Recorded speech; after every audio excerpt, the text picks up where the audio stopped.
Exactly. Yeah. It's chaotic, it's loud, and the patient is completely unresponsive. Now, that paramedic needs to communicate the exact neurological state of this victim to a hospital trauma team, miles away. Yeah. And they have to do it in just a few seconds over a crackling radio. Hmm. So the question for this deep dive is, how do you compress something as deeply mysterious as human consciousness into a quick, objective transmission? Well, I mean, it is the ultimate diagnostic paradox, right? You are dealing with this completely impenetrable black box. Right. Because a clinician can't simply press a stethoscope against a patient's forehead and just listen to their level of awareness. Consciousness isn't a heart rate. It's this invisible, highly subjective experience. Yeah, you can't just draw blood and measure it. Exactly. And for most of medical history, doctors really lacked any reliable way to share data about that invisible state. Which is our mission today. We are looking at the sources detailing the single most famous 15-point scale in medicine, the Glasgow Coma Scale, or the GCS.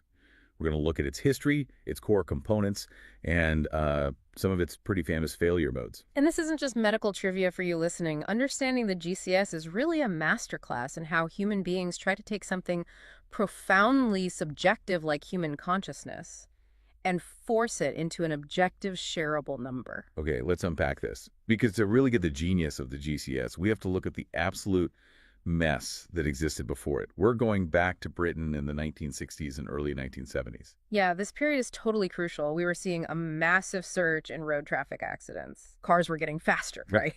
But safety features were, well, they weren't really a thing yet. Yeah. Seatbelt laws were lagging far behind. Right. So hospitals were suddenly just inundated with severe traumatic brain injuries. The trauma wards were overflowing. And the vocabulary they were using was a disaster, right? Yeah. Oh, profoundly inadequate. Doctors and nurses were relying on these highly subjective, almost literary descriptors. You'd look at a patient's chart and it might say they were stuporous or semi-comatose. Obtunded is one I saw in the source. Obtunded lethargic, yeah? It's like trying to describe a highly specific paint color to a hardware store over the phone. But instead of giving them a hex code, you just use your feelings. Like, oh, it's a melancholic blue, but a little sleepy. That analogy captures the danger perfectly because a patient described as lethargic by the night shift nurse might look exactly the same to the day shift doctor. But that doctor's personal definition of lethargic is different, So they record the patient as improving. Oh, wow. So it's a total miscommunication. Total miscommunication. Oh. When that patient gets transferred from a small local hospital to a major neurosurgical unit, the receiving team has zero reliable data. They don't know if the brain is recovering or if the patient is actively dying. So the need for this hex code for consciousness was desperate. And enter Graham Teasdale and Brian Jennett. These are two neurosurgeons in Glasgow, Scotland. Right. In 1974, they published a paper in The Lancet called Assessment of Coma and Impaired Consciousness, a Practical Scale. This is the birth of the GCS. Though the wild piece of trivia from our source material is that the original 1974 scale wasn't even out of 15. Yeah, that always surprises people. The original version actually maxed out at 14. Wait, really? Just 14? Just 14. Teasdale realized a few years later that the motor response section was missing a crucial clinical nuance, so he patched the scale, adding a 6th grade to that specific category. That's fascinating. And if we connect this to the bigger picture, this small historical detail reveals the entire philosophy behind the GCS. Teasdale and Jennett weren't philosophers trying to quantify the human soul, Right, they were pragmatists. Exactly. They needed a tool that a nurse with no specialized neurology training could apply consistently at the bedside every single hour. It was designed as a serial observation tool first and a severity score second. Okay, so since they needed this standardized language, how exactly did they break down the massive concept of consciousness? They used 3 distinct behavioral ladders, E, V, and M. Right. Eye-opening verbal response and motor response. Let's break those down, but rather than just listing numbers, let's look at the neuroanatomy. Starting with the eye response, which is graded 1 to 4, that's essentially a proxy for arousal, right? It is, and that distinction between arousal and awareness is basically the foundation of neurology. The eye-opening component specifically tests the reticular activating system. Which is located where? It's this network of neurons deep down in the brainstem. It acts as the brain's main power switch. It shoots arousal signals upward to the cortex. Okay, so if a patient opens their eyes spontaneously, that's a 4. The power switch is on. Right. But if they only open them when you apply deep, painful pressure to a fingernail bed, that's a 2. The switch is barely functioning. But crucially, just because the power is on doesn't mean the higher cortex is actually processing anything. The lights are on, but nobody's home. Exactly. So to test if someone is actually home, we move up the ladder to the verbal response, which gets 5 points. This is testing higher cortical functions, specifically language centers, usually in the left hemisphere. Yeah. And as the cortex suffers increasing damage or pressure, you can track the degradation of language. A fully oriented patient, a 5, knows who they are and what year it is. Right. But as pressure mounts, that degrades into a 4, which is confused, conversational sentences. Then down to a 3, which is inappropriate, random words with no conversational exchange at all. And then it just becomes sounds. Yeah. A 2 is incomprehensible groans. Yeah. And eventually, as the language centers completely fail, a 1, the patient is completely silent. Wow. Okay, then we hit the heavy hitter, the motor response. This gets a maximum of 6 points. Yeah. And the sources point out this is the single strongest predictor of outcome? Oh, absolutely. Motor is paramount. Why is it weighted higher? Because mechanically, you are mapping the structural integrity of the brain from the top down. Yeah. You can assess it even if a patient's eyes are swollen shut or they have a breathing tube. You are watching the nervous system disconnect in real time. Okay, walk us through that disconnect. If a patient obeys a command like, squeeze my fingers, that's a 6. Their cortex is processing the sound, formulating a plan, and sending signals down the spinal cord. Right. But say they can't obey commands, but they purposefully reach across their body to swat your hand away when you pinch them. That's a 5. Localizing pain. The cortex is still somewhat involved, but the deeper you go, the more primitive the reflexes become. And this is where we get into those 2 terrifying clinical terms I read about. Decorticate and decerebrate posturing. These are the 3-point and 2-point motor scores. Right. Let's look at the mechanics of those postures.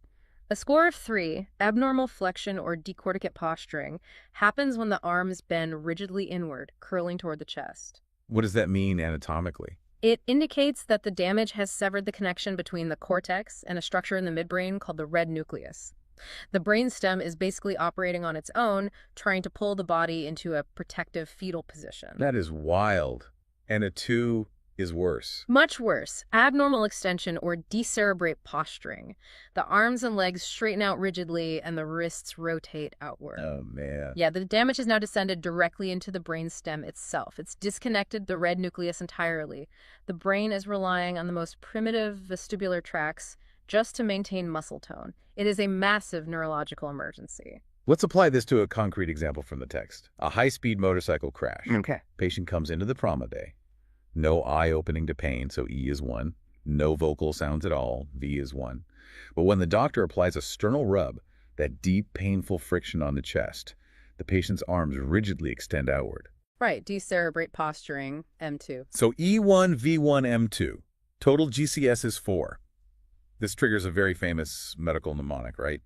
GCS less than 8, intubate. Yes, GCS less than 8, intubate. It's universal. The mechanics of that rule are entirely about airway protection. At a score of 8 or below, the neurological depression is so severe that the brainstem is rapidly losing its ability to manage basic protective reflexes. Like coughing or swallowing. Exactly. The gag reflex goes. The tongue might fall back, or they might aspirate their own secretions. The trauma team isn't even treating the brain yet. They are instantly moving to place a plastic endotracheal tube to secure the airway before the patient suffocates. Okay, this all feels incredibly elegant. You run the tests, map the degradation, get the score, secure the airway. But trying to shove the wild reality of human consciousness into a neat numerical box has to create blind spots, right? Oh, massive blind spots. Let's talk about where the GCS fundamentally fails, starting with the deceptively awake patient. This is a classic flaw. Consider a patient who has suffered a massive ischemic stroke, specifically in the left middle cerebral artery. Okay. This patient opens her eye spontaneously. She scans the room, tracks you when you walk in. Her eye score is a 4. When you pinch her right arm, she uses her left hand to purposely swat you away. Motor score is a 5. Doing pretty well so far. But because the stroke obliterated Broca's area, the motor speech center in her left brain, she has expressive aphasia. She cannot utter a single word or sound. Her verbal score is a 1. Wait, E4, M5V1. That's a total score of 10, and a 10 clinically suggests a moderate traumatic brain injury, right? Right.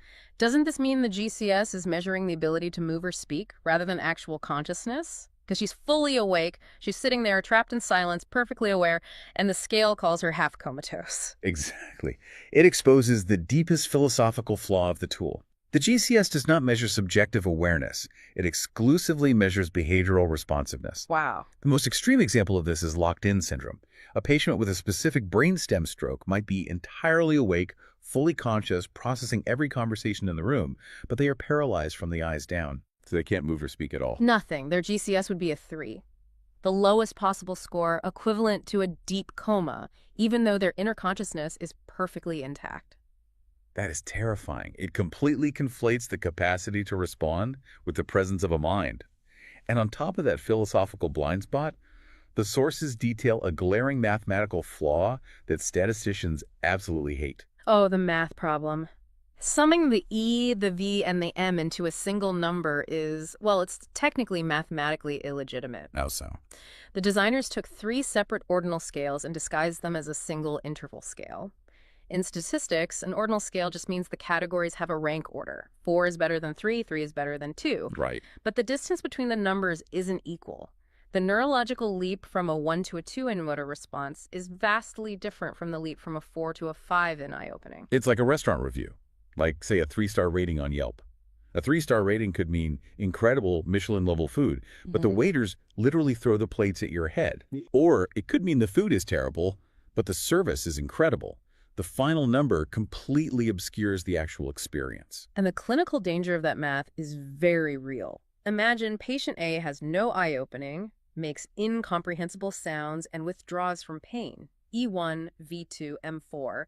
Their total is a 7. Okay, a 7. Now, patient B opens their eyes to pain, makes no sound, and shows decorticate posturing. E3, V1, M3. Their total is also a 7. But those are completely different emergencies. Exactly. Patient A might have a diffuse metabolic issue, while patient B is showing signs of focal brainstem compression.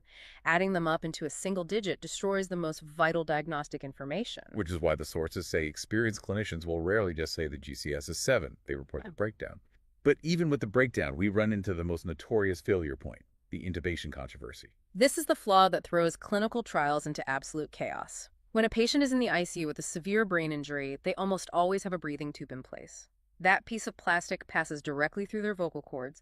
It is physically impossible for them to speak. So if you have to score their verbal response, you give them a 1 because they're silent. Well, if you do that, you are artificially dragging down their total score. You're making their brain injury look mathematically worse than it actually is just because of a piece of plastic. So what do doctors do? For decades, there was no global standard. Clinicians would just write T for tube, so you'd get a score like E4, VT, M6. But wait, how do you add a letter to a number? You can't, and that artificial drag ruins comparative data. Imagine a pharmaceutical company trying to run a multi-center trial for a new brain injury drug. Hospital A might assign a verbal score of 1 to all intubated patients. Hospital B might use complex statistical models to guess what the score would be without the tube. It's a methodological nightmare. So the math is fuzzy if it conflates responsiveness with awareness, and a plastic tube ruins the data. Why is it still invoked thousands of times a day worldwide? Because its true power isn't in a single snapshot. What's fascinating here is its immense value lies in the motion picture, the trend over time. Okay, let's trace the mechanics of that trend with a classic case. The epidural hematoma. Someone takes a baseball bat to the side of the head. Right. They arrive at the ER, seemingly fine. They open eyes to speech, they're confused but talking, and they obey motor commands. E3, V4, M6. Total score is 13. A mild to moderate injury. But underneath the skull, an artery has torn. Blood is beginning to pool between the skull and the duramater. Because the adult skull is a rigid, closed box, that expanding pool of blood has nowhere to go. It pushes inward, crushing the brain tissue. 2 hours later, the nurse does a routine check. Now, eyes only open to pain, they're speaking inappropriate words, and only localizing pain. E2, V3, M5. The score has dropped from a 13 to a 10.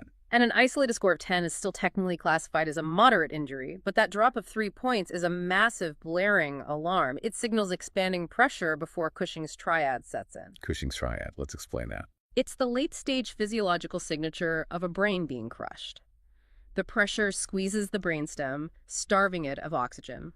The sympathetic nervous system panics and triggers a massive spike in blood pressure to try and force blood up. And when that pressure spikes, the body senses the danger. Right. The baroreceptors tell the vagus nerve to slam the brakes on the heart rate. So you get sky-high blood pressure, a dangerously slow heart rate, and irregular breathing. And once that happens, it's almost too late. Exactly. The brain is on the verge of herniating, literally being squeezed out the base of the skull. But the GCS trend caught the rising pressure early.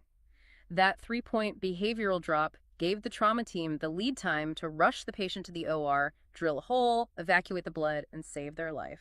Here's where it gets really interesting. Because this tool is so powerful and ubiquitous, it spawns some persistent misconceptions. Let's rapid fire through the big ones from the text. First, a GCS score directly measures brain damage. False.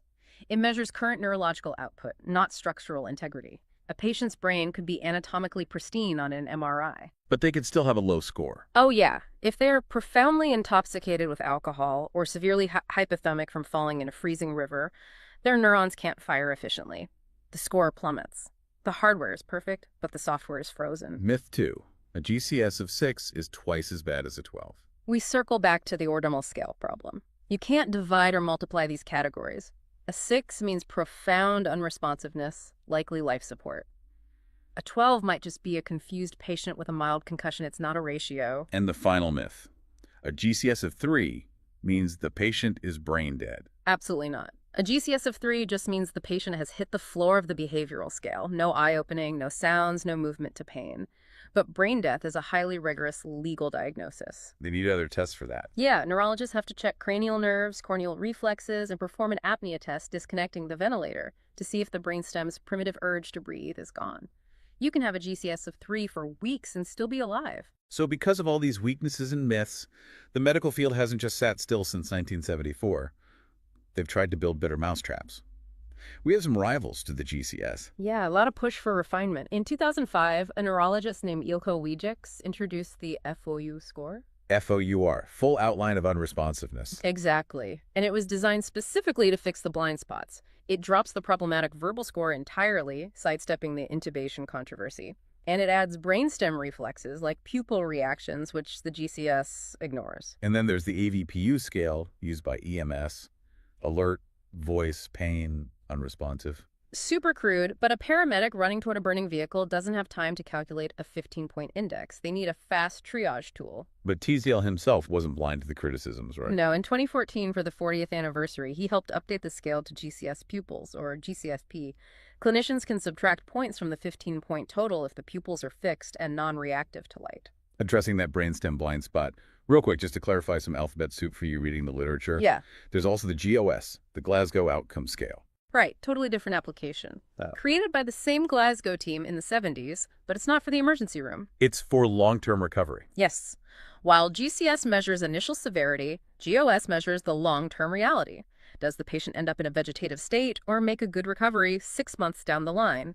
Students constantly confuse them, but GCS is the starting line. GOS is the destination. So despite the FOUR score, the fuzzy math, the intubation issues, why does the GCS still rule the medical world today? Because it shapes triage and mass casualties. It dictates entry for clinical trials. It impacts legal insurance claims. Most importantly, it's a foundational rehearsal for nursing students learning to turn subjective impressions into reproducible data. It imposes order on the chaos. So what does this all mean for you listening? Yeah. It means the next time you hear a medical show yell about a GCS of 7, you know exactly what they're actually measuring and what they're missing. We've gone from a communication crisis in 1970s Scotland to a 15-point scale that changed medicine forever. And it proved that we can standardize the measurement of human responsiveness to save lives. But you know, as AI and neural interfaces become more advanced, it leaves us with a wild question. Oh, I like where this is going. Will we eventually need a new digital version of the GCS? Not to measure if a human brain is responding to pain, but to measure if a synthetic mind has achieved its own form of spontaneous eye-opening. Wow. Now that is a thought to keep you up at night. Right now, that paramedic on the highway is just assessing the physical hardware of a human crash victim. But in the coming decades, the very nature of the minds we are trying to measure might change entirely. So I want you to, imagine a really specific, incredibly high-stakes scenario right now. You are a triage nurse, or maybe a clinical social worker, and you're sitting across a small room from a patient. Right, under those buzzing fluorescent lights. Exactly. And you are trying to predict this incredibly rare life or death event. You literally have to figure out if the person sitting right in front of you is going to survive the night. It's an immense weight to carry. It really is. Yeah. And Honestly, how do they do it? Because usually when we talk about a medical diagnosis, there's this, this expectation of precision. Like you break your arm, the x-ray shows that jagged white line, and the doctor points and says, well, there it is. Yeah, it's very binary. It's broken or it's not broken. Yeah. We really like things to be visible and neatly categorized in medicine. But in mental health, and especially in crisis care, that X-ray machine just doesn't exist. You are looking at a diagnostic landscape that is entirely invisible to the naked eye. And that is exactly why today our mission on this deep dive is to unpack how clinicians actually navigate that invisible landscape. We are exploring a whole stack of fascinating clinical and historical sources to understand the science of suicide risk assessment. Basically, the science of asking the question that saves a life. And this really matters for you right now listening to this because the whole landscape of mental health care is fundamentally shifting. I mean, back in July 2022, the United States launched the 988 Suicide and Crisis Lifeline, which was modeled directly on 9/11. Right. With that kind of infrastructure, universal screening is rapidly becoming standard practice. It's no longer just happening in locked psychiatric wards. Because you see it everywhere now. Exactly. If you go to a primary care clinic, a school counselor, or even just a general medical setting, these assessments are becoming just a normal part of the routine. So we are going to give you a roadmap for how this actually works.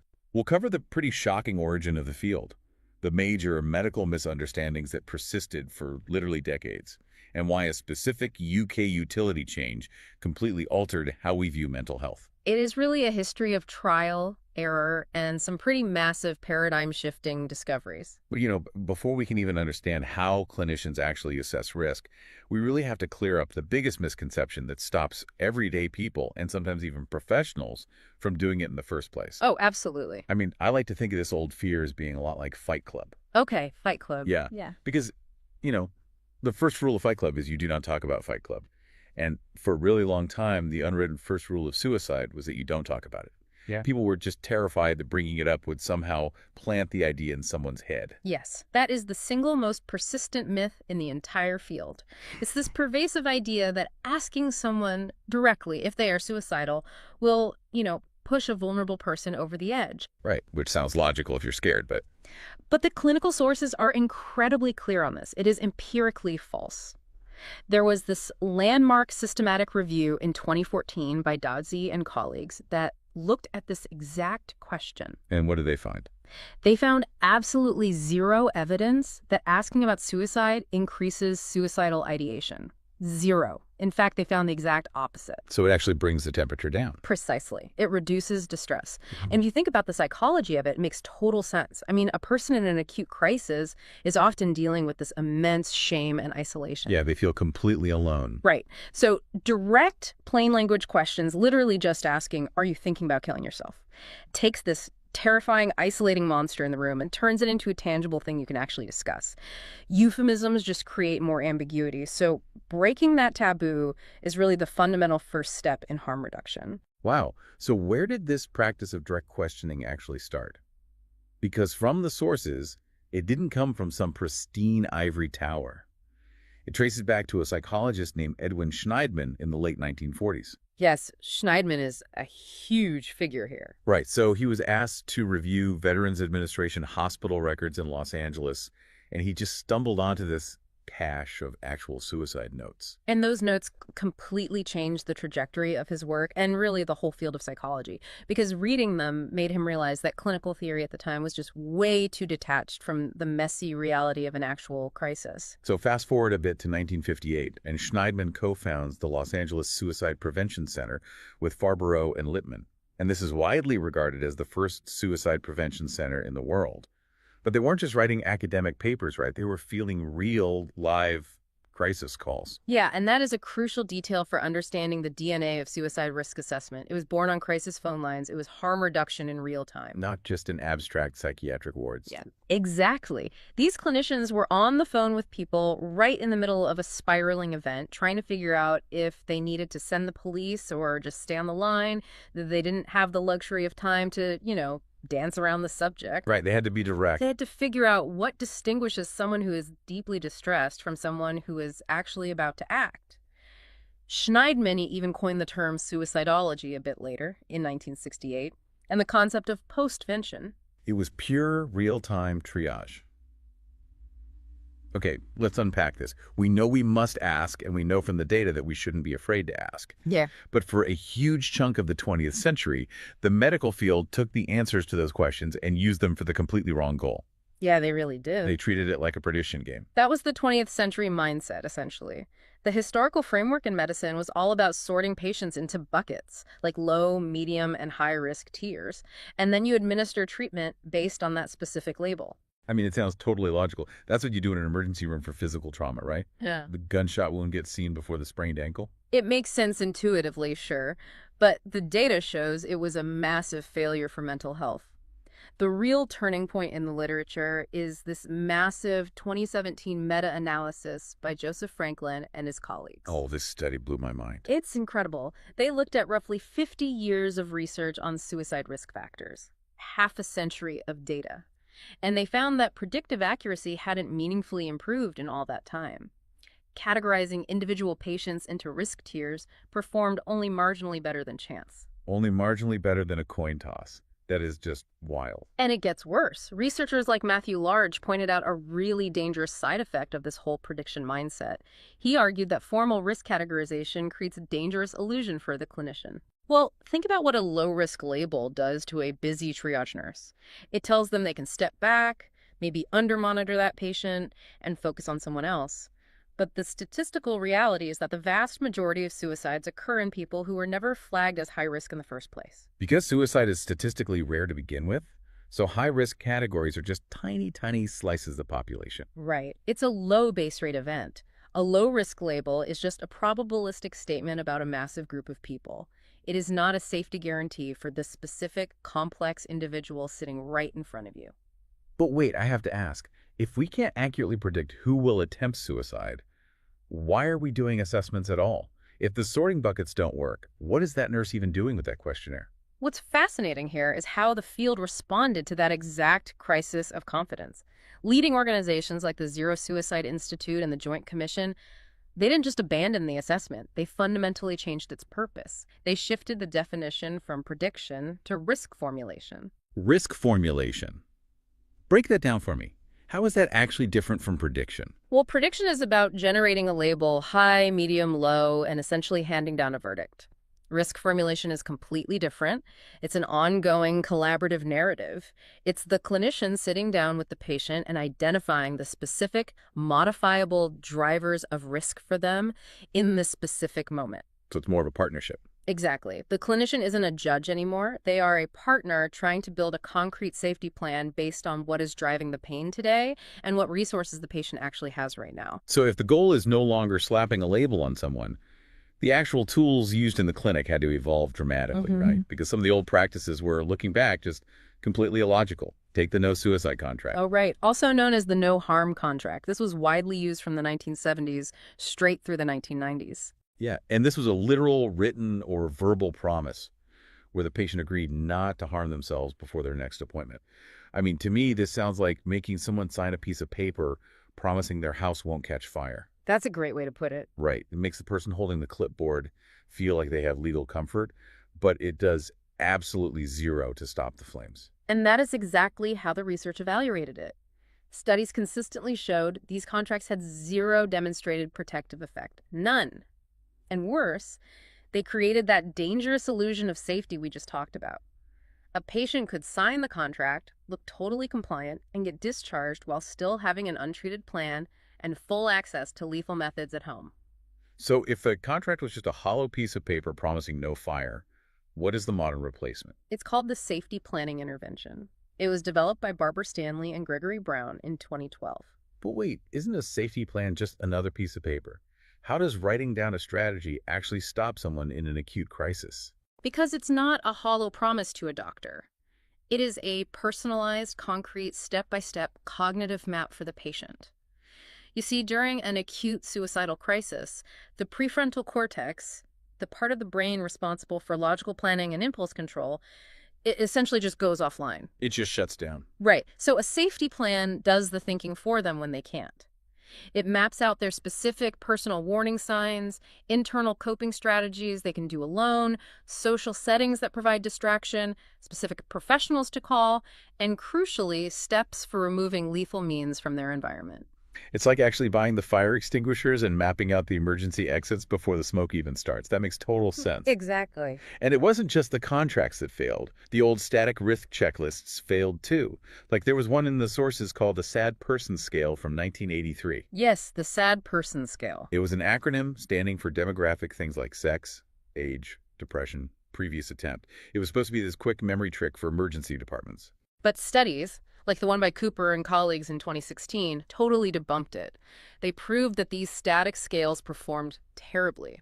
And if you look at the mechanics of why they failed, it's pretty obvious. You just cannot sum up demographic data to capture acute human distress. Right, because under that old acronym, a 45-year-old single man might score as moderate risk just for existing, while a 20-year-old woman in acute immediate distress might score low risk because she doesn't hit enough demographic check marks.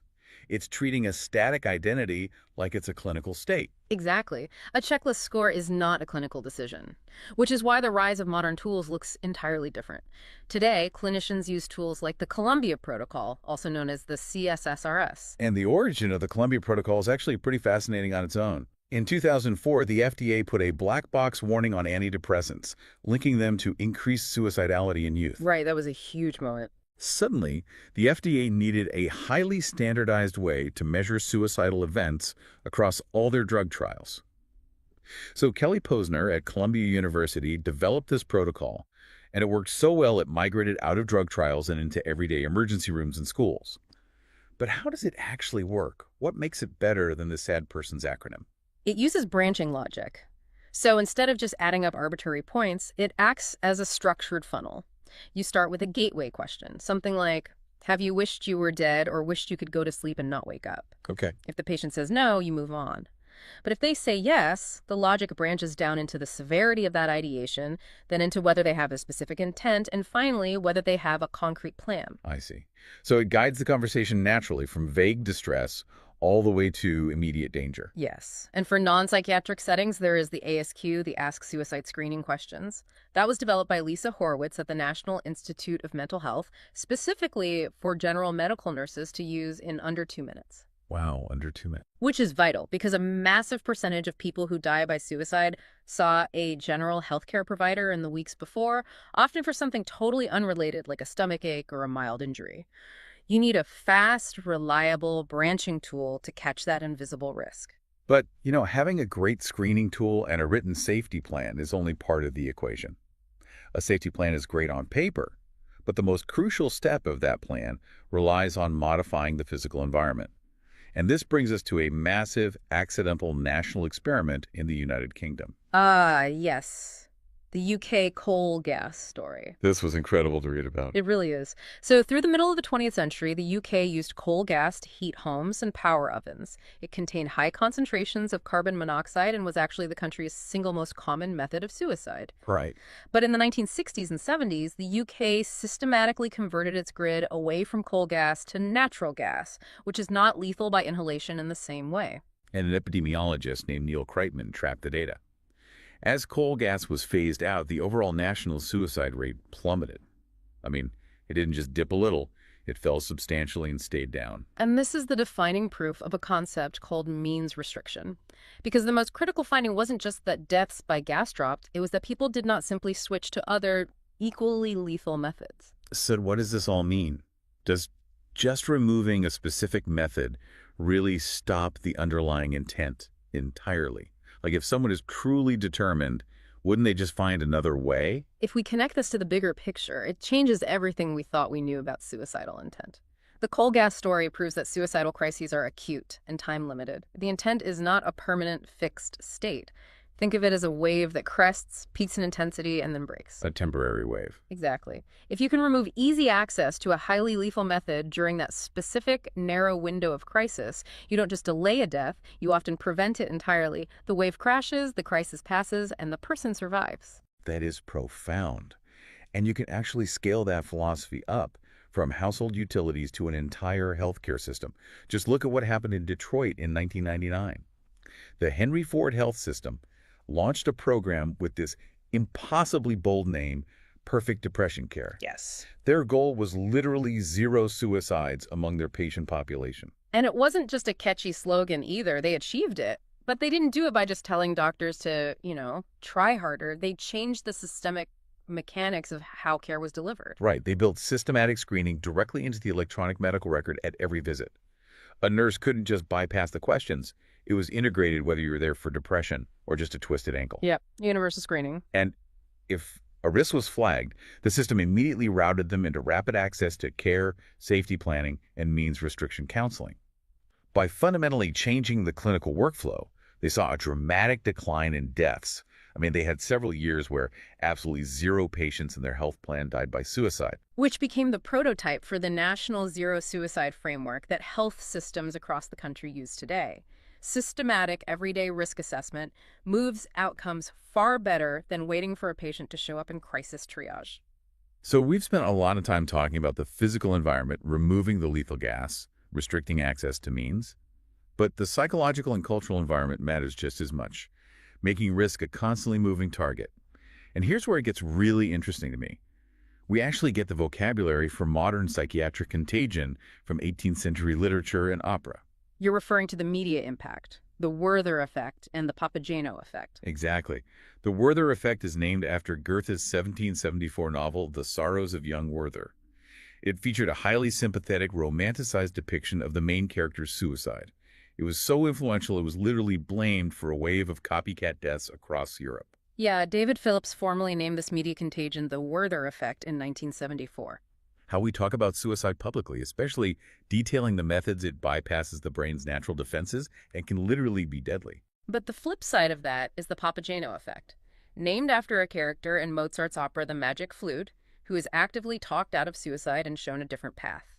We saw the mechanics of this life-saving effect play out in real life in Vienna in the 1980s. Right, the subway cluster. Yes, there was a tragic cluster of suicides on the Vienna U-Bahn subway system, and it was heavily driven by sensationalized front-page press coverage.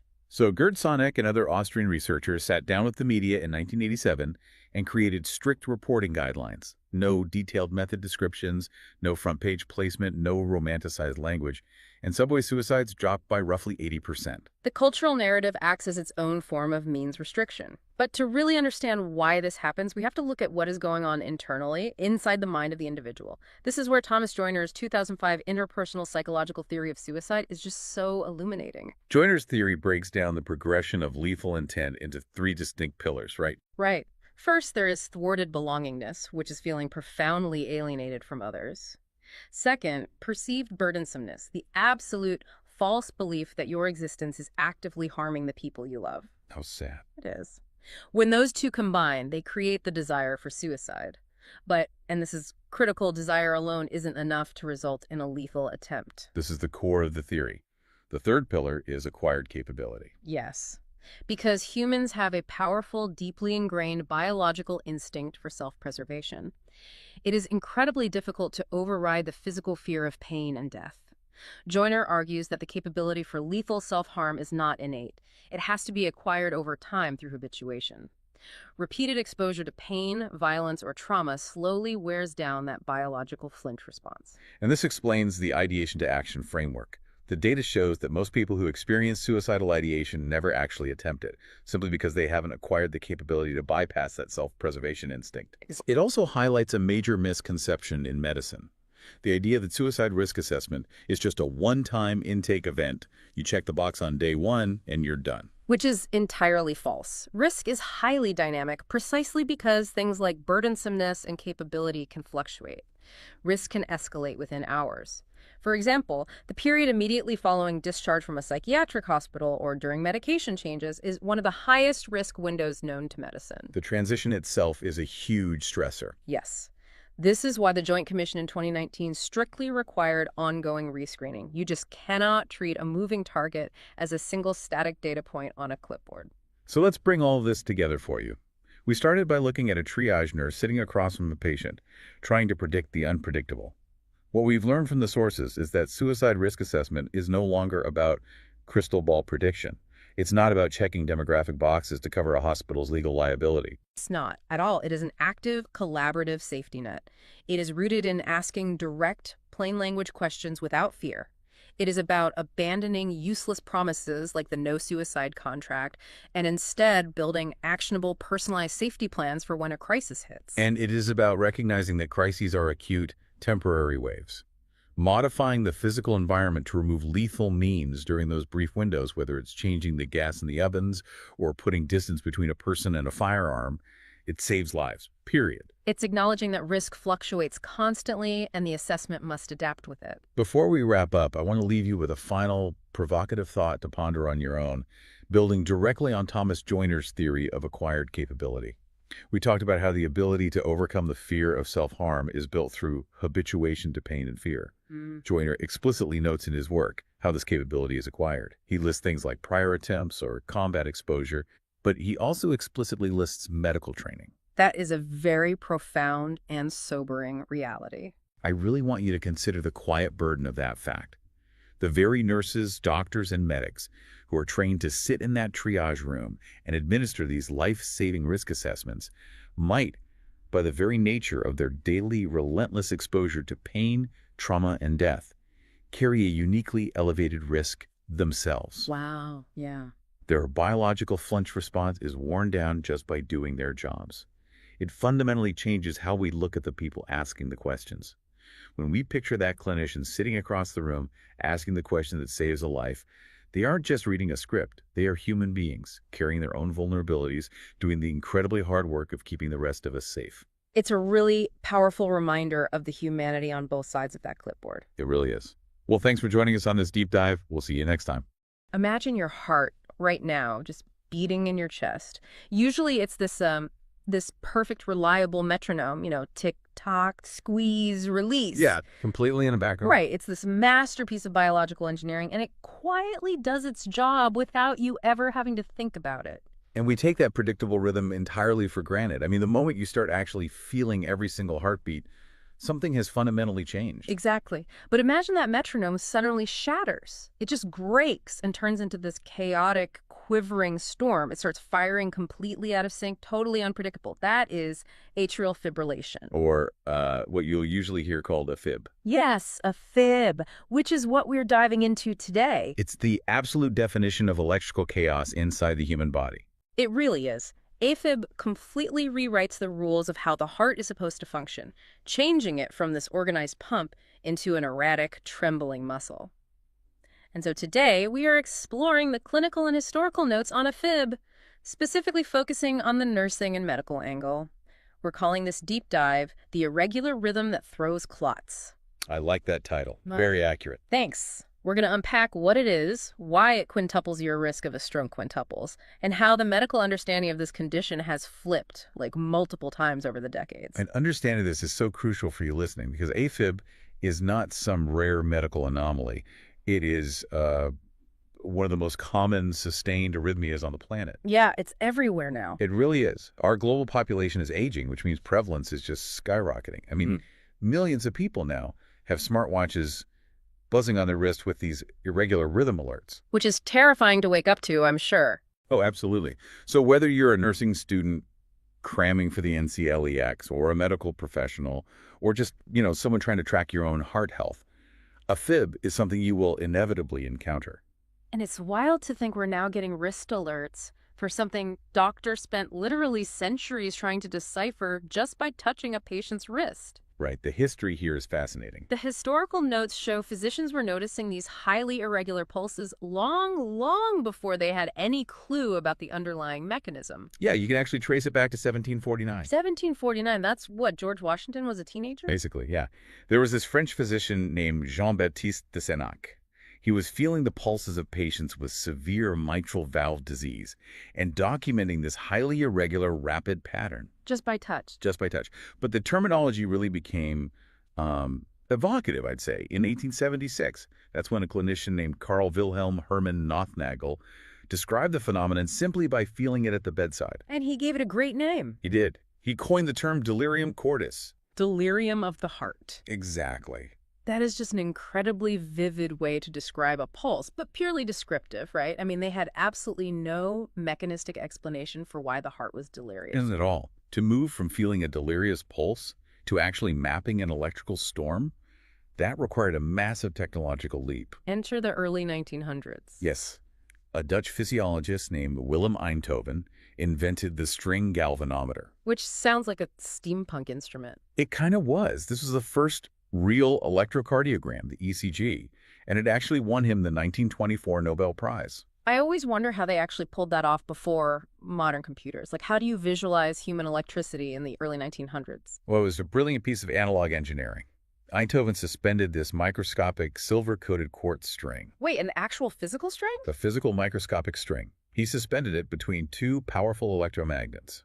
And when the tiny, almost imperceptible electrical currents from a patient's heart passed through that string, the magnetic field caused it to twitch and move. That is unbelievable. Right.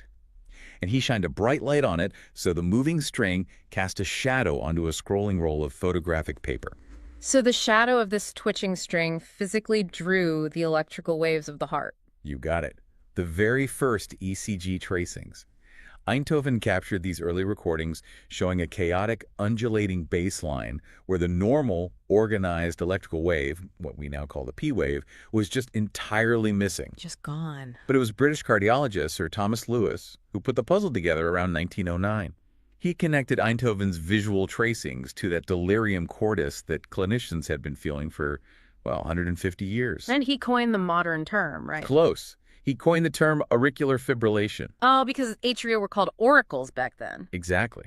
But he proved that the irregular pulse was the surface signature of disorganized electrical activity. So let's talk about that disorganization, because under normal conditions, you have the SA node, the sinoatrial node. That's your heart's natural pacemaker. It sends one clean, sweeping electrical wave down through the upper chambers, the atria, to trigger a coordinated squeeze. One clean wave. But in a fib, that clean wave is completely hijacked. It is. Instead of one wave, you have 400 to 600 disorganized microwavelets firing simultaneously every single minute. 400 to 600 impulses a minute is terrifying. It's pure static. If those all went through, the heart would just vibrate itself to death, wouldn't it? It would be entirely unsurvivable, which is why the AV node, the atrioventricular node, is so critical here. The biological gatekeeper. Right. It sits between the upper and lower chambers. The AV node gets bombarded by these 600 impulses, but it just refuses to let them all pass. Yeah. It only lets an irregular, unpredictable subset of them through to the ventricles. Which is why the hallmark physical finding of a fib is that irregular pulse. There's no repeating pattern in timing or strength. None. It makes me think of a frantic bouncer at a nightclub. Oh, I like that analogy. Yeah, so you have this unruly mob of 600 people outside the doors just pushing and shoving, and the bouncer is totally overwhelmed. He's just randomly grabbing people. You can go, you stay, you go, you go, you stay. He's only letting a random few through the door at a time. And the result on the dance floor, the ventricles, is completely unpredictable. That is perfectly put. The ventricles are only responding to whichever impulses the AV node lets pass the velvet rope. But diagnosing this isn't just about feeling the chaos anymore. No, to formally diagnose this chaos, the American Heart Association, the Heart Rhythm Society, and the European Society of Cardiology all require a very specific threshold. You need to see this chaotic activity on an ECG for at least 30 seconds to officially call it a fib. Wait, why 30 seconds? Good question. Like, what if my heart quivers for 28 seconds? Is 30 just a neat round number someone made up to make medical textbooks look organized? It sounds arbitrary, I know, but shorter runs of atrial irregularity are actually quite common in human beings, and they're usually clinically insignificant. Oh, really? Yeah. The 30-second cutoff was specifically chosen because that's the threshold where the finding becomes highly reproducible on clinical monitoring and, more importantly, clinically actionable. Meaning that's the point where a patient's risk profile demonstrably starts to shift. Exactly. And that risk shift is huge because if the heart is just quivering and not doing that nice clean metronome squeeze, the blood itself is not moving properly. No, it's not. And that mechanical failure leads directly to the deadliest consequence of a fib. The clot. The clot. To understand this clot risk, the notes bring up a 19th century concept called Virchow's triad. Yes, Rudolf Virchow. He outlined the three perfect conditions for thrombosis or blood clotting: stasis, endothelial injury, and hypercoagulability. And all three of these play out with devastating precision inside a fibrillating atrium. They really do. Let's start with stasis. Because the atria are quivering like a bag of worms instead of firmly contracting, the blood doesn't get squeezed out efficiently. It just sits there. Right. And there's a very specific anatomical spotlight here, the left atrial appendage, or the LAA. Right. The notes describe it as looking like a small, wrinkled, ear-shaped pouch hanging off the left atrium. That's a good description. It has a narrow opening and a trabeculated, which means highly ridged interior. So when the atrium stops squeezing, the LAA basically turns into a stagnant puddle.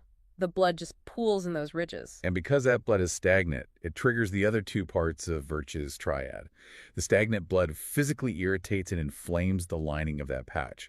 That's your endothelial injury. Okay, that's two. And on top of that, the state of a fib itself is independently associated with elevated levels of clotting factors in the bloodstream. So, boom, there's your hypercoagulability. The perfect storm. Exactly. This stagnation and inflammation trigger what is known as the coagulation cascade.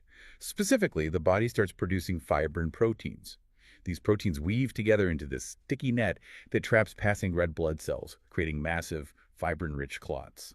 These are often referred to as red clots, right? Because of all those trapped red blood cells. Yes, red clots. And the result of this perfect storm is a striking statistic. 90 to 95% of atrial clots in non-valvular AFib form, right there in that one tiny little pouch, the LAA. 90 to 95%. That is staggering. It's almost all of them. And it's not just that a clot forms, it's where it goes once it breaks free. Because when one of these massive red clots dislodges from the LAA, it shoots out of the heart right through the aorta, and it has a terrible tendency to go straight up the carotid arteries into the brain. A direct flight to the brain. It's not just throwing a pebble into the plumbing, it is sending a massive boulder straight toward the brain's main highways. That's why these strokes are so severe. These clots are unusually large because they've been forming in that stagnant pouch. When they lodge in the brain, they block large proximal cerebral vessels. Which is why the data from the famous Framingham Heart Study proved that AFib does not just raise your stroke risk, it quintuples it. 5 times the risk. And these specific cardioembolic strokes are significantly more fatal and more disabling than strokes from other causes, precisely because of the size of the clot. So, since these strokes are so catastrophic, clinicians have to figure out who needs blood thinners without causing everyone to bleed out unnecessarily, right? It's a delicate balance. To solve this, they use the CHA or VASAC score to tally up a patient's risk factors. Let's break that acronym down for the nursing students listening. Right, so congestive heart failure, hypertension, age 75 or older, diabetes, prior stroke or TIA, vascular disease, age 65 to 74, and sex category specifically being female. And each of these factors independently raises the baseline stroke risk. Generally, a score of 2 or more in men or 3 or more in women warrants putting the patient on a blood thinner. It's really a brilliant example of applying epidemiological data to risk stratification right at the bedside. So you tally up the score, you hit the threshold, and you get a prescription. That seems incredibly straightforward until someone's Apple Watch chimes at 2 a.m. Yes. The wearable tech disruption. Sure. Modern technology is completely disrupting that neat scoring system. Historically, you either had a fib or you didn't. You went to the doctor, they hooked you up to an ECG, and boom, you were diagnosed. Right, binary. But now, implantable loop recorders and smartwatches are finding subclinical atrial high rate episodes, or AHREs, tiny episodes lasting just a few minutes. And because of that, we have a flood of otherwise healthy people getting alerts on their wrists. Right. And if my watch says I had a 3-minute episode, but I feel completely fine, like no palpitations, no dizziness, why would I take a risky blood thinner to treat a math equation on my wrist? I hear this all the time. Yeah. But we have to firmly bust the myth that if you can't feel it, it can't hurt you. Okay, let's bust it. A substantial portion of all AFib, up to half in some populations, is completely silent. You feel absolutely nothing. Wow, to half. But silent AFib carries a stroke risk that is comparable to symptomatic AFib. The forming clot does not care if you felt your heart flutter. The CHED, your graph score, does not care if you felt it. But still, treating a 3-minute silent flutter with heavy-duty anticoagulants feels like an extreme escalation, doesn't it? And that right there is the most heavily debated topic in cardiology right now. We recently had 2 major clinical trials, Artesia and NOAA-AFNET 6, designed specifically to answer this question about smartwatch-detected microepisodes. And what did they find? Well, they showed a modest reduction in stroke when treating these patients, but it was heavily balanced against a higher risk of severe bleeding from the drugs. So a trade-off. A huge trade-off. The medical community has not settled on a definitive threshold yet. The definition of a fib is quietly shifting from a binary diagnosis to a much murkier spectrum of electrical instability. This tension, knowing the immense danger of a clot but fearing the complications of the intervention, it really explains why medical guidelines for AFib have flipped so dramatically over the years, especially when you look at the debate between rate versus rhythm control. Oh, the great rate versus rhythm debate. Yes. There are two fundamentally different philosophies for treating AFib. Rate control basically accepts that the atria are broken and will keep fibrillating. It just surrenders to the chaos? Basically. It simply uses drugs like beta blockers or calcium channel blockers to slow down the AV node. It's essentially telling that nightclub bouncer to slow down and let fewer people through so the ventricles aren't racing at a dangerous, exhausting speed. Exactly. Keep the bouncer relaxed. Rhythm control, on the other hand, refuses to accept the chaos. It fights back. It fights back. It uses antiarrhythmic drugs, or electrical shocks called cardioversion, to literally force the heart back into a normal sinus rhythm. Or they use catheter ablation. Right. In 1998, a French electrophysiologist named Michel Haït-Séguier revolutionized this by realizing the rogue electrical signals often start in the pulmonary veins. So electrophysiologists go in and literally burn or freeze the tissue to electrically isolate those veins. And logically, you'd think everyone assumed forcing the heart back to normal would obviously be better. Normal has to be better than broken, right? That was the universal assumption. Until 2002. The AFFIRM trial. The AFFIRM trial. It was massive, and it shook the cardiology world because it showed that aggressive rhythm control did not improve survival over simple rate control. Which is wild. In fact, the rhythm group had more hospitalizations and adverse effects. Okay, but how is forcing the heart back into a normal rhythm actually worse for the patient? It came down to two major issues. First, the antiarrhythmic drugs available at the time were highly toxic. They successfully stopped AFib, sure, but they sometimes triggered other far deadlier ventricular arrhythmias. Oh, so the cure was sometimes worse than the disease? Literally. Second, the patients in the AFFIRM trial had often been in AFib for years. When the atria quiver for that long, they physically stretch out, scar, and remodel. So you can't just electrically shock a permanently warped fibrotic chamber and expect it to behave perfectly. Exactly. The hardware is damaged. So for nearly 20 years, the medical consensus was to just leave most patients in AFib and slow their heart rate down. But then the eStaffNet-4 trial in 2020 flipped the guidelines again. It did. eStaffNet-4 added a critical nuance that we missed. They found that early rhythm control does help reduce cardiovascular death and stroke, provided you catch the patient soon after they are diagnosed. Catching it before the structural damage is done. Yes. If you stop the chaos before the atria permanently stretch out and scar, fixing the rhythm actually works. The timing is the treatment. Precisely. Yeah. But whether you choose rate or rhythm control, you still have to deal with the stroke risk. Right. Which brings us to the blood thinners. And the most famous one has an origin story that honestly sounds like a Hollywood thriller. Warfarin. This is my favorite part of the notes. This drug was not invented in some pristine pharmaceutical lab. It started in a pasture. A literal field. In the 1920s and 30s, farmers noticed their cattle were mysteriously bleeding to death. It turned out the cows were eating spoiled sweet clover, which contained a natural anticoagulant. Is naturally occurring in the clover. Researchers in the 1940s isolated the compound, decumerol, and they initially marketed a highly potent derivative of it as rat poison. Yes. It was incredibly effective at causing the rodents to hemorrhage. But eventually, researchers realized that in carefully controlled human doses, it was a life-saving medicine. Which is crazy to think about. For 60 years, warfarin, derived from cattle-killing clover and rat poison, was the only oral drug we had to prevent AFib strokes. The journey from a dead cow to a rat trap to the gold standard of cardiac care, it's just unbelievable. It's an amazing story. It worked by blocking the liver from using vitamin K to produce clotting factors, effectively starving the coagulation cascade. But it was notoriously difficult to manage. It's because of the diet restrictions, right? Right. Because it targeted vitamin K, if a patient ate a big salad full of leafy greens, the sudden influx of vitamin K would completely blunt the drug's effect. So it required constant, tedious blood tests to ensure the blood wasn't too thick, leading to a stroke, or too thin, leading to a hemorrhage. Which is why the cardiology world basically threw a parade in the early 2010s when the DOACs arrived, the direct oral anticoagulants. Trials like ARLE-A, ROCKET-AF, and Aristotle proved these new drugs were a massive paradigm shift. Massive. Instead of starving the body of vitamin K, DOACs act like chemical snipers. They target a single specific enzyme in the coagulation cascade like factor ZA or thrombin and block it directly. So patients can eat all the spinach they want because the drug doesn't care about vitamin K. Exactly. And they prove to be just as effective and generally safer regarding catastrophic bleeding into the brain without needing constant blood draws. But there are still patients who simply cannot take any blood thinner, right? They have a high bleeding risk, perhaps due to a history of gastrointestinal bleeds, but they also have a high stroke risk.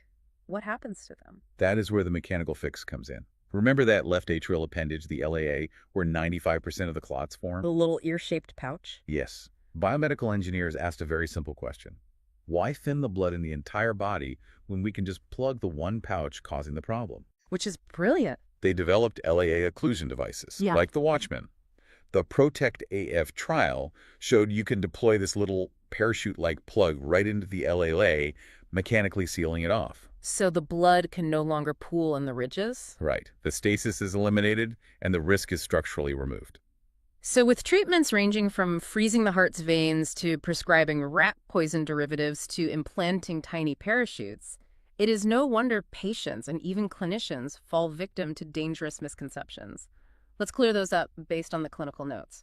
Let's do it. Rapid fire. Myth number 1. AFib is basically the same thing as a heart attack. Completely false. A heart attack is a plumbing issue. A blocked coronary artery starving the heart muscle of oxygen. AFib is purely an electrical issue in the upper chambers. You could have a perfectly clean plumbing system and still suffer a massive electrical short. They are mechanistically completely distinct. Good to know. Myth number 2. If my doctor shocks my heart back into a normal rhythm, or I get an ablation, I can finally stop taking my blood thinners. Okay, this is perhaps the most deadly misconception of all. Even after successful cardioversion or ablation, the atrium can remain electrically and mechanically stunned for weeks. So you think you're fine, but you're not. Right. Silent recurrences happen frequently.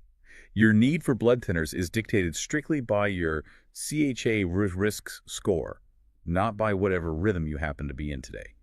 If your risk score is high, you stay on the thinners. Period. That's a crucial takeaway. Myth number 3, and this is a big one for anyone studying pharmacology. I don't want to take heavy-duty blood thinners, so I'll just take a baby aspirin every day. It's a safe, gentle alternative. The Averos trial definitively closed the door on this. Aspirin is meaningfully less effective at preventing AFib strokes, and it still carries a real bleeding risk. Current guidelines have largely abandoned it for AFib. As a conceptual clarification for the nursing students listening, you have to understand why aspirin fails based on what we discussed earlier. Aspirin targets platelets. It works beautifully on platelet-rich white clots that form when arterial plaque bursts. Yes, the white clots. But an AFib clot is different. As we established, it is a fibrin-rich red clot born out of stasis and the coagulation cascade in the LAA. It's a completely different structure. Using aspirin for a fibrin-rich AFib clot is like bringing a sponge to a grease fire. A sponge is a great cleaning tool, but it is fundamentally the wrong chemical tool for the makeup of the problem. I love the grease fire analogy. You need true anticoagulants, the DOACs or warfarin, to target the fibrin cascade, not antiplatelet agents. So, to summarize this wild journey we've been on, we started in the 18th century with a physician feeling a delirious pulse at the bedside. Jean-Baptiste de Sénac. We moved to Willem Einthoven, visualizing the electrical chaos with a twitching string. We uncovered the exact ear-shaped pouch where 95% of these massive clots form, and we talked about calculating the risk with the CACOYO VASC score. And we are now in an era of modern debate sparked by Apple Watches, realizing that AFib is a complex spectrum of electrical instability. It's not just a simple switch anymore. No, and if we connect all this wearable tech back to the bigger picture, it raises a rather profound question. Oh, I like where this is going. Think about it. If smartwatches are now revealing that huge numbers of perfectly healthy, asymptomatic people occasionally have these brief, silent flutters of AFib. Right, the silent episodes we talked about. Yeah. It makes you wonder about the future of human health. When we reach a point where we can monitor every single electrical impulse of the body 24/7, will we discover that normal does not actually exist? Maybe everyone is just a little bit irregular. I mean, if you look closely enough at any metronome, maybe none of them are truly perfect. That is something to think about. Thank you for joining us on this deep dive. Keep questioning the things you take for granted, keep learning, and don't forget to check your pulse. Unlike your muscles, which, can store up energy for a rainy day, your brain has virtually no biological savings account. Right.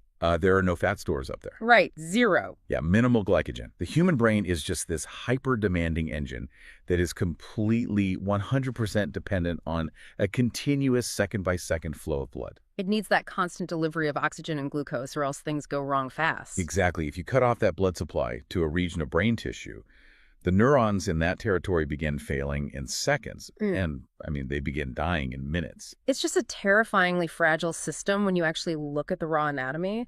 And that single biological constraint, that absolute lack of backup fuel, is the entire reason why the medical emergency we're discussing today is organized around one singular metric. Speed. Speed, yeah.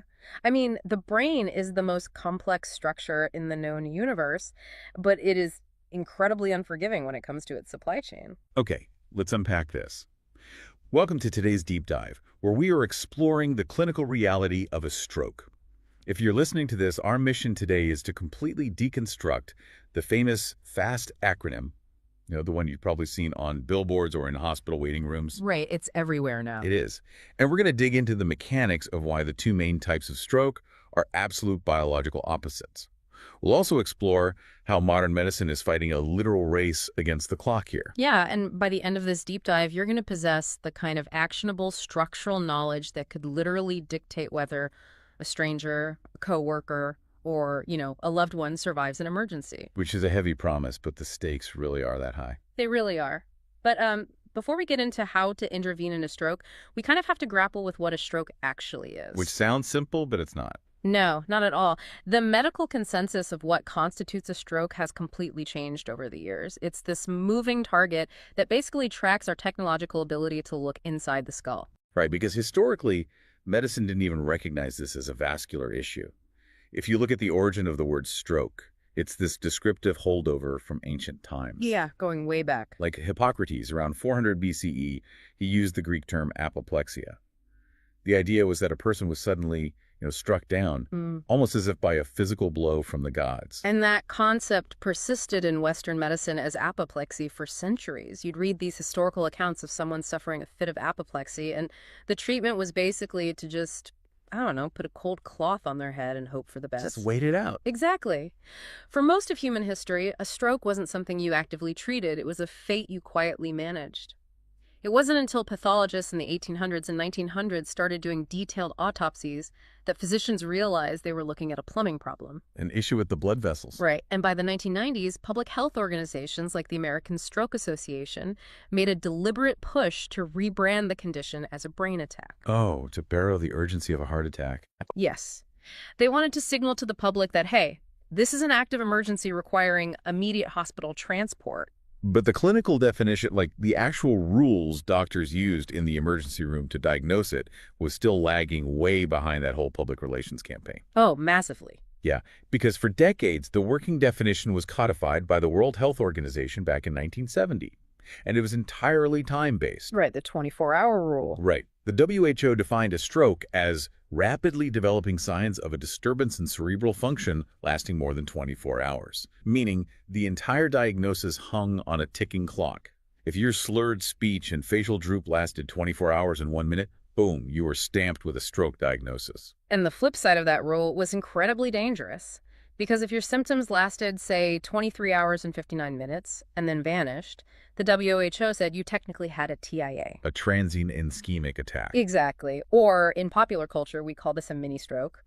Under that old framework, patients whose symptoms cleared up before that 24-hour mark were essentially told they had dodged a bullet. They were just sent home. Yeah, sent home with this comforting illusion that their brain had experienced a harmless power outage, with no lasting damage. It's like telling someone they survived a house fire just because the flames went out, completely ignoring the fact that the living room is now charcoal. That's a perfect way to put it.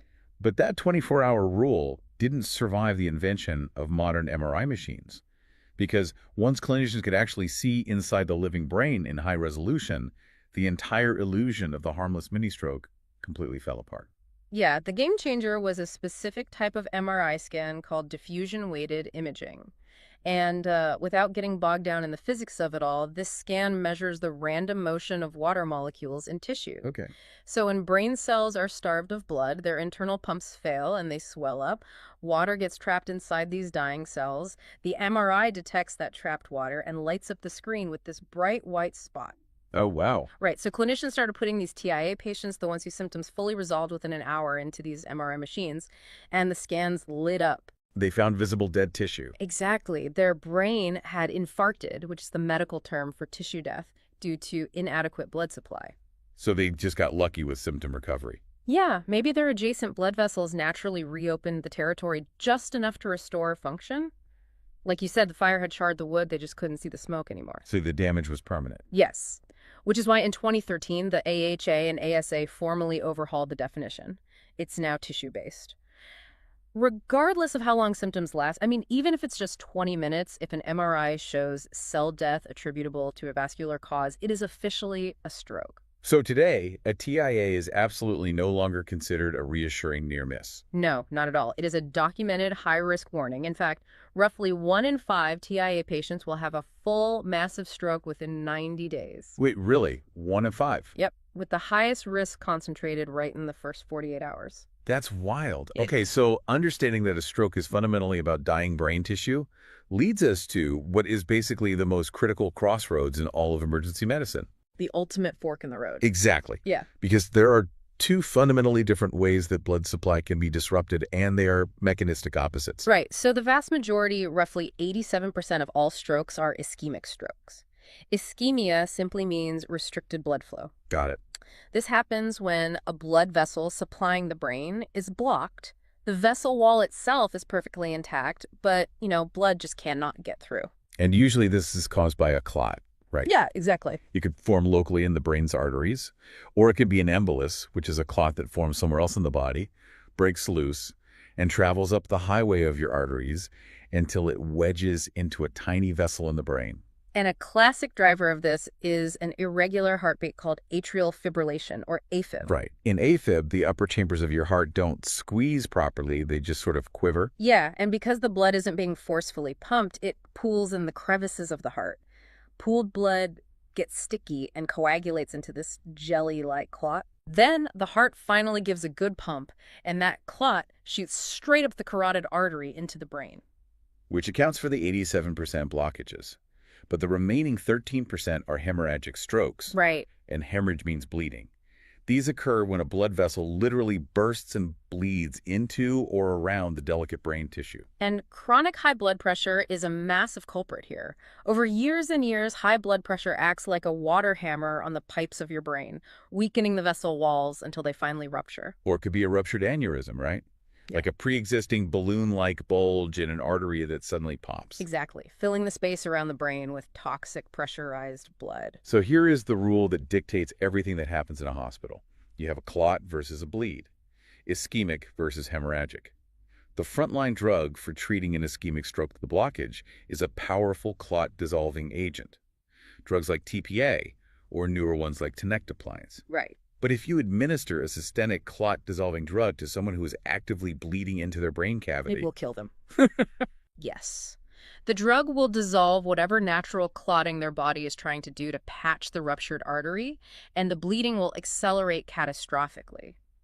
The danger here is that a hemorrhagic stroke and an ischemic stroke look virtually identical from the outside. A drooping face, slurred speech, sudden paralysis on one side of the body. Exactly. You cannot reliably distinguish a clot from a bleed just by examining the patient at the bedside. Which creates a terrifying diagnostic catch-22.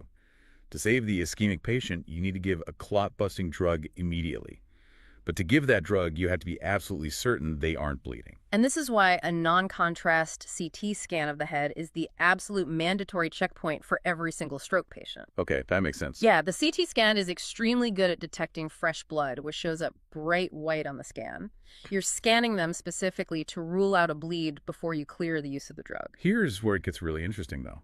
If the outward symptoms are identical, how did emergency rooms handle this before CT scanners existed? Was it just a terrifying coin toss? Well, if we look back to the era before CT scanners and clot-busting drugs, There wasn't a diagnostic catch-22 because there wasn't a medical treatment to offer. Oh, Yeah. right. You simply provided supportive care, you made sure the patient was breathing, you managed their fluids, and you basically waited days or weeks to see what permanent brain damage they were left with.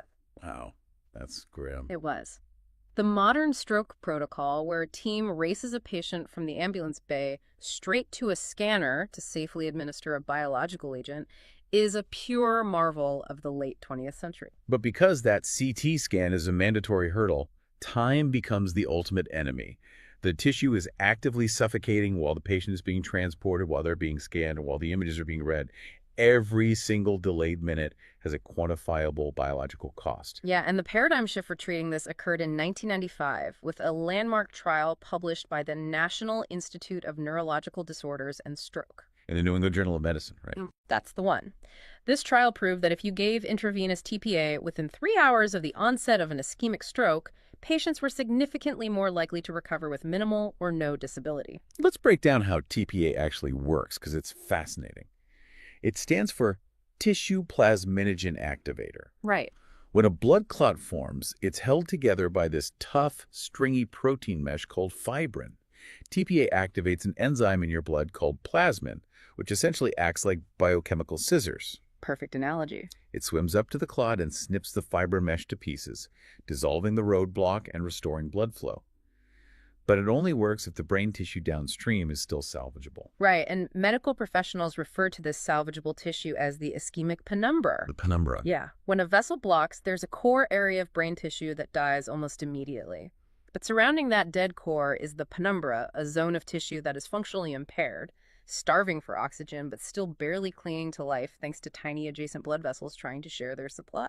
And that penumbra is exactly what time-critical treatment is fighting to rescue before the cell death spreads outward. Exactly. To make that abstract idea visceral, let's look at the numbers. In 2006, a neurologist named Jeffrey Saver published an analysis of what physically happens during a typical large vessel ischemic stroke.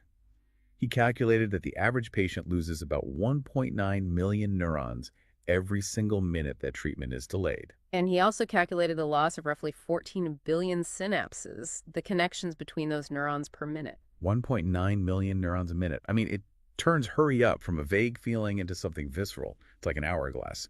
But every single grain of falling sand is a million brain cells. An entire encyclopedia of memories, motor skills, or language processing is wiped out every 60 seconds. Saver concluded that each untreated minute of a stroke ages the brain by roughly 3 weeks. 3 weeks. Very minute. Yep. This is why you'll hear hospitals bragging about their door-to-needle time. How fast can they get a patient through the automatic sliding doors, into the CT scanner, and start pushing the TPA into their findee? Right, hospital efficiency is critical. But doctors quickly realized they had a massive bottleneck occurring long before the patient ever reached the sliding doors. Oh, absolutely. You can optimize a triage team to the second, but it means nothing if millions of neurons are dying while the patient is sitting on their couch, hoping their numb arm is just a pinched nerve, debating whether to call an ambulance. And that's exactly why the medical system needed a way for untrained bystanders to recognize a stroke instantly. Because in a hospital setting, doctors use a highly complex assessment called the NIH Stroke Scale, or NIHSS. It's a 15-item exam. Right. You check their gaze, their visual fields, their reaction to pinpricks, their ability to name objects. It's a brilliant tool for quantifying exactly how bad a stroke is. Yeah. But you absolutely cannot ask a panicked spouse to perform a 15-point neurological exam in their living room. No, you need simplicity. Yeah. So in 1997, a researcher named Arthur Kothari and his team at the University of Cincinnati took that complex hospital exam and ruthlessly stripped it down. They created the Cincinnati Pre-Hospital Stroke Scale, focusing on just 3 overt physical checks: facial droop, arm drift, and abnormal speech. Face, arm, speech. Exactly. It was engineered so paramedics could perform it in under a minute on someone's front lawn, accurately flag a likely stroke, and radio ahead to trigger a stroke alert at the receiving hospital. Which was a massive leap forward for paramedics. But in 2003, a team in the UK led by Gary Harbison realized the general public needed an even simpler behavioral trigger. Right, because strokes were finally treatable, but only if people mobilized instantly. So Harbison's team took those 3 paramedic checks, face, arm, speech, and added a crucial 4th element, time. and the FAST acronym was born. Face dripping, arm weakness, speech difficulty, time to call emergency services. It's a masterpiece of public health engineering. It compressed a highly clinical diagnostic question into an actionable behavioral instruction that could be memorized from a single 30-second television commercial. It really empowered the everyday bystander. But, as with any simplification in medicine, when you condense neurology into a catchy acronym, you inevitably create blind spots. Yeah, that makes sense. SSS is a screening tool, not a comprehensive diagnosis. And it has a heavily documented anatomical flaw.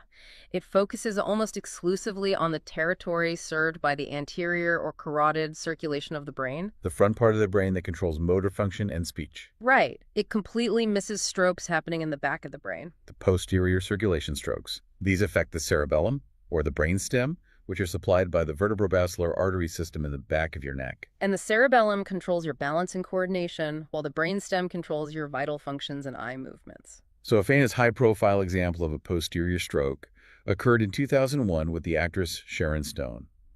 She suffered a subarachnoid hemorrhage caused by a vertebral artery dissection. Yeah, and a dissection is when the inner lining of an artery tears. Blood forces its way into the tear, separating the layers of the artery wall and creating a bulge that can either block blood flow or rupture entirely. And when Sharon Stone experienced this, she didn't have a facial droop. No. Her arms weren't weak. She wasn't slurring her speech.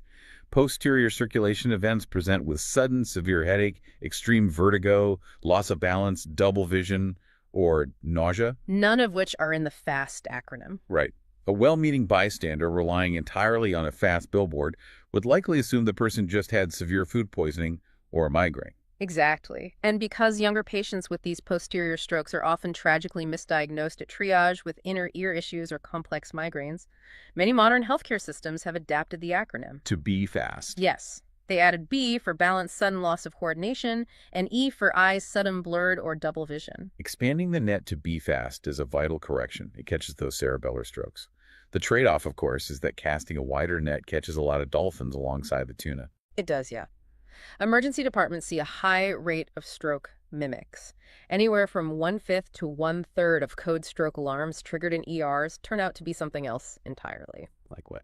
Well, extreme hypoglycemia, low blood sugar, can bizarrely mimic a stroke, causing one-sided weakness. Certain severe migraines with auras can cause temporary paralysis. But emergency physicians broadly accept these false alarms, right? Oh, absolutely. Because BE-FAST is meant to trigger urgent transport and get the patient into a CT scanner, not to finalize a diagnosis on the sidewalk. Speaking of emergency physicians, we have to acknowledge that medicine is rarely as clean as a textbook. Very true. The adoption of TPA, that miracle clot-busting drug from the 1995 trial, was actually highly contested. Oh, yeah. There was, and in some circles still is, a genuine controversy informally called the TPA wars within emergency medicine. I love looking into the debates because it shows how evidence-based medicine is actively contested. Skeptics, led by prominent emergency physicians like Jerome Hoffman, argued for years that the original 1995 trial overstated the benefits while minimizing a very grim reality. The bleeding risk. Yes. When you inject a systemic drug that destroys blood clots, you run the very real risk of causing a spontaneous hemorrhage in the brain. In that 1995 trial, the rate of symptomatic brain hemorrhage was about 6.4% in the treated group compared to just 0.6% in the placebo group. Wow, that's a big jump. It is.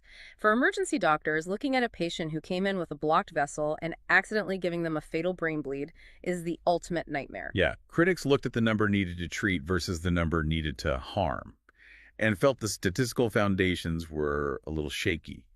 It's a vital reminder that a pivotal trial can become the global treatment standard, while a meaningful minority of practicing physicians remain deeply skeptical of its real-world application. Fortunately, though, technology didn't stop with TPA. Yeah. For years, the treatment window for an ischemic stroke was hard-capped at around 3 to 4.5 hours. After that, doctors assumed the penumbra was entirely dead, the window was closed, and giving TPA would only cause bleeding with no benefit. But in 2018, that decades-old assumption was spectacularly overturned by two major trials, known as DAWN and DEFUSE 3. And they weren't testing a new drug. Right. They were testing a mechanical intervention called an endovascular thrombectomy.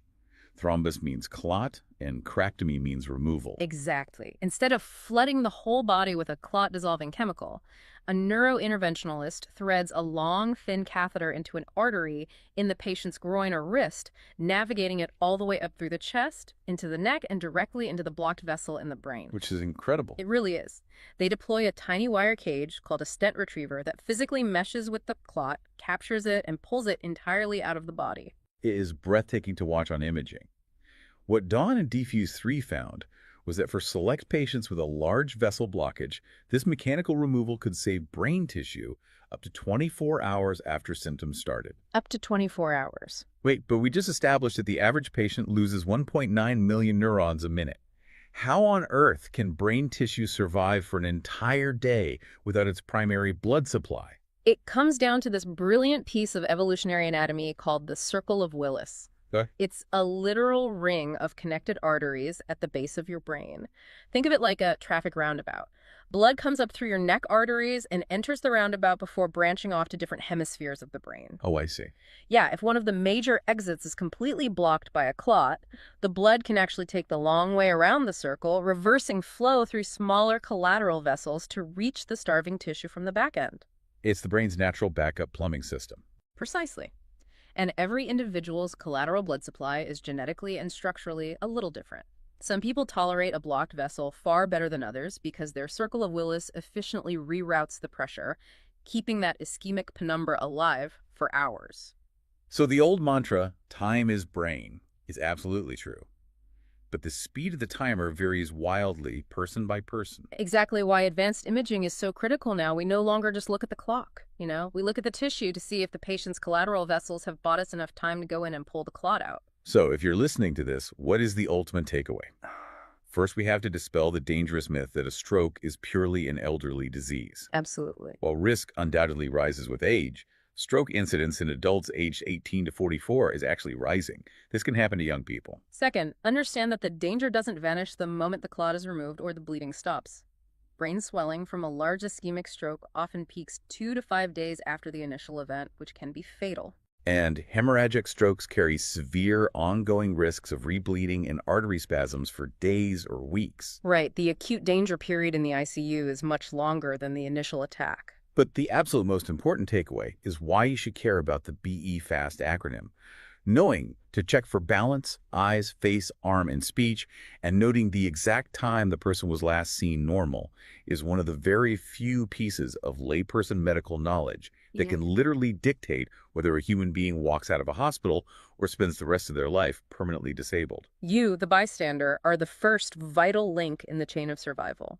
If you see the signs, even if it's just sudden vertigo and double vision, you do not wait to see if it passes. Ever. You do not let them sleep it off. You call emergency services immediately, let the paramedics trigger the alert, and let the CT scanner sort out the clot from the bleed. I want to leave you with one final forward-looking thought. We just explored the incredible mechanics of the Circle of Willis, that natural traffic roundabout that can keep brain tissue alive for up to 24 hours in some lucky individuals. Yeah. If our own collateral circulation is the key to extending that treatment window, could the future of stroke medicine fundamentally shift? How do you mean? Could we eventually focus less on just racing to dissolve the clots and more on finding ways to instantly dilate and boost the brain's natural backup plumbing the exact moment a stroke happens, buying every single patient the time they need? Now that is a truly fascinating frontier. Something to mull over. Until next time, keep diving deep. I want you to think back to the very first test you ever took in your entire life. You definitely didn't study for it. And, you didn't even know it was happening. Right, because it happened within literally 60 seconds of you being born. Exactly. And it was graded on this really rigid scale of 0 to 10. It is basically the ultimate pop quiz. Yeah. And, arguably it's the most high-stakes assessment any of us will ever face, just given what those numbers dictate right after birth. Yeah. So today we're taking a deep dive into the APGAR score. And whether you're like a nursing student prepping for an exam or just an insanely curious learner, this is going to be your definitive guide to how a newborn is scored in those first 60 seconds. It's such a fascinating topic, too. It really is. Our mission today is to unpack the surprising, honestly kind of accidental origin of this universal checklist, break down what the 5 criteria actually measure biologically, and, explore how a simple 0 to 10 scale from the 1950s became the center of these massive modern controversies. Yeah, because the APGAR score is almost always taught as this fixed, timeless pillar of medicine. Like you learn the textbook definition, which is a rapid clinical checklist used to summarize a newborn's condition. Right. But its identity has shifted so dramatically over the years. I mean, it went from being this marginalized data collection tool to a literal life-saving trigger, and then eventually to a heavily distorted piece of legal evidence. Which is wild. But before we get into how the test works today, we really need to understand the environment that made it so desperately necessary in the first place. Because if we transport ourselves back to a delivery room in the early 1950s, we are not looking at the hyper-specialized, highly monitored room we expect today. Not at all. The historical context is, frankly, a bit jarring. Back in the 50s, essentially all clinical attention was trained entirely on the laboring mother. Just the mother. Yeah, the obstetrician's job was to deliver the baby and just ensure the mother survived the process, which, was still remarkably dangerous at the time. Wow, okay. So once the baby emerged, if it looked pale or limp, or maybe was barely breathing, the medical team would often just set the newborn aside, like sometimes literally on a side table covered with a towel. Wait, just left on a table? That sounds completely unthinkable now. You'd expect immediate alarms and a whole rush of pediatricians. Right, but the paradigm was entirely maternal-focused, and compounding that danger was this complete lack of shared vocabulary for a baby in distress. If a newborn wasn't doing well, a doctor or nurse might just, jot down a vague impression on the chart. I like what? Things like poor color, breathing poorly, or literally just looked bad. Looked bad. That is terrifyingly unscientific. That tells the next nurse coming on shift absolutely nothing about the baby's actual physiological state. Exactly. It varied wildly depending on who happened to be looking at the baby, and frequently it wasn't even recorded at all.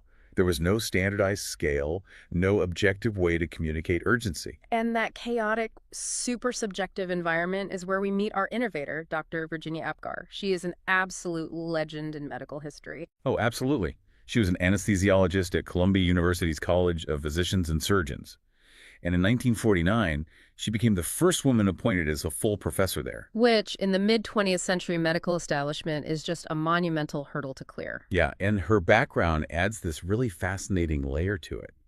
She had actually trained as a surgeon in the 1930s, but she was actively steered away from surgery, which was the prestigious male-dominated field, toward the newer, lower-status specialty of anesthesiology. Her mentor essentially told her that a female surgeon would never find financial backing or patient trust, right? Exactly. So she took that redirection and just poured her brilliance into anesthesiology. She almost single-handedly built the anesthesia division at Columbia's Sloan Hospital for Women. Which put her directly in the delivery room for thousands upon thousands of births. Right. And her entire career as an anesthesiologist was built on vigilance. When you're keeping someone under anesthesia, your whole job is to watch for the most subtle, minute warning signs of physiological distress. You're obsessively monitoring breathing, color, pulse. Yes.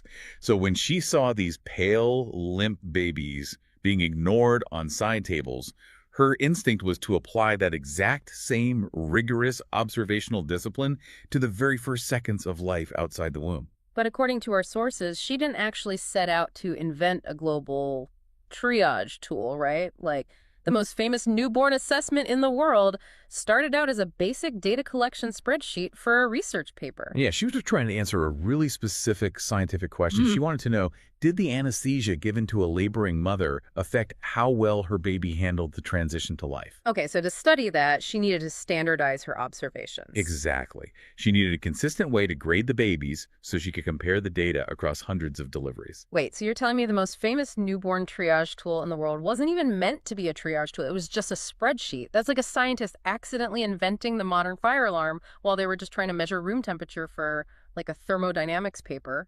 That is a great comparison. She was just doing her research. And there's this fantastic origin story that circulates in nursing schools about how she actually finalized the criteria. Oh, the cafeteria legend? Yes. The legend goes that a medical student asked Dr. Apgar over breakfast in the hospital cafeteria how one might systematically evaluate a newborn. And she supposedly said, "That's easy. You just take 5 signs and score them, and sketched the whole system out on a scrap of paper right there over her coffee. Which is amazing. I mean, we don't know for certain if it happened exactly that way, but she did formally publish this system in 1953. And it caught on so rapidly because it solved a massive, complex problem for $0. Right. It required no specialized equipment. It took under a minute, and it gave every nurse, midwife, and doctor in the room the exact same objective number to shout out. So she realizes observation is key, but human beings are incredibly subjective. How did she actually force doctors to measure a baby objectively using just their eyes and hands? Let's break down the mechanics of the checklist. Well, we should probably clear up a massive misconception first. Oh, right. Because if you ask anyone who works in obstetrics what APGAR stands for, they'll probably list off appearance, pulse, grimace, activity, and respiration. APGAR. Except she didn't name it that. No, she didn't. The acronym is a total myth, or more accurately, it's a backronym. Virginia Apgar published the original scale under her own surname, purely by coincidence. A full decade later, right? Around 1963. Yeah, about 10 years later, a pediatrician named Dr. Joseph Butterfield realized that her name perfectly aligned with the 5 vital signs of birth. So he coined the APGAR mnemonic as a teaching device for his medical students, just to help them memorize the criteria. That is an unbelievable stroke of historical luck for her legacy. I mean, to have your name literally spell out your invention. It really is. So let's look at those 5 vital signs. Each of the 5 criteria gets a score of 0, 1, or 2. And you add them up at the end for a total score out of 10. Let's start with the A in the mnemonic appearance. This assesses skin color, right? Yes, skin color. Because it's a visual proxy for how well oxygenated blood is reaching the extremities. A score of 0 means the baby is pale or blue all over. Okay, and 1. 1 point is given if the body is pink, but the hands and feet are still blue. The medical term for that is aquacyanosis. And then 2 points if the baby is entirely pink from head to toe. So a baby having blue hands, but a pink body, it's kind of like turning on the central heating in a really large house. The core, like the living room where the thermostat is, gets warm super fast, but the radiators in the furthest guest bedrooms take a few minutes to catch up. That is the exact physiological mechanism at work. Peripheral circulation is the very last thing to fully open up after birth. The newborn's body is naturally prioritizing sending highly oxygenated blood to the brain, the heart, and the lungs. So the hands and feet can wait. Exactly. Which means appearance is the category most likely to produce a perfectly healthy baby who never scores a 10. Oh, yeah. Generations of nursing students are shocked to learn that a perfect 10 is actually quite unusual. If you were to check your own birth records or, your kids' records, you might see an 8 or a 9. Most vigorously screaming, incredibly healthy babies score a 9 just because their hands and feet are a little blue for the first couple of minutes. Right, it's completely normal. Well, that should relieve a lot of nervous parents reading their charting. So next up is P for pulse, meaning heart rate. Right. A score of 0 means no heartbeat. 1 point is given if the heart rate is below 100 beats per minute, and 2 points if it is 100 or above. And I really want to emphasize this category because it is the single most heavily weighted piece of clinical information in the entire score. Because it dictates the immediate response in the room, right? Like, if that heart rate is under 100, you aren't waiting around to finish the rest of the checklist. Exactly. A low heart rate at 1 minute is the fastest, most reliable trigger for a neonatal resuscitation team to intervene. Long before they evaluate muscle tone or color, if they hear a heart rate dipping into the 80s or 90s, the protocols demand immediate action. Like clearing the airway and providing positive pressure ventilation? Yes, immediately. Okay, moving down the acronym to G-grimace, or reflex irritability. I imagine testing reflexes in a newborn is tricky. You can't exactly ask a 1-minute-old baby to follow a pen with their eyes or, tap their knee with a hammer. You'd have to rely on raw physical stimulus, right? Like tickling their feet. Close to tickling, yes, but a bit more robust. Classically, the provider will flick the sole of the baby's foot, or they'll observe their reaction when a suction bulb is placed in their nose or mouth to clear fluids. And how is that scored? 0 points means no reaction at all. 1 point for a weak grimace or a weak cry. And 2 points for a vigorous cry, a cough, a sneeze, or the baby actively pulling their foot away from the stimulus. So it gives the team a real-time assessment of how intact and responsive the central nervous system is. Precisely. Then we have A for activity, which measures muscle tone. 0 points for a completely limp, flaccid baby. 1 point for some slight flexing of the arms and legs. And 2 points for active, spontaneous movement. Now, why is muscle tone such a critical indicator of oxygen?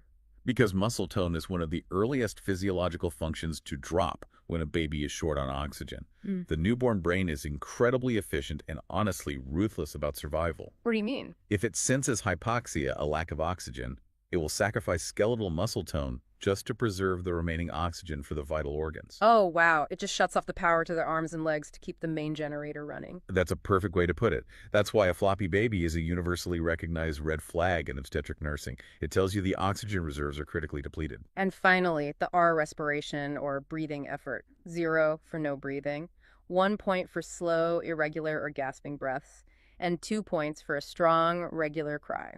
Which is that lusty, echoing cry every parent in the delivery room is holding their breath to hear. Yeah. That sound represents a massive physiological shift. It is literally the sound of fluid being pushed out of the alveoli in the lungs, air rushing in, and the baby's respiratory system taking over the job that the umbilical cord has been doing for the last 9 months. Incredible. So you tally those up, 0 to 10. Generally speaking, a 7 to 10 is reassuring. 4 to 6 is moderately abnormal. 0 to 3 means serious, life-threatening distress. Right. But, it feels completely counterintuitive that a doctor armed with just a stopwatch in their eyes could outperform modern technology. We live in an era of, Apple Watches, instant blood panels, continuous fetal monitoring. You'd assume a visual checklist from 1952 would have been replaced by high-tech lab equipment decades ago. You definitely assume that. But the clinical data says otherwise. And this brings us to this foundational study published in the New England Journal of Medicine in 2001 by Dr. Brian Casey and his colleagues. Oh, this is the one where they tested the old-school APGAR score against a highly invasive, high-tech chemical measurement, right? Umbilical cord blood pH. Let's explain what that blood test actually measures, because it sounds like the ultimate objective gold standard. Biologically, it is. When a baby is deprived of oxygen during labor, their body switches to anaerobic respiration to survive. That process produces lactic acid as a byproduct. Okay. So by drawing blood directly from the umbilical cord right after birth and measuring the pH of the acidity, you get a highly precise chemical snapshot of oxygen deprivation. So it's literally human observation versus a precise chemical blood analysis. Exactly. And what Dr. Kissey's team found after examining nearly 152,000 births was just staggering.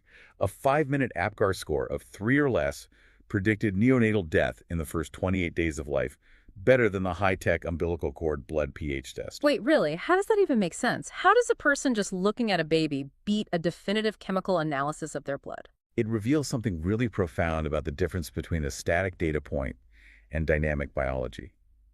A lab test gives you a number about the chemistry in the blood at 1 exact millisecond in time. Right. But a 60-second visual checklist performed by a trained human being captures a holistic picture of transitional physiology. It captures the heart actually pumping, the brain reacting to stimulus, the lungs expanding, the muscles firing. It synthesizes the entire organism's struggle to adapt to the outside world. Exactly. Whereas complex chemistry can sometimes miss that bigger picture of resilience. The word resilience is key there, especially regarding the timing of the score. Because Dr. Apgar originally intended for this to be checked just once, at exactly 1 minute after birth. Right. But clinicians quickly realized that the 1-minute score essentially reflects how rough the labor and delivery process was. It acts as a baseline trigger.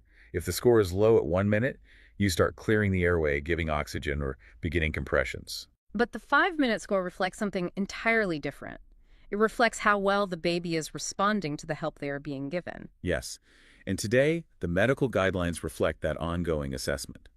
If a baby's 5-minute score is still below a 7, the team doesn't just stop scoring. They will assess the baby again at 10 minutes, 15 minutes, and even out to 20 minutes of life, charting the trajectory of the baby's recovery. That makes a lot of sense. But because this number is universally recorded on every single birth chart, and because it's so easy for anyone to understand, it's a simple grade between 0 and 10, it inevitably became a weapon outside the delivery room. Unfortunately, yes. Specifically, it became a focal point in birth injury and cerebral palsy litigation. For decades, it was a favorite battleground for plaintiffs' attorneys. You can easily imagine the scenario in a courtroom. A lawyer presents a medical chart to a jury of laypeople and says, look, the baby scored a 2 out of 10. That is a failing grade. This is absolute proof of birth asphyxia. The hospital negligently deprived this baby of oxygen, and that negligence caused this child's permanent brain damage. Right. And it's incredibly persuasive. We are all conditioned from kindergarten to view a low score as a failure. But you're trying to use a 1-minute snapshot of a rough transition to predict a 60-year lifespan. It's completely out of context. It feels like looking at a basketball team having a terrible first quarter, like maybe they're down by 20 points. If you immediately declare that the coach is legally negligent, the players are terrible, and the franchise is permanently ruined, you're ignoring the rest of the game. That is exactly it. Meanwhile, there are 100 other reasons they might be playing poorly in that specific quarter. The opposing team is shooting unusually well, your star player has the flu, or it's just a random cold streak. Yeah. In the medical context, there are dozens of reasons a baby might have a low APGAR score that have absolutely nothing to do with negligent oxygen deprivation. Such as maternal sedation crossing the placenta, or, congenital anomalies and underlying infection, or just a difficult but entirely non-negligent delivery process. A low score is a symptom, not a definitive diagnosis of the root cause. Right, and this legal misuse became so widespread and so damaging to the medical community that in 2015, the two biggest governing bodies in the field, the American College of Obstetricians and Gynecologists and the American Academy of Pediatrics, had to formally issue a joint committee opinion. Oh, wow. What did they say? They explicitly stated that the APGAR score alone cannot diagnose asphyxia, and it is a poor predictor of an individual baby's long-term neurological outcome. They essentially had to draw a line in the sand and demand that the legal system stop using a 60-second observation as a lifelong causal verdict, which actually leads into another major debate surrounding the score. It's fairness to premature babies. If a baby is born weeks or months early, their biology just isn't equipped to ace this test. Not at all. Premature babies naturally score low because their physiological systems simply haven't finished forming. For example, their nervous system lacks the myelin coating required to send rapid, robust signals to skeletal muscles, so they appear floppy and score poorly on activity. Makes sense. And their peripheral circulation is immensely underdeveloped, so they will almost always lose points on appearance. So a preterm infant might score a 3 or a 4, not because they are in acute life-threatening distress from a botched delivery, but simply because of their sheer developmental timeline. The original APGAR score didn't have a handicap or an adjustment for prematurity. So how does modern medicine account for that without, artificially inflating the score? Many modern medical centers have adopted what's called a combined APGAR approach. It is a really elegant solution to the context problem. Alongside the numerical score, the medical team notes exactly what resuscitative measures are being given at that exact moment to achieve that score. Because a baby who is pink, crying, and vigorously kicking all on their own and scoring a 9 tells a fundamentally different physiological story than a baby who is scoring a 9 only because a medical team is actively giving them CPR, intubating them, and pushing epinephrine. Exactly. The combined score provides the vital context of what it took to get the baby to that state, which perfectly honors Virginia APGAR's original intention. Right. She didn't want a tool for judgment. She wanted a tool for intense, rigorous observation of the reality in the room. Looking back at this incredible journey, it's just amazing. The APGAR score was born from a marginalized female anesthesiologist's desire to bring discipline and attention to a chaotic environment. It was retrofitted with a catchy acronym by a completely different doctor. It stood its ground against modern high-tech lab chemistry, and it's had to be fiercely defended against legal misuse. And Virginia APGAR's legacy extends far beyond this single score, too. She went on to become a leading advocate for birth defect prevention, doing this groundbreaking public health work regarding rubella and folic acid supplementation through her later career as a director at the March of Dimes. She even appeared on a U.S. postage stamp in the 1990s and, had a Google Doodle dedicated to her. That is a rare, spectacular degree of public recognition for a clinical scoring rubric that was supposedly sketched out on a scrap of paper over breakfast. It really is a testament to the enduring power of a simple, brilliantly effective idea. It really is. And that leaves us with one final thought to mull over today. We've spent this time focused on the APGAR score, but it actually sits alongside other highly specialized human observational tools you might encounter in medicine. Right, like the Ballard score. Yeah, the Ballard score, which estimates a premature baby's gestational age just by looking at physical signs like skin texture and ear cartilage, Or there's the Silverman-Anderson score, which grades respiratory distress based purely on observing chest retractions and nasal flaring. It really makes you wonder, in our modern world, where we are utterly obsessed with artificial intelligence, complex predictive algorithms, continuous digital monitoring, and chemical blood labs, what other complex, seemingly unsolvable problems in our daily lives might be solved if we just stopped relying on our technology, stepped back, and created a simple 5-point, 60-second checklist of human observation? That is a very powerful question to walk away with. Sometimes the most sophisticated and reliable diagnostic tool in the room is simply a trained human being paying very close attention. The very first test you ever took didn't require a microchip, a battery, or an algorithm. It just required 60 seconds and someone who cared enough to really look at you. Thanks for joining us on this deep dive, and we'll catch you next time. Usually when we talk about a medical diagnosis, there's this expectation of like mechanical precision. Right. Like you break your arm, the x-ray shows a jagged white line, and the doctor just points at the film and says, there it is, broken or not broken. Exactly, yeah. That visual proof provides this immediate comfort to both the clinician and the patient. I mean, we are just totally conditioned to trust things we can categorize with a quick scan. But the moment you step into the world of mental health, that x-ray machine is entirely useless. The diagnostic landscape gets really murky really fast. Oh, absolutely. We're forced to rely on observable behavior and, subjective reporting rather than just a simple blood test, which is just the reality of psychiatric medicine, right? We're mapping this deeply complex, completely invisible landscape. Yeah, and that murkiness is basically our mission for this deep dive, because today we are unpacking a really fascinating stack of clinical nursing sources all about anxiety disorders. And we are not just looking at the high-level theoretical psychiatry here either. Right. No, we are looking at the bedside reality. We want to know how healthcare professionals, specifically nurses, right, how they recognize and respond to the physiological storm of an anxious patient when it's like happening right in front of them in real time. Because that bedside perspective really strips away all the abstraction.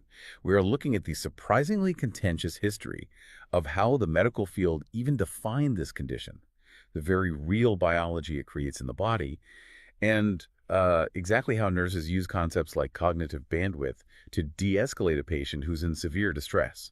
All right, let's unpack this, because right off the bat, our clinical sources point out this crucial, highly technical distinction from the DSM-5 that pretty much frames everything else we're going to talk about. It really does, yeah. Because in everyday conversation, people use the words fear and anxiety interchangeably all the time. But clinically, they are entirely different biological beasts. Completely different, yeah. Fear is the emotional response to a real imminent threat. It's that immediate fight or flight reaction. Like you see a bear charging at you in the woods, your body experiences fear. Right. Fear is anchored entirely in the present tense.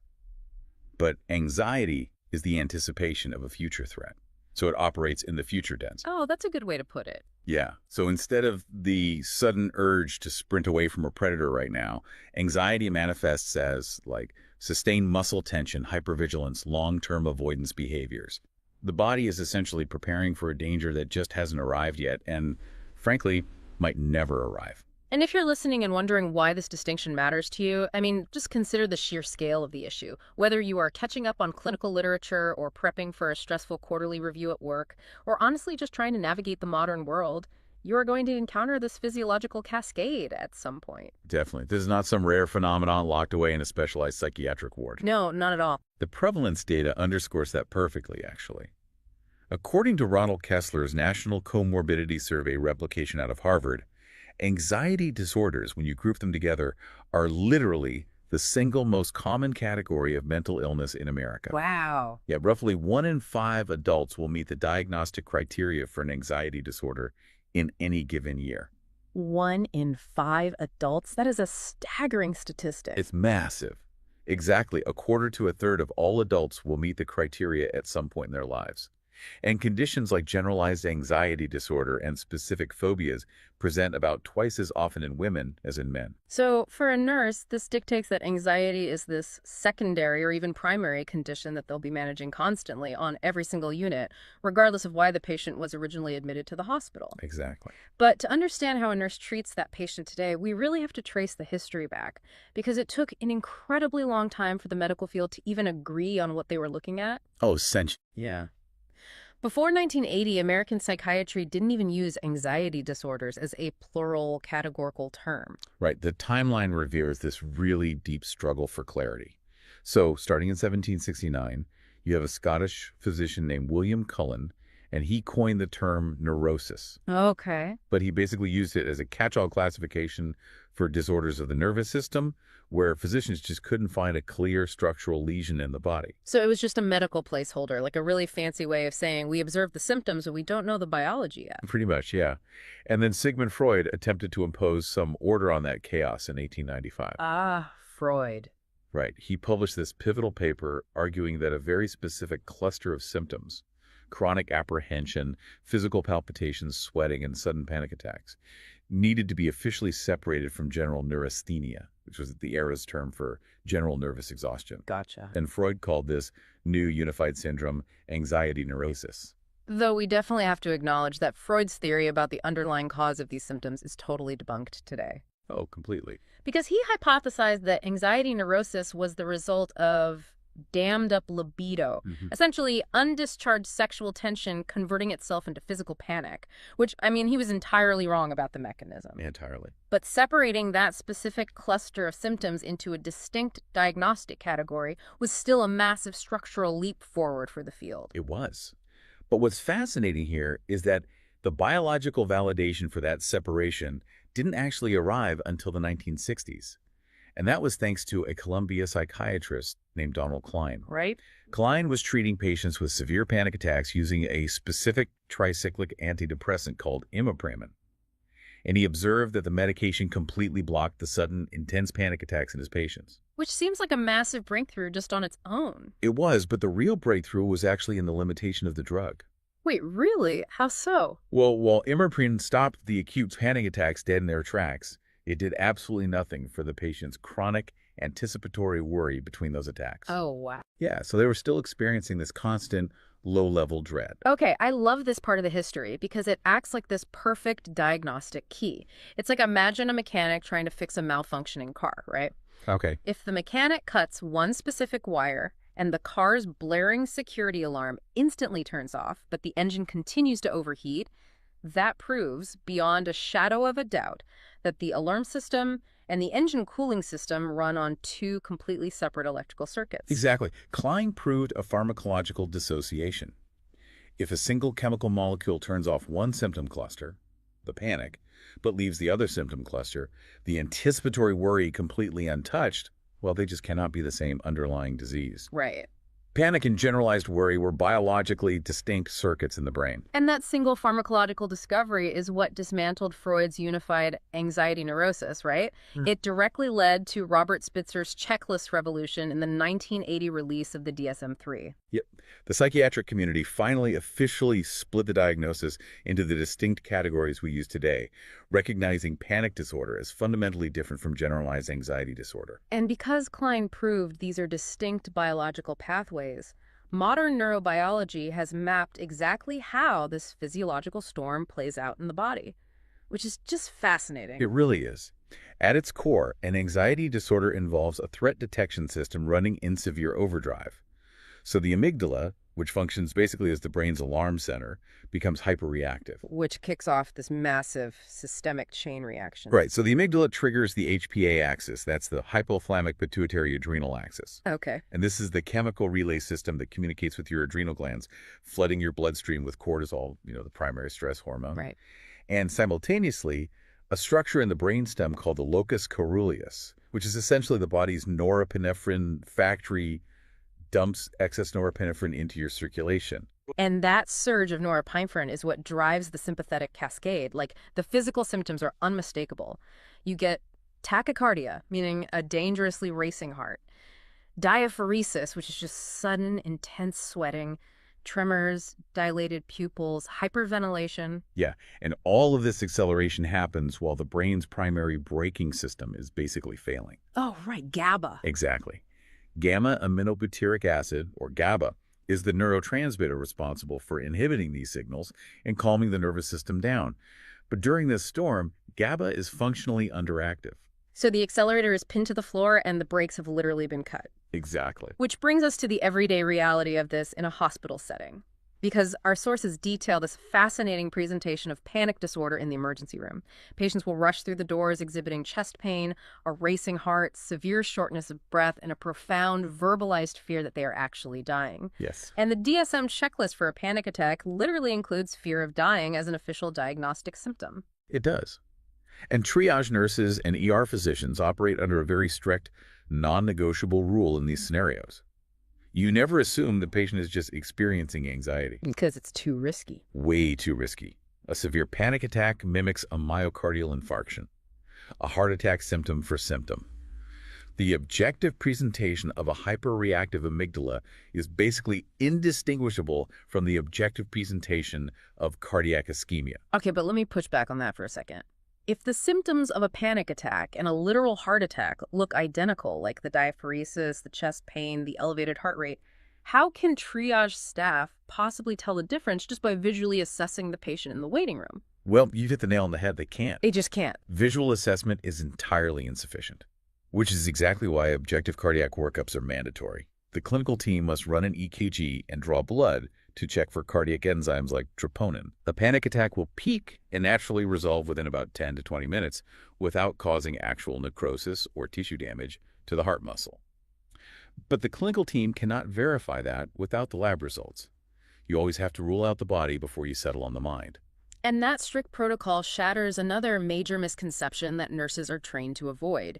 You cannot assume that a patient sitting quietly in a chair looking physically calm isn't experiencing severe internal anxiety. The biological storm can be entirely internalized. Absolutely. And since the physical symptoms can hide or, effectively mimic a lethal cardiac event, nurses require a highly structured way to actually communicate with these patients. Right, because you have to know how to talk to them. Exactly. So Hildegard Peplow, who is a huge pioneer in psychiatric nursing, developed this interpersonal theory built around anxiety as a central organizing concept. And she categorized anxiety on a continuum of 4 distinct levels: mild, moderate, severe, and panic. I love this framework because it ties so beautifully into the Yerkes-Dodson principle, which explains the relationship between arousal and performance. Yes, it's a perfect overlap. Right. The concept is that a mild amount of anxiety actually improves your cognitive function. Under Peplaw's definition, mild anxiety heightens your environmental alertness and motivates learning. Like if you have exam day jitters, that mild anxiety sharpens your focus directly onto the test paper. Exactly. Mild anxiety is highly functional. The danger lies in the tipping points along that continuum. Yeah. Once a patient crosses into moderate anxiety, you start to observe a narrowing of their perceptual field. Yeah. The patient begins to exhibit selective inattention. Yeah. They might hear a little less of what the nurse is explaining, filtering out peripheral information. But when they hit severe or full panic levels, rational thought just collapses entirely. Completely collapses. The patient's perceptual field reduces to this incredibly tiny point. They might fixate on a single ticking clock on the wall, completely unable to process the words the medical team is saying. And in full panic, their behavior becomes profoundly disorganized. Right. The cognitive bandwidth simply ceases to exist. It's exactly like trying to download a massive 5 GB software update on a smartphone that has 1% battery life and a terrible dropping Wi-Fi connection. The system is technically powered on, but the bandwidth is completely gone. You cannot force complex data through a compromised connection. That is a great analogy. And when the system is at 1%, the nursing intervention must fundamentally change. At the mild or moderate levels, a nurse can effectively use therapeutic communication. They can hand a patient a pamphlet and teach them about the potential side effects of a new medication. Sure. But when a patient escalates to severe or panic levels, teaching is immediately abandoned. You do not attempt to explain complex discharge instructions to a patient who has lost their cognitive bandwidth. Right, the priority shifts from education to immediate safety and stabilization. The nurse literally stops trying to push the download and focuses on plugging the phone into a power source. Exactly. You reduce the stimuli in the room, you dim the lights, you maintain a calm, steady physical presence, you lower the pitch of your voice, and you issue incredibly short, simple 3-word directions like, breathe with me. Because reducing that cognitive load allows the patient's autonomic nervous system a chance to actually reset. Right. And if we connect this to the bigger picture, just consider how broadly this applies outside of a psychiatric unit. Oh, totally. Picture a parent standing in a pediatric intensive care unit, or a patient sitting completely alone waiting for a biopsy result.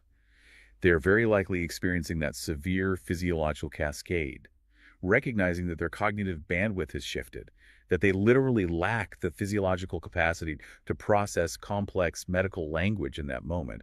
That has immediate consequences for patient safety and, honestly, just providing basic human compassion. Yeah, managing the acute moment is all about recognizing that bandwidth.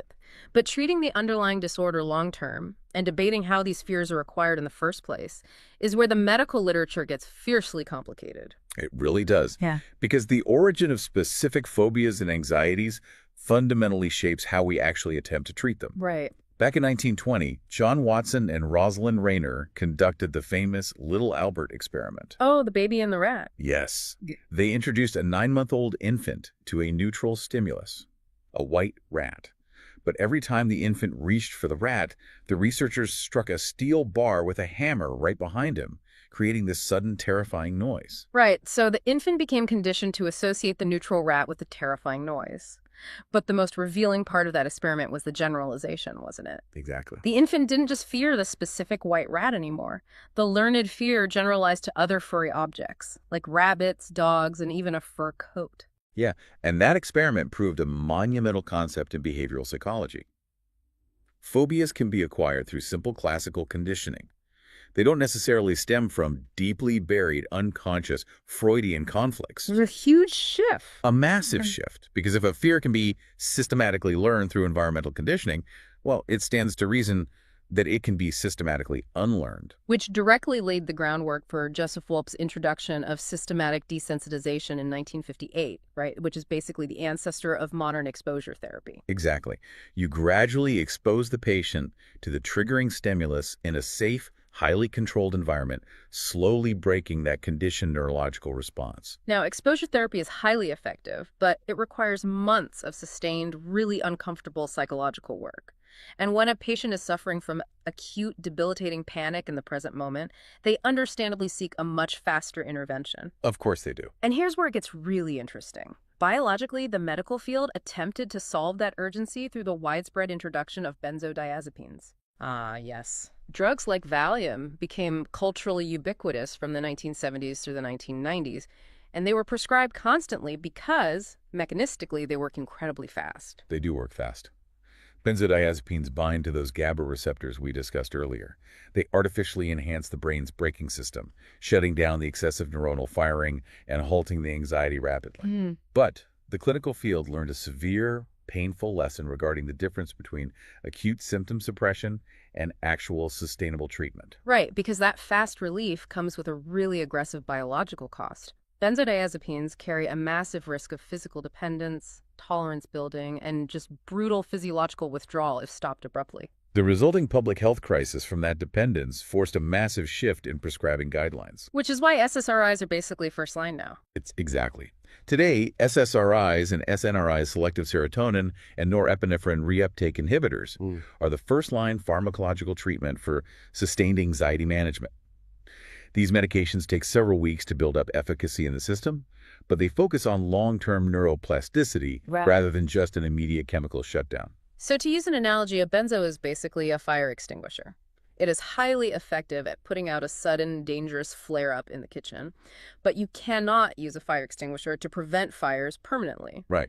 An SSRI is more like installing a building-wide sprinkler system.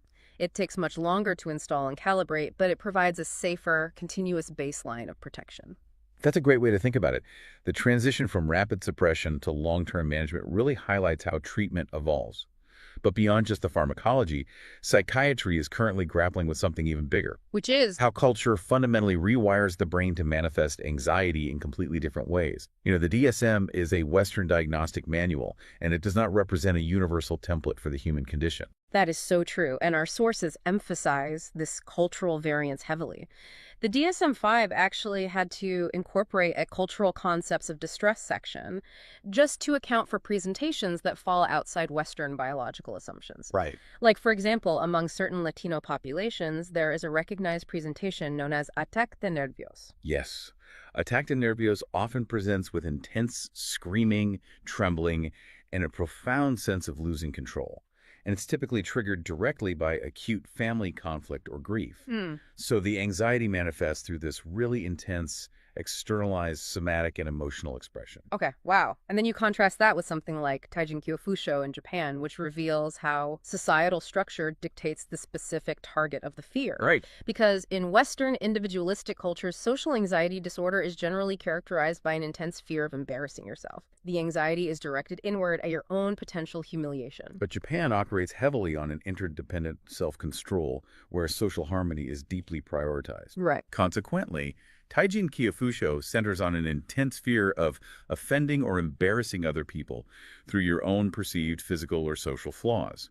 The underlying biological arousal is the same, but the culture provides the architectural blueprint for how the fear is actually experienced. But if culture shapes the symptoms that much, it naturally begs a massive question about how we define a disorder at all. It definitely does. Alan Francis, the psychiatrist who literally chaired the task force for the DSM-IV, wrote a deeply critical book about this called Saving Normal.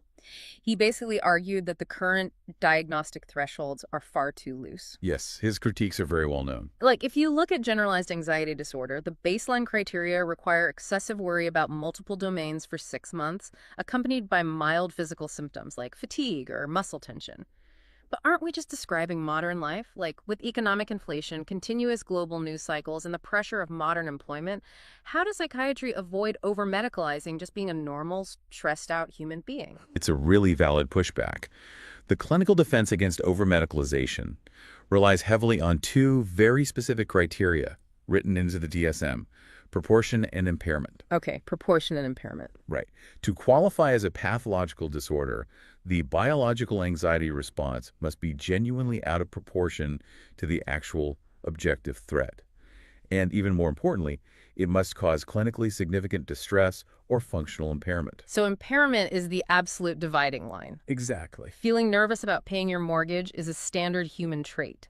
But being so consumed by that worry that you suffer from insomnia for 6 months, lose the ability to concentrate at your job, and entirely isolate yourself from your family, that is functional impairment. The system is no longer functioning. Right. When the biological response actually prevents the organism from executing the necessary functions of daily life, that is when it crosses the threshold into pathology. So what does this all mean when we look at the full picture?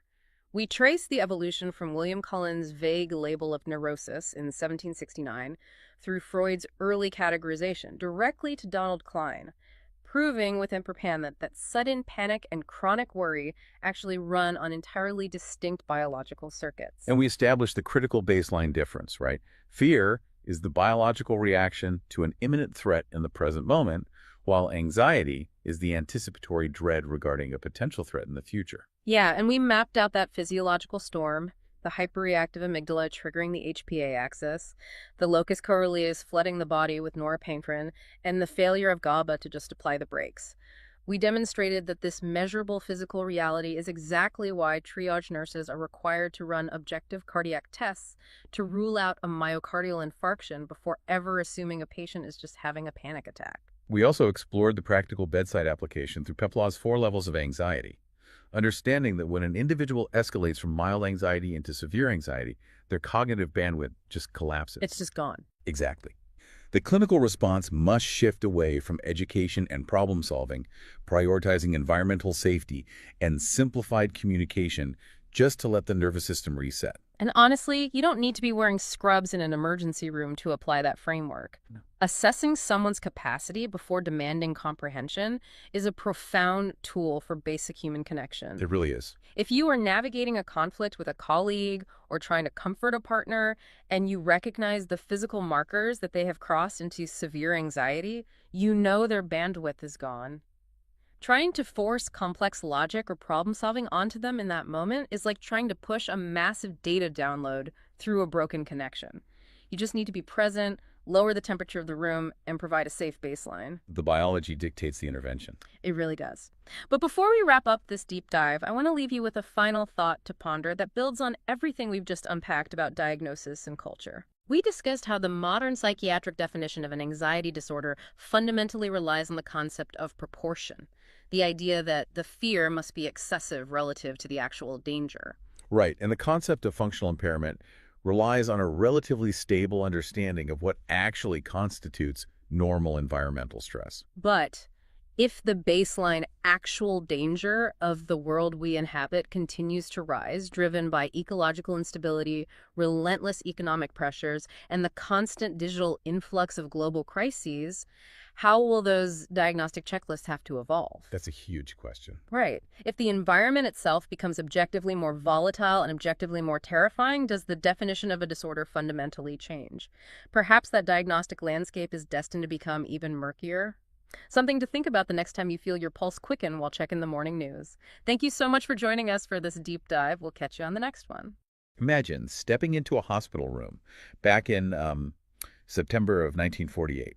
You're looking at a 29-year-old woman, and she is just completely bedridden. Right. She had severe rheumatoid arthritis. Yeah, her joints are so destroyed, so inflamed that she can barely even move. Then her doctor walks in with a syringe containing this brand new, highly experimental compound. He gives her an injection, and, well, within days, she is actually walking around the ward. Which is almost unbelievable when you think about it. Totally. By her third dose, she has essentially checked herself out and is literally downtown going shopping. I mean, it looks like absolute magic, right? Like a switch was just flipped. It really was. I mean, the profound dramatic transformation of that single patient, it completely shifted the entire trajectory of modern medicine. It established a whole new baseline for what doctors thought might be possible with autoimmune diseases. And that transformation is exactly what we're exploring today. Welcome to the Deep Dive. Our mission today is to, well, pull back the curtain on that quote-unquote magic compound, corticosteroids. It's a massive topic. It is. We've pulled together a really fascinating stack of sources for you today, ranging from medical history archives detailing that exact 1948 discovery to, modern pharmacology textbooks and even some recent critical care trial data. Yeah, we're covering a lot of ground. We are. We're going to look at the massive power these drugs hold, the incredibly dangerous side effects they can unleash, and the absolute golden rule of medicine when it comes to managing them. Basically, why you never, ever stop taking them abruptly. That is so crucial. But before we get into the dark side of that miracle, we really need to clear the air. Because when we say the word steroids, we have to erase a very specific pop culture image from our minds. We are not talking about bodybuilders. Oh, absolutely not. There's no muscle building, no roid rage happening here at all. Yeah, and that misconception trips up a lot of people, even nursing and medical students in their very first weeks of training. Anabolic androgenic steroids are synthetic derivatives of testosterone. They are specifically engineered to build muscle mass and, well, enhance physical performance. Corticosteroids, on the other hand, operate in a totally different biological arena. They are anti-inflammatory, immune-modulating hormones that are related to cortisol. They manage the body's stress response, metabolism, the immune system. Basically, they prepare the body to survive severe physiological stress, not to, win a weightlifting competition. So to understand what these drugs are actually doing in hospitals today, we have to go back to the frantic race to isolate them in the 1930s and 40s.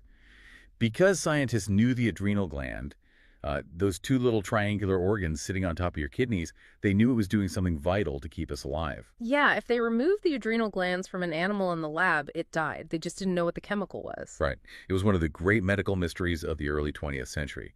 You had this intense race between two brilliant scientists working mostly independently, Edward Calvin Kendall, who was a biochemist at the Mayo Clinic, and Thaddeus Reichstein, a chemist at the University of Basel in Switzerland.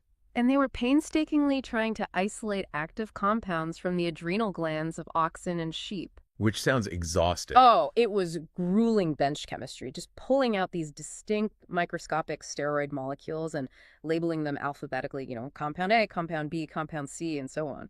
And Kendall eventually isolates this compound E, which later gets named cortisone. But having the chemical in a vial doesn't cure anyone. The clinical spark, the actual application to human disease, that came from a rheumatologist named Philip Showalter Hensch. Yes. And his observation is just brilliant because it's so strange. He noticed that his severe arthritis patients would suddenly go into spontaneous remission if they got pregnant, or, weirdly enough, if they developed jaundice. Which led to his substance X theory. Hensch theorized that pregnancy and jaundice were causing the body to flood itself with some unknown circulating hormone, likely from the adrenal gland, that was powerfully suppressing the disease. That makes sense. Right. The logic being that if the body could naturally turn off the inflammation of arthritis under certain conditions, maybe doctors could induce that state artificially. So he badgered Kendall to synthesize enough of this compound E to test it on a human. And that brings us right back to that 29-year-old bedridden woman in 1948. She gets up and goes shopping. It makes international headlines. Cortisone is just universally hailed as a miracle cure. And looking at the historical timeline in our sources, they won a Nobel Prize for this almost immediately. What's fascinating here is the sheer speed of that recognition.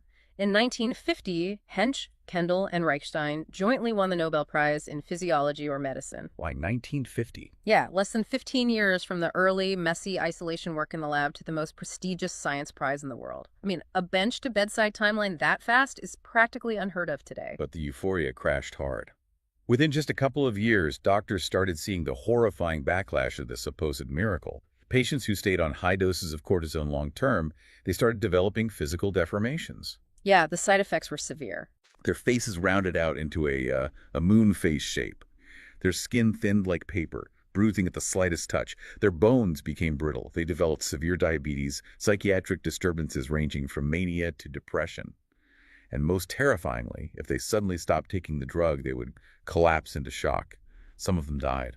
The initial rollout of cortisone perfectly illustrates a recurring pattern in medical history.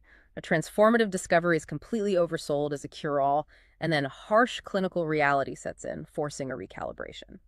The central tension of corticosteroids was established right then in those early years. It is an extraordinarily powerful tool that, if mismanaged, is lethal. Okay, let's get our definition straight.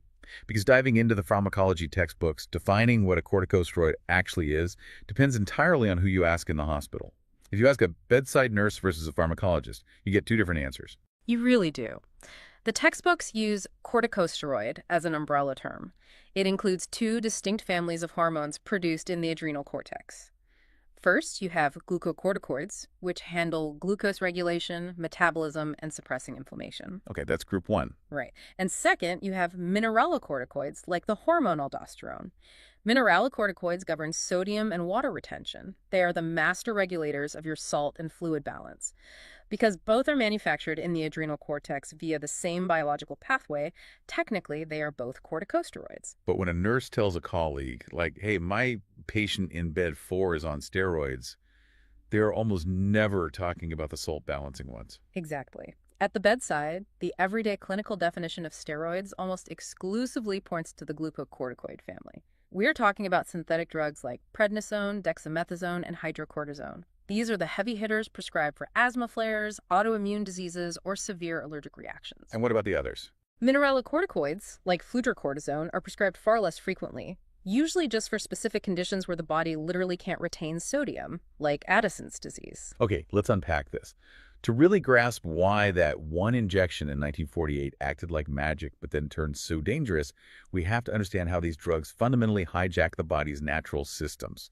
And looking at the physiology guidelines, the easiest way to visualize this is to think of the thermostat in your house. I love that analogy. The hypothalamic pituitary adrenal axis, the HPA axis, it operates on the exact same principles as a home heating system.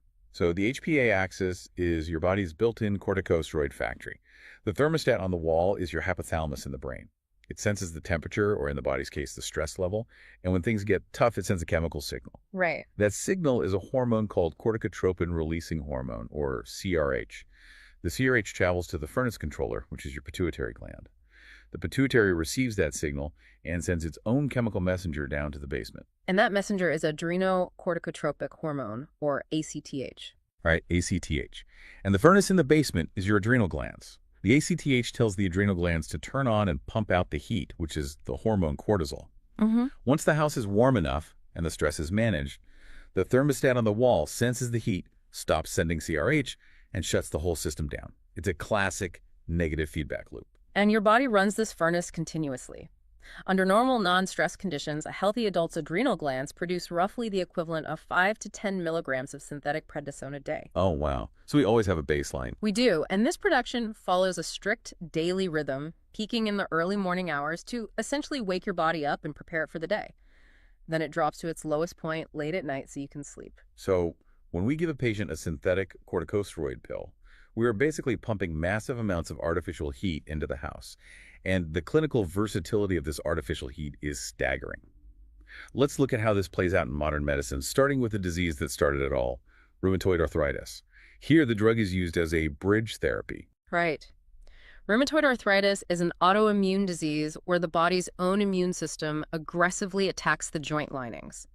When a patient is in agonizing pain, the long-term disease-modifying drugs can take weeks or months to start working. That's a long time to wait in pain. Exactly. So corticosteroids serve as the bridge. A doctor gives a dose, and within 24 to 72 hours, it violently suppresses that immune activity. It halts the destruction temporarily, buying time for the slower-acting medications to finally take over. But you don't always want to flood the whole system. Let's look at asthma. This is where the delivery method completely changes the strategy. You can keep the treatment localized. Yeah, matching the route of administration to the clinical need is vital. For everyday asthma maintenance, a patient uses an inhaled corticosteroid. The medication goes directly into the airway tissue, suppressing the inflammation right where the problem is occurring. Which is great because it stays out of the rest of the body. Right, because it's inhaled, very little of the drug absorbs into the systemic bloodstream, which minimizes side effects. But if a patient comes into the emergency room with a severe acute flare-up of chronic obstructive pulmonary disease, COPD, that localized inhaler is useless. They need the whole house heated systemically. Yes. They require a short, powerful burst, usually a 5-day course of oral corticosteroids like prednisone, to systemically crash the inflammation and open those airways up. Now, here's where my brain starts to struggle with the logic in our sources. Septic shock. Oh, yes. We've got a patient in the intensive care unit who is fighting a massive life-threatening bacterial infection. Their blood pressure is crashing. And the protocol suggests giving them an immune-suppressing drug. I mean, that sounds like throwing water on a drowning man. Why would we turn off the immune system when there's a massive infection? It seems completely counterintuitive, doesn't it? But the key here isn't the immune suppression. It's a concept called adrenal reserve. In severe septic shock, the physiological stress is just off the charts. The patient's blood pressure bottoms out, and their organs are failing. Right. In some cases, the sheer magnitude of the illness outstrips the adrenal gland's physical ability to manufacture enough cortisol to keep the cardiovascular system running. The furnace simply can't keep up with the cold. The patient is running on empty. I see. So doctors will administer low doses of intravenous hydrocortisone, not to suppress inflammation, but to literally replace the survival hormone the body has run out of. Okay, so you are just trying to keep the blood pressure up by replacing the baseline cortisol they are missing. Yeah. But the critical care data we looked at shows this isn't a universally accepted practice, right? The practice is heavily debated. Over the last 2 decades, multiple large-scale clinical trials have yielded really conflicting results on whether this low-dose hydrocortisone strategy actually improves overall survival in septic shock. Really? How so? Well, some trials show it helps stabilize blood pressure faster, but others show no significant mortality benefit and perhaps even an increased risk of secondary infections. Consequently, the international guidelines remain conditional. It is a highly nuanced decision made at the bedside by the clinician. That makes sense. It's a desperation move when the body's own factory is failing. But these drugs aren't just for immune suppression or stress response. Our sources highlight a fascinating use in obstetrics. Antenatal steroids for premature labor. We give an injection to a pregnant person, and it fundamentally changes the physical structure of the fetus's lungs. Yeah, we use specific corticosteroids, usually betamethasone or dexamethasone for this. If a patient is at high risk of delivering prematurely, a single course of corticosteroids is administered to the mother. The drug crosses the placenta and actually accelerates the production of lung surfactant in the fetus. And surfactant is the stuff that stops the lungs from collapsing, right? Exactly. It's the slippery substance that keeps the tiny air sacs in the lungs, the alveoli, from collapsing when we exhale. By speeding up that lung maturation, you drastically reduce the risk of respiratory distress syndrome when the premature baby takes its first breaths. That's incredible. It proves that glucocorticoids do far more than just quiet immune cells. They can trigger rapid, life-saving developmental changes. Seeing how powerful this hormone is across all these different scenarios, the logical pushback from a patient, or, you listening to this, would be, if a short 5-day course of prednisone makes my severe COPD feel amazing, why not a 2-month course? Why can't I just take this drug until I am 100% cured and then just toss the bottle? Answering that brings us to the single most important clinical rule in our entire deep dive today, the tapering rule. The golden rule. Yes. If a patient takes exogenous corticosteroids, meaning synthetic hormones from a pill, an IV, or an injection, at doses above that natural 5 milligram physiological baseline for longer than roughly 2 to 3 weeks, They must be tapered off slowly. The dosage has to be gradually reduced over time. They can never, under any circumstances, be stopped cold turkey. Going back to our thermostat analogy, this makes perfect sense. If you start taking high-dose pills every day, you are flooding the house with artificial heat. You are essentially outsourcing your cortisol factory to a plastic pill bottle. Right. The HPA axis, the thermostat on the wall, senses all this synthetic cortisol floating around in the blood and registers that the house is boiling. It completely shuts down. The hypothalamus stops sending CRH. The pituitary stops sending ACTH.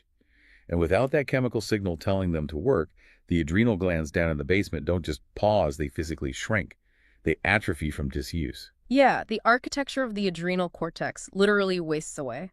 The body becomes completely biologically dependent on the pill bottle for its daily cortisol. If a patient suddenly stops taking that medication, they trigger a catastrophic twofold medical emergency. What happens first? First, the underlying disease they were suppressing, the crippling arthritis or the inflamed airways, can violently flare back up because the anti-inflammatory shield has been dropped. But the second problem is much more immediate and far deadlier. The Addisonian crisis. Yes, an acute adrenal crisis. Right. Because the adrenal glands have been dormant and shrinking for weeks or months, they cannot simply be flipped back on like a switch. Full structural and functional recovery of the adrenal glands can take weeks, months, or in severe cases of long-term use, up to a year. A year? Yeah. Oh. So stopping the pills abruptly means the body suddenly has absolutely zero cortisol to manage baseline stress or maintain blood pressure. Without any cortisol, what is actually happening to the patient in that moment? It is a profound, life-threatening state of shock. The cardiovascular system loses its tone, so blood pressure plummets dangerously low. The patient experiences overwhelming fatigue, severe nausea, vomiting, and acute abdominal pain. And it messes with their salt balance, too. Exactly. Because the synthetic drug often had some mineralocorticoid activity as well, stopping it throws the body's salt balance into chaos. The patient's sodium levels crash, and their potassium levels spike to ranges that can cause fatal heart arrhythmias. Left untreated, an adrenal crisis can kill a patient in a matter of hours. And reading through the nursing pharmacology text, the scariest part is the illusion of health. Feeling fine while on the drug gives you absolutely zero indication of what's happening internally. Not at all. A patient could feel fantastic, totally symptom-free, but their adrenal glands are completely dormant. You cannot trust how you feel to decide when to stop the medication. That illusion of health is why prescribing these drugs requires such meticulous management. Short courses, typically under 2 wints, generally don't require a taper because the adrenal factory hasn't had enough time to completely shut down and physically atrophy. Right. But anything beyond that 2 to 3 week window requires a carefully mapped tapering schedule. You have to slowly lower the artificial heat to coax the thermostat into turning the body's natural furnace back on. Because the stakes are a matter of life and death, precision timing dictates everything. And here's where it gets really interesting, especially when we look at recent medical history. Let's talk about the COVID-19 pandemic, specifically the recovery trial out of the UK. This was a massive, highly publicized moment for corticosteroids. It was huge. The recovery trial provided one of the most consequential therapeutic breakthroughs of the entire pandemic regarding the steroid dexamethasone. Researchers discovered that administering low-dose dexamethasone significantly reduced mortality, it saved lives, in hospitalized COVID-19 patients who were so sick they required supplemental oxygen or mechanical ventilation. But the nuance in that trial data is crucial. Didn't it also show that if you gave dexamethasone to mild cases, like people early in the infection who didn't need oxygen, it offered no benefit? And the data suggested it might actually harm them. Yes. The paradox of the recovery trial is a masterclass in understanding how immune suppression works. In severe late-stage COVID-19, the virus itself is often no longer the primary threat. Right, it's the body's reaction. Exactly. The danger is the body's own immune system overreacting and destroying the lung tissue, the infamous cytokine storm. Dexamethasone damped down that fatal late-stage inflammation. And early on. Early on in the mild phases of the disease, the virus is actively replicating. You desperately need your immune system awake, aggressive, and fighting to clear the virus. If you introduce a powerful immunosuppressant like a corticosteroid too early, you disarm the body's natural defenses, allowing the virus to replicate unchecked. Context is everything. The benefit of the drug depends entirely on the exact phase of the disease, not just the name of the disease itself. Giving it on day 2 is dangerous, but giving it on day 10 is life-saving. Timing and disease pathophysiology dictate the outcome entirely. Let's clarify one more thing, because if I'm a nursing student reading a chart, I might see a patient taking ibuprofen, which is an NSAID, and another taking prednisone, a corticosteroid. Both are classed as anti-inflammatories. Both bring down swelling. How do we distinguish how these neighbors operate? Mechanistically, they operate in completely different biological universes. Or- Oh, yeah. NSAIDs, like ibuprofen or naproxen, work near the surface level of the inflammatory cascade. They act by blocking specific enzymes called COX enzymes. By inhibiting COX, they stop the body from producing prostaglandins, which are the chemicals that cause localized pain and swelling. It's a very targeted, localized blockade. Okay, so how do corticosteroids do it? Corticosteroids go infinitely deeper. They are lipid-soluble, meaning they pass right through the outer membrane of a cell.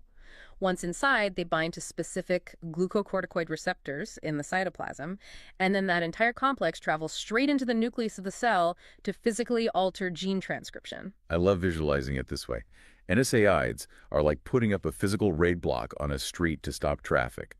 Corticosteroids bypass the street entirely, walk into City Hall, sit down at the mayor's desk, and completely rewrite the city's zoning laws. That's a perfect way to look at it. By altering gene transcription in the nucleus, corticosteroids are literally commanding the cell's DNA to stop manufacturing inflammatory proteins while simultaneously turning on the genes that produce powerful anti-inflammatory proteins. Wow. It is a profound systemic cellular override. It dictates cellular behavior from the genetic code upward. Which brings us to a huge misconception that we really need to stamp out before we wrap up. We've talked about how powerful the cellular override is. Does a corticosteroid actually cure an autoimmune disease? No, it does not. And it is vital for clinicians to communicate this clearly to patients. Corticosteroids do not cure the underlying pathology of diseases like rheumatoid arthritis, lupus, or severe asthma. They just mask it. They merely suppress the symptomatic expression of the disease. They hold the monster in a cage. If you taper off the steroid without introducing another medication that actually modifies the disease process, the monster's still there and the symptoms will return. So to bring all of our sources together for you listening, we've covered a massive amount of ground today. We learned that these synthetic marvels don't invent a new biological function. They hijack, amplify, and prolong the stress response your adrenal cortex already manages. Right. We saw their origin in the desperate bench chemistry of the 1940s. We explored their staggering versatility, from acting as a bridge in arthritis to rescuing failing blood pressure and septic shock to rapidly maturing fetal lungs. And we hammered home the absolute non-negotiable necessity of the tapering rule to avoid a fatal adrenal crisis. And the reason this information is so critical, whether you are a medical professional managing a ward or just a curious learner, is that corticosteroids remain one of the most widely prescribed drug classes on the planet. They're everywhere. From treating eczema and severe allergies, to preventing organ transplant rejection, to managing viral pneumonia, their footprint in medicine is inescapable. But that power requires vigilance. Managing a patient on long-term steroids means meticulously monitoring blood glucose, because these drugs spike sugar levels. Right, diabetes risk. It means protecting bone health to prevent osteoporosis. It means looking out for those Cushingoid physical changes, the redistribution of fat to the face and the center of the bottle. Ensuring patient safety with corticosteroids is one of the highest stakes responsibilities in everyday clinical practice. So what does this all mean? It means we are wielding a double-edged sword that interacts intimately with our most ancient biological rhythms. And I want to leave you with one final thought to mull over, something that builds on exactly how these drugs work. We learned earlier that corticosteroids operate by going deep into the cell's nucleus and altering gene transcription. We also learned that our body's natural HPA axis, our internal thermostat, has a strict circadian rhythm, peaking our natural cortisol early in the morning and dropping it at night. Yes, our natural biological responses are heavily dictated by the clock. It makes you wonder, if our natural hormones are tied so strictly to the time of day, could the exact hour you swallow a synthetic corticosteroid pill fundamentally alter which immune genes are turned on or off?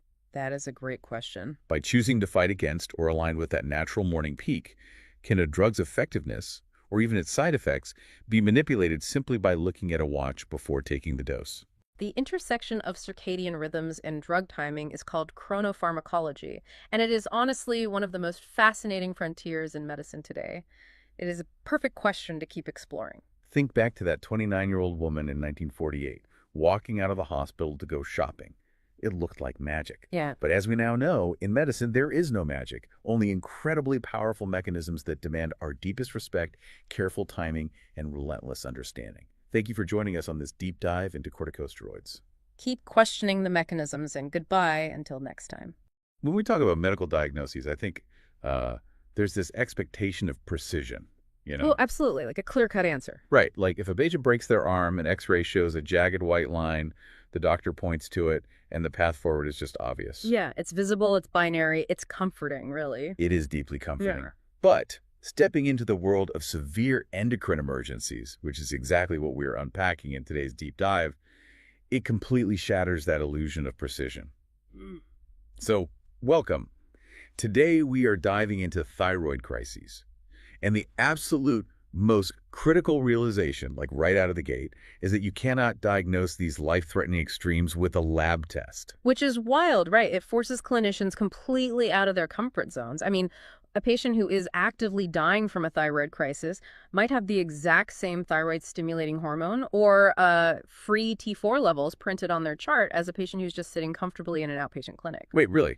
The exact same numbers? Literally the same numbers. The lab values just confirm there is an underlying thyroid disorder, but they are completely incapable of telling you whether that patient's body is compensating for the disorder or actively collapsing from it. Wow.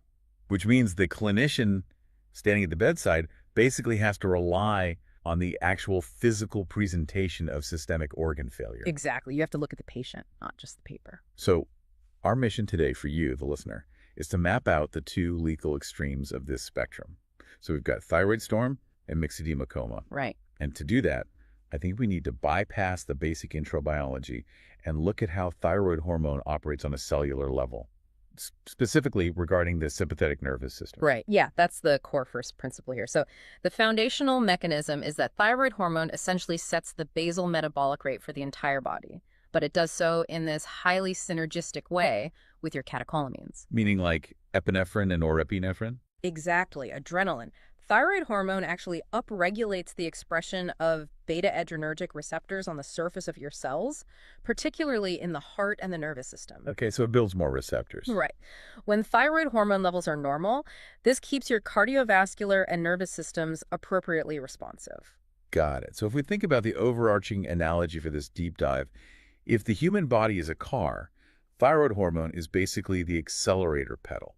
That is a perfect way to look at it. Okay, so let's look at the hyper-extreme first, thyroid storm or thyrotoxic crisis. Yeah. This isn't just an overactive metabolism. Because of that upregulation of beta receptors you mentioned, the patient's cells become wildly hypersensitive to normal baseline levels of circulating catecholamines. Yes, the body is essentially flooded with fight or flight signals that it just cannot ignore. It pushes the whole physiological process into absolute overdrive. Right. So going back to the car analogy, it's like running a car engine at 10,000 RPMs while it's just parked in a hot garage. Eventually, the cooling and fuel systems just fail. That is exactly what happens. Translating that cellular chaos to the actual bedside, you see a cardiovascular system rapidly exhausting itself. I mean, the heart rate frequently exceeds 140 beats per minute. Oh, wow. Yeah, and it commonly devolves into atrial fibrillation. The heart muscle is attempting to meet this impossible metabolic oxygen demand, and it simply cannot sustain that stroke volume. So it just gives out. Left unchecked, yeah. Yeah. It rapidly progresses into high-output heart failure. And coupled with that cardiovascular failure is a profound thermoregulatory collapse, right? Because routine hyperthyroidism might make a patient feel uncomfortably warm, but a true thyroid storm frequently produces a raging fever. A really high one. Yeah. The source is core temperatures easily exceeding 104 degrees Fahrenheit or 40 degrees Celsius. And that hyperthermia is a primary differentiator. When you are trying to determine if a patient has crossed the line from just severe hyperthyroidism into a literal storm, the fever is a massive clue. And parallel to the fever, the central nervous system is equally overstimulated by that beta receptor upregulation. You'll see severe agitation, intense tremors. Because the brain is just starved for oxygen. Exactly. As the metabolic demand outstrips oxygen delivery to the brain, that agitation deteriorates into frank psychosis, stupor, and ultimately coma. The literature also highlights a very specific gastrointestinal presentation that feels like a crucial warning sign to me.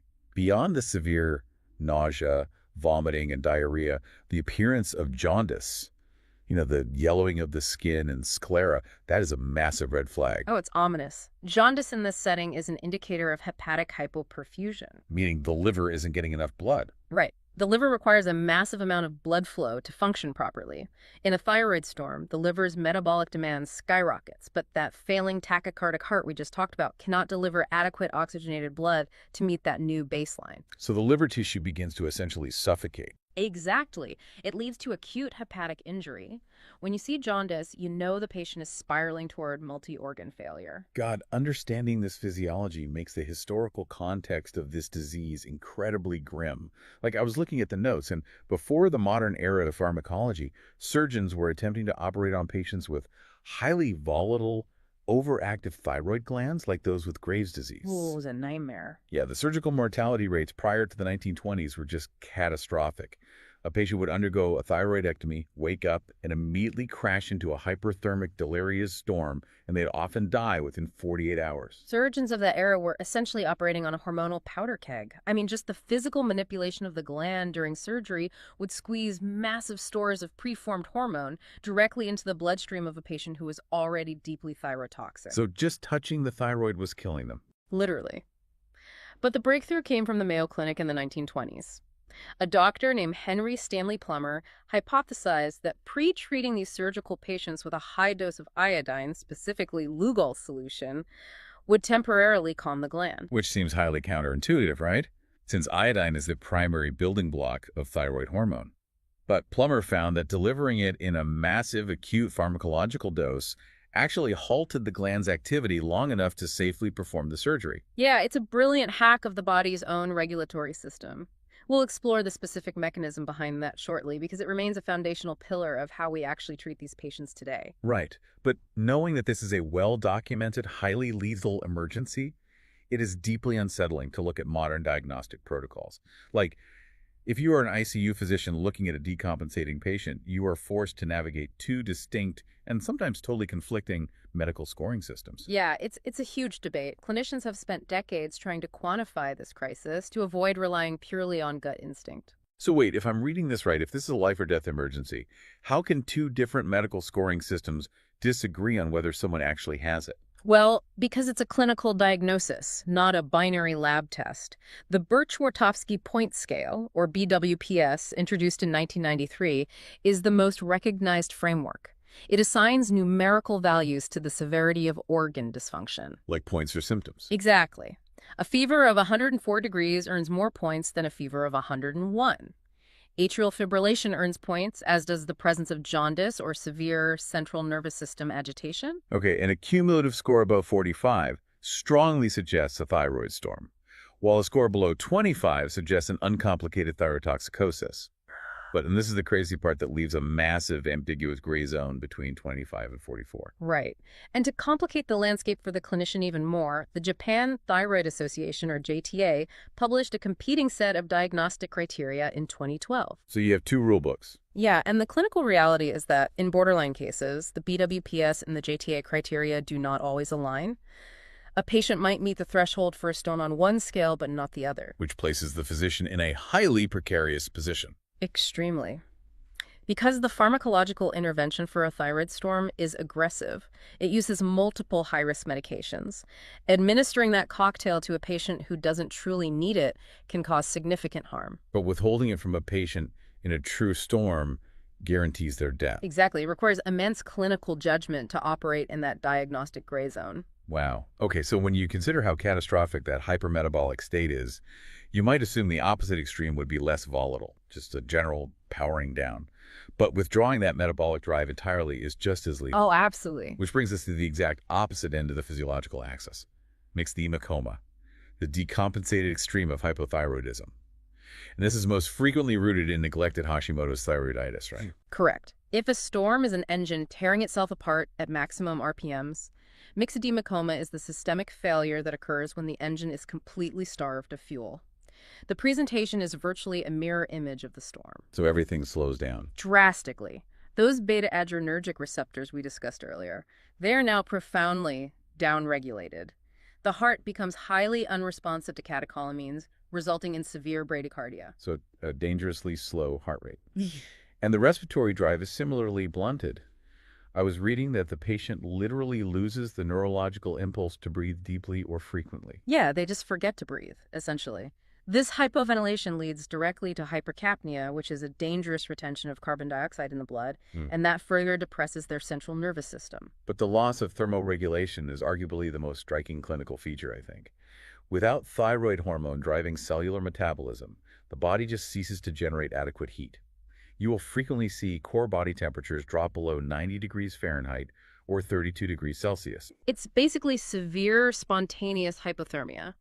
Accompanying this is severe hyponatremia, low sodium, driven largely by a decrease in the glomerular filtration rate. The kidneys just stop filtering. Pretty much.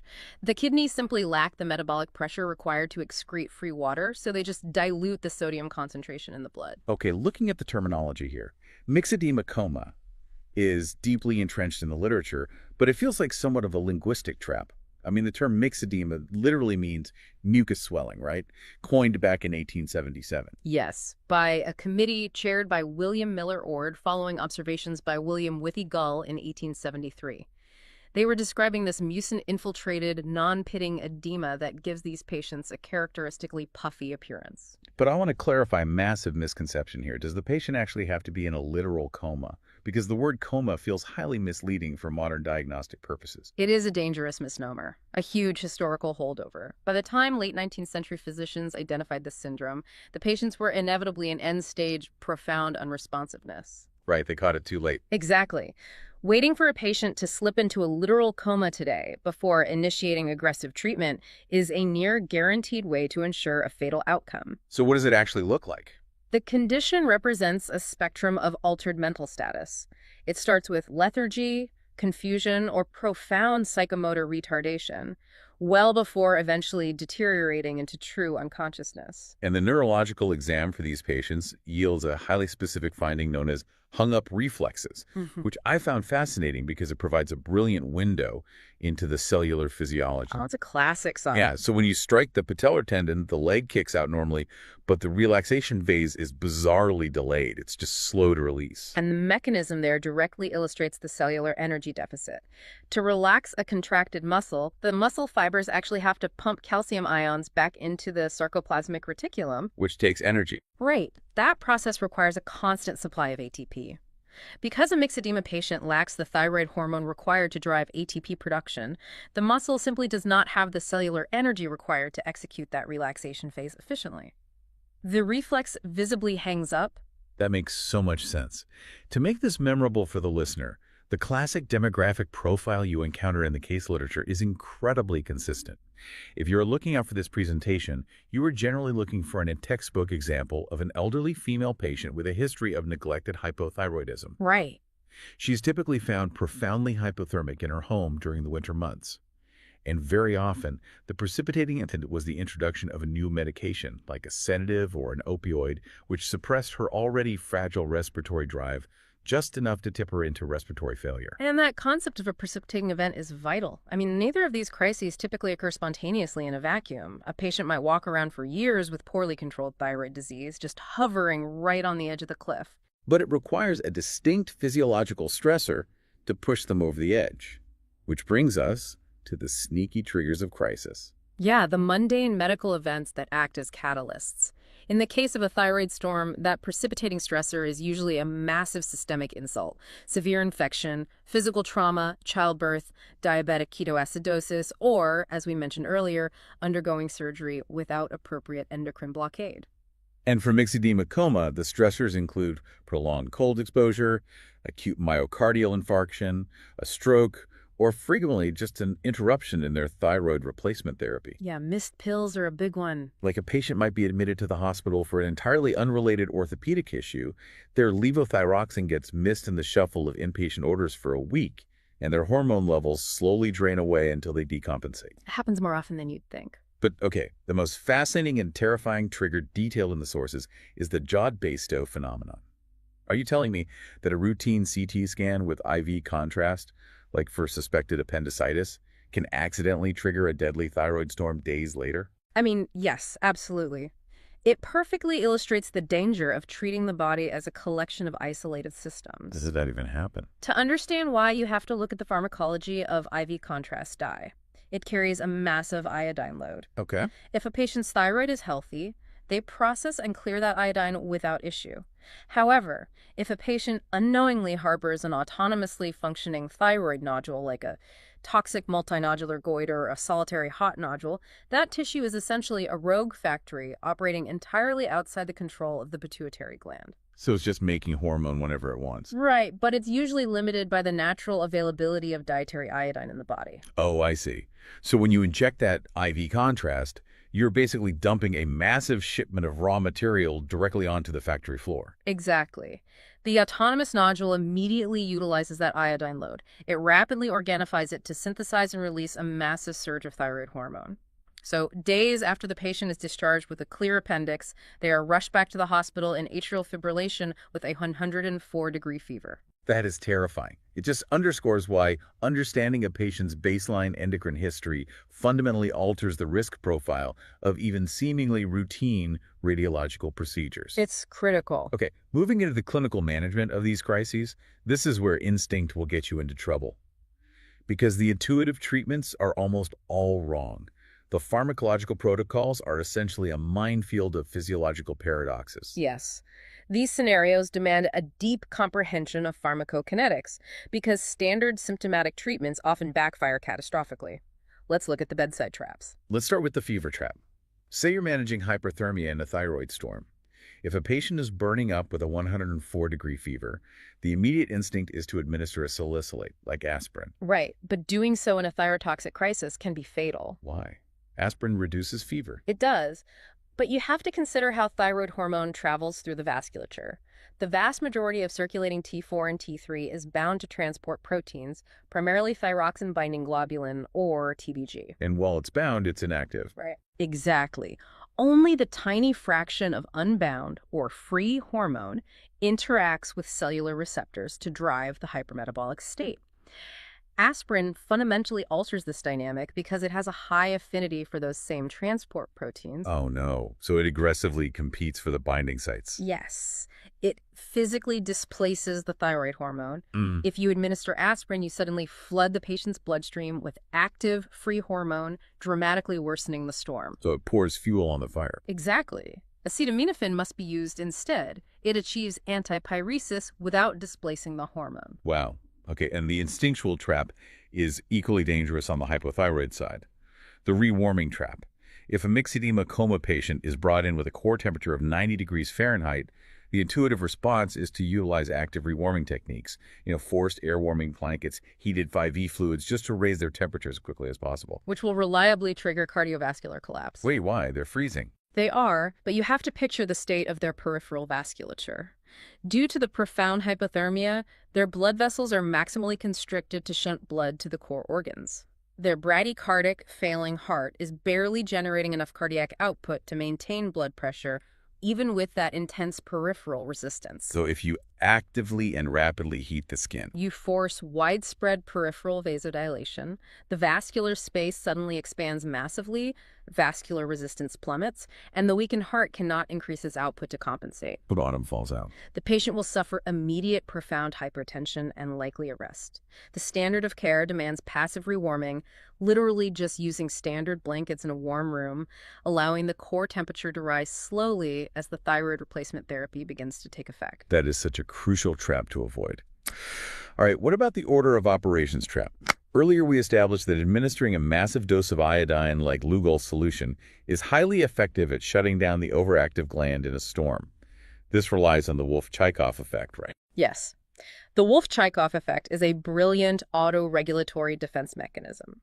When the thyroid follicle is exposed to acutely elevated levels of inorganic iodine, it transiently inhibits the enzyme thyroid peroxidase. Which effectively shuts down the synthesis of new thyroid hormone. Temporarily, yes. But I want to stress the timing here, because the timing of that iodine dose is everything. You absolutely cannot administer the iodine before you have given an antithyroid drug like a thionamide medication, propylthiouracil, or methimazole to block the gland first. Never. If you hang the iodine IV bag first, you provide the overactive gland with an abundance of substrate before the inhibitory effects can take hold. Right. The gland will just use that iodine to manufacture a fresh wave of hormone, fueling the crisis. Yeah. So the strict protocol is to administer the blocker, wait at least an hour for the biochemical blockade to establish itself, and only then administer the iodine. Exactly. And the choice of that blocking agent introduces one of the most difficult ethical and clinical tensions in endocrinology, the PTU paradox. Okay, break that down for us. Well, in a severe thyroid storm, propylthiouracil, or PTU, is often favored over methimazole. Both drugs block hormone synthesis within the gland, but PTU has a critical secondary mechanism. It inhibits the enzyme 5-deiodinase in the peripheral tissues. Meaning it stops the body from converting the relatively inactive T4 prohormone into the highly potent active T3 hormone out in the liver and kidneys. Right. That dual-action blockade gives PTU a massive mechanistic advantage in quickly bringing the hypermetabolic state under control. But here's the catch. PTU carries a severe FDA black box warning for fulminant hepatotoxicity.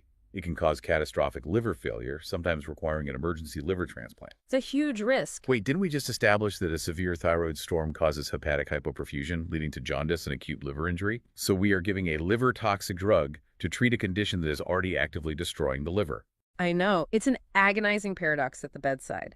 It is the ultimate clinical trade-off. There is no perfectly safe option here. The physician must weigh the imminent certainty of death from the unchecked thyroid storm against the secondary pharmacological risk to the hepatic system. You are forced to accept the risk of hepatotoxicity, because if you fail to break the storm, the patient's liver and every other organ will fail anyway. Exactly. It's choosing the lesser of two very bad evils. Now, we see a similarly high-stakes debate in the resuscitation of myxedema coma patients regarding thyroid hormone replacement, the T3 versus T4 debate. Yeah, whether to administer intravenous levothyroxine, which is T4, or liothyronine, which is T3. Levothyroxine is a prohormone. Under normal conditions, the peripheral tissues convert it into active T3 over several days. But in a severe myxedema state, the enzymes responsible for that conversion are profoundly suppressed. Yeah. So administering standard T4 means you might be waiting days for the patient to actually generate enough active hormone to reverse the coma. Right. So from a purely mechanistic standpoint, administering intravenous T3 directly bypasses that stalled conversion process. It provides immediately active hormone to the starving cells. But T3 is incredibly potent. It acts with massive rapidity. Extremely fast. If you administer a bolus of T3 to an elderly patient with silent underlying ischemic heart disease, you will instantaneously drive up the myocardial oxygen demand. Their coronary arteries may not be able to deliver the necessary blood flow, and you can easily trigger a fatal heart attack or a lethal arrhythmia. So the medical community is split on this. Completely divided. Some protocols mandate slower, safer T4, while others advocate for cautious, low-dose T3, or a combination of the two. It is a precise titration of metabolic recovery against cardiovascular tolerance. Okay, one pharmacological intervention that remains universally consistent across both extremes is the administration of stress-dose corticosteroids, specifically hydrocortisone. Whether the patient is burning up in a storm or freezing in a coma, steroids are administered immediately. Why is that? This targets a secondary but equally lethal physiological vulnerability. The hypothalamic pituitary adrenal axis is deeply intertwined with thyroid function. In a thyroid storm, the hypermetabolic state rapidly accelerates the clearance and degradation of the body's natural cortisol. So they burn through their stress hormone. Fast. The adrenal glands simply cannot synthesize cortisol fast enough to keep up with the metabolic burn rate, leading to a relative adrenal insufficiency. And in myxedema coma, the severe autoimmune disease that destroyed the thyroid Hashimoto's can often coexist with autoimmune adrenalitis, conditions like Schmidt syndrome or Addison's disease. Exactly. So if you begin aggressively treating the myxedema by ramping up their cellular metabolism with thyroid hormone, but their adrenal glands are destroyed and incapable of mounting a cortisol stress response, you will precipitate an acute Addisonian crisis. Right. Without adequate cortisol, the vascular system loses its tone, resulting in refractory shock. Therefore, we never wait for cortisol lab results in these emergencies. We administer empirical stress dose hydrocortisone to safeguard the adrenal axis while we stabilize the thyroid axis. It's an absolute must in both protocols. Wow. Okay, so synthesizing this incredibly complex physiological web into a mental toolkit for you, the listener, the vital takeaways are clear? Remember that a lab printout cannot diagnose a thyroid storm or a myxedema coma. You must look past the numbers and evaluate the patient for systemic organ failure. Look at the whole clinical picture. Right, and watch out for the deadly traps. No aspirin in storms, no rapid active rewarming in myxedema, and always block the thyroid factory with a thionamide before you flood it with iodine. It demands a rigorous understanding of the underlying cellular mechanisms, really, because in these extremes, you're not just treating symptoms, you are attempting to manually override a collapsing metabolic engine. Which leaves us with a final provocative thought to mull over. We are heavily conditioned to view medical emergencies as acute, sudden events. A heart attack, a ruptured aneurysm, a car crash. Right, things that happen in an instant. But the pathology of thyroid crises reveals that a life-threatening catastrophe can actually manifest as a slow-motion domino effect. A perfectly benign decision like a missed levothyroxine pill on Tuesday due to an administrative oversight, or a routine CT scan with contrast ordered on a Wednesday that can act as the invisible push that causes a catastrophic multi-organ collapse by Sunday. It's a profound reminder that the human body is never a static snapshot. It is a highly volatile, deeply interconnected system where every single intervention ripples across multiple physiological axes. It forces you to question how many other seemingly routine medical decisions are silently initiating biological chain reactions right under our noses. The next time you encounter a clear-cut diagnosis, appreciate its simplicity. Because as this deep dive into the endocrine literature demonstrates, the most complex and lethal emergencies require you to look far beyond the obvious answers. Thank you for joining us today. Keep asking questions, and we'll catch you on the next deep dive. So next time a doctor, puts a stethoscope to your chest, you really should know this one thing. Oh, absolutely. That sound they are listening to, like that classic rhythmic lub-dub you've heard in, literally every medical drama and at every physical you've ever had. Yeah. It is not what you think it is. It really isn't. In fact, for decades, medical textbooks taught the basic physical mechanics of the heartbeat completely wrong. Right, which is just wild to think about. It is. Because, we all just sort of assume listening to the heart is this perfectly understood binary thing. Like it's just a mechanical pump. Exactly. Like the heart is a pump and we are just listening to its gears click and clack. Yeah. But looking through the stack of nursing and medical sources we've gathered for you today, the physical reality of what is actually happening inside your chest is, well, it's far more violent. Very violent. And far more complex and, frankly, a lot more fascinating than simple gears clicking. So welcome to our deep dive. Glad to be here. Today, we are on a mission to decode the secret language of the heart for you, specifically S1, S2, and the murmurs in between. It's such a remarkable journey, honestly. We are going to unpack what you are, actually hearing when you listen to a heartbeat and trace the, frankly, highly awkward social origins of how we even started listening to the chest in the first place. That story is amazing. It really is. Plus, we'll figure out how to translate the subtle acoustic clues of extra beats, chaotic murmurs, and explore this fierce modern debate over whether this 200-year-old bedside skill is just quietly dying out in the age of screens. Yeah, the screen age.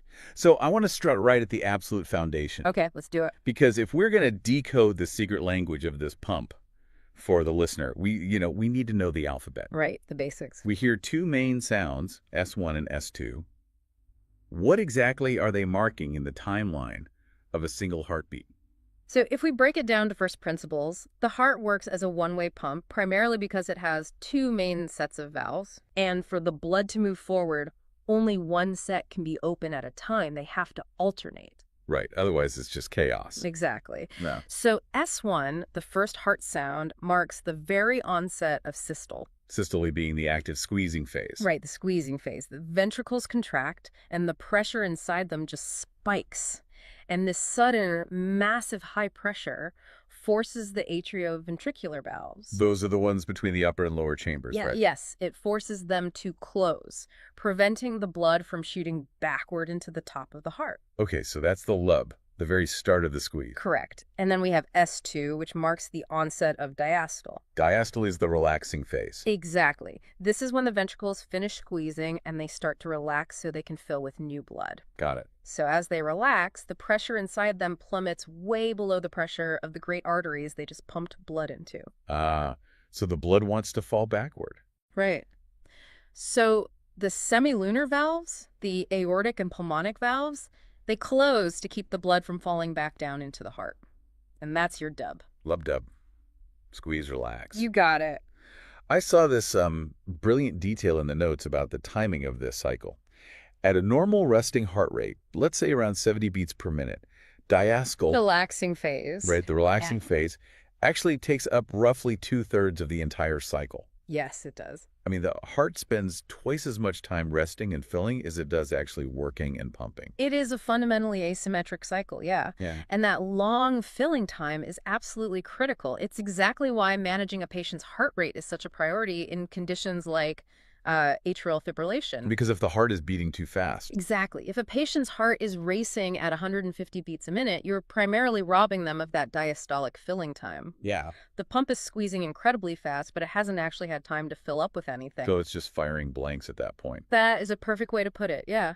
Okay, so S1 and S2 mark the closing of these two different sets of valves. Right. But I have to admit, I always just pictured the lub as the physical tissue of the valve smacking together. Sure, most people do. Like a heavy wooden door slamming shut in a draft and just banging into a door frame. Yeah. I assumed we were literally just hearing the doors hit the frame. Well, you are totally not alone in that assumption. If you look at older medical textbooks from the 20th century, that slamming door model is explicitly what was taught. Oh, really? Yeah, the mechanical slap of the leaflets touching. But modern cardiovascular physiology tells us a completely different story. Okay, wait, so if it's not the doors slamming together, what on earth am I actually hearing? Think about the actual physical structure of a valve leaflet in the heart. Okay. These leaflets are incredibly thin. They are almost like tissue paper. Very delicate then. Very delicate. They have very little mass. So, from a pure physics standpoint, they physically cannot produce a loud, audible thump just by touching each other. The sound actually comes from fluid dynamics, specifically the abrupt, violent deceleration of blood. The breaking of the blood. Yes.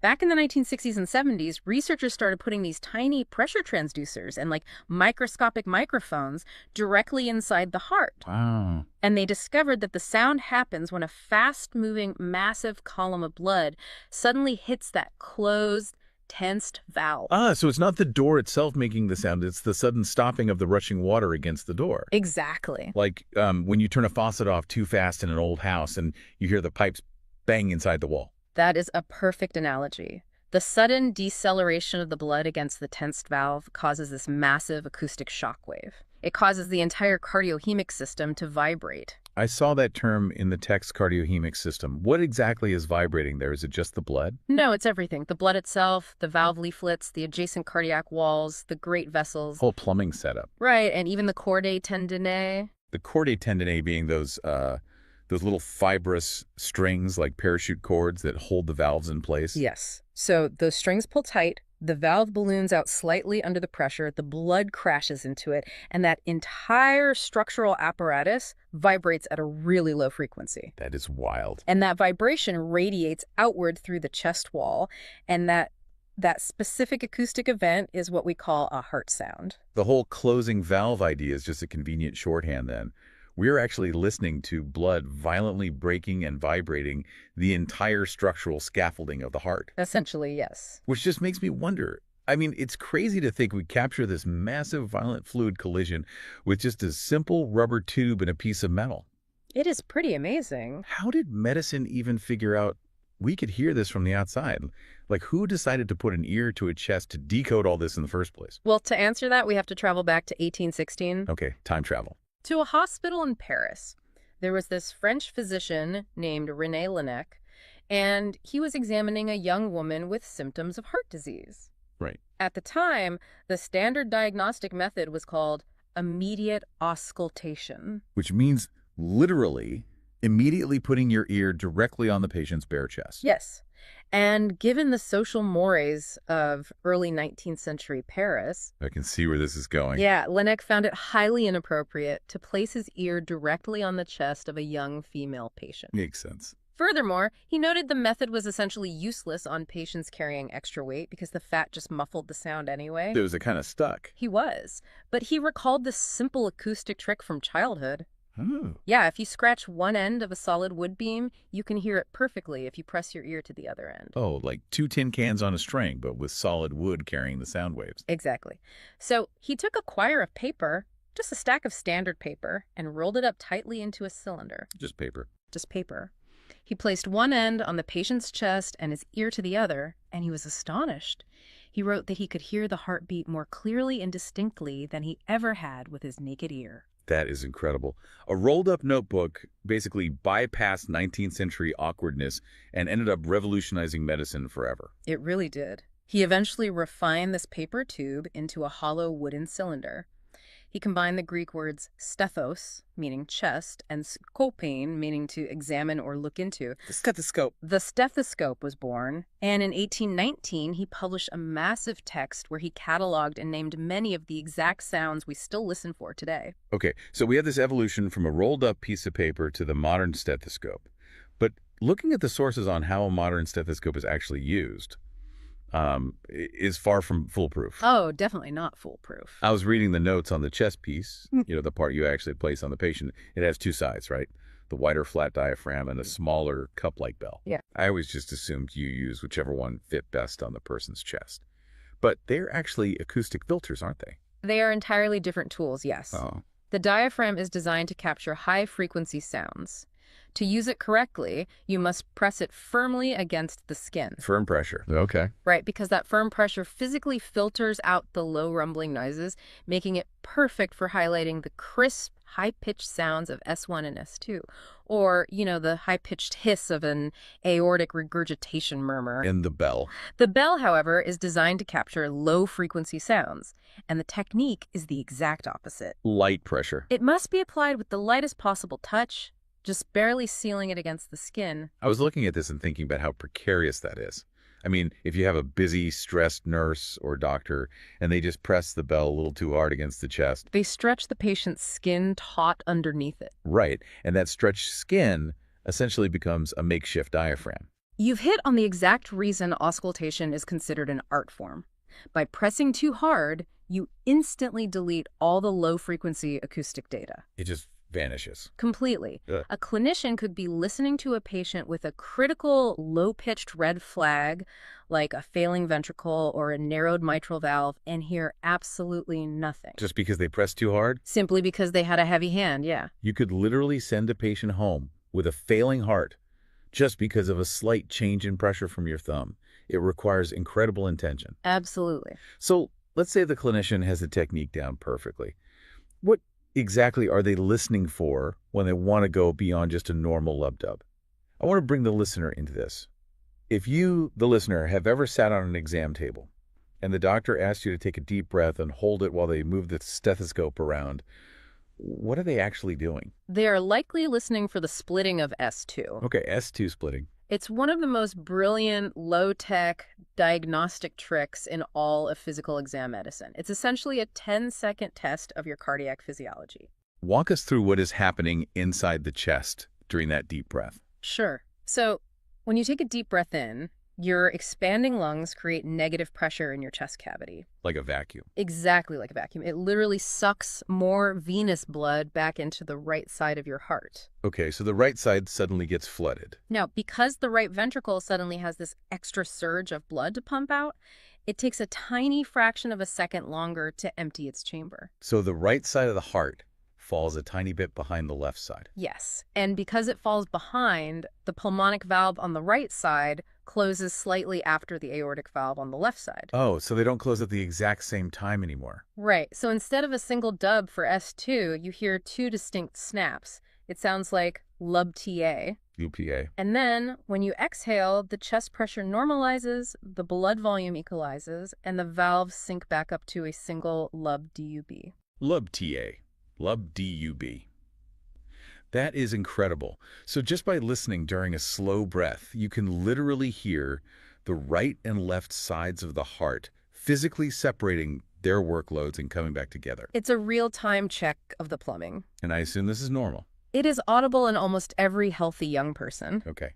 And it matters because if that split doesn't vary with breathing, if it's what we call a fixed split, that indicates a structural problem. A fixed split. The classic example is an atrial septal defect, which is basically a hole in the wall between the two upper chambers of the heart. But wait, why would a hole in the upper chambers make the split fixed? Like, why wouldn't breathing affect it anymore? Because that hole allows blood to constantly flow back and forth between the left and right sides. The pressures are always equalizing through that defect. Ah, I see. So when you take a deep breath and draw more blood into the right side, it doesn't really matter. The extra volume just shunts right across the hole. The two sides are permanently linked. Exactly. So the right ventricle always takes the exact same amount of time to empty, regardless of whether you are inhaling or exhaling. Man, so a fixed delay is a huge red flag for a hole in the heart. Very much so. The sources also mention something called a paradoxical split, where it splits on the exhale instead of the inhale. What causes the mechanics to run backward like that? A paradoxical split suggests a severe delay on the left side of the heart. Because normally the left side finishes first. Right. But if a patient has severe aortic stenosis, where the left valve is incredibly stiff and takes forever to push blood through, or a left bundle branch block. Let's define that real quick. Here. A left bundle branch block is essentially when the electrical wire telling the left side of the heart to squeeze gets cut or damaged, right? Yes, the electrical signal has to take this slow detour to reach the left ventricle. In either case, the left side is so delayed that it actually finishes after the right side. It's entirely backwards. Entirely backwards. So a slight changing delay is normal, but a fixed or backward delay means structural damage. But what if it's not a split sound? What if there's an entirely separate third beat? Not a split dub, but an entirely extra thump in the rhythm. You're talking about the S3, the third heart sound. Right. And the golden rule for the S3 is context is absolutely everything. Context, how so? Well, an S3 occurs early in diastole, just a moment after S2. Remember, diastole is when the ventricle is relaxing and filling. The resting phase. Right. The S3 is the sound of a massive volume of blood rushing into the ventricle so fast and abruptly that it slams into the ventricular wall, causing that acoustic vibration. It's an extra sound from rapid filling. But why does the patient's context matter so much for that? It comes down to age and the compliance of the heart muscle itself. Compliance meaning how stretchy it is. Exactly. In a healthy child, a teenager, or a young athlete, their ventricles are highly compliant. They are like a fresh, stretchy balloon. Yeah. They can handle a massive, rapid influx of blood, and that blood hitting the walls produces a sound. So a physiologic S3 in someone under 40 is extremely common and completely benign. But I'm guessing it's a very different story if that balloon isn't so stretchy anymore. If you hear a new S3 in a patient over 40, especially if they have shortness of breath or a history of a heart attack, it is a massive red flag. Oh, wow. We call it a ventricular gallop. It creates a distinctive rhythm that clinicians describe as sounding like the word Kentucky lubdubba. Kentucky lubdubba. Right. In an older adult, their heart muscle has often become stiff, scarred, and non-compliant. It's no longer a stretchy balloon, it's a rigid bucket. And that bucket is overflowing. Exactly. So the heart is basically choking on the volume of blood trying to enter it. The blood crashes against the stiff wall that can't expand to accommodate it. Yes. I noticed the sources mentioned we use BNP blood tests for this now. Right. BNP is a distress hormone the heart releases when it's stretched too far, right? Yes. A BNP test gives us a quick lab value indicating heart failure. But historically, long before those blood tests even existed, hearing that Kentucky S3 gallop was one of the absolute strongest bedside predictors that a patient was in decompensated heart failure. That is just powerful. Just by noting the age of the patient and hearing that extra beat, you've basically diagnosed a failing, rigid ventricle without drawing a single drop of blood. It's clinical medicine at its best. So extra beats require deep context. Lift pivots slightly to what happens when it's not an extra beat, but when the blood flow itself becomes chaotic. Let's talk about murmurs. Murmurs are fundamentally the sound of turbulent blood flow, as opposed to smooth, silent, laminar flow. Turbulent. Think of a calm, deep river suddenly hitting a section of jagged rapids. That turbulence creates noise, and they are graded on the Levine scale, which goes from grade the 4 to grade the 6. Grade I being the quietest. Right. Grade 100 is so quiet it is barely audible even to an expert listening in a perfectly silent room. And then grade to 4th is loud and is accompanied by a palpable thrill. Oh, the thrill. Like, wait, you can actually feel the vibration on the patient's skin. Yeah. You put the flat of your hand on their chest, and it literally feels like a purring cat. And then you go up to grade the 6, which is so violent you can actually hear the murmur with the stethoscope lifted entirely off the chest wall. That sounds terrifying. Okay, Yeah. my instinct here, and I think most people's instinct, would be that a murmur is basically a warning siren. So louder siren equals bigger emergency. It seems logical. A quiet murmur is a minor problem, but a loud grade the 6 murmur means a critical near-death emergency. That is perhaps the most dangerous clinical misconception we're covering today. Wait, really? Really, loudness does not equal disease severity. Why not? I mean, if the valve is more broken, shouldn't it make more noise? Because the intensity of a murmur reflects the amount of turbulence and the velocity of the blood flow. It doesn't necessarily reflect the anatomical severity of the valve disease itself. Okay, I think I need an example for that. Let me give you a concrete one. Imagine an elderly patient with critical aortic stenosis. Their aortic valve is heavily calcified. It's practically cemented shut, leaving only a tiny pinhole for blood to escape. Sounds awful. It is. But their ventricle has been fighting this blockage for years, and it is now failing. The muscle is incredibly weak. Okay. Because the heart is too weak to push blood very fast, the velocity of the blood moving through that tiny pinhole is actually quite low. Ah, I see. Low velocity means low turbulence. Exactly. So this patient, who is literally on the brink of catastrophic heart failure, might present with a deceptively quiet, soft murmur. Wow. The clinician has to actively watch for this paradox. A dying heart might be too weak to scream for help. That's a poetic way to put it, but yes. Yeah, it completely flips the script. And the sources also highlight the exact opposite problem, right? Where we historically overreacted to loud murmurs in perfectly healthy people. Yes, we call it the tragedy of the cardiac cripple. Cardiac cripple. A large fraction of healthy children have entirely benign murmurs. The most common is called a Still's murmur. What causes that? It's just a harmless, musical-sounding vibration in the lower chest. The child has no structural heart disease whatsoever. Furthermore, adults in high-output states like pregnancy, or if they have a severe fever, they can develop loud flow murmurs simply because a massive volume of blood is rushing very quickly through perfectly normal, healthy valves. Because the pump is just running in overdrive to support the baby or fight the infection, but the valves themselves aren't actually broken. Exactly. But historically, doctors would misclassify these harmless, loud, innocent murmurs as severe pathology. Just because they were loud. Yes. This led to generations of healthy children being labeled with heart disease.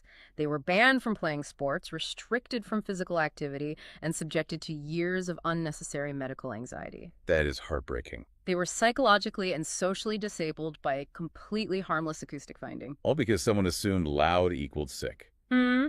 And, speaking of misinterpreting sounds, I want to bring up something called the Austin Flint murmur. Oh, the Austin Flint murmur. When I was reading the breakdown of this in the sources, it sounded like the ultimate trap for a clinician trying to diagnose a patient. It really is.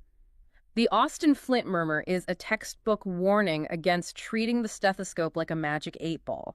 You cannot just pattern match a sound to a disease without understanding the physics. Okay, lay it out for us. Imagine a patient with severe aortic regurgitation. This means their aortic valve, the main exit pipe of the heart, is leaking. Okay, the exit pipe is leaking. Right. So during diastole, when it should be tightly closed, blood is jetting backward from the aorta into the left ventricle. Okay, so we have a massive leak spraying backward into the main chamber. Now, this backward jet of blood is so forceful that it blasts right into the anterior leaflet of the mitral valve. Wait, the mitral valve? Yes, the trapdoor on the opposite side of the chamber. It hits that healthy mitral valve and makes it physically vibrate. Oh, wow. So a leaky main pipe is spraying backward and rattling a completely different, structurally normal door. Exactly. And that rattling vibration produces a low-pitched rumble at the apex of the heart that sounds almost identically like mitral stenosis. Wait, really? Yes, two completely different diseases. A leaky aortic valve versus a stiff, diseased mitral valve producing the exact same bedside sound. So the trap is, you hear the rumble at the mitral door, and you just assume the mitral door is broken. And you might plan a surgery to fix it when the real culprit is a leaky pipe across the room. That is wild. It separates the technicians from the true diagnosticians. A technician hears a rumble and writes down mitral stenosis. Right. A diagnostician synthesizes the whole picture. They check the patient's pulse pressure, they look for peripheral signs of a leaky aorta, and they realize, oh, I am hearing an Austin Flint murmur. Okay, given everything we've just discussed, I mean, how easy it is to press the bell too hard and erase a murmur, how a quiet sound can mask a failing heart, how an Austin Flint murmur can completely trick your ear. Is this 200-year-old skill even surviving in modern medicine? That is the subject of a massive debate right now. The decline in auscultation skills is well documented and heavily researched. I can imagine. There was a famous study published in JAMA in 1997 that tested internal medicine and family practice residents. What did they find? The researchers played recordings of basic, classic heart sounds, and the accuracy rates were shockingly low. Trainees correctly identified only around 20% of the findings. 20%? Yes. They were missing things as fundamental as a third heart sound or a classic murmur. That is slightly terrifying. But let me play devil's advocate here for a second. We have point-of-care ultrasound now, POCUS, right? Yes, we do. A doctor can literally pull a pocket-sized ultrasound wand out of their coat, put it on your chest, and look at a live high-definition video feed of the valve opening and closing. Very true. So if we can just see the backward jet of blood on a screen, why do we even need the stethoscope anymore? Like, why spend years training your ear when you have eyes? The defense of the stethoscope basically comes down to utility, access, and triage. Ultrasound is incredible technology, absolutely. But a stethoscope is essentially free. True. It requires no charging, no batteries, no software updates, no Wi-Fi, and it emits no radiation. It's pure analog reliability. Exactly. And for rapid bedside triage, it is completely unmatched. A skilled nurse or clinician can screen a patient for structural disease or heart failure decompensation in under 60 seconds. In rural clinics, during disaster response, or just on a busy, understaffed hospital floor at 3 a.m., the stethoscope dictates who actually needs the ultrasound in the first place. It's the ultimate sorting hat for medical emergencies. That's it. When a post-operative patient suddenly can't breathe, or a patient with a fever develops a new murmur suggesting a bacterial infection is eating their valve, that immediate zero-prep acoustic assessment is irreplaceable. Yeah, that makes total sense. So, to summarize our journey today for you, the listener, we started by dismantling the myth of the slamming doors. Yes, we did. And realized that when we listen to a heartbeat, we are actually hearing the complex, violent deceleration of blood vibrating the entire structural scaffolding of the heart. Beautifully said. We trace the stethoscope back to René Laennec's rolled-up piece of paper in 1816 Caris, which was driven by the need to preserve a patient's modesty. Right. We learned that holding your breath to hear an S2 split literally proves the interdependence of your left and right heart, and that an S3 Kentucky gallop can be a sign of a perfectly stretchy heart in a child, but a dire warning of a rigid, failing heart in an adult. Context is everything. And finally, we explored the real danger of judging a murmur by its volume, where a quiet sound can mask a dying ventricle, and a loud, innocent flow murmur can wrongly turn a healthy kid into a cardiac triple. It is the profound amount of clinical data extracted from nothing more than sound waves echoing through the chest wall. It really is. And I want to leave you, the listener, with one final provocative thought to mull over today. We just talked about whether the stethoscope is a dying art in the face of modern screens and ultrasounds. But the irony in the sources is that the future of auscultation is actually circling right back to where it started. Today, AI-assisted digital stethoscopes are hitting the market. Oh, absolutely. They use machine learning algorithms to capture the sound waves, automatically flag abnormal murmurs, and classify extra heart sounds before the doctor even has a chance to interpret them. It's incredible. Which means we are using cutting-edge 21st century neural networks to do exactly what Laennec started doing with a rolled-up piece of paper 2 centuries ago. The oldest, most analog tool in the doctor's bag might just be the very thing leading the AI revolution in primary care. It is an incredible full circle. It's a completely new way to listen to the lub-dub. Thanks for joining us on this deep dive.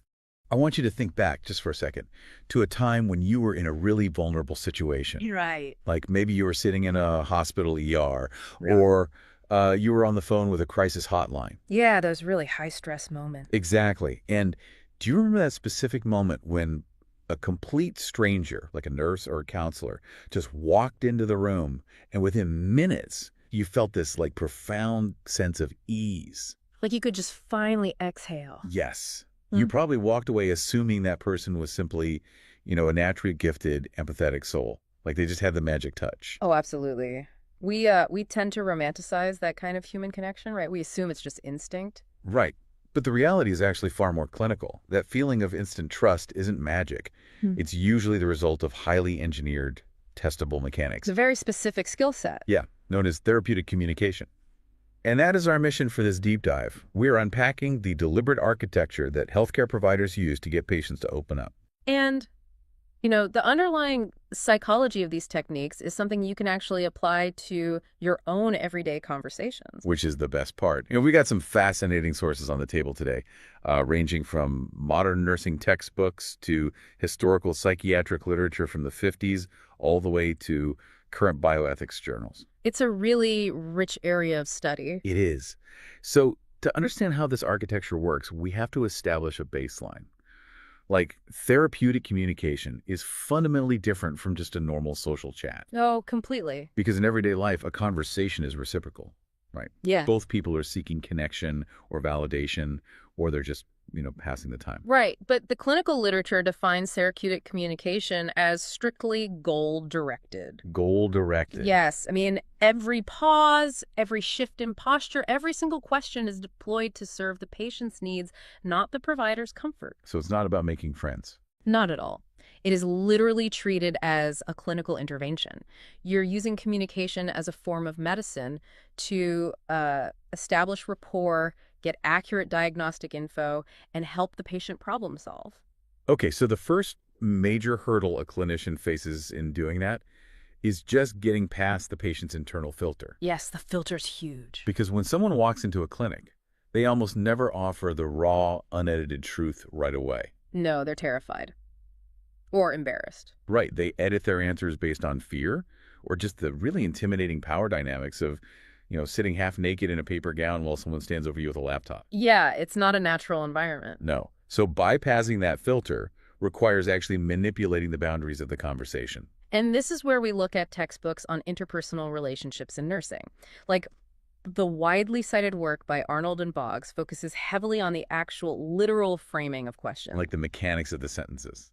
Exactly. A core intervention they teach is swapping out closed questions for open-ended ones, because it completely changes the cognitive load on the patient. How so? Well, think about it. If a nurse asks, "Are you in pain?" that closed question primes a one-word answer. Right, yes or no. And more importantly, it gives a patient who minimizes their discomfort an easy out. Oh, wow. Yeah, they just say no, so they don't bother the busy doctor. Precisely. Yeah. But if the nurse says, "Tell me what you're feeling right now," they shift the mental task.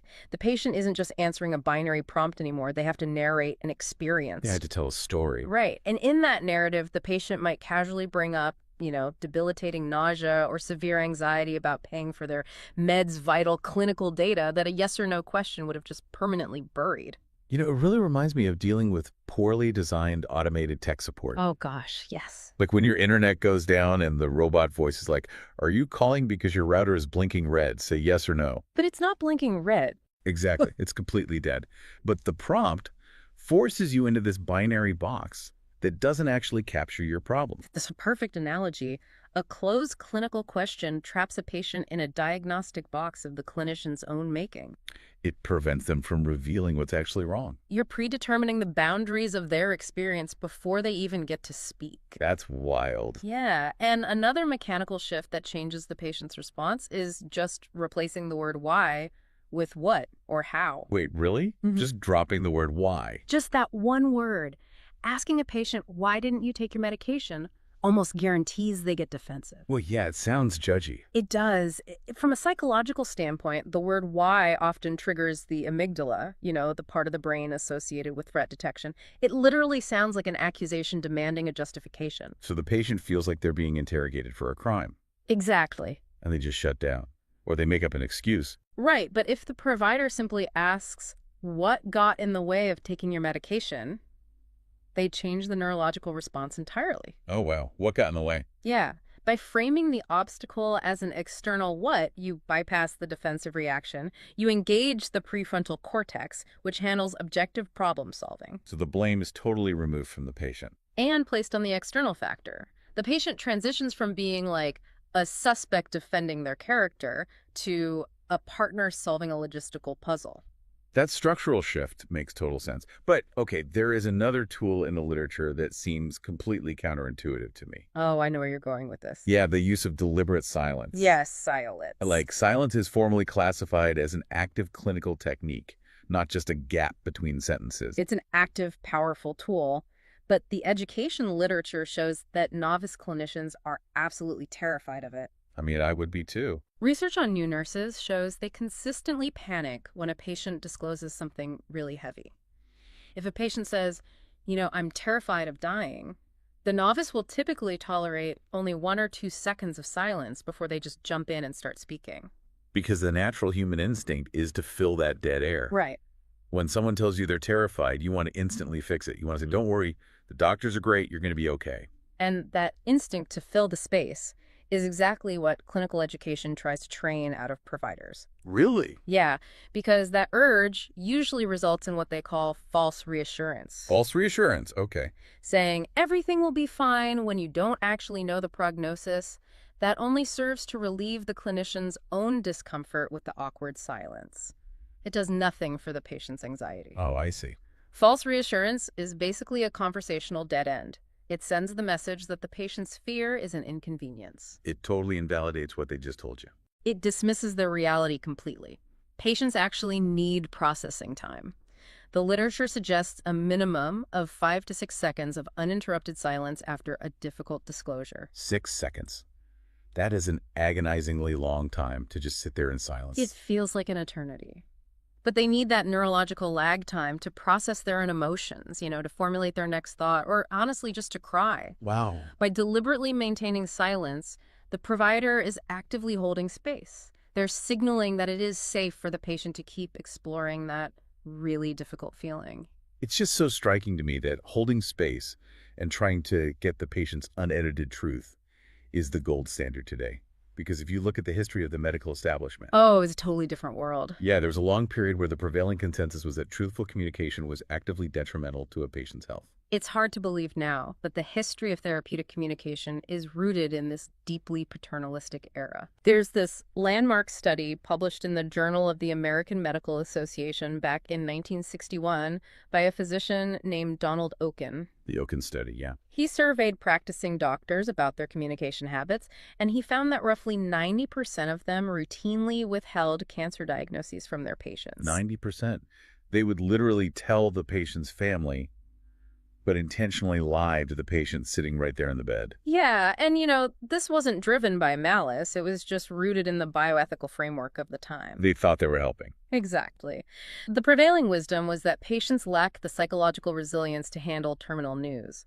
Doctors genuinely believed that full disclosure would destroy a patient's hope. And accelerate their physical decline. Right. Paternalism dictated that the physician's duty to protect the patient from harm was way more important than the patient's right to know what was happening to their own body. Silence and deception were used as protective clinical tools. Which is just wild to think about. But that paradigm obviously collapsed. Thankfully, yes. Because by the 70s and 80s, the sources indicate a total inversion. The rise of the consumer rights movement and modern bioethics established patient autonomy as the paramount right. It was a massive cultural shift. Yeah, and replications of Oken's study a couple of decades later showed the numbers had entirely flipped. The vast majority of physicians were suddenly favoring full disclosure. So the control of the narrative shifted fundamentally from the provider to the patient. But the actual mechanics of how to conduct these therapeutic relationships, that traces back to the post-war psychiatric wards. Okay, let's get into that. So Hildegard Pepla, a World War II Army nurse, is really considered a pioneer here. In 1952, she published this huge work called Interpersonal Relations in Nursing. And she was heavily influenced by Harry Stack Sullivan's theories on interpersonal psychiatry, right? Exactly. Pepla argued something incredibly radical for the time. She said the nurse-patient relationship itself was the treatment. Which was huge, because nursing at the time was so highly task-oriented. It was just checking boxes. Yeah, administering pills, changing dressings, following orders. But Pepla elevated the interaction itself to a therapeutic level. She did. And she designed this famous 4-phase model for the clinical relationship, right? Orientation, identification, exploitation, and resolution. Those are the 4. Now, the first 2 make total sense to me. Orientation is just setting the parameters of care, and identification is the patient starting to trust the nurse. Right. But that third phase, exploitation, that sounds incredibly toxic in a healthcare setting. What does that actually mean? I know the terminology really reflects the era, and it can sound super jarring today. But in Piplaw's framework, exploitation refers to the patient's constructive use of the relationship. Constructive use, okay. Once trust is established, the patient actively exploits or uses the resources, the time, and the clinical expertise of the nurse to work through their own health challenges. So they're milking the system for their own good. Exactly. It is the phase of maximum patient empowerment. They are extracting value from the healthcare system for their own healing. Okay, that makes way more sense. And then the final phase, resolution, involves carefully severing that therapeutic tie as the patient gets better and returns to independence. So the patient is leveraging the relationship for their own benefit. And following Peplau, the sources show a really strong integration of psychological theories into nursing. Oh, heavily. The work of psychologist Carl Rogers is central here. Right, from the early 60s. Yeah, in 1961, he introduced the 3 core conditions for therapy: empathy, unconditional positive regard, and congruence, which basically means genuineness. Being authentic. Right. And then nurse theorist Joyce Travelby synthesized these ideas in 1971, coining this amazing concept called the therapeutic use of self. Which means what, exactly? It suggests that a provider's disciplined presence is actually a clinical instrument. It requires the clinician to stay self-aware and consciously use their personality, their tone, and their emotional regulation as an intervention. But relying purely on a provider's emotional intelligence became a huge liability once truth-telling was mandated, didn't it? Oh, for sure. Because when doctors were suddenly required to deliver devastating news, doing it without a structured framework led to disastrous outcomes. Clinicians under pressure would just panic. Right. They'd deliver the news way too bluntly, or they'd retreat behind this wall of dense medical jargon. They needed to engineer actual protocols for these high-stakes conversations. Because empathy without structure can easily lead to psychological trauma for the patient. Exactly. And that necessity birthed frameworks like the Spikes protocol, which was published by Walter Bale and his colleagues around 2000. It was specifically designed for oncology, for breaking bad news. Right, and it's an acronym. Yes, it walks the clinician through a very deliberate psychological pacing. So the steps are setting, perception, invitation, knowledge, emotions, and strategy. That's right. And the PIPIS reception seems particularly crucial for pacing the conversation. Oh, it's vital. The perception step requires a clinician to ask the patient what they already believe is happening before delivering the news. So asking something like, what have you been told so far about your MRI results? Exactly. It forces the clinician to calibrate the delivery.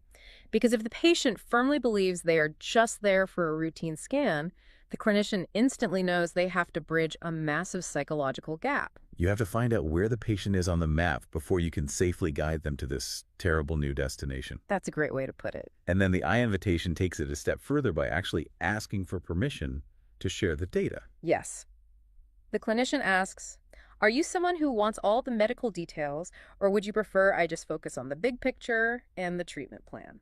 Wow, that is so respectful. It really is. It respects the patient's autonomy and their cognitive limits in that exact awful moment. Right. Then, in the case step knowledge, the provider gives the facts in small, digestible chunks. They avoid jargon, and they pause frequently. Which prevents that anxiety-driven beta dump that overwhelmed doctors usually default to. Exactly. Now, there is another high-stakes framework that focuses on instruction rather than bad news, and it addresses the massive problem of health literacy. Oh, the teach-back method. Yes. Patients routinely nod along to discharge instructions, like how to manage a surgical drain or take a complex set of pills, without actually understanding a word of it. Because no one wants to look stupid. Right. But the teach-back method completely bypasses that fear. Because instead of a nurse asking, do you understand, which inevitably prompts a defensive yes, the provider shifts the burden of clarity. They put it on themselves. Yeah, they say, just so I know I explained this well, can you tell me how you'll take this medication when you get home? It's brilliant. It is an evaluation of the provider's communication skills, not the patient's intelligence. Exactly. If the patient explains it incorrectly, they don't feel ashamed. They just assume the nurse needs to clarify. It opens the door for correction without damaging that rapport. It's such a great psychological trick. But, the proven success of frameworks like Spikes and Teachback has sparked a really heated debate in modern nursing education. The scripting debate. Yes, because if scripting certain interactions improves outcomes, hospital administrators naturally want to standardize and script as much of the bedside experience as possible. Which leads directly into the authenticity trap. Right, because hospital customer service initiatives have heavily promoted programs like ATET, right? Acknowledge, introduce, duration, explanation, and thank you. Yeah, popularized by the Studer Group. It provides nurses with these highly structured, almost verbatim scripts for interacting with patients. And hospital systems love it. Because it's measurable. And it often yields short-term gains in patient satisfaction scores. But critics in publications like the Journal of Clinical Nursing argue that aggressive scripting creates hollow empathy. Hollow empathy. Yeah. It violates Carl Rogers' core rule of congruence. If a provider recites a scripted line like, "I understand this must be very difficult for you," but their tone and body language don't genuinely reflect that sentiment, Patients instantly detect it. they absolutely know it's fake. It feels like getting one of those automated apologies from an airline app when your flight is canceled. Yes. As opposed to a human being actually looking at you and genuinely acknowledging how frustrating it is. Huge difference. This tension between genuine connection and professional distance really brings up the clinical distinction between empathy and sympathy. Which is a crucial distinction. Because in a casual setting, we use those words totally interchangeably. But the nursing literature draws a hard boundary. They represent two entirely different psychological mechanisms. Empathy requires accurately perceiving a patient's emotional state and reflecting it back to them. You validate their experience without absorbing their distress as your own. It operates like a mirror. Exactly. Sympathy, on the other hand, is feeling sorry for the patient. It is rooted in pity. And pity creates weird dynamics. It inherently establishes a power imbalance. When you pity someone, you distance yourself from their suffering, creating this wall between provider and patient. So sympathy isolates, but empathy connects. Bingo. Speaking of communication misconceptions, we have to address this pervasive myth that appears in, every corporate seminar and self-help book ever written. Oh, I bet I know which one. The idea that 93% of communication is nonverbal. Ah, yes. The Morabian myth. It implies that the actual words you use barely matter compared to your vibe or your body language. And nursing education actively works to debunk this because it is a deeply dangerous misapplication of a very narrow psychological study. So where did it come from? Well, back in 1967, a psychologist named Albert Morabian conducted research where subjects listened to a recording of a single neutral word like the word maybe. Okay. But it was spoken in a tone of voice that clearly conflicted with the word's meaning, while they looked at a facial expression that also conflicted. Oh, got it. So if someone is aggressively shouting the word fine, you believe the shouting, not the vocabulary. Exactly that. Morabian's formula only applies to situations where emotional cues are incongruent.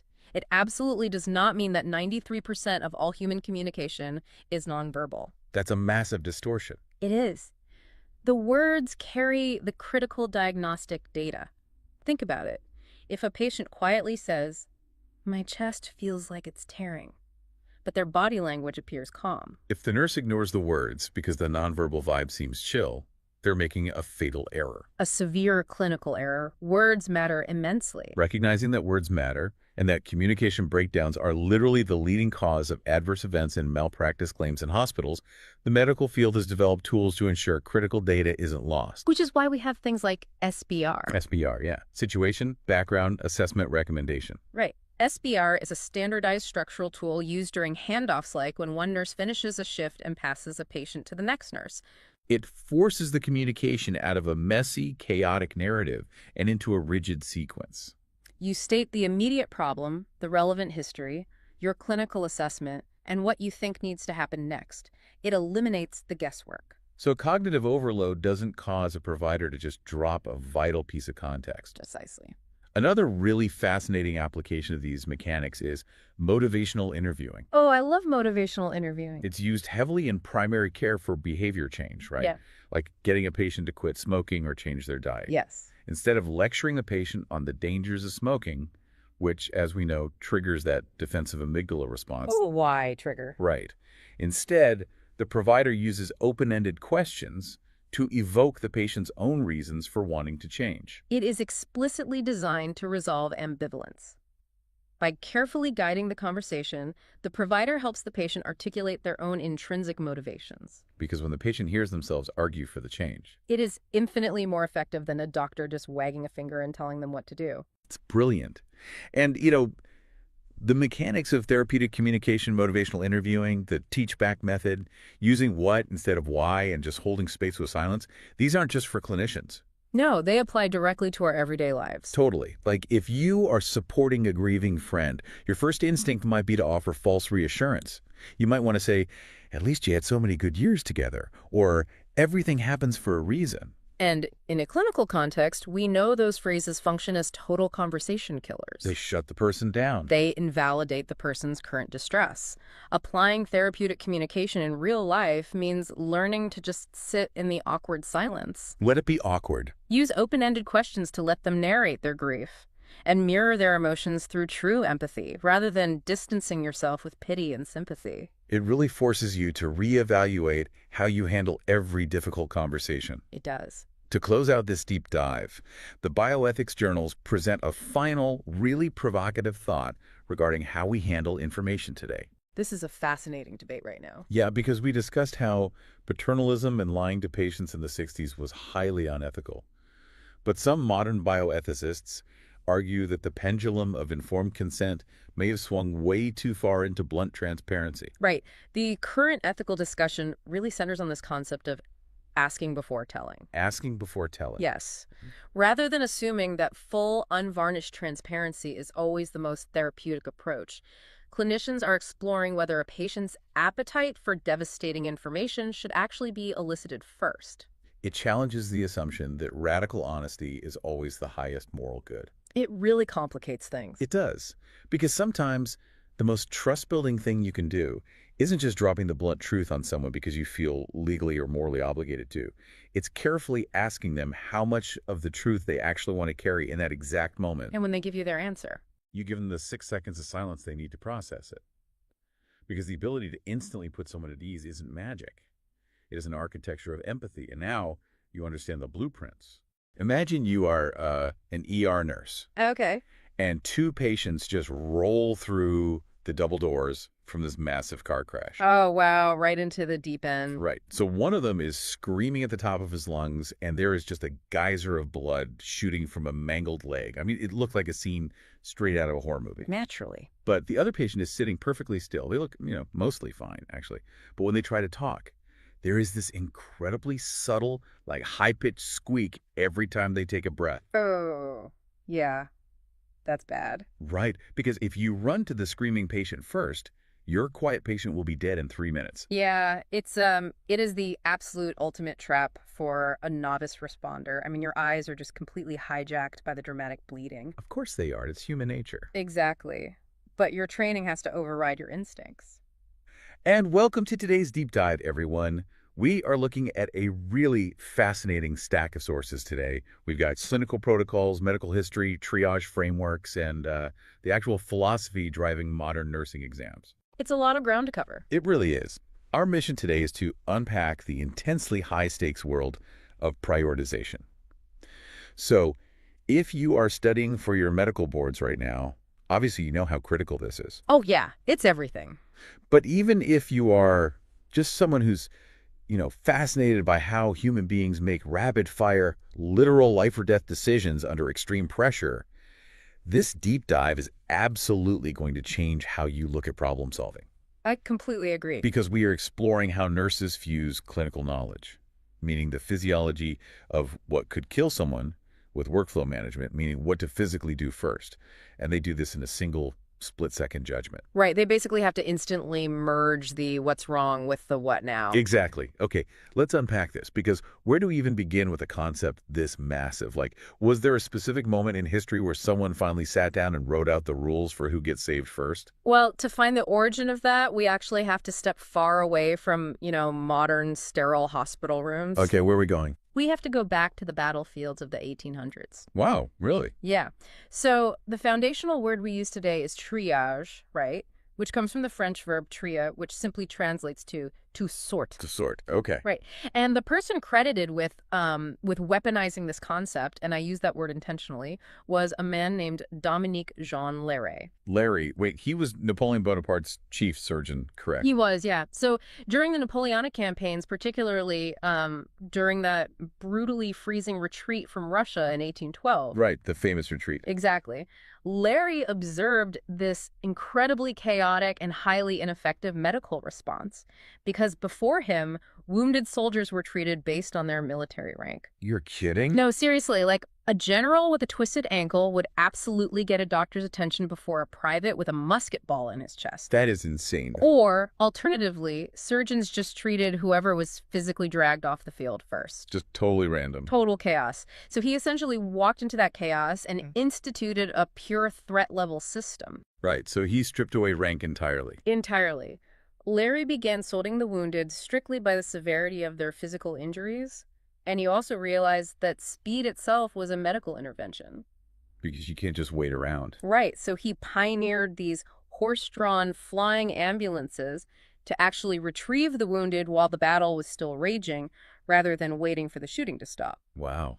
But, the sources point out something really fascinating about his underlying motivation for all this. Yeah, it's not what you'd expect. Right, because we tend to view doctors through this lens of pure humanitarian mercy, right? But Larry's triage system, it wasn't born out of a bleeding heart. Not at all. It was born out of cold, hard military logistics. Which makes sense for Napoleon's army. Yeah. The explicit goal was to evaluate soldiers, find the ones who were treatable, patch them up, and then shove them back onto the front lines as quickly as possible. Because they needed a functioning army. Exactly. Preserving the strength of the fighting force was the priority, not necessarily, comforting the dying. It's a pretty radical shift in thinking when you compare it to how normal society operates. Like, we are deeply conditioned by what I call the deli counter system. Oh, right. First come, first served. Exactly. You take a ticket, you wait your turn, and universally, everybody considers that fair. But Larry essentially walked up to the deli counter, ripped the ticket dispenser off the wall, and declared that fairness just doesn't matter when survival is on the line. That is a great way to put it. And that military arithmetic, it migrated into civilian medicine over the next century, and it really became the absolute prime directive of modern nursing prioritization. Which is? Treat what will kill the patient soonest first. Which sounds completely obvious until you are actually standing in a chaotic room with 5 injured people. Oh, 100%. Because knowing that you must treat what kills fastest is one thing. Yeah. But how do clinicians actually measure that? I mean, how do you look at a complex human body and instantly calculate the countdown timer on their life? Well, you rely on the ABCs. Okay, the famous ABCs. Right. But to understand how those became the gold standard, we really have to look at how disjointed trauma care was up until the late 1970s. Wait, the 70s? So who actually standardized this? Yeah. Was it like a gradual evolution, or did someone finally sit down and write a manual? It was actually born out of a specific harrowing tragedy. Oh, really? Yeah. In 1976, there was an orthopedic surgeon named Dr. James Steiner. He was piloting a small plane with his family over Nebraska, and the plane crashed into a cornfield. Oh, my God. Yeah. His wife was killed on impact, and he and his children sustained severe, complex injuries. That's horrifying. It is. And when they eventually flagged down help and arrived at a local rural hospital, Dr. Steiner was just appalled by what he saw. I can only imagine. I mean, you survive a plane crash, you think you're finally safe, and then you realize the hospital doesn't even know what to do with you. Right. The medical staff there, they were well-meaning, sure, but the care was disorganized and completely inconsistent. They just didn't have a systematic way to evaluate multiple trauma victims. So they were just winging it. Basically. And Steiner realized that surviving the physical accident was merely phase 1. Surviving the chaotic hospital response was phase 2. Wow. So that experience drove him to collaborate with colleagues to create the Advanced Trauma Life Support Program, or ATLS. And that is really where we get the widespread formalization of the ABCs. Airway, breathing, circulation. Yes. The logic is brutally straightforward. Right, because without an open airway, oxygen can't get in, right, making your lungs useless. And without breathing, oxygen doesn't get into the blood. And without circulation, a beating heart, that oxygenated blood never reaches your brain. It's a domino effect. Exactly. And modern nursing actually expands this sequence to A, B, C, D, E. Okay, what are the D and E? They add disability, which means conducting a rapid neurological check to see if, like, the brain is swelling, and then exposure. Exposure, meaning you have to physically undress the patient. Right, because you cannot treat a hidden femoral artery bleed if the patient is wearing thick, blood-soaked winter clothing. You expose the skin to find the hidden threats and then immediately cover them up to prevent hypothermia. Because hypothermia worsens bleeding. Right. Dramatically worsens it, yes. Okay, let's bring this back to that car crash scenario from the beginning, because it highlights how this framework prevents nurses from being distracted by the visual drama. Oh, the screaming guy versus the quiet guy. Yes. We have the patient with the mangled, bleeding leg and the quiet patient with the squeaky voice. Tell me about the physiological mechanics of that squeak, what the sources call stridor. Why is that the immediate threat? Okay, so stridor happens when the airway, like the trachea or the larynx, is severely swollen or obstructed. Okay. Imagine a wide pipe that suddenly swells shut until only a tiny pinhole remains. The lungs are desperately trying to suck air through that tiny, rigid gap, which creates that high-pitched squeaking vibration. So it's literally an alarm bell that the pipe is about to close entirely. Exactly. When you hear stridor, you are listening to an airway that is perhaps minutes or even seconds away from complete irreversible closure. And once that happens, the patient suffocates. Right. Whereas the patient with the mangled leg, while visually terrifying, is dealing with a circulation issue. The C and the ABCs. Yes, unless it is a catastrophic, geyser-like arterial hemorrhage that will drain their blood volume in 60 seconds, a standard venous bleed gives you a slightly longer window to apply a tourniquet. Meanwhile, the quiet patient is suffocating right in front of you. Exactly. It is just a profound mismatch between what looks most urgent and what actually is. But you know what I find incredible in our sources? What's that? That even these life-or-death foundational rules are subject to change based on new data. Oh, right. What's fascinating here is the 2010 pivot by the American Heart Association. Yes, the CPR changed. Right. For decades, CPR was drilled into everyone's head as ABC, airway, breaths, compressions. You tilt the head back, you give 2 rescue breaths, then pump the chest. But they completely flipped it, right? To CAB compressions first. Why did they do that? Well, researchers analyzed real-world cardiac arrests, and they found a fatal flaw in human behavior. Bystanders were wasting massive amounts of precious time trying to figure out the exact right head tilt maneuver. Or they just didn't want to do mouth-to-mouth on a stranger. Right. They were too hesitant. And during that hesitation, 0 blood was moving to the brain. They were basically losing the patient while trying to follow the acronym perfectly. Exactly. The AHA realized that the blood already has enough residual oxygen in it to sustain the brain for a few minutes, provided you physically pump it. So they changed the rule. They did start mashing on the chest immediately. Millions of medical professionals and everyday citizens had to entirely relearn the most famous medical acronym backwards just to eliminate that human hesitation. That perfectly illustrates how prioritization is this, like dynamic science. Okay, so the ABCs solve the first 3 minutes of an emergency. Right. But a nurse's shift is 12 hours long. Oh, absolutely. Once a patient isn't actively dying, how do you prioritize the next 11 hours and 57 minutes of care? Because to figure that out, modern nursing borrows heavily from psychology, specifically Abraham Maslow. Yes. Maslow's 1943 paper, A Theory of Human Motivation, was a seismic event in psychology. A total game changer. Totally. At the time, Maslow was deeply frustrated. He felt his field was trapped in this false binary. How so? Well, on one end, you had Freudian psychoanalysis, which was oppressively focused on neuroses, pathology, and the broken mind. Right, digging through childhood trauma to figure out why you're miserable. Precisely. And on the other end was behaviorism. Think of B.F. Skinner and his rats pulling levers for food pellets. Right, classical conditioning. Maslow argued that behaviorism treated humans like empty, mindless stimulus response machines. It entirely ignored our rich inner lives. So what did he do? He wanted a third force, which became humanistic psychology. Instead of studying the broken or the conditioned, Maslow decided to study the healthiest, most high-achieving people he could find. Minds like Albert Einstein and Eleanor Roosevelt. He wanted to reverse engineer what makes a human being thrive. Exactly. So he proposed that human motivation is driven by an ascending hierarchy of needs. Right, starting from the bottom. At the very foundation are our physiological requirements: oxygen, water, food, sleep. The absolute basics. Once those are secure, we seek safety and security, then love and belonging, then esteem and respect. And at the very top. Finally, at the pinnacle is self-actualization, the desire to reach our absolute ultimate potential. And nursing education actually adopted this as a filtering mechanism. It did, yeah. It gives students an intuitive way to rank competing demands. The golden rule the sources mention is airway and breathing before feelings. It creates a really clear boundary. Imagine a patient recovering from a major surgery. They are highly anxious, crying, and begging you to explain their biopsy results. Which is a huge emotional need. Huge. But you notice their oxygen saturation monitor is dropping to 88%. Oh boy.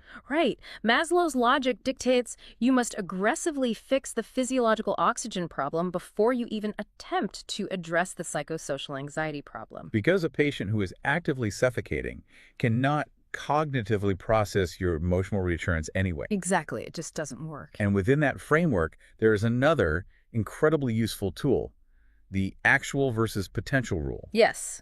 It solves the dilemma of competing physical needs. Generally, a problem that is currently happening outranks a potential risk. Right, so like... Well, if you have patient A who is experiencing moderate pain right now, and patient B who is simply at a high risk for falling out of bed but is currently tucked in safely, you go give patient A their pain medication first. But the sources note that a potential risk can instantly hijack the priority list. Oh, entirely. If you are walking toward patient A with that pain medication and you hear patient B trying to climb over their bed rails, the potential problem just transformed into an immediate physical threat. Exactly. Patient B jumps to the front of the queue and you drop what you're doing to prevent the fall. Okay, here's where it gets really interesting for me. Because if you say the name Maslow, everyone immediately pictures the pyramid. Oh, yes, the famous pyramid. It is arguably the most famous visual in the history of psychology. It's in every intro textbook, it's on dorm room posters, it's in every corporate HR PowerPoint presentation you've ever sat through. So true. But our sources reveal a massive historical blind spot. Maslow never drew the pyramid. It is such a stunning piece of historical revisionism. You can read his entire 1943 paper, top to bottom, and you will not find a single triangle. So where'd it come from? Who drew it? The pyramid was actually invented in the 1960s by business management consultants. You joking? Nope. They took Maslow's nuanced, fluid ideas and flattened them into a rigid, color-coded triangle to sell corporate motivation training to executives. Wow. Which means nursing students are often memorizing a second-hand, oversimplified corporate management diagram to make medical decisions. Yes. That seems, honestly, slightly dangerous. Yeah. What gets lost when we force complex human needs into a corporate triangle? Well, we lose the fluidity of the human experience. I mean, Maslow himself didn't believe we move through these stages like a video game, unlocking one level before we are allowed to access the next. Right, life isn't that linear. It's not. Furthermore, late in his life, he actually added a tier above self-actualization called self-transcendence. What's that? It's the desire to connect to something greater than the self, which of course was completely left off the corporate pyramid. Of course. And there are pretty severe critiques of using this strict hierarchy in a hospital setting, right? The critiques are substantial. Cross-cultural research demonstrates that the hierarchy carries a heavy Western individualistic bias. How so? It places personal self-actualization at the absolute peak, whereas many Eastern or indigenous cultures might place collective harmony, elder respect, or relational needs far higher than individual achievement. That makes total sense. Moreover, people who are deeply food or safety insecure don't just stop loving their families. Right. You don't pause your need for connection just because you missed lunch. Exactly. And if a clinician applies this flattened pyramid too rigidly, it can actively endanger patients. Give me an example of that. Consider a deeply suicidal patient. Under a strict, literal interpretation of Maslow, physiological needs always come first, right? Right. So if that suicidal patient complains of mild nausea, a rigid follower might conclude they must treat the physiological nausea before dealing with the psychological safety risk. Which is obviously a catastrophic failure of judgment. A suicidal patient's psychological safety must absolutely override a minor physical complaint. Exactly. The hierarchy is meant to be a heuristic, a general rule of thumb, not an unbreakable law of nature. Context is everything. Which actually brings us to the most extreme context possible. We've talked about the ABCs for a single patient and Maslow for managing a small group on a hospital floor.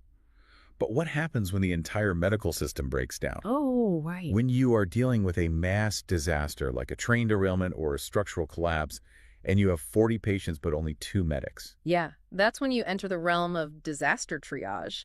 And this requires a complete inversion of the ethical compass we just discussed. In what way? Well, in the U.S., responders often use a system called START, simple triage and rapid treatment. And the sources mentioned this was developed by Ho Hospital and the Newport Beach Fire Department in California. How does it physically work in the field? It is designed for terrifying speed.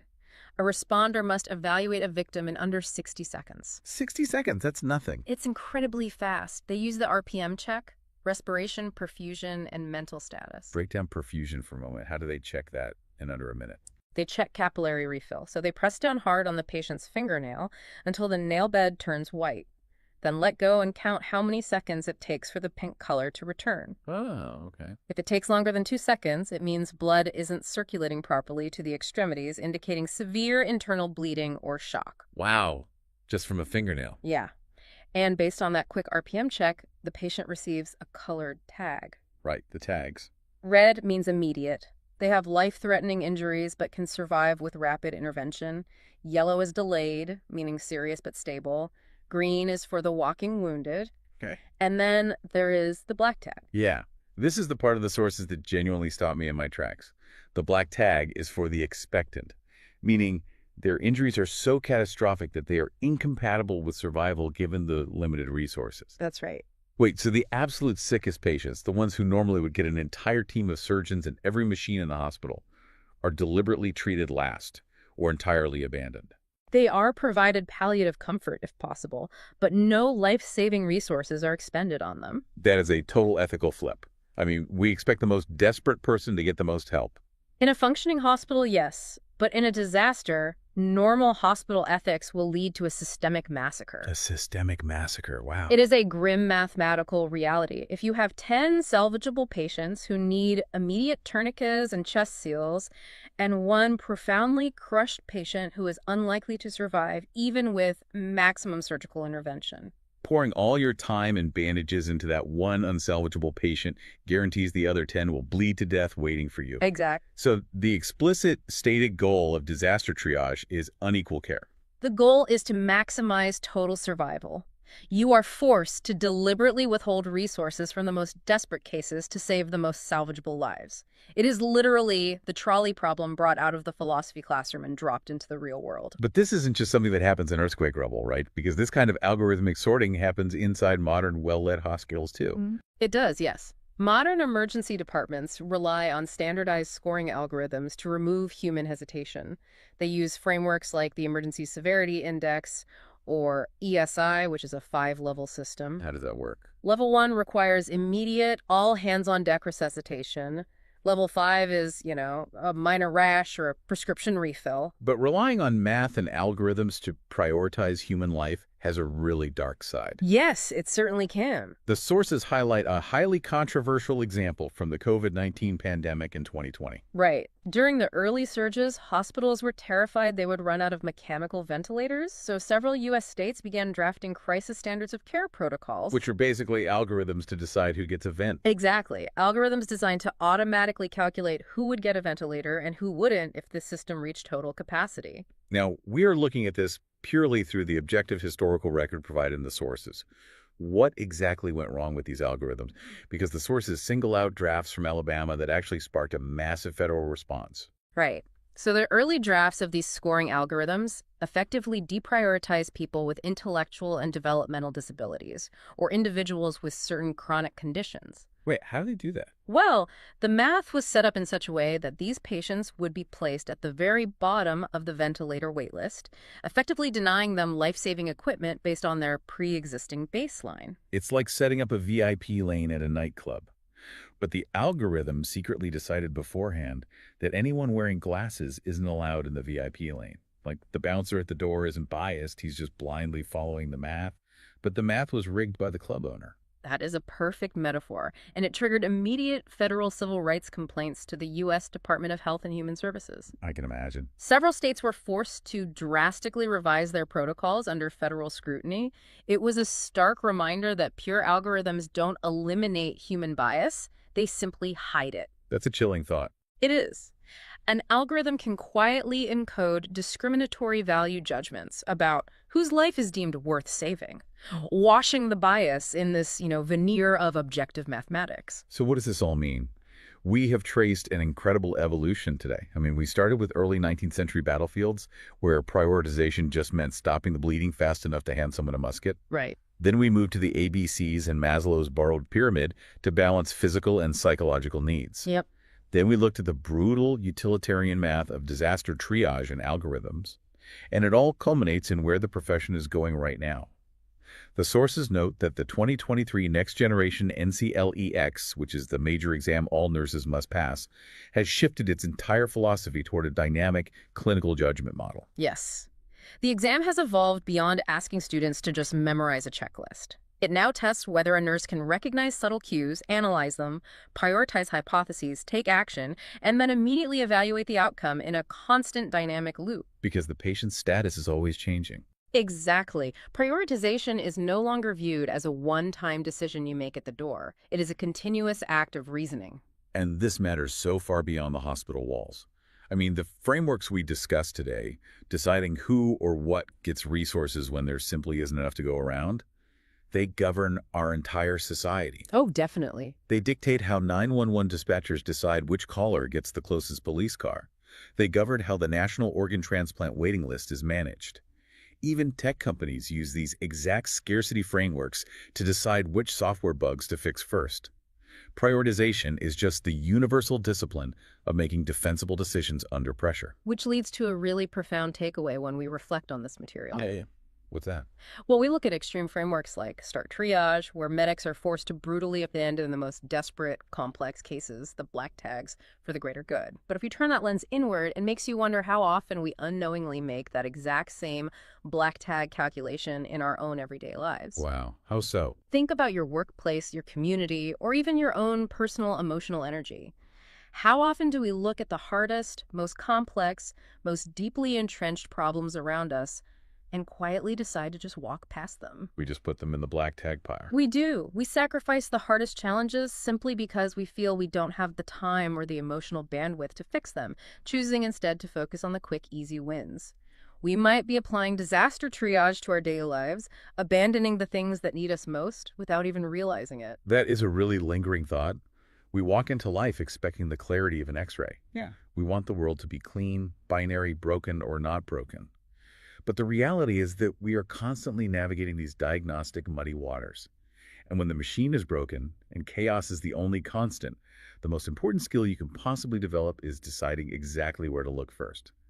Thank you for joining us on this deep dive. We'll see you next time.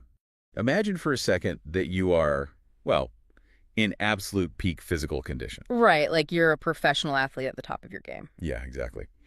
Maybe even a gold medalist. And you undergo this fairly routine foot surgery, and the operation goes perfectly. Mm-hmm. You go home to rest. But then, days later, you find yourself struggling to breathe, literally fighting for your life in an emergency room. And it's not because of an infection or anything like that. Exactly. No infection. You didn't tear a muscle. Oh, You were being taken down by something completely invisible. It's this microscopic threat that formed entirely because you did exactly what you were told to do. Which is to stop moving. Right. You stop moving. It's honestly one of the most counterintuitive paradoxes of the human body. I mean, we are conditioned from childhood to believe that resting is the ultimate form of healing. Right. You get hurt, you go to bed. Exactly. But in the context of human circulation, absolute rest can actually be the very trigger for a catastrophic medical event. And that is the exact paradox we are diving into for you today. Welcome to the Deep Dive. We have this fascinating stack of sources in front of us today. We've got nursing protocols, some wild historical medical cases, and modern clinical trial data. It's a really comprehensive pile. It is. And our mission today is to explore this concept, the clot that forms when you stop moving. We are talking about deep vein thrombosis, or DVT. So, okay, let's unpack this. Let's do it. Looking at these sources, they draw a very hard line between different types of veins. What exactly is a DVT, and why is it so much more dangerous than just getting a bruise or a surface level clot? Well, the distinction is purely anatomical, but it really makes all the difference in the world. A deep vein thrombosis is a blood clot, or a thrombus, that forms inside one of the body's deep veins. So like where exactly? Typically, these are buried deep inside the muscle of your calf, your thigh, or your pelvis. So if you think of the veins just under your skin as small, winding side streets. Okay, side streets. Right. If a clot forms there, yeah, it's painful, but it's relatively contained. The deep veins, on the other hand, are the massive high-speed return highways. Oh, wow. Yeah, they're responsible for channeling huge volumes of oxygen-depleted blood directly back to the right side of your heart and then immediately into your lungs to get reoxygenated. Which means if a clot forms on that high-speed highway, there is no detour. None at all. If a piece of that clot breaks off, like it embolizes, right? It has a straight, unobstructed shot right into the heart and then into the pulmonary arteries. Exactly. And when it lodges in the lungs, it completely blocks blood from picking up oxygen. Right. That is what we call a pulmonary embolism, or PE. And that can be instantly fatal. It can. In modern clinical practice, doctors actually don't even view DVT and PE as separate diseases anymore. Really? Yeah, they group them together under the umbrella term venous thromboembolism, or VTE, because honestly, they're just two stages of the exact same disease process. The clot forms in the leg, and it basically finishes its destructive journey in the lung. Wow. So the entire goal of modern medicine, and really the main through line of all the nursing protocols in our sources today, is early recognition and prevention. Prevention is everything here. It's about understanding that something as basic as, bending your knees and walking is literally a matter of life and death. But to figure out how to stop these clots, we first need to understand the blueprint of how they form. Right. And reading through these historical documents, I was genuinely stunned to see that the prevailing theory on this isn't from modern times at all. It's from the 19th century. Yeah, it's pretty wild. Despite all our advanced MRIs and, genetic sequencing, the foundational framework for understanding blood clots was actually established way back in 1856. 1856. It's incredible. By a German physician and pathologist named Rudolf Virchow. He basically proposed that for a clot to form inside a blood vessel, one of three specific conditions had to be met. And this is Virchow's triad. Exactly. We still call it Virchow's triad today. It is literally the first thing taught in every single medical and nursing school when covering this topic. So let's break those three conditions down because they really dictate everything else we are going to talk about today. Okay, so the first pillar of the triad is stasis. Which means? This is simply blood flow slowing down to a crawl. The second pillar is endothelial injury, which means physical damage to the smooth, delicate inner lining of the vein itself. Okay, stasis and injury. Right. And the third is hypercoagulability. That's a systemic state where the blood's chemistry is altered. So it makes the blood fundamentally primed and eager to clot even when there is no physical bleeding to stop. Okay, I want to linger on that first pillar for a second, stasis, because it really highlights the mechanical engineering of our bodies. Oh, absolutely. If you think about the blood in your legs, it has a massive problem to overcome, which is gravity. It has to travel all the way from your ankle back up to your chest. And your heart alone just isn't strong enough to suck that blood upward. No, it's not. So your body relies on your leg muscles, specifically the calf muscle pump. The soleus muscle in the calf is actually often called the second heart for exactly this reason. The second heart. I love that. It's basically a biological plumbing system. Every time you take a step, that calf muscle contracts and physically squeezes the deep veins, just shooting the blood upward. And then these little one-way valves inside the vein snap shut so the blood doesn't fall back down.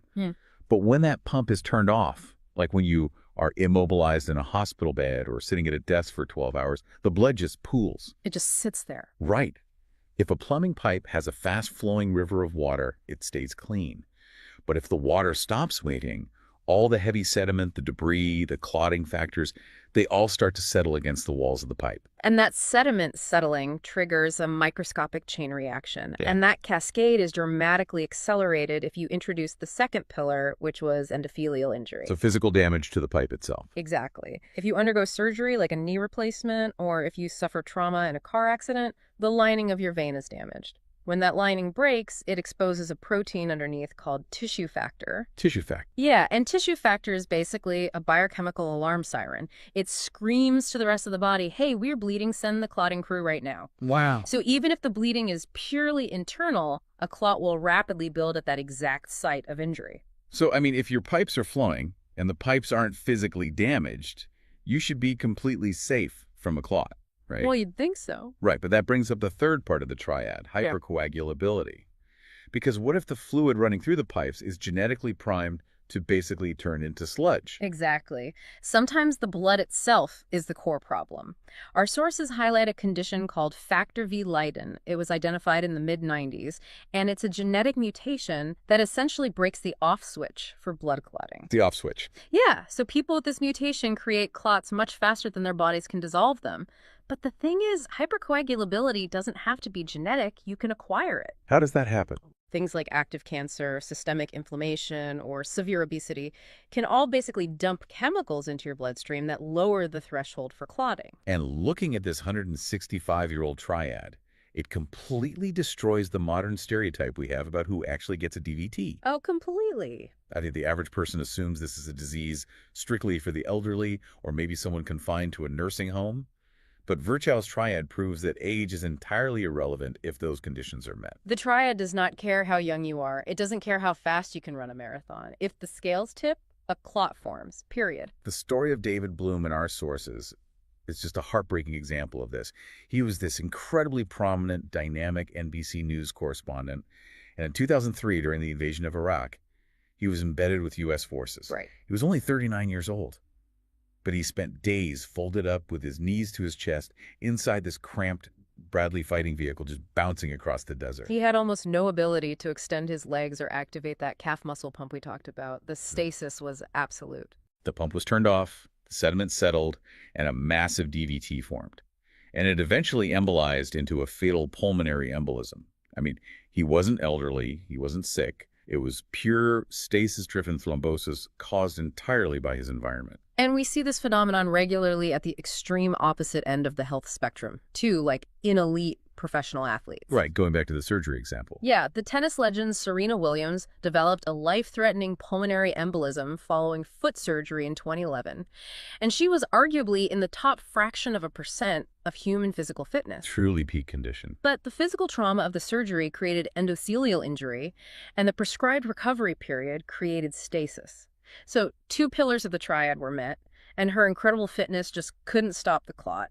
Chris Bosh is another prime example from the sources. He was an NBA All-Star, constantly moving, but his career was tragically cut short by recurring blood clots. Yeah, he had an underlying hypercoagulable state. So you combine that with the constant microscopic physical trauma of professional basketball and the endless hours sitting on airplanes, and boom, you trigger the triad. Exactly. And if we connect this to the bigger picture, the realization that prolonged stillness is deadly forces us to look back at medical history with a lot of horror. Oh, totally. Because for a very long time, the medical establishment was prescribing the exact thing that was killing people. The era of strict bed rest. Reading these older protocols, it is wild how universal it was. It was the standard for everything. Right. For much of the 20th century, if you had a baby, you were on strict bed rest. Heart attack, weeks of bed rest, surgery, do not move a muscle. The logic was that a recovering body needed to conserve every single ounce of energy to heal tissue, and moving might, rip open surgical stitches. It was incredibly intuitive logic at the time. It was. But the outcomes data eventually revealed an absolute disaster. Doctors were noticing horrifying rates of sudden death in patients who seemed to be recovering perfectly from their initial surgeries. And they didn't know why. Not at first. It took decades of autopsies and outcome tracking to realize that the bed rest was allowing massive clots to form in the deep veins. Orthopedic surgeons were actually some of the very first to sound the alarm on this, particularly as joint replacements became more common in the mid-20th century. Because replacing a hip or a knee is basically a worst-case scenario for the triad, right? Yeah. You have massive bone and tissue trauma causing endothelial injury, plus the patient can't walk. Precisely. The DVT rates in early orthopedic surgeries were astronomical, and this realization forced one of the most profound paradigm shifts in modern nursing and medicine. Right. Immobility went from being a prescribed treatment to a recognized pathogen. Today, if you wake up from a major surgery, a nurse is likely going to have you standing up and shuffling down the hallway within hours. Early mobilization is now the ultimate protective standard. But wait, let me push back on that for a second. Sure. If getting up and moving is the cure, if activating the calf muscle pump sweeps the sediment away, why do the nursing protocols in our sources still mandate heavy blood thinners for patients in the hospital? That's a great point. I mean, if I am walking the halls, why are they injecting me with anticoagulants? Doesn't the walking basically cancel out the need for the drugs? It raises an important question, but the flaw in that logic goes right back to Virchow's triad. You cannot view the triad as a single problem with a single solution. Ah, okay. Walking down the hallway absolutely solves the stasis problem. But what if you just had major abdominal surgery? You still have immense endothelial injury that is actively calling for clotting factors. Or what if you are hospitalized for cancer treatment? Your blood is still hypercoagulable. So the movement only fixes 1/3 of the blueprint. Yes, exactly. Walking cannot fix a chemical imbalance or a torn vein lining, and that is why mechanical prophylaxis like walking and chemical prophylaxis like blood thinners are not substitutes for one another. They work together. They do. Medications like heparin or the newer direct oral anticoagulants work synergistically with movement. The movement keeps the blood flowing, and the medication alters the blood chemistry to raise the threshold for clotting, preventing that tissue injury from triggering a massive response. Okay, so what does this all mean for things like compression socks? Because for years, the conventional wisdom was just to put tight stockings on immobilized patients to keep the pressure up and prevent stasis. Right. It seems like a perfectly logical physical solution, right? It does seem logical, and for decades, graduated compression stockings were used as this blanket preventive measure for almost everyone in a hospital bed. But the medical community eventually learned that you cannot just slap a mechanical Band-Aid on a complex system without testing it rigorously. And that's where the CLOTS trial comes in. Exactly. The UK CLOTS trial in the 2000s completely upended this assumption. So what did the trial actually test? They looked specifically at stroke patients. Now, stroke patients are highly vulnerable to DVT because they often suffer from paralysis and simply cannot move their legs. So ultimate stasis. Right. The researchers assumed thigh-length compression stockings would artificially squeeze the veins and prevent clots, but the data showed the exact opposite of what they hoped. Wait, really? Yeah. Not only did the stockings fail entirely to reduce DVT rates in these stroke patients, but they also actively caused harm.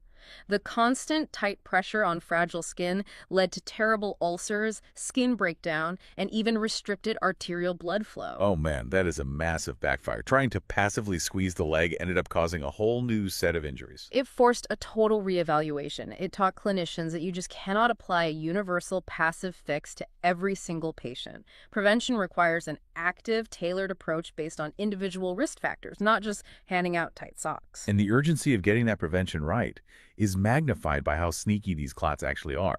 Because even with early walking and even with blood thinners, a clot can still form. They absolutely can. And the most terrifying detail in these sources isn't just that they form, but that they often form in complete silence. There is this huge misconception that a DVT will always present as this massive, red, swollen, throbbing leg. And that expectation is incredibly dangerous. While a classic DVT certainly can cause swelling and pain, a huge percentage of them are completely asymptomatic. Just zero symptoms. Zero. Or the symptoms are so mild, just a vague ache or a feeling of heaviness, that a patient will completely dismiss it as a muscle cramp or a pulled hamstring. Wow. Very frequently, the absolute first sign that someone has a DVT is when a piece of it breaks off, travels to the lungs, and they suddenly collapse with crushing chest pain and shortness of breath. The silent nature of the disease is just deeply unsettling. But historically, that silence has also served as a very dark warning sign for other hidden diseases. There was a story in our sources about Armand Trousseau, a French physician in 1865. Trousseau is a fascinating figure. He was a brilliant diagnostician studying thrombophlebitis, which is basically inflammation and clotting in the veins. And during his practice, he noticed a very strange pattern in a subset of his patients. What did he see?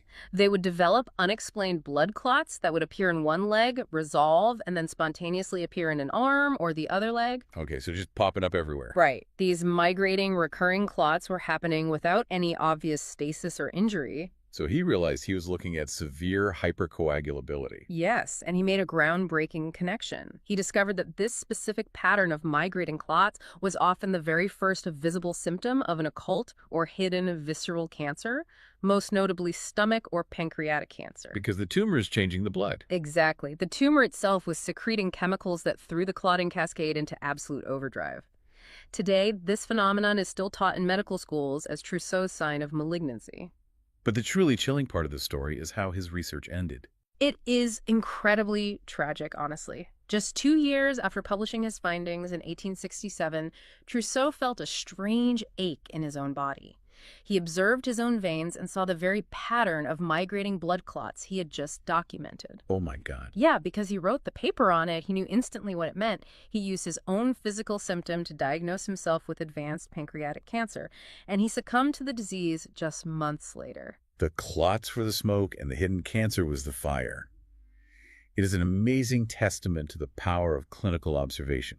But obviously, how we look for that smoke has evolved a lot, because back in the 1940s, a doctor trying to figure out if you had a clot would basically just physically squeeze your leg. You were talking about Hohmann's sign. Right. The old bedside test where the doctor forcibly flexes your foot upward toward your shin to see if it causes deep pain in your calf. Yeah, it was the gold standard physical exam for decades. But modern medicine completely abandoned it, and for very good reason. First of all, it is essentially useless from a diagnostic standpoint. Because almost anything can make your calf hurt when you stretch it like that, right? Yeah. Like a cramped muscle or a ruptured cyst. Exactly. The sensitivity and specificity are terrible. But more importantly, performing Hohmann's sign is actively dangerous. How so? Think about the mechanics. You have a fresh, gelatinous blood clot precariously clinging to the wall of a vein. Then a doctor comes along and aggressively stretches and squeezes the muscle surrounding that vein. Oh, no. Yeah, the physical manipulation can actually dislodge the clot right then and there, causing the exact pulmonary embolism the doctor is trying to diagnose. It's literally squeezing a live bomb to see if it's ticking. So Hohmann's sign is out. Today, clinicians use a much more sophisticated algorithm. Our sources highlight this three-step pathway. First, instead of guessing, they use the Wells score, which is basically a strict mathematical checklist. Right. It assigns points for things like recent surgery, swelling, or cancer history to determine the mathematical probability that a clot is present. Then, they use a D-dimer blood test. The D-dimer is fascinating. When a clot forms, your body immediately starts trying to break it down. As the clot degrades, it sheds these microscopic protein fragments into the bloodstream. And the test looks for that. Exactly. The D-dimer test detects that specific biochemical wreckage. So if the D-dimer is completely negative, you can be fairly certain there is no active clotting going on. But if it is positive, you move to the ultimate tool, which is the compression ultrasound. It uses sound waves to actually visualize the blood flowing through the deep veins in real time. And here's where it gets really interesting, because this advanced ultrasound technology actually sparked a massive ongoing debate in the medical community. It absolutely did. Yeah. Before ultrasound, a clinical DVT was just a DVT, and it was treated aggressively.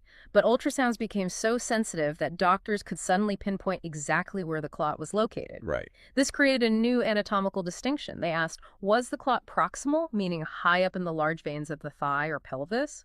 Or was it distal, meaning it was tiny and isolated solely in the deep veins of the calf? And that matters, because a clot in the calf has a much longer, more difficult journey to get to the lungs than a clot in the thigh, right? Precisely. The data eventually showed that distal calf clots have a remarkably low rate of embolizing. In fact, the body's natural enzymes often just dissolve them over time without any medical intervention whatsoever. Wow. And this realization caused a massive fracture in standard protocols. Historically, the moment a clot was found anywhere, the patient was put on powerful blood thinners for months, but blood thinners carry a significant risk of severe internal bleeding. So doctors started asking, like, are we risking a brain bleed to treat a tiny calf clot that might never cause a problem? Exactly. This led to a controversial new approach called watchful waiting for isolated distal clots. Watchful waiting. Right. Instead of prescribing dangerous anticoagulants, some clinicians now opt to simply perform serial ultrasounds every few days. They just watch the clot. If it doesn't grow or move upward toward the thigh, they never medicate it. That's a huge shift. It was considered medical heresy 20 years ago, and professional hematology guidelines are honestly still actively debating exactly when to treat and when to watch. It shows just how incredibly nuanced our understanding of blood clotting is becoming. And that nuance isn't just for hospital wards. It applies to all of us living our daily lives. Because the triggers for Virchow's triad are hiding in our everyday routines. For example, economy class syndrome. Yes. The World Health Organization actually launched a massive study called the RIGHT Project to investigate that specific phenomenon. And the data they found is just stark. I mean, if you were listening to this deep dive right now while sitting on a flight that is longer than 4 hours, your risk of developing a venous thromboembolism has roughly doubled compared to when you were just waiting in the terminal. Because your calf pump is off. Exactly. The pump is off, and the dry cabin air is dehydrating you, making your blood slightly thicker. So it is pure stasis combined with mild hypercoagulability. And everyday life events affect that hypercoagulability too. Taking estrogen-based birth control pills, undergoing hormone replacement therapy, or simply being pregnant prompts the liver to produce more clotting factors. Which is natural, right? It is. It's the body's evolutionary way of preparing for the bleeding of childbirth, but it dramatically increases the risk of a DVT. And then there are massive, unpredictable global events that throw the entire clotting cascade into chaos. The COVID-19 pandemic is heavily featured in these clinical notes. The vascular impact of COVID-19 was a terrifying surprise to the medical community in 2020. Clinicians were seeing patients whose lungs were full of microclots and whose legs were developing massive DVTs, even when those patients were already on high doses of preventive blood thinners. Wait, how is a respiratory virus causing blood clots in the legs? It comes back to endothelial injury and inflammation. COVID-19 triggered what we call a cytokine storm, a massive uncontrolled inflammatory response by the immune system. The virus and the inflammation aggressively attacked the inner lining of the blood vessels throughout the entire body. So the body misinterpreted this massive systemic inflammation as widespread physical trauma. Oh, wow. So it thought it was bleeding everywhere. Exactly. It essentially panicked, thinking it was bleeding out, and dumped massive amounts of clotting factors into the blood. It created a hypercoagulable state so aggressive that standard drugs just couldn't stop it. That is terrifying. But medical research also delivers incredible, positive surprises regarding how our vascular system works. The Jupiter trial from 2009 is a perfect example of this. Oh, the Jupiter trial is one of my favorite anomalies in modern medical research. Tell us about it. It was a massive multinational study looking at a drug called rosuvastatin. Statins are widely known and prescribed exclusively to lower bad cholesterol. The goal was to see if the statin prevented arterial plaques from bursting and causing heart attacks. But they accidentally discovered a massive benefit for the venous system. Yeah. They did. When they analyzed the data, they found that the patients taking the statin had a dramatic, statistically significant reduction in venous thromboembolism. Which makes no sense. It confused everyone at first because cholesterol plaques do not form in veins, they only form in arteries. So how is a cholesterol drug preventing DVTs? Right, what was the actual mechanism there? It turns out statins don't just lower cholesterol, they're also powerful anti-inflammatory agents. They soothe the endothelium, the inner lining of the blood vessels. Okay. By reducing systemic inflammation, the statin essentially calmed the vein walls down, preventing them from sending out those chemical distress signals that trigger a clot. It was a total accident of research that proved how interconnected our cardiovascular systems really are. It is incredible how a drug built for one side of the circulatory system ended up protecting the other just by calming the environment. Yeah. So as we pull all these threads together, the core takeaways from this massive stack of research are incredibly clear. Very clear. First, Virchow's triad stasis, endothelial injury, and hypercoagulability is the ultimate blueprint. Every risk factor you will ever face traces back to one of those three pillars. Second, bed rest is no longer the cure. It is a profound risk. Early, active movement is the gold standard of prevention. Movement is medicine. Exactly. And finally, you cannot wait for obvious pain to warn you because a clot can be utterly silent until the exact moment it threatens your life. And as you think about the silent, lingering nature of this disease, I want to leave you with a final concept to ponder that illustrates the true long-term stakes of a deep vein thrombosis. Okay. It is a condition called post-thrombotic syndrome. We focus so heavily on the immediate life or death threat of the clot breaking off and traveling to the lungs. But what happens to the leg itself after the crisis is over? That's a good question. Even if you were diagnosed early, even if you were given the right blood thinners, and even if the clot completely dissolves, the physical trauma of that clot sitting in your vein can permanently destroy those tiny, delicate one-way valves we talked about earlier. Oh, no. And when those valves are ruined, they never grow back. The blood can no longer fight gravity efficiently. It constantly falls backward and pools in your lower leg. Wow. For the rest of your life, you can be left with chronic, heavy swelling, persistent pain, and irreversible skin discoloration. It is the permanent structural footprint that a clot leaves behind long after it is gone. Oh. And it is the ultimate reminder that the true goal of medicine isn't just to survive a blood clot. The goal is to never let it form in the first place. Picture this. You're sitting in a dead silent room. Oh, I know where this is going. Right. Maybe it's a high-stakes board meeting, or, you are taking a massive, perfectly quiet exam. You could literally hear a pin drop. The absolute worst time for it. Exactly. And then suddenly, without any warning at all, your stomach just lets out this massive, audible, whale-like growl. The ultimate biological betrayal. It really is. Everyone hears it, and you just have to sit there sort of hoping they all pretend it was an air conditioning vent or something. You just want the floor to swallow you whole. It is a universally awkward human experience, but actually, today's deep dive is all about that exact noise.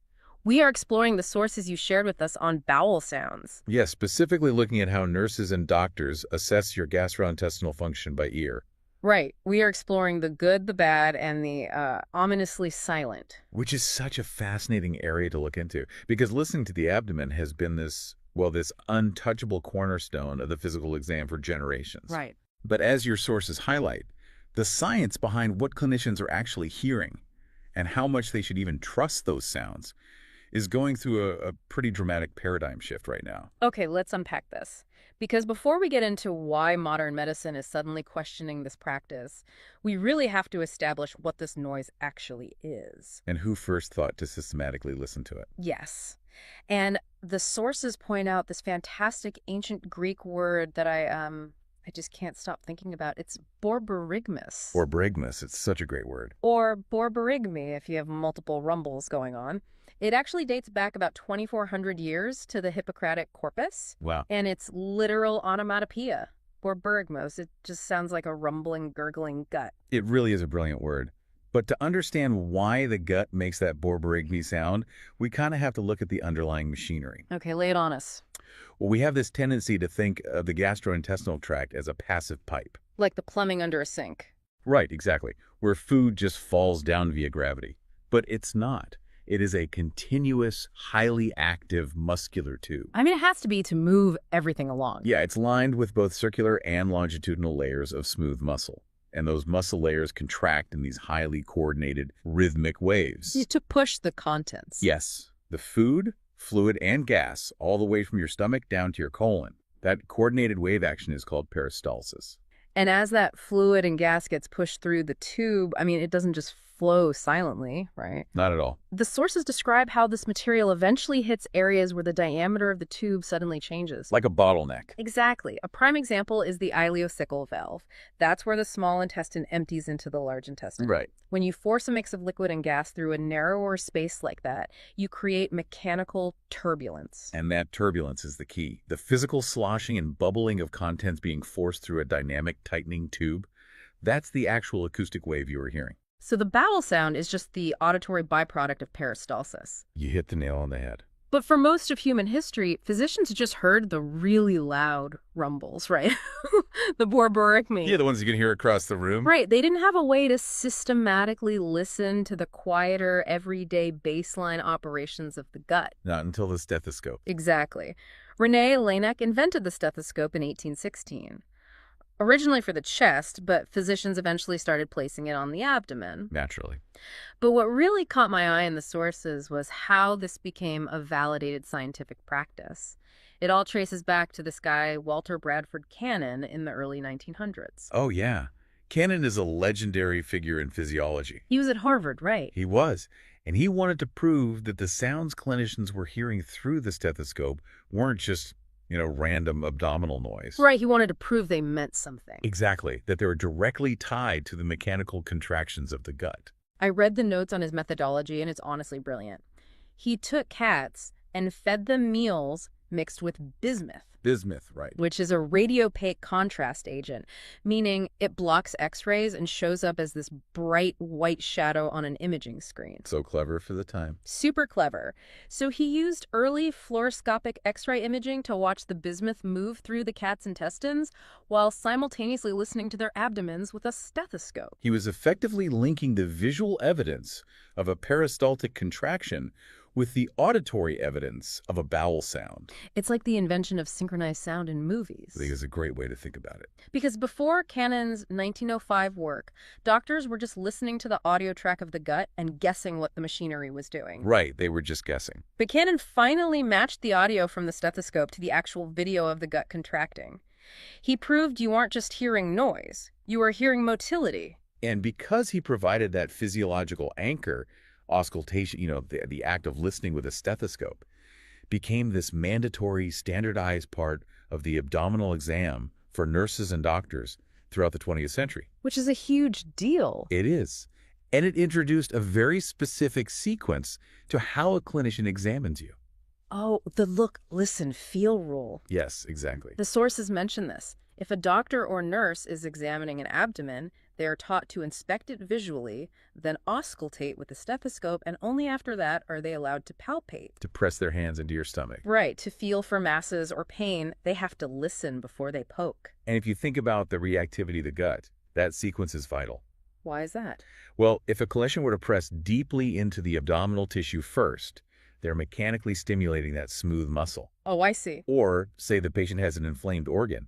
Pressing on it causes sudden pain. Which triggers a whole reaction. Exactly. It triggers a sympathetic nervous system response that can cause the gut to completely freeze up. So you'd artificially alter the very peristalsis you were trying to measure. Right. You need the baseline acoustic recording before you introduce any physical interference. Okay, so the clinician listens first to gauge the baseline motility. And the sources break down what they are listening for into 4 official clinical classifications. The tidy categories. Right. Normal, hypoactive, hyperactive, and absent.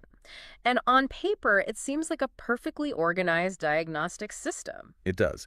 The clinical framework assumes a very tidy correlation between sound and function. Let's look at how textbooks define normal bowel sounds. Okay. Historically, medical literature has characterized this as intermittent gurgles and clicks occurring roughly 5 to 34 times per minute. Okay, I have to stop you there. I thought you might. Because the sources dedicate a huge amount of time to dismantling that specific metric. The 5 to 34 sounds a minute rule is essentially just medical folk knowledge. It really is. It wasn't derived from some massive, rigorous, peer-reviewed clinical trial where they established a statistical bell curve for gut sounds. Not at all. It is literally just a number that got copied and pasted from one medical textbook to the next, generation after generation. Which is wild when you think about it. And there isn't even a consensus on the decibel threshold for what officially constitutes a sound in the first place. It's a fascinating vulnerability in medical education.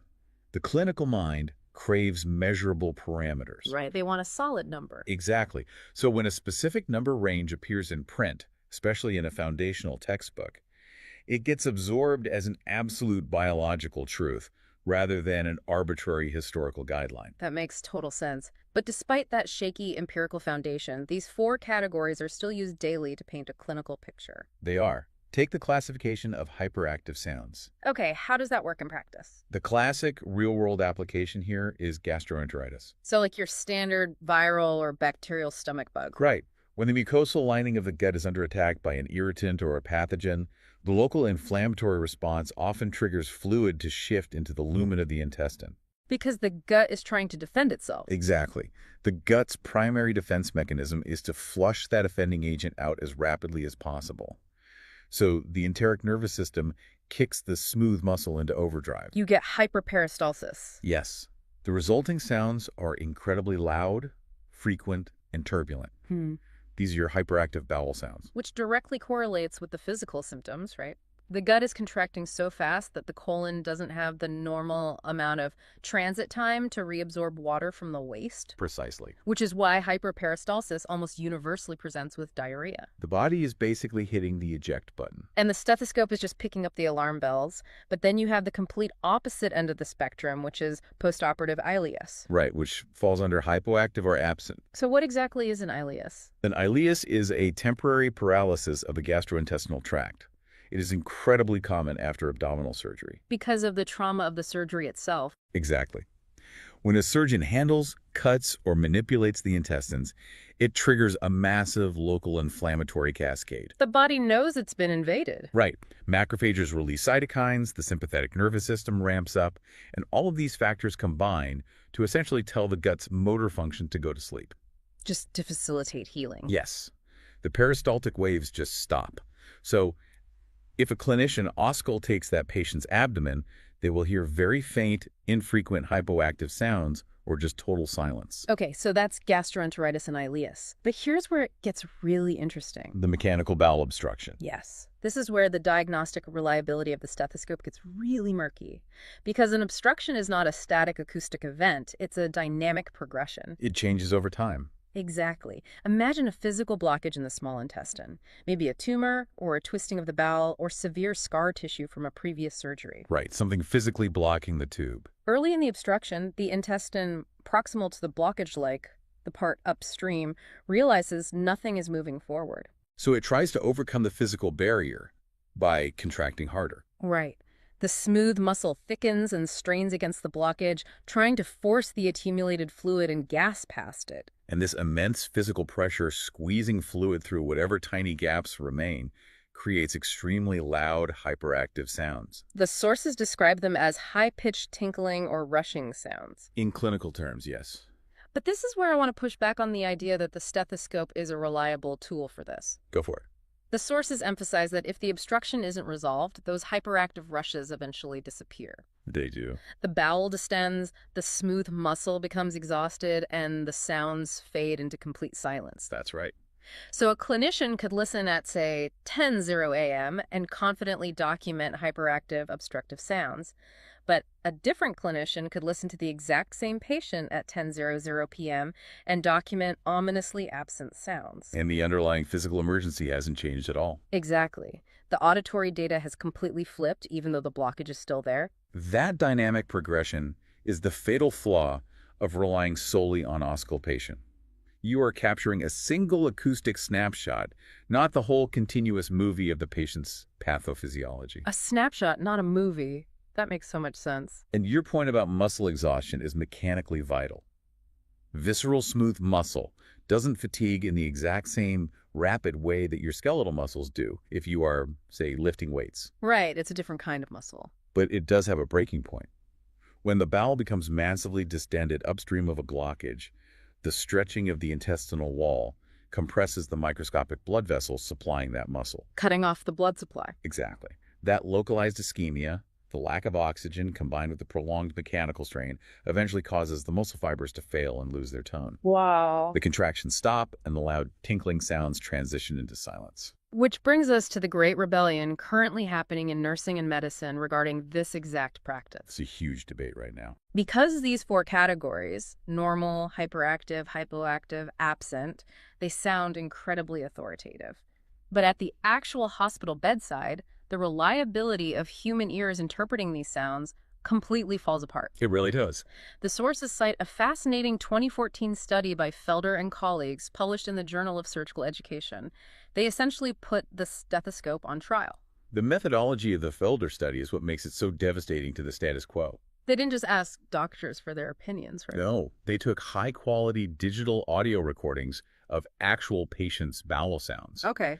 Then they had a group of trained, practicing physicians listen to those exact same audio clips and ask them to classify the sounds into the standard clinical categories. And the inter-rater reliability, which is the statistical measure of how often these highly trained professionals actually agreed with each other on what they were hearing, was shockingly poor. Abysmal, honestly. In some of the data sets, their agreement on whether a sound was normal or abnormal was only marginally better than if they had just flipped a coin. Basically random guessing. It's like taking your car to 5 different mechanics who listen to your engine. One says it's perfectly fine, and another says it's about to explode.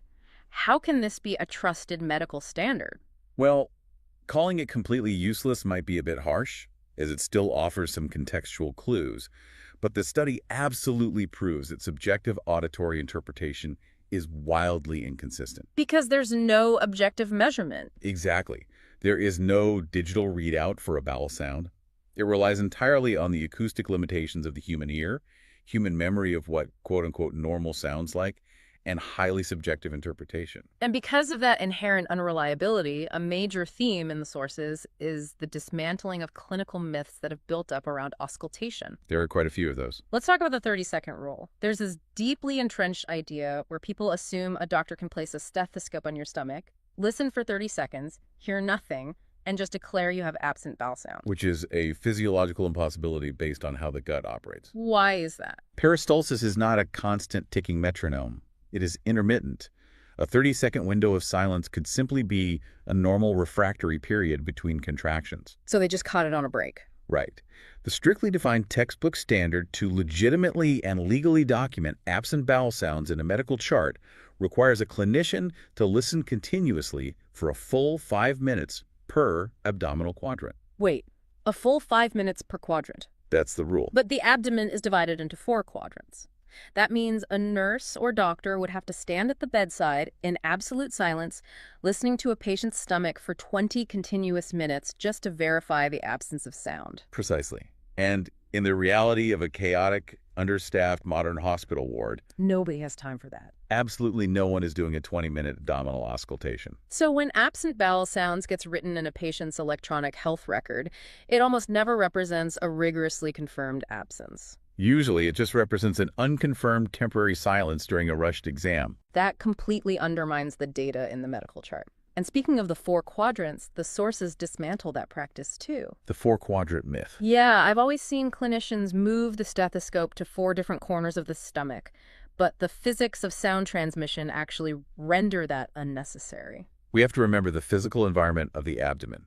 It is essentially a densely packed continuous tube filled with fluid and trapped pockets of gas. Right.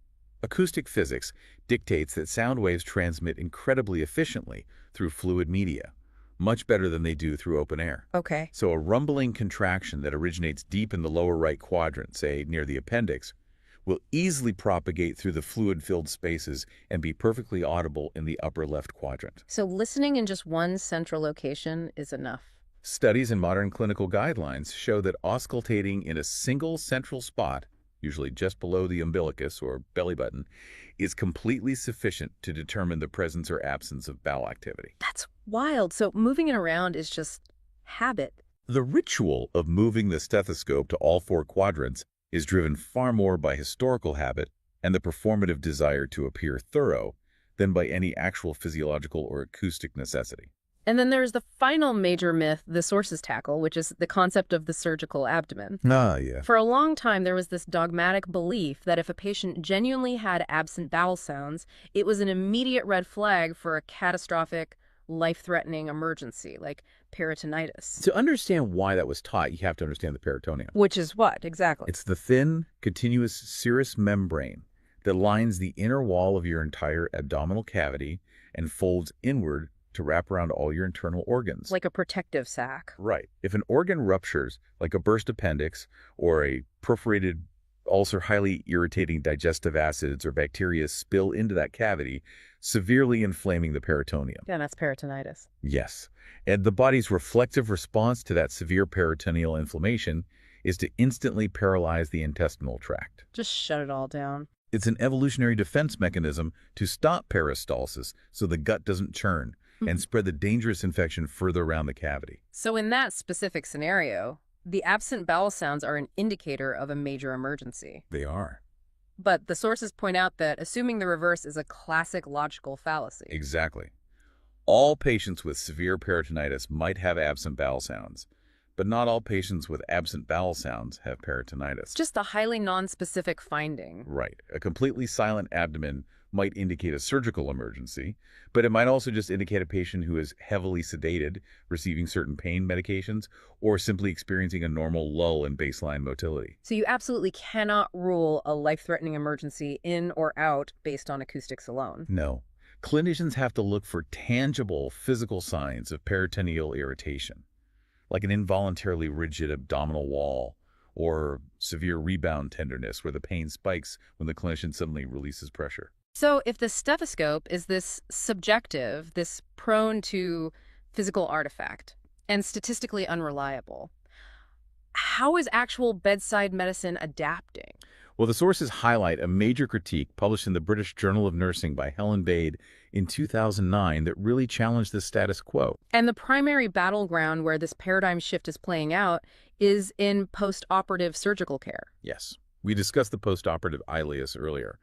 There has historically been a deeply entrenched nursing and surgical ritual surrounding this. The feeding ritual. That's the one. A patient just had major abdominal surgery. They are awake, they're starving, they want to eat solid food. Of course they do. But the medical team is standing around waiting. The absolute rule was always, a patient is not allowed to consume solid food until a nurse formally auscultates and confirms the return of bowel sounds. It was the gatekeeper to recovery.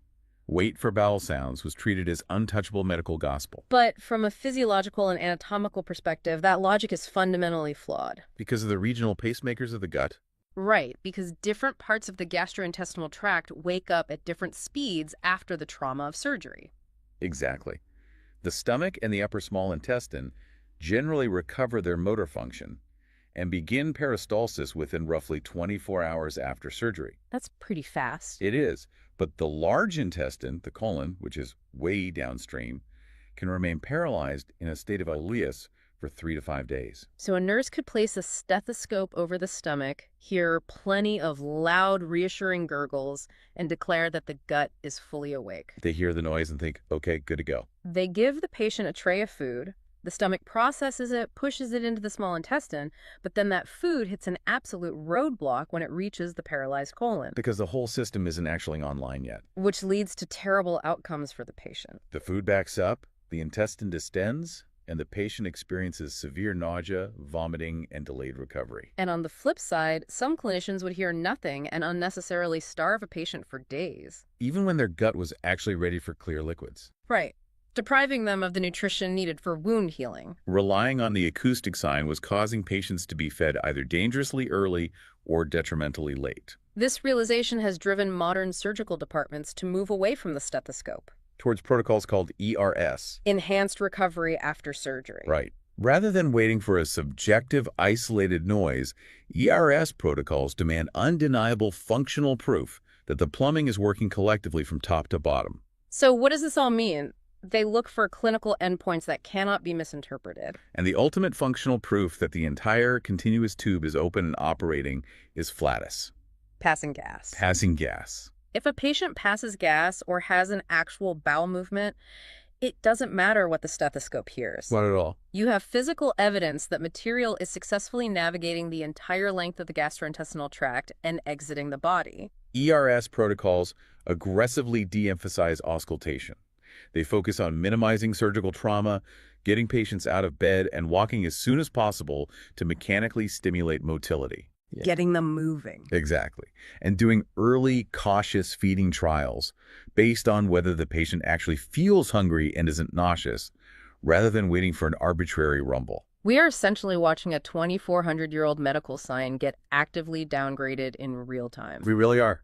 It is moving from a strict diagnostic requirement to just an optional piece of background context. It hasn't been completely thrown in the trash, obviously. Right, because applying a stethoscope is incredibly cheap, it's non-invasive, and if you combine it with the patient's history and the rest of the physical exam, it still provides a tiny puzzle piece. But modern evidence-based practice finally recognizes that bowel sounds are low yield and terribly low reliability when used in isolation. It is the ultimate clinical snapshot, not the whole movie. It's beautifully said. So to synthesize all of this for you listening, bowel sounds, those ancient borborygmi, are the audible acoustic signature of peristalsis. They are the sound of mechanical turbulence as your smooth muscle aggressively pushes fluid and gas through a continuous tightening tube. But the historical clinical practice of classifying them into tidy categories of normal, hypoactive, or hyperactive is highly subjective. And the rigid rules passed down in textbooks often disintegrate when tested at the actual hospital bedside.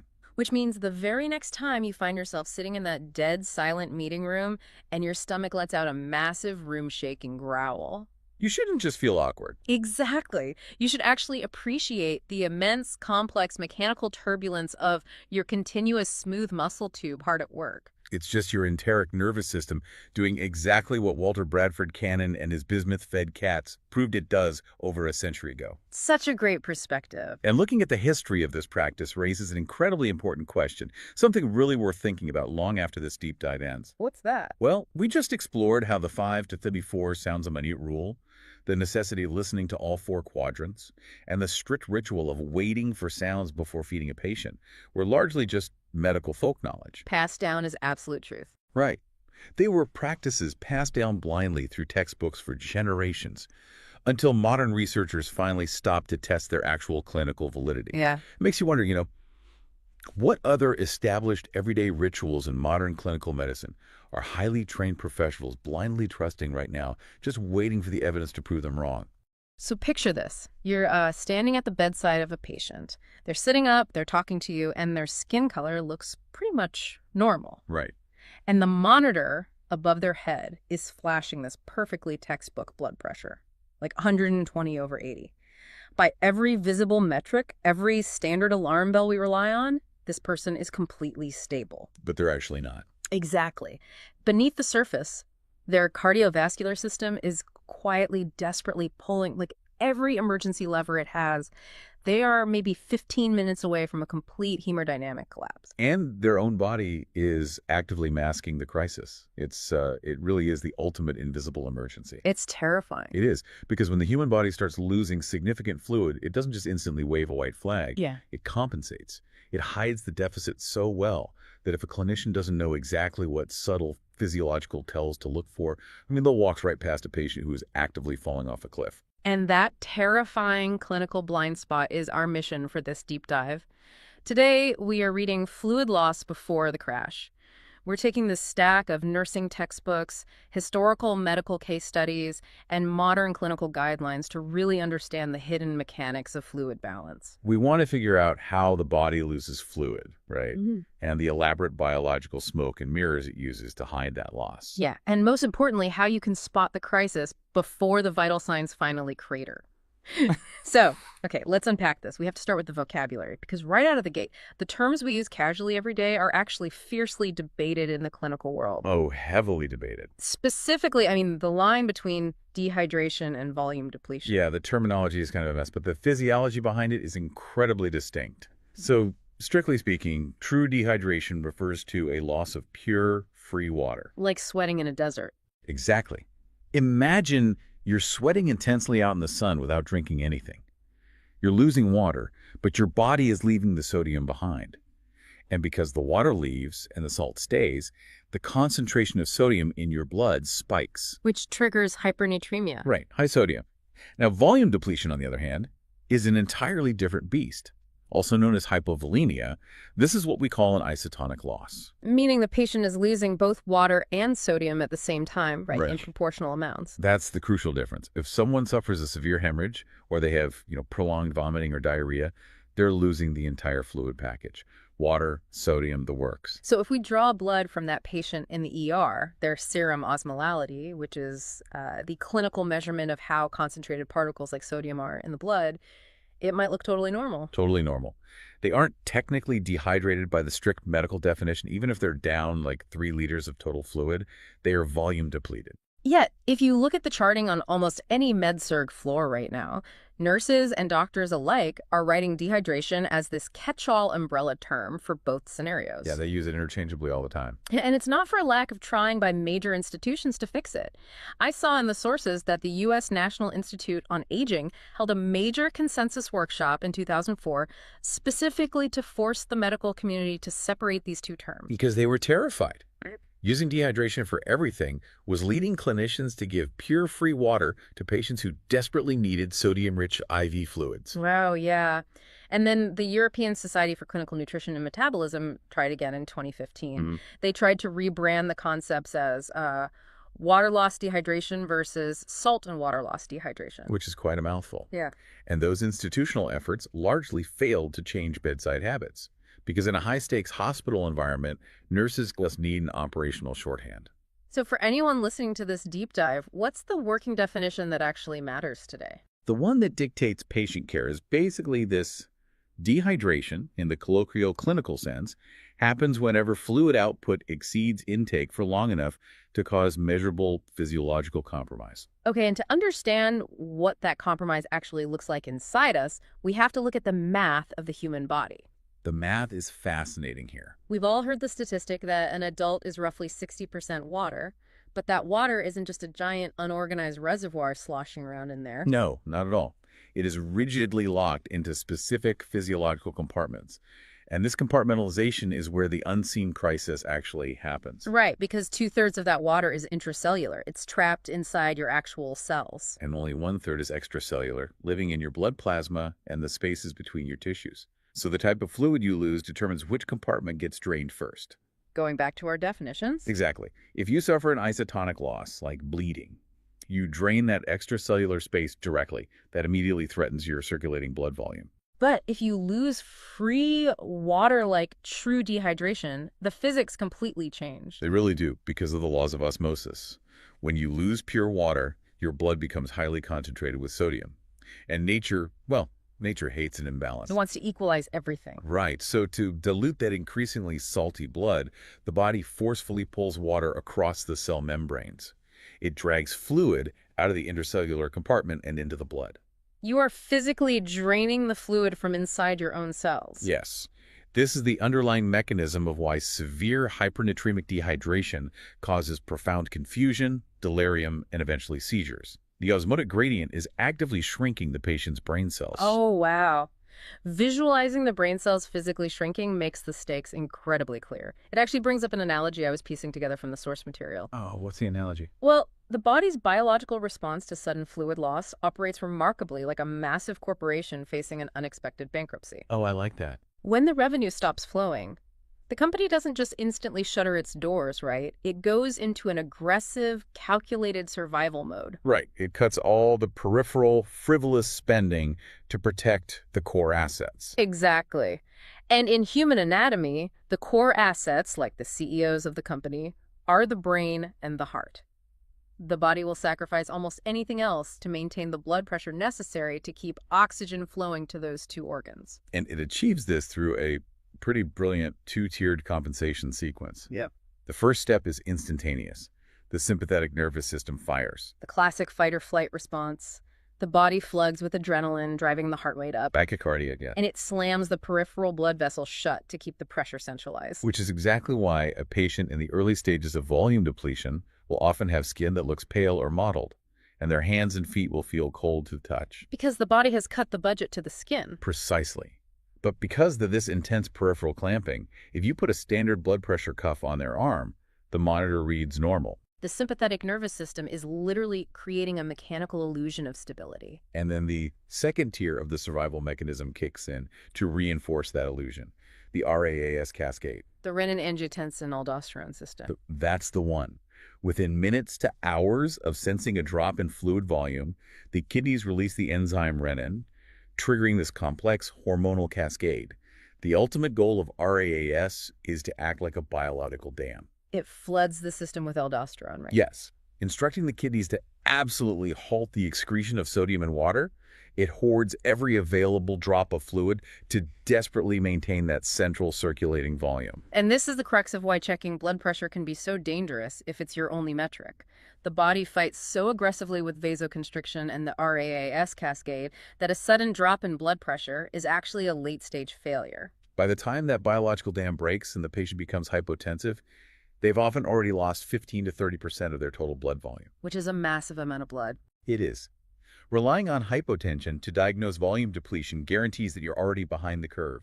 The physiological cliff is incredibly steep at that point. Which necessitates a way to look past the body's smoke and mirrors. Our sources emphasize a low-tech, bedside assessment called orthostatic vital signs. Orthostatics are brilliant. They use gravity to break the body's compensation mechanism. Instead of taking vitals while the patient is lying flat in bed where the heart doesn't have to work very hard, you take their pulse and blood pressure, and then you have them physically stand up. And standing forces a massive, instantaneous shift of blood down into the legs. If the patient has a normal fluid volume, their vascular system easily squeezes to push that blood back up to the brain. But if they're secretly hiding a 20% fluid deficit, then that sudden gravitational demand totally overwhelms their maxed-out compensation system. If you see their pulse suddenly jump by 30 beats per minute, or their systolic blood pressure plummet by 20 millimeters of mercury just from standing. You've caught the invisible crisis. You force the body to reveal its true deficit. It's a masterful clinical tool. But, when you look at how beautifully complex the RAAS cascade and osmotic gradients are, it raises a fascinating historical question. How did early physicians map out this invisible terrain of volume depletion centuries before we had the technology to measure serum osmolality or identify hormones like aldosterone? Exactly. It's wild to think about.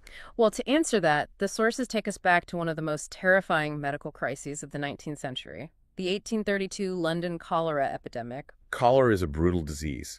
It's characterized by the sudden onset of rice water diarrhea, which drains massive, lethal amounts of fluid and electrolytes from the body in just a matter of hours. And the mortality rate was staggering, because the standard medical paradigm at the time was still heavily influenced by miasma theory. The idea that bad air caused disease. Right. Or they believed in humoral imbalances treated with bloodletting, which obviously only accelerated a cholera patient's death. Absolutely. But during this 1832 outbreak, a young physician named William Brooke O'Shaughnessy took a completely different approach.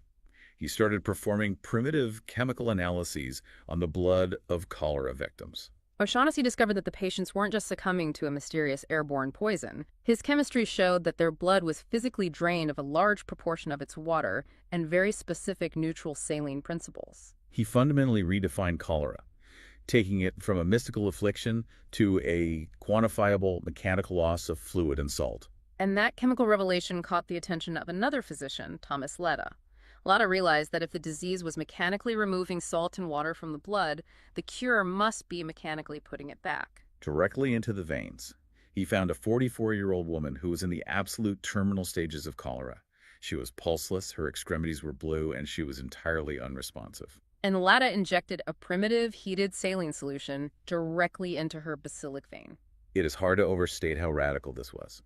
The concept of intravenous fluid resuscitation simply did not exist. And the result of that first infusion was miraculous. Within 30 minutes of the saline entering her bloodstream, her pulse returned, her skin regained color, and she sat up and began speaking clearly. It was the dawn of rational fluid resuscitation. Now, the ending of Letta's specific case was tragic. Right. They didn't understand maintenance fluids yet. Exactly. The medical establishment didn't understand continuous fluids. They stopped the infusion when she looked better, the cholera continued to drain her volume, and she died later that day. But the conceptual breakthrough had been made. And if we fast forward 100 years to the 1930s, we see the systematization of that breakthrough. At Boston Children's Hospital, a pediatrician named James Gamble started rigidly measuring the exact chemical components lost in infants suffering from severe diarrhea. He created these incredibly detailed visual charts, which became famous as Gamblegrams. To map out the precise deficits of sodium, potassium, and chloride. Yes, and Gamble's visual maps allowed the medical field to finally categorize dehydration into the three primary types we still reference today: isotonic, hypotonic, and hypertonic. He provided the framework to tailor Thalavy fluids to the specific chemical deficit of the patient rather than just guessing. Which was a game changer. I do want to pose a question here, though. We're talking about Gamble doing this in the 1930s. Today, modern medicine has access to incredibly sophisticated laboratory testing. We can draw blood and measure a patient's exact serum osmolality down to the individual milliosmol. Very true. So why do modern nursing guidelines still heavily emphasize low-tech bedside proxies? Why are nurses pinching a fingernail to check capillary refill? Or making a patient stand up for orthostatic vitals instead of just waiting for the high-resolution lab chemistry to tell them exactly what is wrong? That is a critical question, and it comes down to the velocity of the physiological crash. The speed of it. Yes. As we discussed earlier, the compensatory mechanisms hide the deficit until the very last moment. When a patient finally begins to decompensate, the cliff is incredibly steep. So there's no time. Exactly. If a clinician draws blood and sends it to the lab, the turnaround time for those results might be 45 minutes to an hour. In the context of a failing cardiovascular system, an hour is an eternity. So bedside proxies like capillary refill and orthostatics exist because the frontline clinician literally cannot afford to wait for a lab result. They need a real-time signal to intervene before the hypotensive crash occurs. Which means the intervention itself has to be both immediate and chemically precise. And this brings us to one of the most counterintuitive themes in our source material. The realization that in certain crises, giving a severely depleted patient a glass of plain water is the absolute worst thing you can do. Yes. This is perfectly illustrated by the discovery of oral rehydration therapy, or ORT, in Dhaka during the late 1960s. Researchers were trying to combat cholera in regions where widespread IV fluid resuscitation was logistically impossible. Right. And they were dealing with a disease that completely paralyzes the gut's normal ability to absorb water. But they discovered that one specific microscopic gateway in the intestinal wall remains functional, even during severe cholera. The sodium glucose link transporter, or SGLT1. I love how the mechanisms work here. The SGLT1 acts like a biological dual-key security system on a bank vault. That's a great way to picture it. If you give a cholera patient plain water, the vault stays locked, and the water just passes straight through them as diarrhea. If you give them plain sodium, it stays locked. But if you provide a highly specific ratio of water, sodium, and glucose, the glucose and the sodium act as two keys turning simultaneously. It physically forces the transporter open, actively dragging the water across the intestinal lumen and into the bloodstream. It is an elegant hack of human biology. Huh. By utilizing that transporter, clinicians could rapidly rehydrate dying patients without a single IV needle. The Lancet famously referred to ORT as potentially the most important medical advance of the 20th century because it perfectly leveraged the body's own precise cellular mechanisms to save tens of millions of lives. It really is an incredible story. But here is where it gets really interesting. We have this massive triumph in the 1960s proving that fluid balance is a delicate mechanism of precise ratios. Right. Let's contrast that deep understanding of osmolality with the hydration culture of the 2002 Boston Marathon. Oh, man. It is a devastating juxtaposition.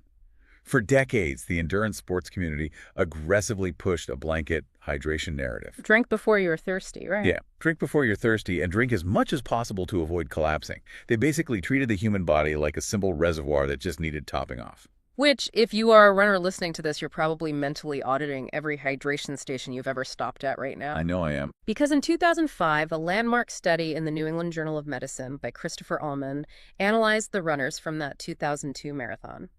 They discovered that a significant percentage of the finishers were suffering from hyponatremia. Dangerously low blood sodium. And tragically, this exact mechanism led to the death of a 28-year-old runner named Cynthia Lucero. She collapsed and died from water intoxication. We have to look at the osmosis mechanism again and understand how drinking too much water becomes fatal.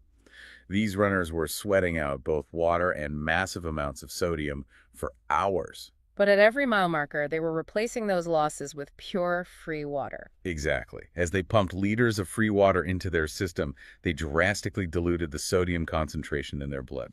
Their serum osmolality plummeted. Meanwhile, the fluid inside their brain cells maintained a higher normal osmolality. And remember that nature hates an imbalance. The massive volume of free water in the blood violently rushed across the blood-brain barrier and into the brain cells to try and equalize the concentration. So the brain cells physically swelled up with water. And because the brain is encased in a rigid, inflexible skull, that swelling quickly leads to catastrophic pressure, coma, and brainstem herniation. It's horrific. It forced an entirely new paradigm in sports medicine. Fluid replacement is never just about dumping volume into the body. It's entirely dependent on the ratio of water to solute. And that precise lesson wasn't just limited to marathon runners. The exact same foundational misunderstanding of free water caused a quiet, decades-long crisis in pediatric hospital care. Up until very recently, the standard medical practice across the globe was to place hospitalized children on hypotonic 5e fluids. Fluids that have a lower osmolality, meaning more free water and less sodium than normal human blood. Right.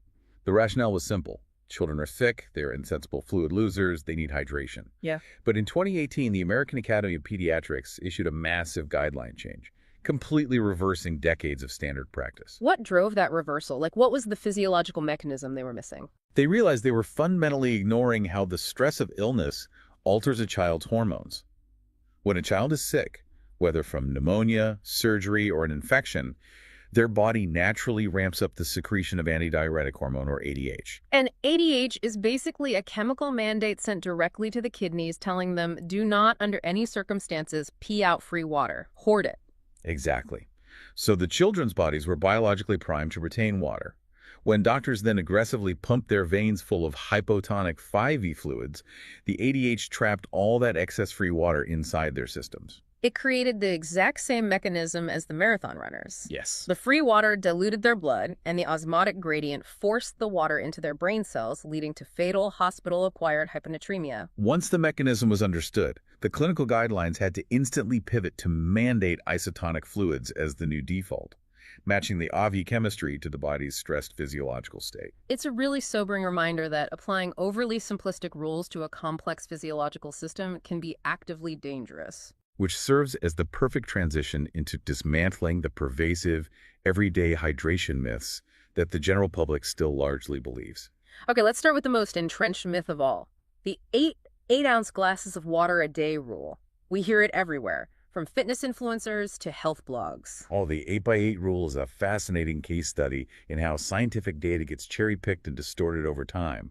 The origin actually traces back to a 1945 recommendation of the U.S. Food and Nutrition Board, which stated that adults require about 2.5 liters of water daily. But the people quoting that number conveniently stopped reading halfway through the paragraph.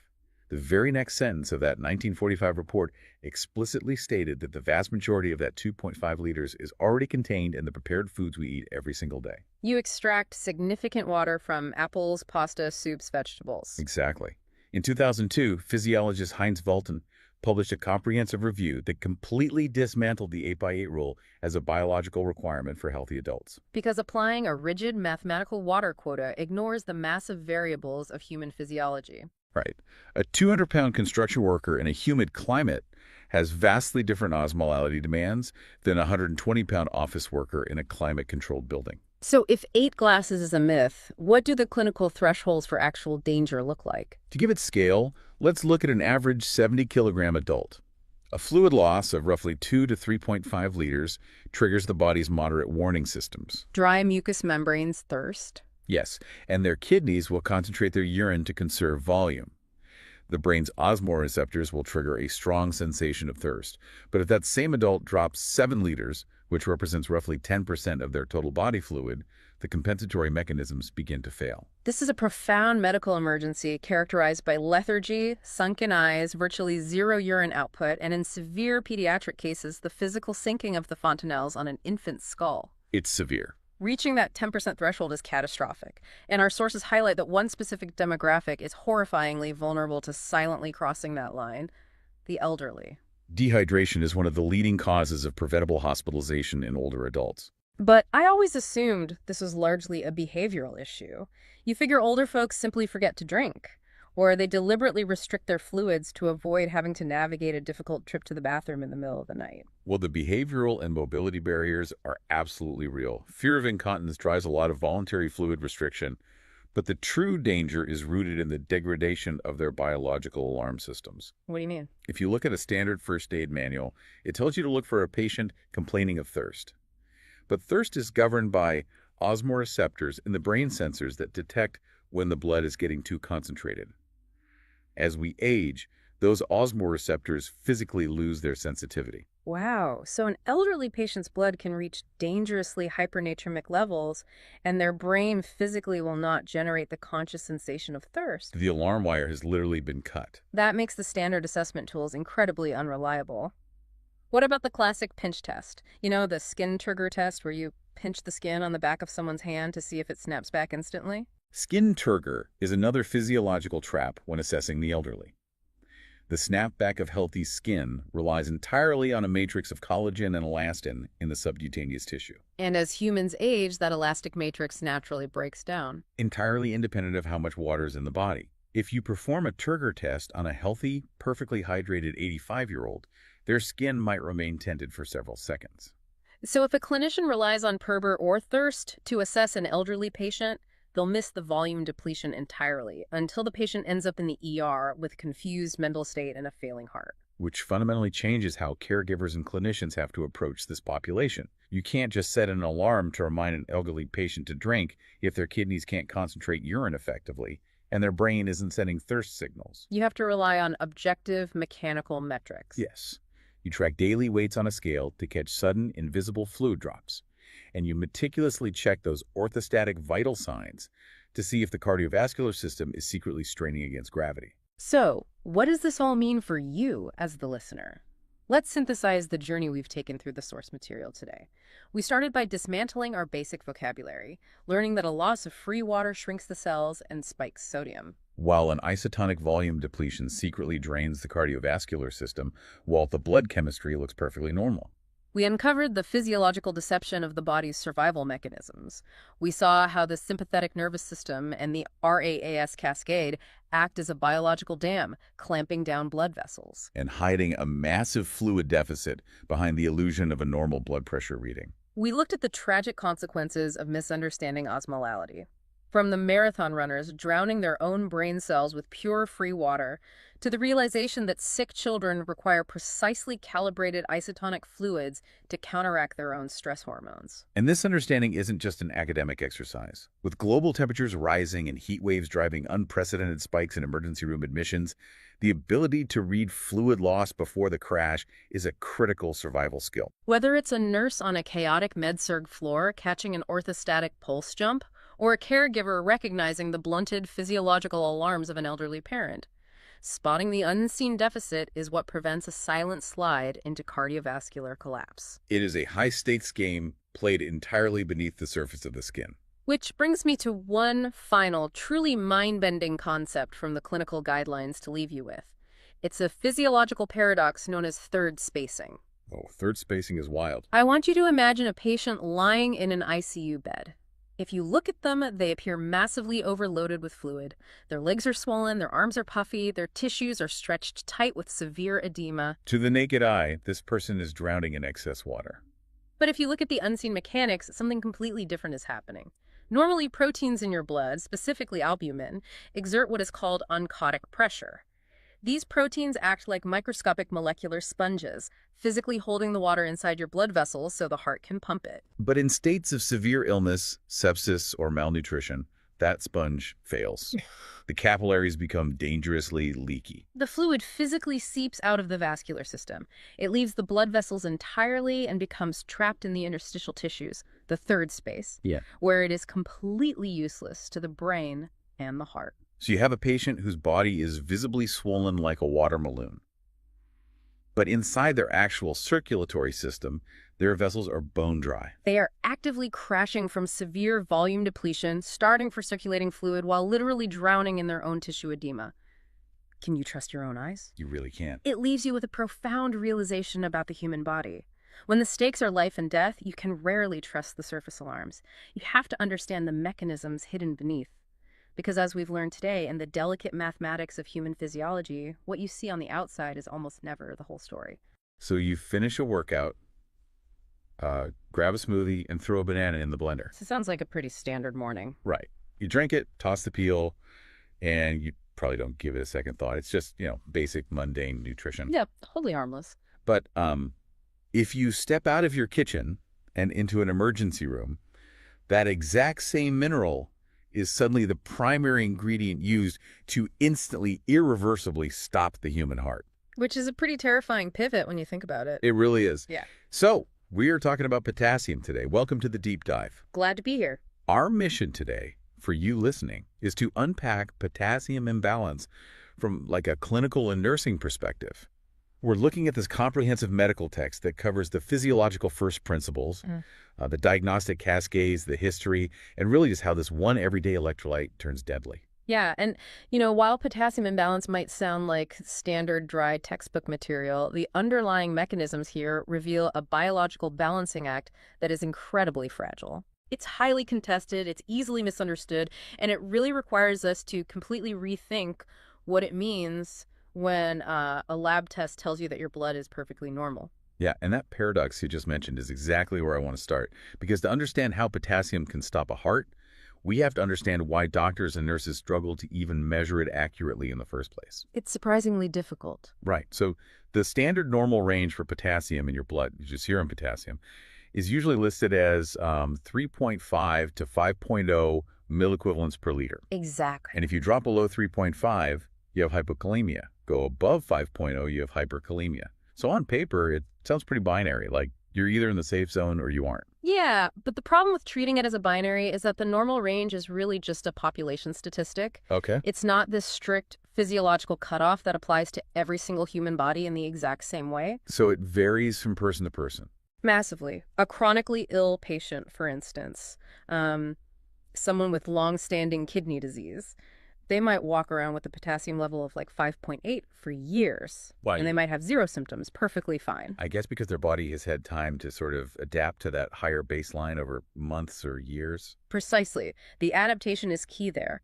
But if you take a perfectly healthy person with a normal heart, and if their potassium suddenly drops from a 4.0 to a 3.0 in a matter of hours... Like from a stomach bug or something? Yes, severe vomiting or maybe a new diuretic medication, that rapid rate of change can trigger life-threatening arrhythmias. Oh, wow. So the absolute number on the lab report matters significantly less than the rate of change or, the patient's baseline kidney function. Right. Context is everything. So let's unpack the math behind this, because there's a physical reality here that the sources highlight as a major stumbling block for medical students, and that is the 2% rule. Right, the 2% rule, this is crucial. Yeah, so when a phlebotomist draws your blood to check your potassium, they're only measuring about 2% of the total potassium in your body. Exactly. And the remaining 98% is just hidden away, like locked inside your cells. Yeah, and that distinction changes everything about how we interpret lab results. The blood draw is only looking at the serum. It is an incredibly poor proxy for total body potassium. It's basically like judging someone's entire net worth by only looking at the cash they currently have in their wallet. That is a great way to put it. Like, they could be completely bankrupt. Their total body potassium might be entirely depleted from weeks of illness, but the wallet looks full because they just went to the ATM. Right. The body just shifted whatever potassium it had left out of the cells and into the blood to compensate, just to keep the serum level looking okay. Yeah, that analogy captures the illusion perfectly. Yeah. I mean, the body will fiercely protect that 2% in the blood to keep the heart beating, even if the cellular reserves are entirely empty. That's wild. And the deception actually goes both ways. Yeah. You can also have a terrifyingly high serum potassium reading that is completely fake. Wait, how can a lab result be fake? Like, if the machine reads a high number, the potassium has to be in the blood, right? Well, it is in the blood when the machine tests it, but it wasn't in the blood when it was actually circulating in the patient. Oh, weird, okay. This is a phenomenon called pseudohyperkalemia. So imagine the phlebotomist uses a needle that is too small, or they leave the tourniquet on the arm for way too long. Okay, so a bad blood draw. Right. The physical pressure and that tight squeeze can actually cause the red blood cells to physically rupture inside the plastic collection tube. Oh, I see.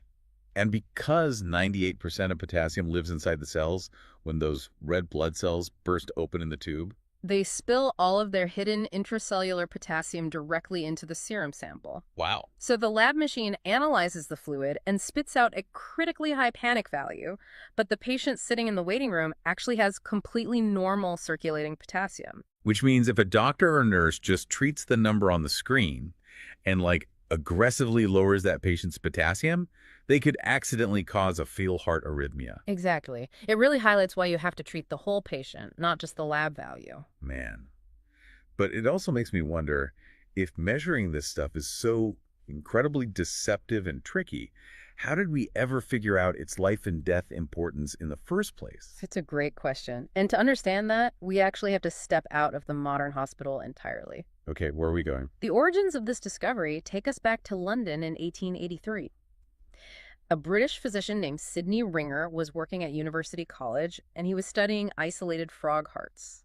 Isolated frog hearts. Yeah, he was trying to figure out how to keep them beating outside of the body in a saline solution. Which sounds like something straight out of a mad scientist novel, honestly. I mean, it was pioneering physiology at the time. Ringer was meticulously testing different mixtures, but the real breakthrough came from a happy accident by his lab assistant. Oh, I love a good lab accident. Yeah, right.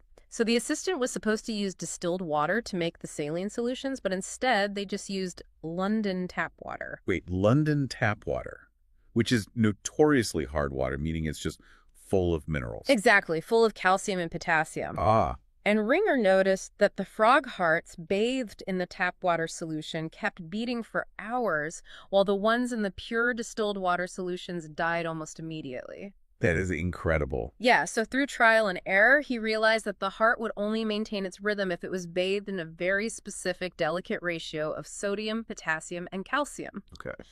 If he added too much potassium relative to the calcium, the heart went completely flaccid. It just relaxed and stopped beating entirely. So Ringer essentially founds electrolyte cardiology by accident in 1883. Basically, yeah. But the sources mention this massive gap in the timeline here. Like, we used his mixture, what became known as Ringer's solution, for decades in medicine without actually knowing why it worked.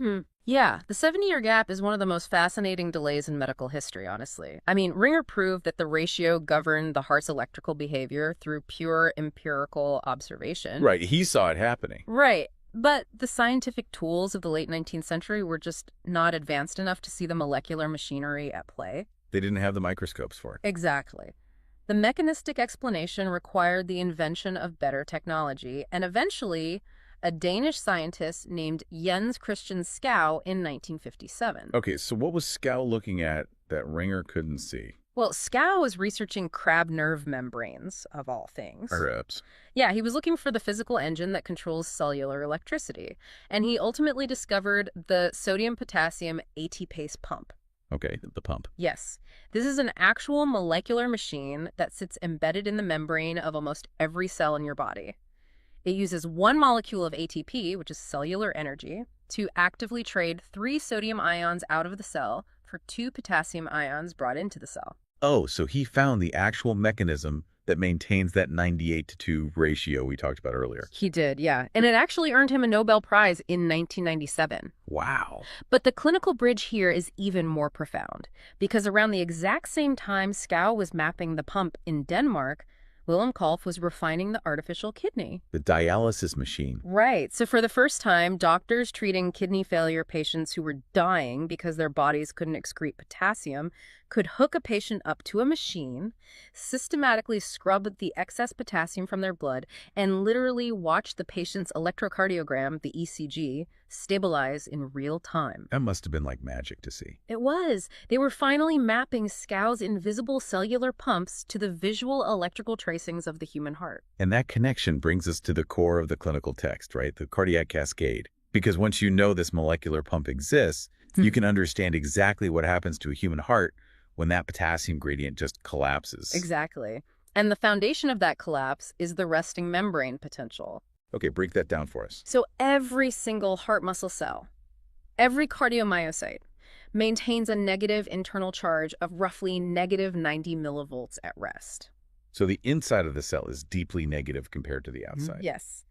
And that negative 90 millivolts exists almost entirely because potassium is highly concentrated inside the cell. Right, like 140 milliequivalents inside versus just the 3.5 to 5.0 outside. Precisely. You can think of it like a massive hydroelectric dam. Oh, like that. Yeah, that steep gradient, that huge difference in concentration creates immense potential energy. Right. So when the cell needs to fire, it opens the floodgates, the ions rush across, and you get a crisp, clean electrical spike that travels in an organized wave across the heart, which causes a heartbeat. But if the potassium outside the cell starts rising, like if the water level outside the dam gets too high, the pressure difference just drops. Right. The gradient is compromised. And this leads to a very specific sequence on an ECG that medical professionals have to memorize, right? Yeah. Because it literally predicts cardiac arrest. Yeah, it's known as the hyperkalemia ECG cascade.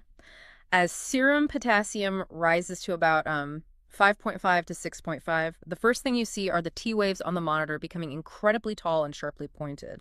Okay, the peaked T waves. Exactly. They call them peaked or tented T waves. And if it continues to climb, hitting like 6.5 to 7.5, the sources say the P wave flattens out and the PR interval gets longer. Right, because the upper chambers of the heart, the atria, are physically struggling to initiate the electrical signal. Wow.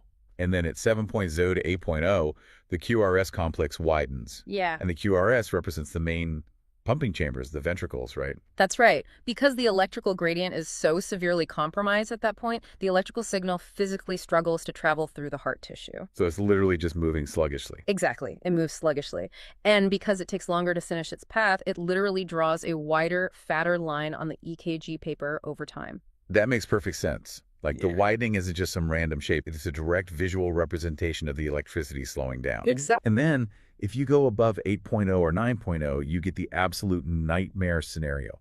The widened QRS merges with the T wave into what's called a sine wave pattern. Yeah, it just looks like a smooth, undulating wave on the screen. Which is terrifying. It is. And within minutes, that usually degenerates into ventricular fibrillation or just flatline asystole. So practically speaking, for the patient in the bed, does a medical team wait for the lab results to confirm this cascade? Oh, they absolutely cannot wait. Really? Yeah, emergency departments treat a new peaked T wave combined with the right clinical context as a life-threatening emergency before the blood draw ever comes back from the lab. Wow, just acting on the visual alone. You have to. You cannot afford to wait 45 minutes for a centrifuge to spin down a sample when the electrical stability of the entire cardiac system is literally unraveling on the monitor in front of you. It really emphasizes how fragile this gradient is naturally. Yeah. Which makes the hook we started with even more terrifying, honestly. Yeah. Because the starkest illustration of this system failing isn't an accident.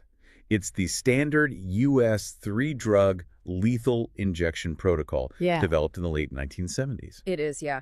The pharmacology of that protocol relies entirely on exploiting the resting membrane potential. Right. The third and final drug given is a highly concentrated solution of potassium chloride, administered rapidly and undiluted. So it artificially drives the serum potassium up so incredibly fast that the heart's electrical conducting system is wiped out instantly. Exactly. It induces massive hyperkalemia to produce immediate cardiac arrest. Wow. It is a dark but irrefutable demonstration of exactly what clinical teams are trying to prevent.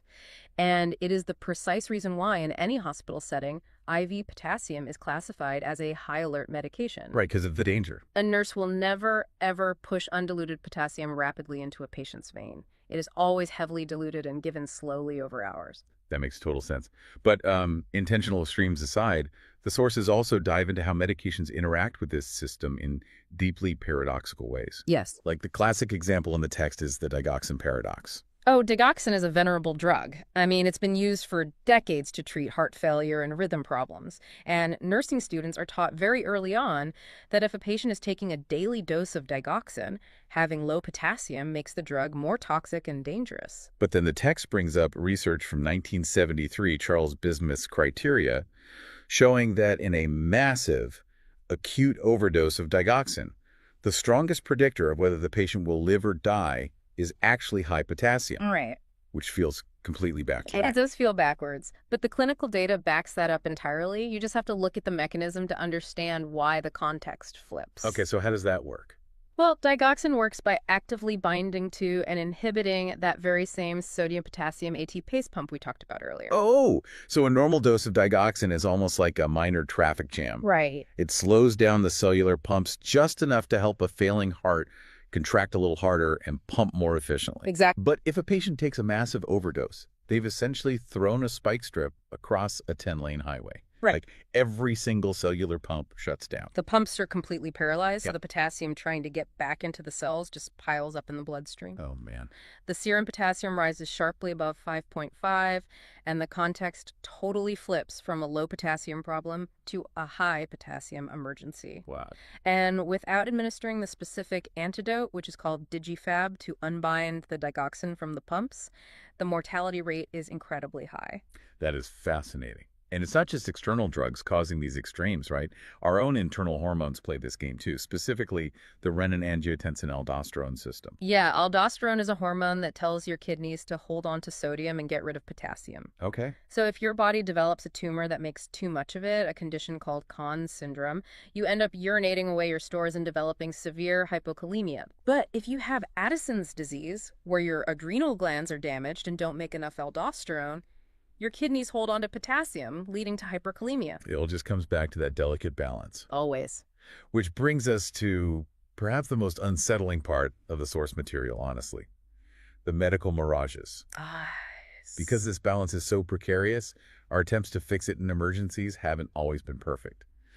Let's talk about the illusion of treatment. This is a really important concept. So when a patient comes into the ER with severe life-threatening hyperkalemia, the standard emergency code involves pushing high-V insulin along with glucose and sometimes giving albuterol, right? Pushing calcium gluconate to stabilize the heart muscle directly so it doesn't fibrillate, yeah. Right, so the calcium protects the heart, but with the insulin and glucose, wait, the sources say this doesn't actually remove any potassium from the body? It doesn't. So a medical team can run a code, give these drugs, the monitor goes back to green, the lab says their potassium is normal, but the potassium's just hiding. Exactly. We are essentially bailing water out of a sinking boat and throwing it into a closed cabin. Oh, geez. We haven't patched the hole, and we haven't removed the water from the ship. Insulin and albuterol simply rev up the sodium-potassium pumps. So they artificially force the excess potassium out of the blood and shove it temporarily back inside the cells. You're just buying time. You are buying maybe a few hours to protect the heart from that deadly ECG cascade. Right. But if you don't follow up with therapies that actually remove potassium from the body, like dialysis, diuretics, or gastrointestinal binders, that potassium will seep right back out of the cells into the blood, and the patient will be right back in lethal danger. So how do we actually remove it? Because historically, the text points out that even our methods for removing potassium have been fraught with massive errors. Yeah, they have. Like the Kyaxylate disaster, for example. Right. So introduced in the 1950s, sodium polystyrene sulfonate, known by the brand name Kyaxylate, is a resin you swallow.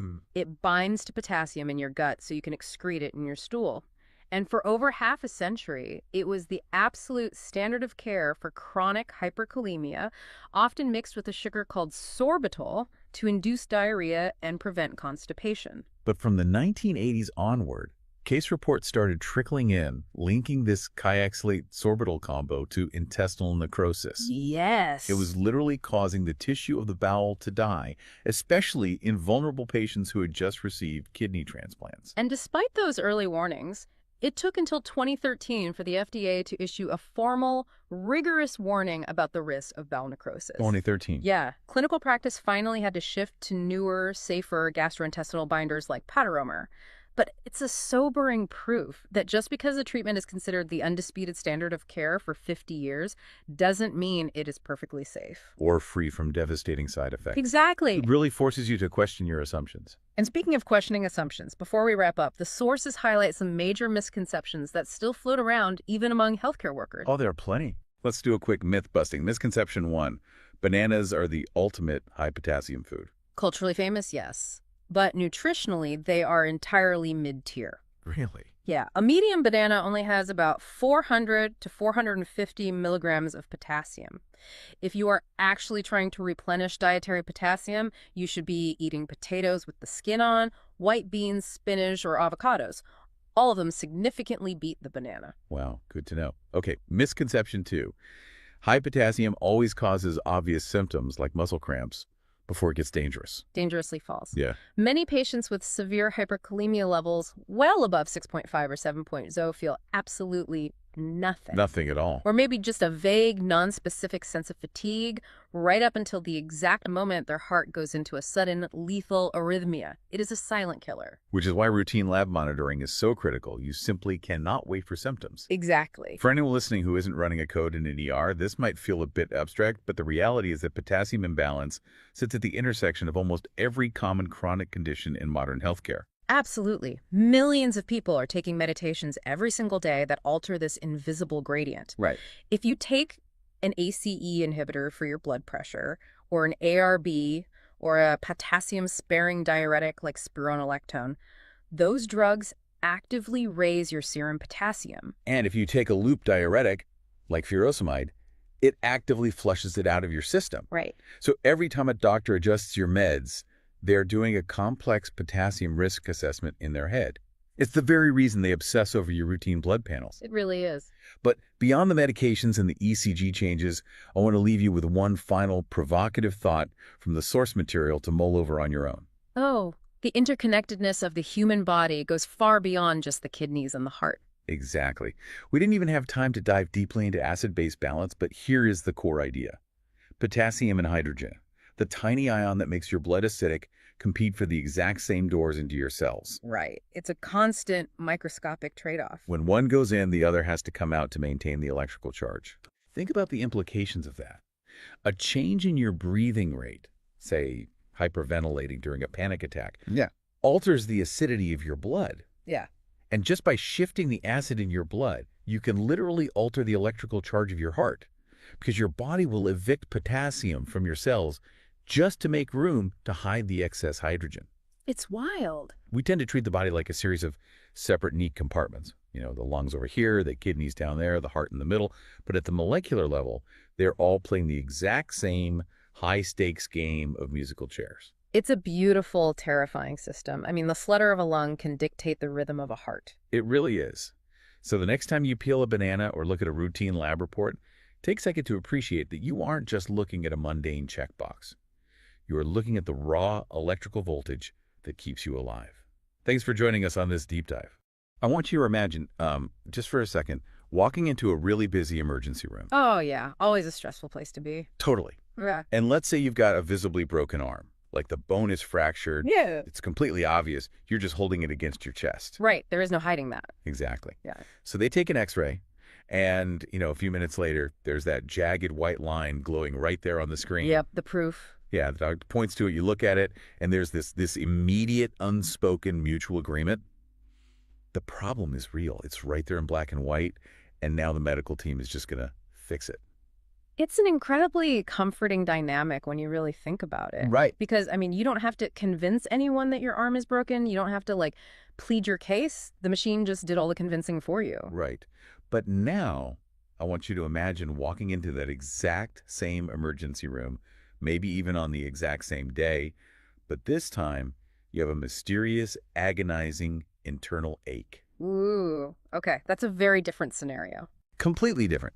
Maybe it's radiating down your lower back, or it's a sharp, stabbing sensation deep in your abdomen, but there is no jagged line on a screen. No obvious fracture. Nothing. There's no scan that highlights the area in glowing red. Yeah. You're just sitting on that crinkly paper on the exam table, and you realize something terrifying. Which is, how do you prove it? Yes. How do you prove what you are feeling to the doctor?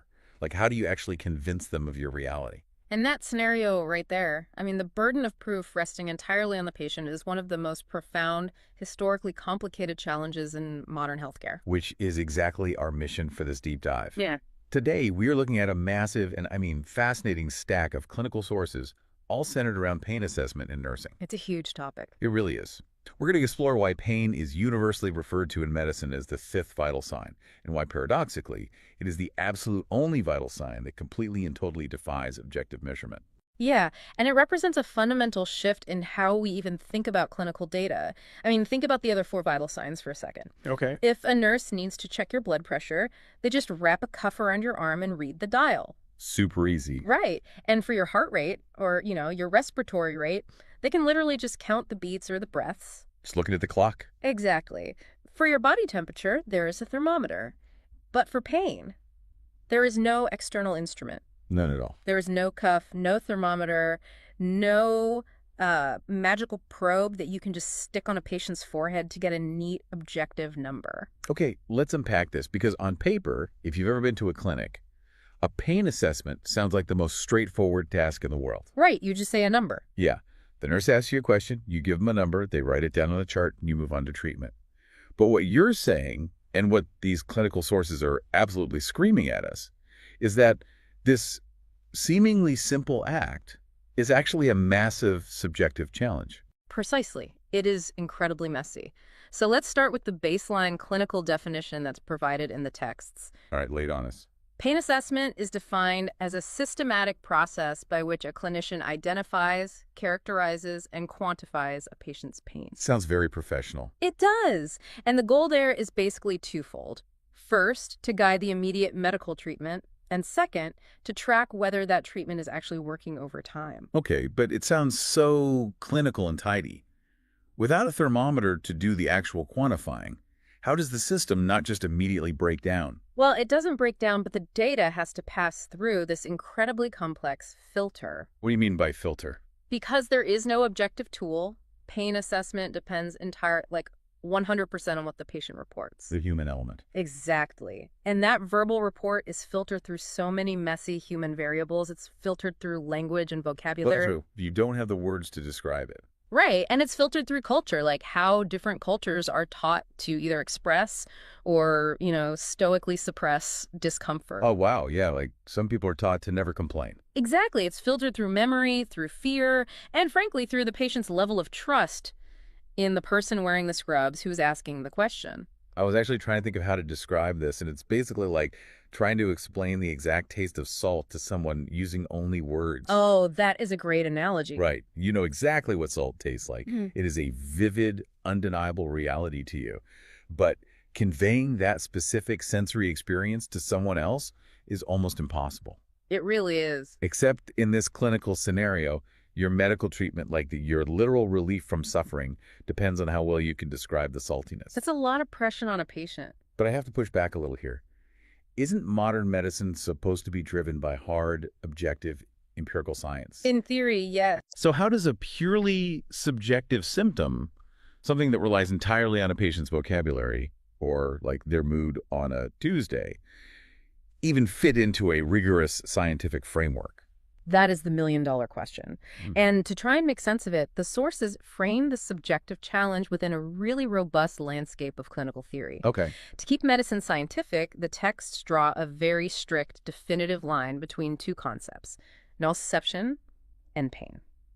Nociception, break that down for us, because that sounds like the hard science part. It is. Nociception is the objective biological wiring. Okay. So when you accidentally touch a hot stove, nociceptors, which are these specialized sensory receptors scattered all throughout your body, they detect that extreme heat. It's like little alarms. Exactly. They immediately fire off an electrical signal that travels up your spinal cord to your brain, essentially shouting, "Warning, tissue damage is happening." Gotcha. That is nociception. It is purely biological, it's measurable, and it's objective. But pain is the conscious, emotional, and psychological experience of that signal once it reaches the brain. Okay, so if I'm understanding this right, nociception is the computer hardware sending an error code, but pain is how the software actually experiences the crash. That is a perfect analogy. The hardware sends the signal, but the software decides how much it hurts. That makes so much sense. And this concept leads directly into something called the gate control theory, which is really cool. It was proposed in 1965 by researchers Melzack and Wall. It's a foundational concept in the sources. The outline mentions this, but how does this gate actually work in practice? Well, think about what you instinctively do when you accidentally smash your shin against a coffee table or, you stub your toe. What is your very first reaction? Oh, I immediately grab it and start rubbing it as hard as I can. Exactly. Why do you do that? I don't know, it just feels like it helps. Right. And gate control theory explains why. It proposes that the spinal cord contains this neurological gate that either blocks pain signals or allows them to continue on to the brain. Wait, really? A literal gate? A neurological one, yeah. So when you rub your stubbed toe, you are stimulating normal touch receptors. Those touch signals travel on fast, thick nerve fibers, and they literally reach the spinal gate first. Beating the pain signals there. Exactly. They effectively close the gate on the slower, thinner nerve fibers carrying the pain signals.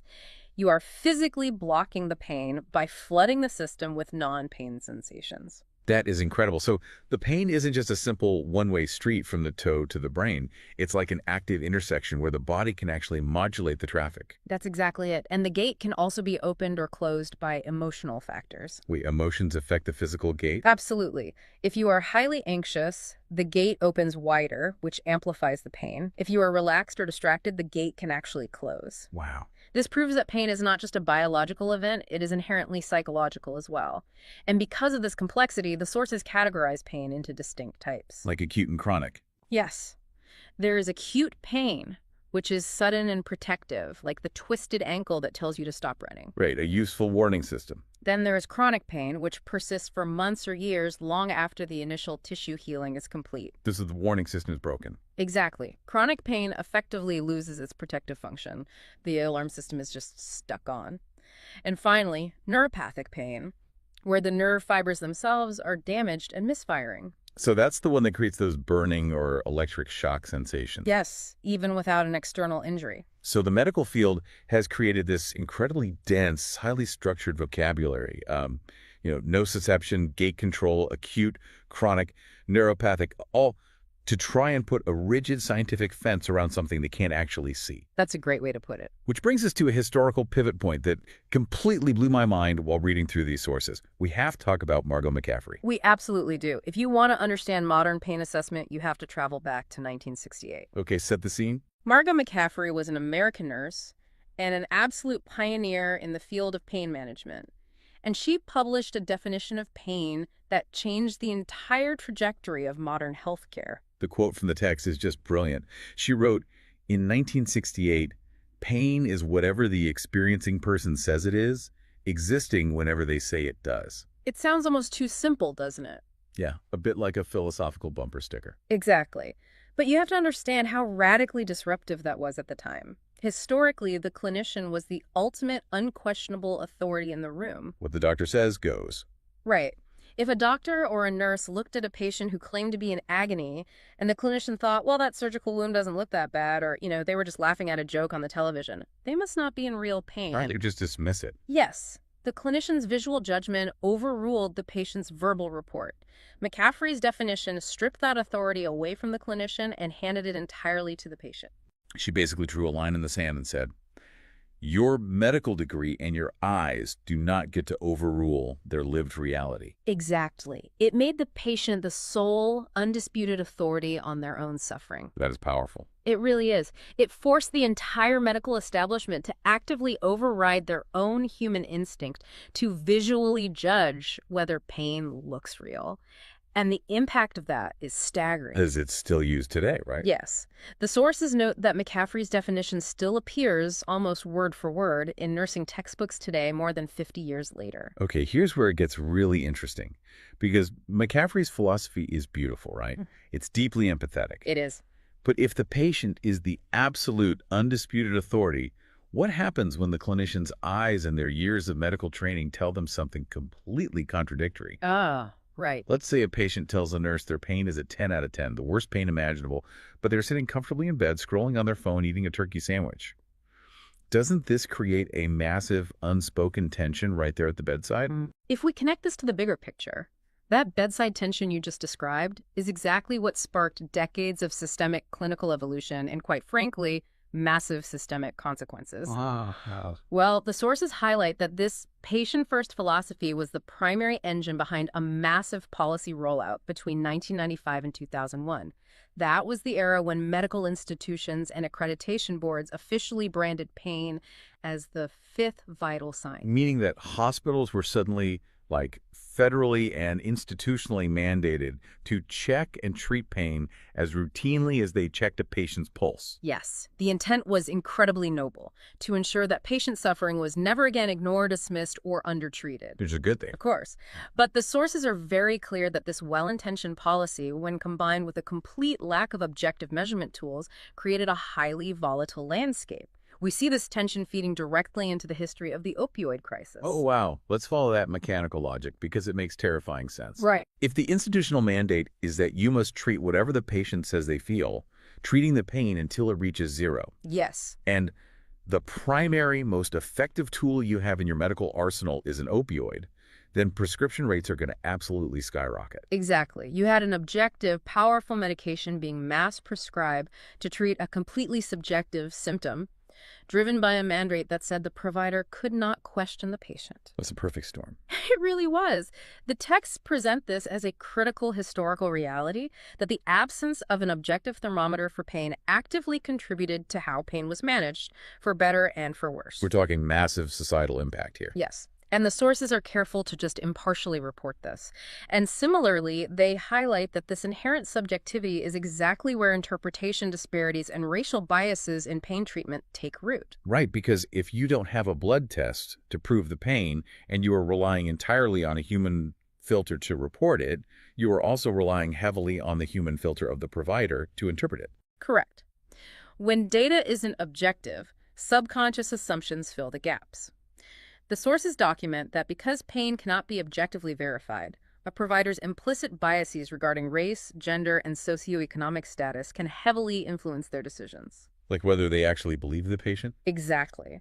Whether they truly believe a patient's self-report or how aggressively they choose to treat it. Study after study in the sources shows that minorities, particularly Black patients, are frequently undertreated for pain compared to white patients with the exact same ailment. That's just awful. It is.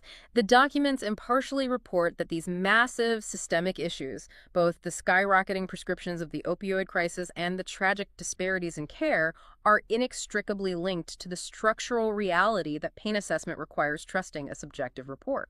It's incredible. It all flows downstream from the simple fact that we don't have a pain thermometer. Yes, it all comes back to that. Which brings us to the other major player in the sources.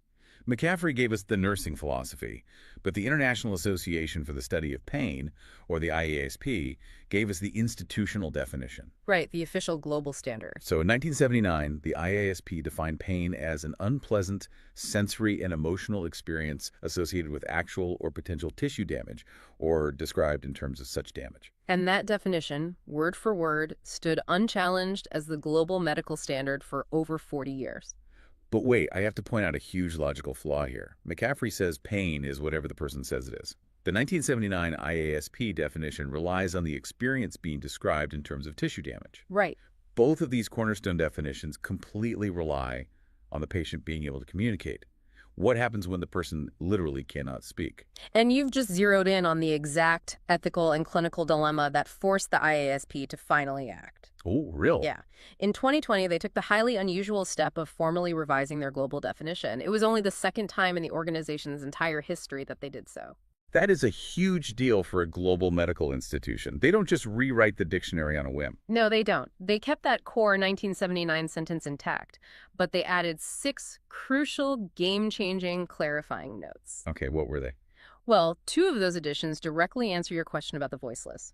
The first critical note states, a person's report of an experience as pain should be respected. Ah, so that's a formal global nod to the McCaffrey philosophy. Exactly. But the second addition is the most vital. It states that the inability to communicate verbally does not negate the possibility that a human or a non-human animal experiences pain. Oh, wow. So they explicitly, formally broadened the definition to protect the vulnerable. They took the burden of proof off the patient's voice. Exactly. And the clinical impact of this cannot be overstated. The sources emphasize that this 2020 revision wasn't just some dusty academic exercise. See, it had real-world teeth. Absolutely. It was a direct, urgently necessary response to decades of medical fields systematically undertreating pain in populations that couldn't advocate for themselves. Because if the patient couldn't speak or couldn't accurately describe the tissue damage, the clinical assumption was often, well, they must not be in that much pain. Tragically, yes. And we are talking about infants. For a surprisingly long time in medical history, it was incorrectly assumed that infants didn't experience pain the way adults do. Wait, what? Yeah, the theory was that their nervous systems were immature, so procedures were sometimes done with minimal analgesics. That is absolutely horrifying to think about, that we just assumed a crying baby wasn't actually experiencing agony just because they didn't have the vocabulary to tell us. It's a very dark chapter in medical history, and the 2020 revision directly combats that legacy. I would hope so. Who else does this protect? We're also talking about elderly people with advanced dementia. They might be suffering from a urinary tract infection or a fracture, but can't articulate what's wrong. They might just become agitated or withdrawn. Right, because they can't say it hurts. Exactly. And we're talking about patients in the intensive care unit who are heavily sedated or intubated with a breathing tube who physically cannot speak. The 2020 revision mandates, on a global scale, that their pain is real, it is valid, and it absolutely must be assessed, even without words. So what does this all mean? How do we actually do that? That's the practical challenge. Right. If I am a nurse working a 12-hour shift, and I have a patient who is in pain, or a patient who cannot speak, how do I implement these high-level philosophical definitions? I can't just ask, how much does it hurt, and leave it at that. No. Yet there has to be a framework. What are the actual tools of the trade to bring form to the subjective? To bridge that immense gap between a subjective human experience and an objective, actionable medical chart, the field created very specific methodologies. The sources highlight a foundational first principles approach known as the PQRST method. PQRST, it's an acronym. Walk us through how a nurse actually uses this at the bedside. Sure. Let's say I come into the clinic complaining of stomach pain. Right, so the nurse doesn't just ask if it hurts. They conduct a structured interview to extract actionable data. Okay, let's hear it. P stands for provocation or palliation. They will ask you, does taking a deep breath make the stomach pain worse? Does leaning forward make it better? Ah, finding the triggers. Yes. Q is for quality. They need you to describe the sensation. Is it a sharp stabbing pain or a dull burning ache? Because a burning ache might mean an ulcer, but a sharp stab might mean appendicitis. Exactly. Then R is for region and radiation. Show me exactly where it hurts. Does the pain travel up to your shoulder or down into your groin? Mapping it out. Right. S is for severity, which we'll talk about with the scales in a moment. And T is for timing. Did this start suddenly an hour ago, or has it been a slow build over 3 weeks? Is it constant, or does it come and go? It's brilliant. It is essentially forcing a chaotic personal narrative into a highly structured clinical data set. You're giving the patient a standardized vocabulary test to help you understand the invisible. That's a really good way to frame it. But let's talk about the S severity. That's where the famous pain scales come in, right? Yes. And because patient populations are so diverse, the texts detail several distinct pain scales. The most common one, the one you and every listener has probably encountered, is the NRS, or Numerical Rating Scale. Okay, the classic 0 to 10. Right, that's the classic. On a scale of 0 to 10, with 0 being no pain and 10 being the worst pain imaginable, where are you right now? Which, again, relies on that human filter. My 7 might be your 4. A paper cut to me might be a 3, but to a carpenter, it might be a 0. That's true, but the genius of the scale is that it establishes a baseline for you. How so? If you come in reporting a 7, the nurse administers medication, and an hour later you report a 4, the objective reality is that the treatment is working for your specific neurobiology. It's relative to the individual. Exactly. Now, for pediatric patients or adults with cognitive or language barriers, there is the FACES scale. Oh, I know that one. That's the one you see in the pediatrician's office with the cartoon faces drawn on it, ranging from a happy, smiling face on the left to a red, crying face on the right. Yes, exactly. The patient doesn't need to understand numbers. They just point to the face that matches how they feel inside. Makes total sense. But what about the patients we just talked about, the babies, the intubated, the advanced dementia patients? The ones who can't point. Right. That is where observational scales come in. The sources highlight the FLACC scale, which stands for face, legs, activity, cry, consolability. Walk me through that. How do you score someone who can't speak? Let's use a 6-month-old infant recovering from surgery. Okay, so instead of asking the infant, the nurse becomes a highly trained observer. They watch the infant for a set period. Okay. Face, is the baby relaxed, or are they grimacing with a furrowed brow? Legs, are the legs relaxed, or are they drawn up tight to the chest, which indicates distress? Oh, right. Babies do that when they're upset. Exactly. Activity, are they lying quietly, or are they thrashing around? Cry, is it a whimper or a steady screaming cry?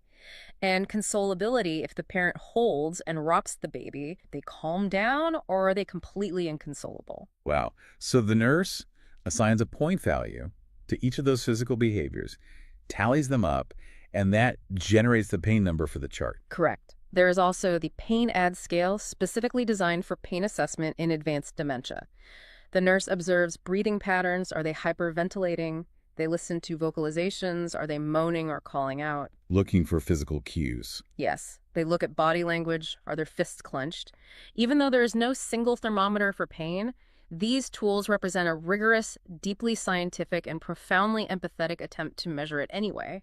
This raises an important point for you listening right now. The next time you're in a clinic or a hospital and a triage nurse asks you to rate your pain on a scale from 0 to 10, you should realize what is actually happening in that room. It's so much more than a number. Right. You aren't just answering a simple intake question. You are actively participating in a system that is built on over 50 years of intense philosophical debate, a highly contested history of medical evolution, and a profound shift in clinical power dynamics. This raises an important question. How do we balance correcting historical clinical misconceptions with the real-world stakes of patient care today? Yeah, how do we? Well, relying on these tools, the PQRST method, the numerical scales, the observational charts, isn't just about a nurse checking a box or charting a number for insurance compliance. It's about honoring that 2020 IASP mandate. Respecting the experience. Yes. It is a systematic, daily attempt by the medical community to respect the patient's lived experience, whether that patient is speaking clearly, pointing at a cartoon face, or lying silently in an ICU bed. And it really traces all the way back to people like Melzack and Wall in 1965, who first proposed that gate control theory. They really started it all. They were trying to prove that pain wasn't just a simple one-way street of biological hardware, but an incredibly complex intersection of mind, body, emotion, and environment. They absolutely set the stage. Their science paved the way for Margot McCaffrey in 1968 to demand that we listen to the patient's voice, which in turn set the stage for the IASP in 2020 to demand that we listen even when the patient has no voice. It's an incredible evolution. It's an evolution of human empathy, practically disguised as routine medical procedure. It really is. To briefly recap this incredible journey we've been on today, we started by looking at a vital sign that you literally cannot measure with a machine. Nope. We explored Margot McCaffrey's radical demand to trust the patient's truth above the clinician's eyes. We navigated the turbulent downstream effects of that subjectivity, from the well-intentioned policy shifts to the massive systemic debate surrounding opioids and care disparities. A lot of unintended consequences there. Definitely. And finally, we saw how the modern medical field uses specialized scales and methods like FLACC and PQRST to bridge the gap between invisible suffering and actionable science.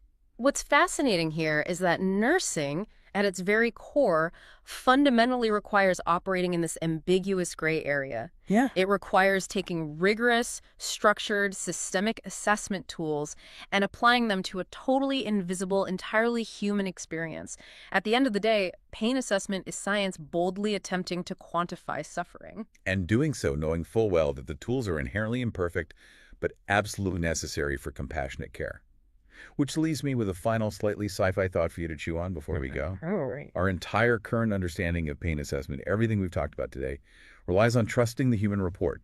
We trust the voice, and we use observational tools precisely because we lack an objective thermometer. Right. But what happens in the near future if advanced brain imaging or AI actually does allow doctors to objectively read our pain levels? That would change everything. If a machine could finally map the exact severity of that invisible ache in your spine and project a definitive number on a screen, would we even want it to have the power to override our own voice? That is a deeply unsettling, yet probably inevitable question for the future of medicine. Think about that the next time they ask you for a number.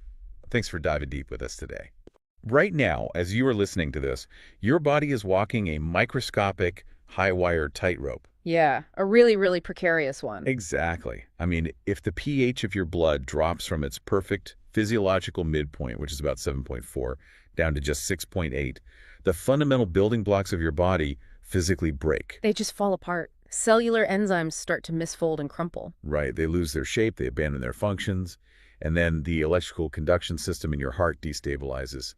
And very quickly, that leads to death. It's terrifying when you think about it. The survivable window is incredibly narrow, basically just 7.35 to 7.45. And that narrow window is under constant assault, right? Oh, constant. Just through the basic act of cellular respiration, living, eating, moving, we generate massive amounts of acid every single day. Which means we are all just one physiological misstep away from our own blood becoming a toxic swamp. Pretty much, yeah. So for you listening today, whether you're a nursing student prepping for an ICU shift, a clinician brushing up on your labs, or just someone fascinated by how you're surviving right this second, we are taking a deep dive into acid-base balance. It's a huge topic. It really is. So our mission today is we're going to decode arterial blood gases using the famous Rome shortcut. Yes. We'll explore the terrifying historical crisis that birthed the modern ICU and dismantle some major textbook misconceptions about how your body actually defends its pH. I love that we're starting with the defenses, because to even approach a blood gas readout, we have to establish how the body defends that tightrope balance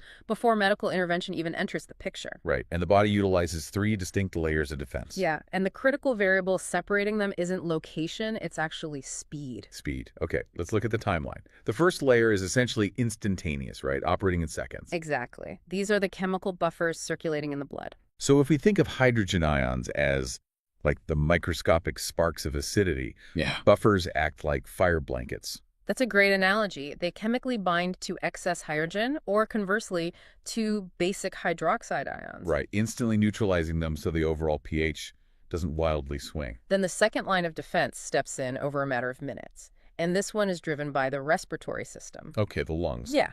The medulla in your brainstem acts as a chemical sentinel. It's constantly monitoring the carbon dioxide levels in your cerebrospinal fluid. Because carbon dioxide in the body is functionally synonymous with acid. Exactly. When CO2 mixes with water in the blood, it forms carbonic acid. So the lungs control the acid by controlling the CO2. I mean, if the medulla senses too much acid, it triggers an increase in the depth and rate of breathing to literally blow the carbon dioxide out of the system. Right. I always think of this when someone is having a severe panic attack. Yeah. They hyperventilate, blowing off so much CO2 so rapidly that they can induce respiratory alkalosis in under 10 minutes. Right. Their blood becomes too basic simply because their lungs are dumping acid faster than the body is producing it. Wow. Which leaves the final layer of defense to clean up the long-term mess. The kidneys. The kidneys. This is the slow, methodical defense. They physically excrete or reabsorb hydrogen ions into the urine. And they manufacture or excrete bicarbonate, which is our primary metabolic base, right? Yep. But they require 6 to 12 hours just to initiate this process. Oh, wow. Yeah, and achieving their maximal buffering effect takes 3 to 5 days. In some chronic conditions, it can take up to 2 weeks. 2 weeks. That is slow.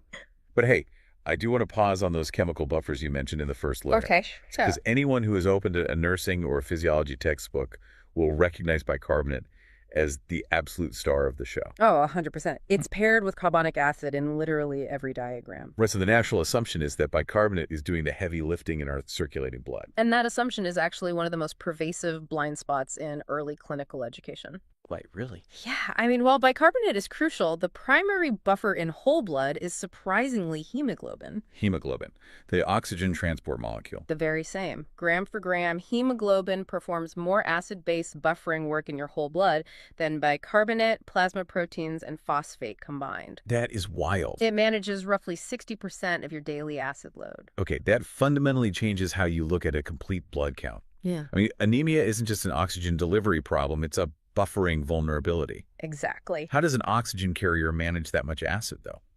Well, it comes down to molecular architecture. Hemoglobin contains a high concentration of specific amino acid side chains, particularly histidine residues. Okay, histidine residues. Yeah. The structural geometry of these histidine residues makes them highly effective at binding and releasing free hydrogen ions based on the surrounding pH. So hemoglobin is just constantly soaking up acid in the peripheral tissues and then releasing it in the lungs to be exhaled. Exactly. It's the frontline bouncer for the blood. That's amazing. Yeah. But knowing how the body does this internally is very different from a doctor being able to measure it externally at the bedside. Right. I mean, the underlying chemistry for all of this, the Henderson-Hasselbalch equation, that was established way back in the 1910s. But having an equation on a chalkboard doesn't save a suffocating patient. No, it doesn't.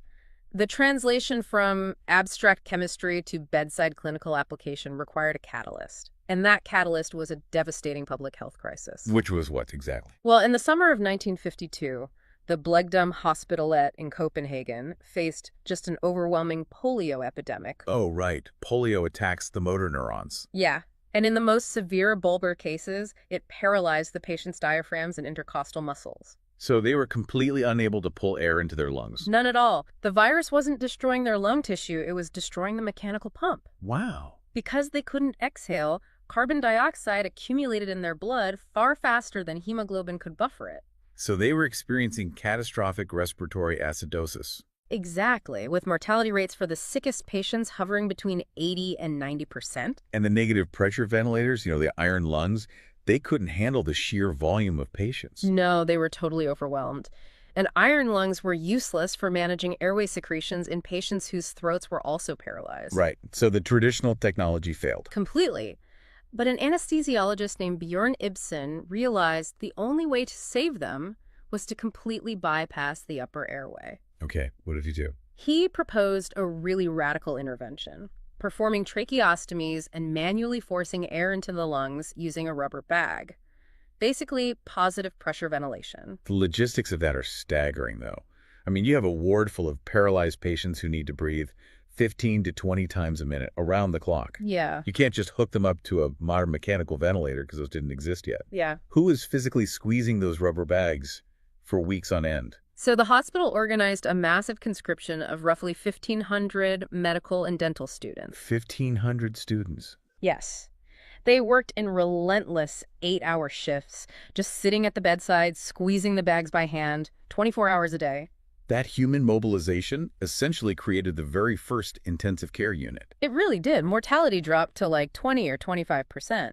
But the manual bagging created a new physiological problem. Oh, right, because if a student squeezes the bag too aggressively, they blow off too much CO2 and the patient becomes alkalotic. Exactly. And if they get tired and squeeze too slowly, the CO2 builds up and the patient becomes acidotic. So the clinical teams were flying blind. They desperately needed a way to measure the acidity of the blood in real time to adjust how they were bagging the patients. Yes, and this urgent need pushed a Danish biochemist named Paul Astrup to invent one of the world's first practical bedside blood gas analyzers. So every ABG machine sitting in a modern hospital today traces its lineage directly back to those medical students manually keeping polio patients alive in Copenhagen. It really does. It's an incredible legacy. But Astrup's machine just gave clinicians the raw data. I mean, staring at a slip of paper showing a pH of 7.2 while a patient is coding, that isn't enough. No, you need to act. Clinicians needed a framework to translate that math into an immediate diagnosis. And that necessity birthed the Boston approach and the classic bedside heuristic known as ROAM. Yes, ROAM. To utilize ROAM, you first have to memorize the 3 unshakable reference ranges. Okay, let's lay them out. First is pH. Right, pH is 7.35 to 7.45. Second is the respiratory variable PaxO2, that's 35 to 45 millimeters of mercury. Okay, 35 to 45. And finally, the metabolic variable bicarbonate, which is 22 to 26 milliequivalents per liter. Which brings us to the acronym itself. ROAM stands for respiratory equals opposite, metabolic equals equal. It is fundamentally a pattern recognition tool. So if you look at the lab results and the pH has dropped into acidosis, you check the CO2. Right. And if the CO2 has gone up, meaning pH and CO2 moved in opposite directions, the primary issue is respiratory acidosis. The logic holds perfectly too, because CO2 acts as an acid. If the lungs fail to exhale it, retaining that acid naturally pushes the pH down, opposite directions. Makes total sense. Conversely, if the pH is low and you check the bicarbonate and it is also low, they moved in the same direction. They are equal. Exactly. That tells you the primary issue is metabolic acidosis. The body lost its base buffer, dragging the pH down with it. It provides instant directionality during a crisis. I would think of ROAM like a compass. I mean, it tells you if you are heading north toward a respiratory issue or south toward a metabolic issue.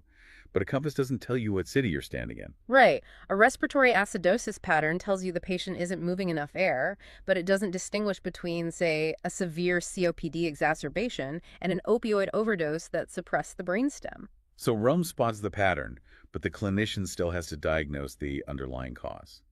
And part of diagnosing that full clinical picture is determining whether the body's other physiological systems are attempting a rescue. We call this compensation. Right, Observing compensation in real time illustrates exactly why that speed difference between the lungs and the kidneys matters so much. Let's apply this to a fast compensation scenario. Let's say a 24-year-old arrives in the emergency department in diabetic ketoacidosis, or DKA. Okay, classic case. Their body, unable to use glucose, has started breaking down fat, which floods the bloodstream with keto acids. We draw an ABG, and the pH is a disastrous 7.15. Ouch. And the bicarbonate has crashed down to 8. Okay, so following ROAM, both pH and bicarbonate are low. They moved in the same direction. Metabolic equals equal. So this is a primary metabolic acidosis. Exactly. The keto acids have overwhelmed and consumed the circulating bicarbonate. The metabolic defense is broken. So this is where the lungs, that rapid second layer of defense, initiate the rescue. Right. The medulla detects the plummeting pH and immediately triggers small respirations. That deep, rapid, labored breathing. The patient is literally trying to exhale the acid load. Yes. And when we look at the CO2 on the blood gas, it has dropped from a normal 40 down to, say, 20. The lungs are compensating rapidly. Okay, now contrast that acute crisis with a slow compensation scenario.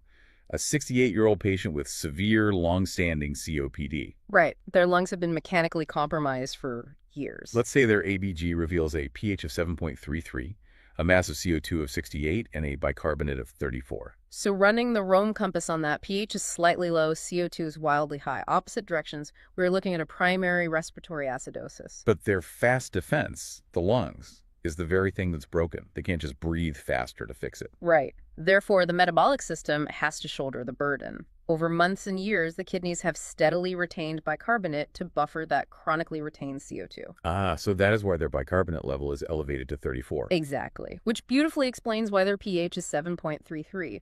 It's mildly acidotic, but for a CO2 of 68, you'd expect a much more dangerous pH. The kidneys are blunting the impact. But this raises a trap that catches a lot of learners, right? If the kidneys or lungs are compensating perfectly, does the pH ever just return to a perfect 7.40? Almost never. While the primary disorder persists, physiological compensation will blunt the pH shift, but it will not completely normalize it. Okay, so a perfectly normal pH on a blood gas isn't always a sigh of relief. Definitely not. A perfectly normal pH paired with highly abnormal CO2 and bicarbonate is the illusion of normalcy. The illusion of normalcy. Yeah, it strongly suggests a mixed acid-base disorder. You aren't looking at one problem being elegantly solved. You are looking at two independent disease processes occurring simultaneously. Just artificially canceling each other out on the pH scale. Exactly. Like, for instance, a patient with chronic COPD who also develops acute DKA. Wow, okay. So relying purely on the Rome pattern without respecting the underlying physiology is dangerous. It leads to what we call the fix the number fallacy. Right. If we look back at the history of treating that DKA patient we talked about, for decades, doctors looked at the severely low bicarbonate on the lab report and thought, well, they need base. Right. Let's just hang a bag of IV sodium bicarbonate and neutralize the acid. It seems intuitively correct to treat an acid with a base. If they are full of acid, why wouldn't you just give them a base to neutralize it? Because clinical outcomes revealed it was often actively harming patients. And the reason why really reveals the complexity of human biology. The blood-brain barrier is highly permeable to carbon dioxide, but relatively impermeable to bicarbonate. Yeah, so when you push rapid IV bicarbonate into a patient's bloodstream, it immediately reacts with the circulating acid, right? It neutralizes it, but it generates a massive amount of CO2 as a byproduct. And that newly generated CO2 diffuses rapidly across the blood-brain barrier into the cerebral fluid. Exactly. However, the bicarbonate you infused is left behind in the bloodstream. So the blood pH looks fantastic on your next lab draw, but the patient's brain is suddenly flooded with CO2, creating a paradoxical central nervous system acidosis. You've essentially weaponized their own chemistry against their brain. That is horrifying. And furthermore, once insulin therapy allows the body to clear the original keto acids, all that extra IV bicarbonate you administered induces a severe rebound alkalosis. Wow, so that's why modern protocols strictly withhold IV bicarbonate unless the pH drops to life-threatening levels, usually below like 6.9 or 7.0. Exactly. And this really underscores why the Henderson-Hasselbalch equation, which forms the foundation of Rome, isn't universally accepted as the only way to understand acid-base physiology. Right, because in 1981, Canadian physiologist Peter Stewart introduced a competing framework known as the strong ion approach. Yes. Stewart argued that treating bicarbonate as an independent variable, like something the kidneys just casually adjust, was mathematically flawed. So he posited that pH and bicarbonate are actually dependent variables. Right. They are the forced result of three other independent factors: the total weak acid concentration, the PaSO2, and the strong ion difference. The strong ion difference, which is the net balance of fully dissociated ions like sodium, chloride, and potassium. Yes. And while Rome is sufficient for standard clinical care, Stewart's strong ion model elegantly explains phenomena that Rome completely fails to account for. The classic example being fluid resuscitation. Right.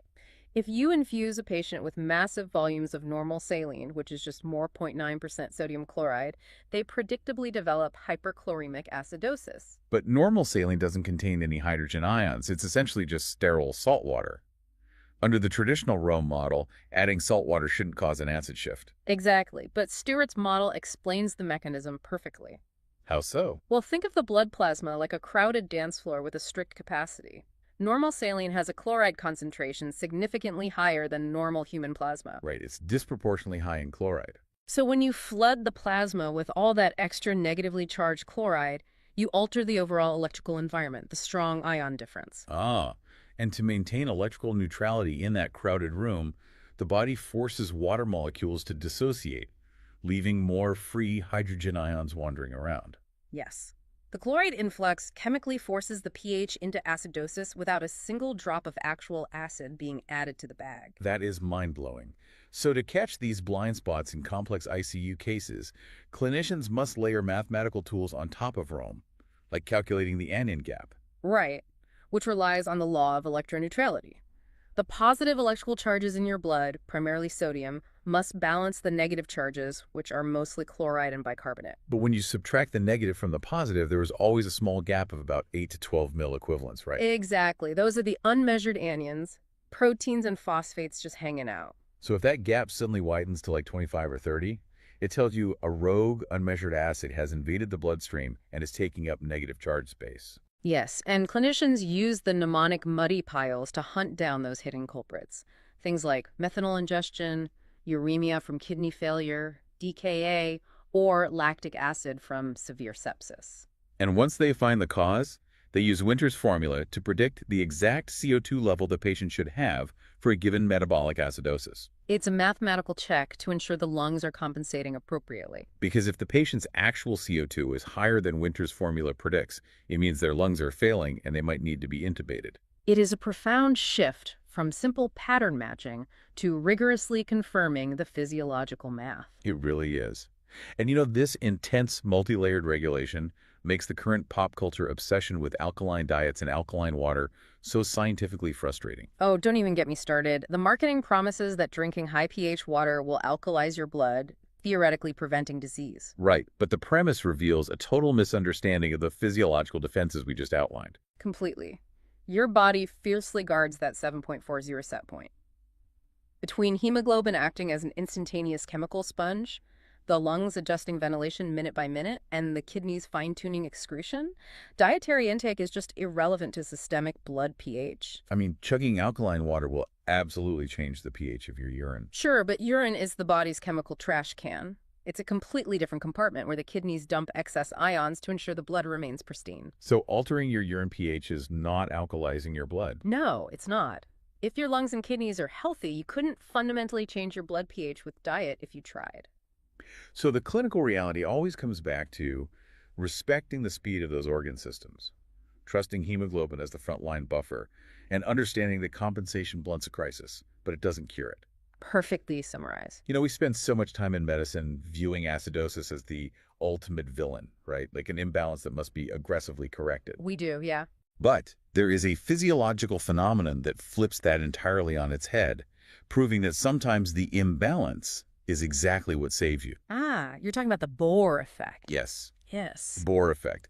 It is one of the most elegant evolutionary adaptations in human biology. It really is amazing. Let's break it down for the listener. When your body is under severe metabolic stress, say you are fighting a systemic infection, or you're deep into a marathon, your peripheral tissues are starving for oxygen. Right. And they begin generating high amounts of acid as a metabolic byproduct. Traditionally, we view that accumulating acid as a threat. However, that localized acidic environment triggers a structural change in the hemoglobin molecules passing through those tissues. Okay, what kind of change? The acidosis actually shifts the oxygen-hemoglobin dissociation curve to the right. So in simple terms, the acid weakens hemoglobin's chemical grip on oxygen. Exactly. It forces the hemoglobin to dump its oxygen payload much more readily than it would in a normal 7.4 pH environment. Wait, really? So the very acid signaling that your tissues are in metabolic distress is the exact trigger that forces your blood to deliver more life-saving oxygen precisely where it is needed most. Yes, it's a genuinely elegant evolutionary trick. That redefines how we view that physiological tightrope. A slight shift toward acidosis isn't always a failure of the system. I mean, in the most critical moments, that imbalance is the lifeline keeping the entire system intact. It's an incredible paradox. Sometimes the imbalance is the cure. What a mind-bending physiological twist to end on. Thanks for taking this deep dive with us. We'll catch you next time. Usually when we talk about a medical diagnosis, there's this underlying expectation of precision. Oh, absolutely. It's supposed to be like engineering. A patient comes in with a fractured tibia, the radiograph shows that jagged white line, and the attending just points at it. Right. There's the problem, there's the code, let's cast it. Exactly. It's binary. It's broken or it's not broken. Yeah, and I mean, it's comforting to have that visibility. We are heavily trained to categorize things neatly into these, diagnostic boxes based on undeniable evidence. Yeah. But that doesn't always hold up, does it? Not at all. The moment you step onto a labor and delivery floor, that pristine diagnostic framework, it frequently just falls apart. It's the absolute definition of diagnostic muddy waters, Hmm. especially when we're dealing with the blood pressure emergencies of pregnancy. For sure. And that is exactly where we are focusing our attention today. Welcome to this deep dive. We are taking a really thick stack of medical and nursing literature to demystify one of the most complex, dangerous, and frankly, historically misunderstood conditions in human biology. Preeclampsia. Preeclampsia. And the mission for you, listening today, isn't to just memorize a list of clinical signs. We are going to explore a fascinating biological battle, break down some truly dangerous historical myths, and look closely at the intensive nursing protocols that are keeping patients alive on the ward every single day. What's really fascinating here is that while this is obviously a critical topic for anyone involved in maternal care, the underlying biological mechanisms at play are, well, they're a masterclass in how the human vascular system works. Yeah. And terrifyingly, how it can adapt to essentially sabotage itself under stress. Okay, let's unpack this, because I want to start with a clinical definition of preeclampsia, and specifically how the fundamental diagnostic rulebook had to be, well, completely overhauled just over a decade ago. Yeah, by ACOG. It was a massive paradigm shift in obstetrics because for decades, the diagnostic criteria were incredibly rigid.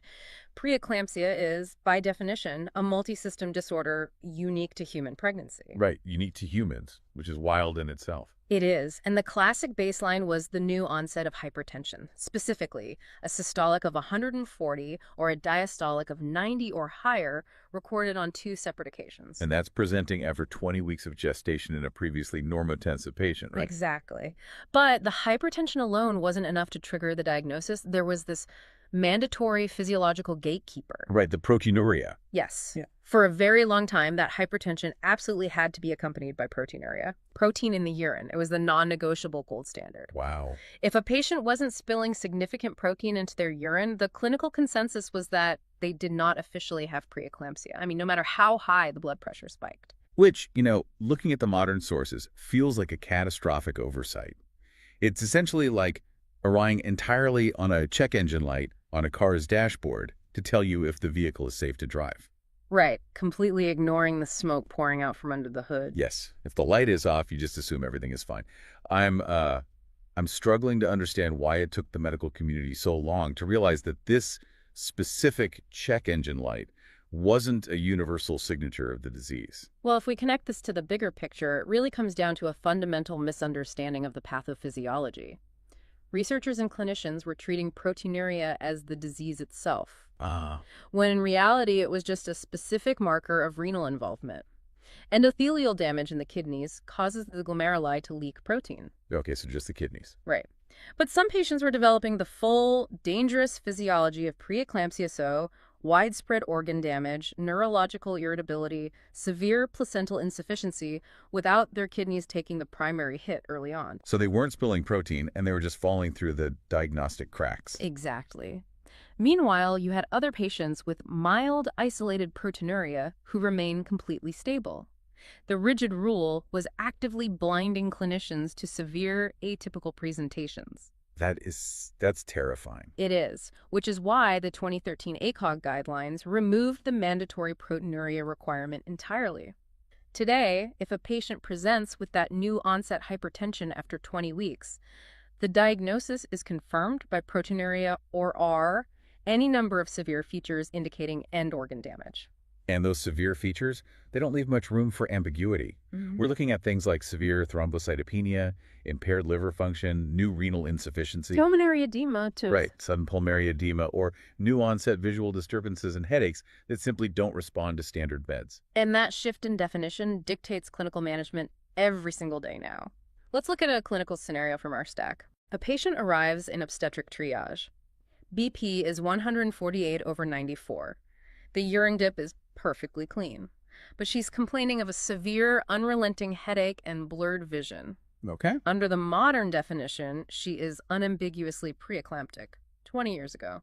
A provider strictly following the textbook criteria might have charted it as gestational hypertension, given her some acetaminophen, and sent her home to rest. Wow, that is terrifying to think about, especially knowing how quickly neurological symptoms can escalate. But, if the kidneys aren't the primary culprit, what's actually driving this systemic dysfunction? It's not just a spontaneous blood pressure spike. No, not at all. To understand the origin, you actually have to look at how we used to explain it, because the history of this condition is filled with wild misdirections. I bet. Ancient physicians, dating way back to Hippocratic texts, documented pregnant women suffering from sudden catastrophic convulsions. This was centuries before the blood pressure cuff was even invented, so they had no concept of hypertension. They just saw the end result. And the name they gave those seizures is incredibly dramatic. The term eclampsia comes from the Greek word eklampsis, meaning a flashing forth or lightning. Because that is exactly how it presents clinically. A patient can appear perfectly stable, and then, like a lightning strike, they are thrown into a grand mal seizure. It's an incredibly vivid and clinically accurate description of the symptom. But the medical field's attempt to explain the cause of that lightning strike led to one of the biggest historical failures in maternal medicine. Yeah, it really did. For most of medical history, physicians were convinced the seizures were caused by a mysterious circulating poison. Ah, yes, the classic medieval medical playbook. When in doubt, just blame a phantom poison and start bleeding people. Because what a pregnant patient really needs is fewer red blood cells. Always a flawless strategy. Right. I mean, it sounds absurd now, but the toxemia theory dominated the field well into the 20th century. Wow, really? That recently? Yes.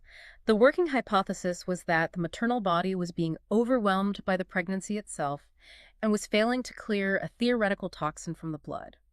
The treatments were horrific: heavy purging, bloodletting, aggressive sedation. They were desperately trying to flush out a toxin that simply did not exist. Exactly. I have to push back on this a bit, though. Yeah. Wait, if the toxemia theory is entirely obsolete and wrong, why do I still hear people use it today?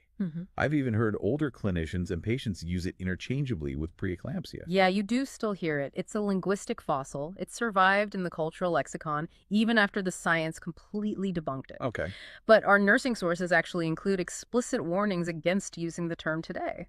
It's dangerous because it obscures the true pathophysiology. It keeps the focus on this phantom maternal poison when the real culprit is entirely structural. And it originates outside the maternal organs. Yeah. Which brings us to the core truth, the absolute golden rule of preeclampsia, beautifully summarized in this quote from the text. The placenta is the disease, the mother is the battlefield. I love that quote. That is the single most important reframing for any clinician. Preeclampsia is fundamentally a placental disorder that unleashes collateral vascular damage throughout the maternal body. Okay, so walk me through the mechanics of that biological sabotage. How does the placenta essentially weaponize itself? Well, the origin of the disease happens weeks before the mother ever feels a symptom during the very early stages of placental implantation. Okay.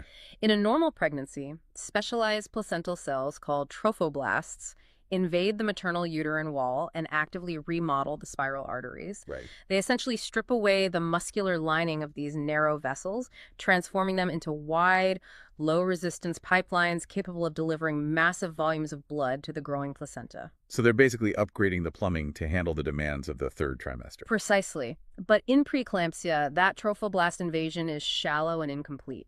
The remodeling fails. Yeah. So the spiral arteries remain narrow, muscular, and highly resistant to blood flow.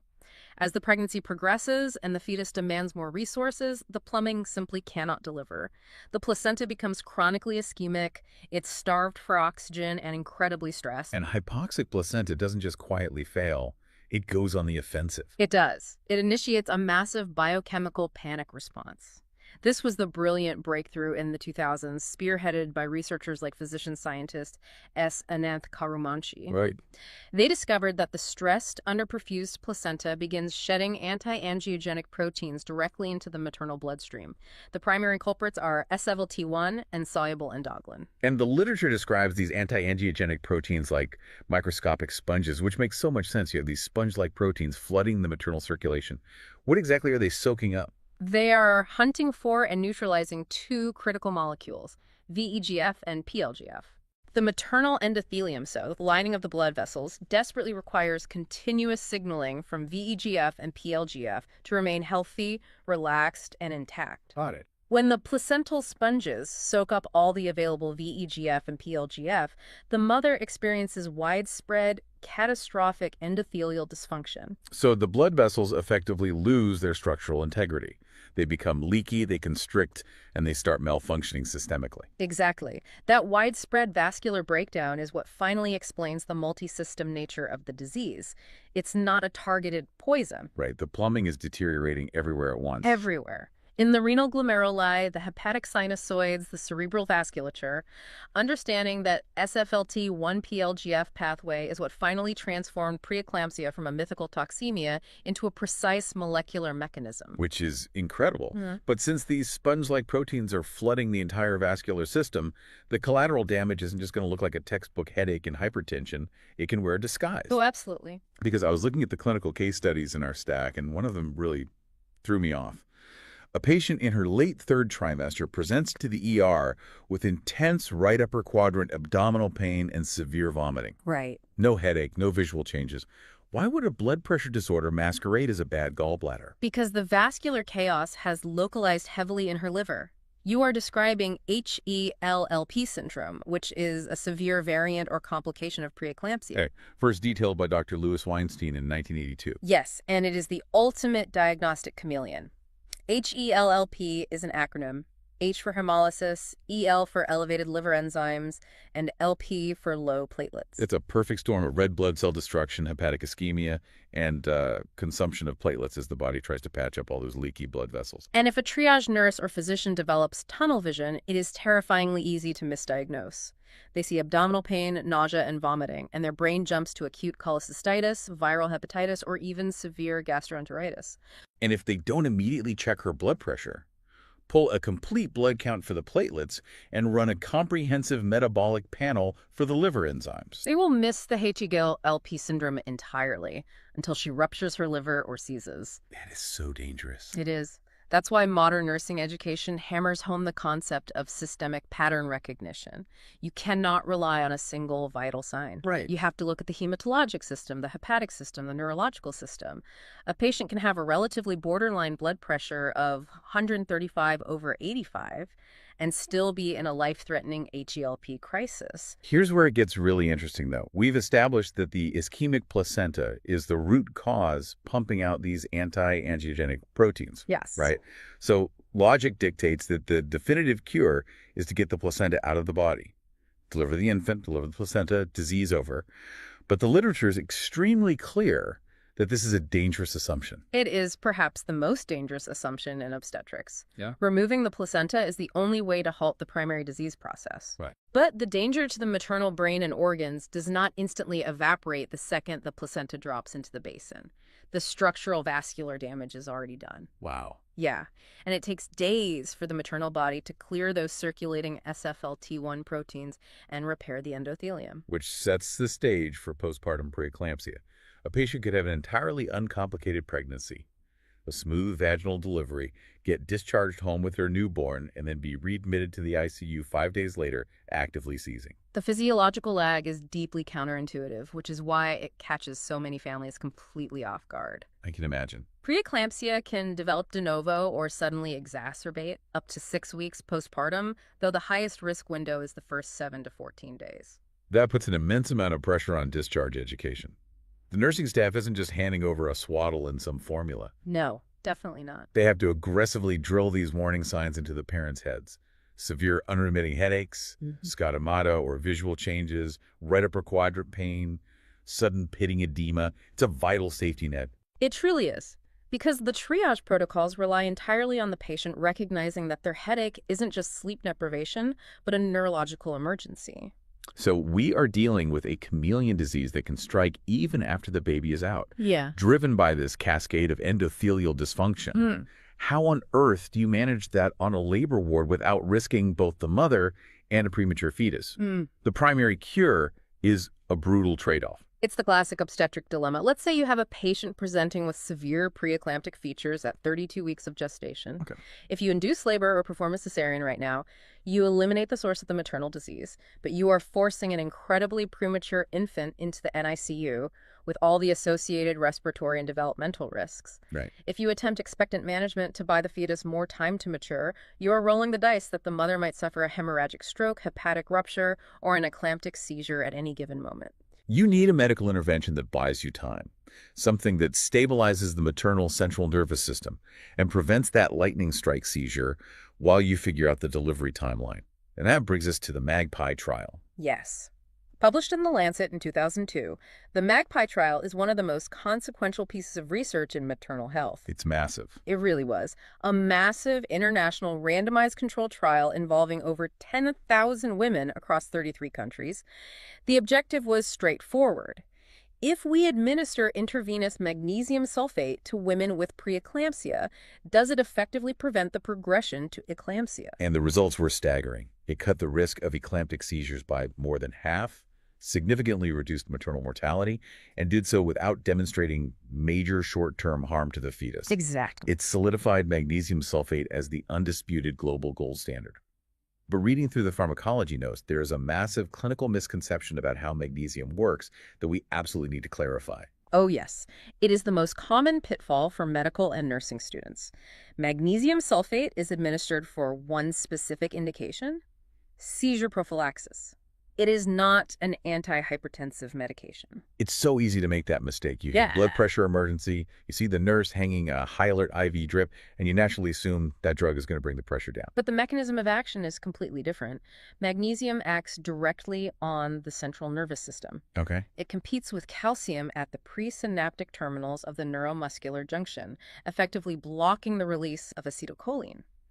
By doing that, it profoundly depresses neuronal excitability and raises the seizure threshold. So it's basically calming the brain down. Exactly. Oh. Now, it does have a very mild transient vasodilatory effect, but it is entirely insufficient to control severe hypertension. For the actual blood pressure, providers must rely on targeted antihypertensives like IV labetalol, hydralazine, or oral nifedipine. Got it. And managing this magnesium infusion is incredibly intense. The nursing guidelines categorize it as a high vigilance medication because the therapeutic window is remarkably narrow. It is a razor-thin margin between seizure prevention and iatrogenic harm. And the crucial physiological catch is that magnesium is almost exclusively excreted by the kidneys. Wait, but we just spent the first half of this deep dive establishing that preeclampsia frequently destroys renal function. Yes, that is the terrifying catch-22 of the magnesium tightrope. You are continuously infusing a CNS depressant that relies on healthy kidneys for clearance into a patient whose renal glomeruli might be actively failing due to endothelial damage. Wow. If the kidneys stop filtering, the magnesium rapidly accumulates in the bloodstream to toxic levels. I was reading the bedside protocol for this, and it's a brilliant escalating assessment loop. The nurses are basically acting as human lab monitors. You really are. The first reliable clinical indicator of magnesium toxicity isn't on a screen. It's the loss of deep tendon reflexes, or DTRs. If the nurse strikes the patellar tendon with a reflex hammer and gets absolutely zero response, the drug is building up. Right. If it goes unchecked, the next stage is respiratory depression and eventually cardiac arrest. It's literally a real-time, hands-on protocol directly preventing a life-threatening complication. That's why hourly urine output monitoring is strictly enforced. The absolute minimum threshold is usually 30 milliliters per hour. Okay. If the Foley catheter output drops below that, it's a glaring siren that the kidneys aren't clearing the drug. The infusion has to be stopped, and they keep the direct antagonist calcium gluconate taped right to the IV pole or sitting on the bedside table, ready to push if the patient stops breathing. It is highly regimented, labor-intensive care. Which logically leads us to the final section of our deep dive, the global perspective and the current clinical debates. The MAGPIE trial proved that magnesium sulfate is a chief, highly effective, life-saving drug.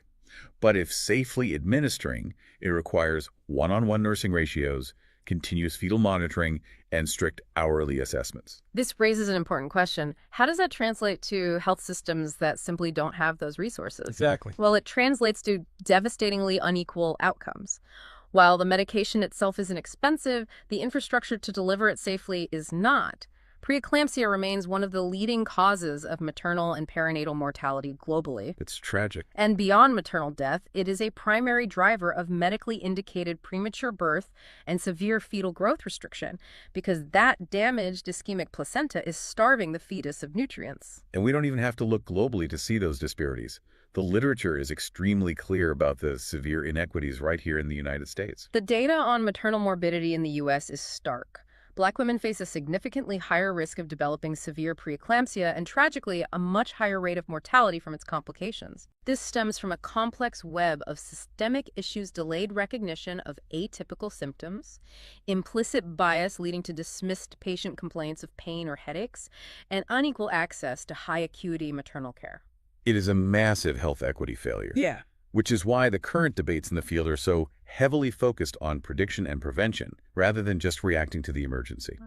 Let's talk about the aspirin debate first. Sure. So we have solid evidence that initiating daily low-dose aspirin, typically between 81 and 162 milligrams before 16 weeks of gestation, can meaningfully reduce the incidence of preeclampsia in high-risk populations. Okay. This includes patients with chronic hypertension, a history of preeclampsia, or certain autoimmune conditions. But wait, if a cheap over-the-counter pill prevents a catastrophic placental disease, why is it even a debate? Why isn't it in the water supply for every pregnant patient? Because the debate hinges on the numbers needed to treat versus the numbers needed to harm. Aspirin inhibits platelet aggregation. It's a blood thinner. Right, of course. If you implement universal prophylaxis for every single pregnancy, you are exposing millions of healthy, low-risk patients to an increased risk of hemorrhagic complications for a statistical benefit they likely didn't need. Refining the exact screening algorithm to find that perfect balance is an ongoing clinical argument. That makes sense. The second major advancement involves those anti-angiogenic proteins we discussed earlier, the SFLT1 and PLGF biomarkers. Yes, this is the frontier of diagnostic precision. Several health systems are now utilizing blood tests that measure the ratio of SFLT1 to PLGF. Oh, wow. It allows clinicians to accurately predict which patients are likely to develop severe features in the next week and which ones are safe to send home for expectant management. It takes the guesswork out of the clinical presentation. That's incredible. It is. But again, the criticism is rooted in equity. These assays are expensive and access is highly fragmented, meaning the most vulnerable populations often can't benefit from the predictive technology. So what does this all mean for you, the listener, especially if you aren't actively charting on a labor ward? Why does the biology of the placenta matter to the general public? It matters because the single disease fundamentally shaped the entire infrastructure of modern prenatal care. Every time a pregnant patient attends a routine checkup, gets a blood pressure cuff inflated on their arm, and provides a urine sample, those mundane, ubiquitous rituals exist almost entirely to intercept this specific silent disease before the lightning strikes. It really puts the prenatal timeline into perspective. To recap our journey through the stack today, we established that preeclampsia is not some ancient maternal toxin, but a complex multi-system disease originating from a hypoxic stressed placenta that unleashes vascular chaos. Exactly. We saw how the diagnostic rulebook evolved to look past just proteinuria and focus on global organ damage. We explored how the disease can disguise itself as abdominal pain and HELLP syndrome, or ambush a patient weeks into their postpartum recovery. And we broke down the intensive pharmacology of the magnesium tightrope. It is a profound testament to the evolution of obstetrics moving from bloodletting and purging to mapping targeted molecular pathways and executing precision bedside monitoring. It really is. But I want to leave you with one final, slightly provocative thought to ponder. We know that a stressed, failing placenta possesses the raw biological power to essentially hijack a mother's entire vascular system, simply by shedding these microscopic proteins into her bloodstream. Right. It creates systemic chaos. But if the placenta wields that kind of immense overriding communication power when things go wrong, it makes you wonder, what kind of subtle physiological signals, commands, and structural tweaks is the placenta constantly communicating to the maternal body during a perfectly normal pregnancy that we haven't even begun to discover yet? Oh, that's a great point. The real lightning might just be the incredible hidden authority of the placenta itself.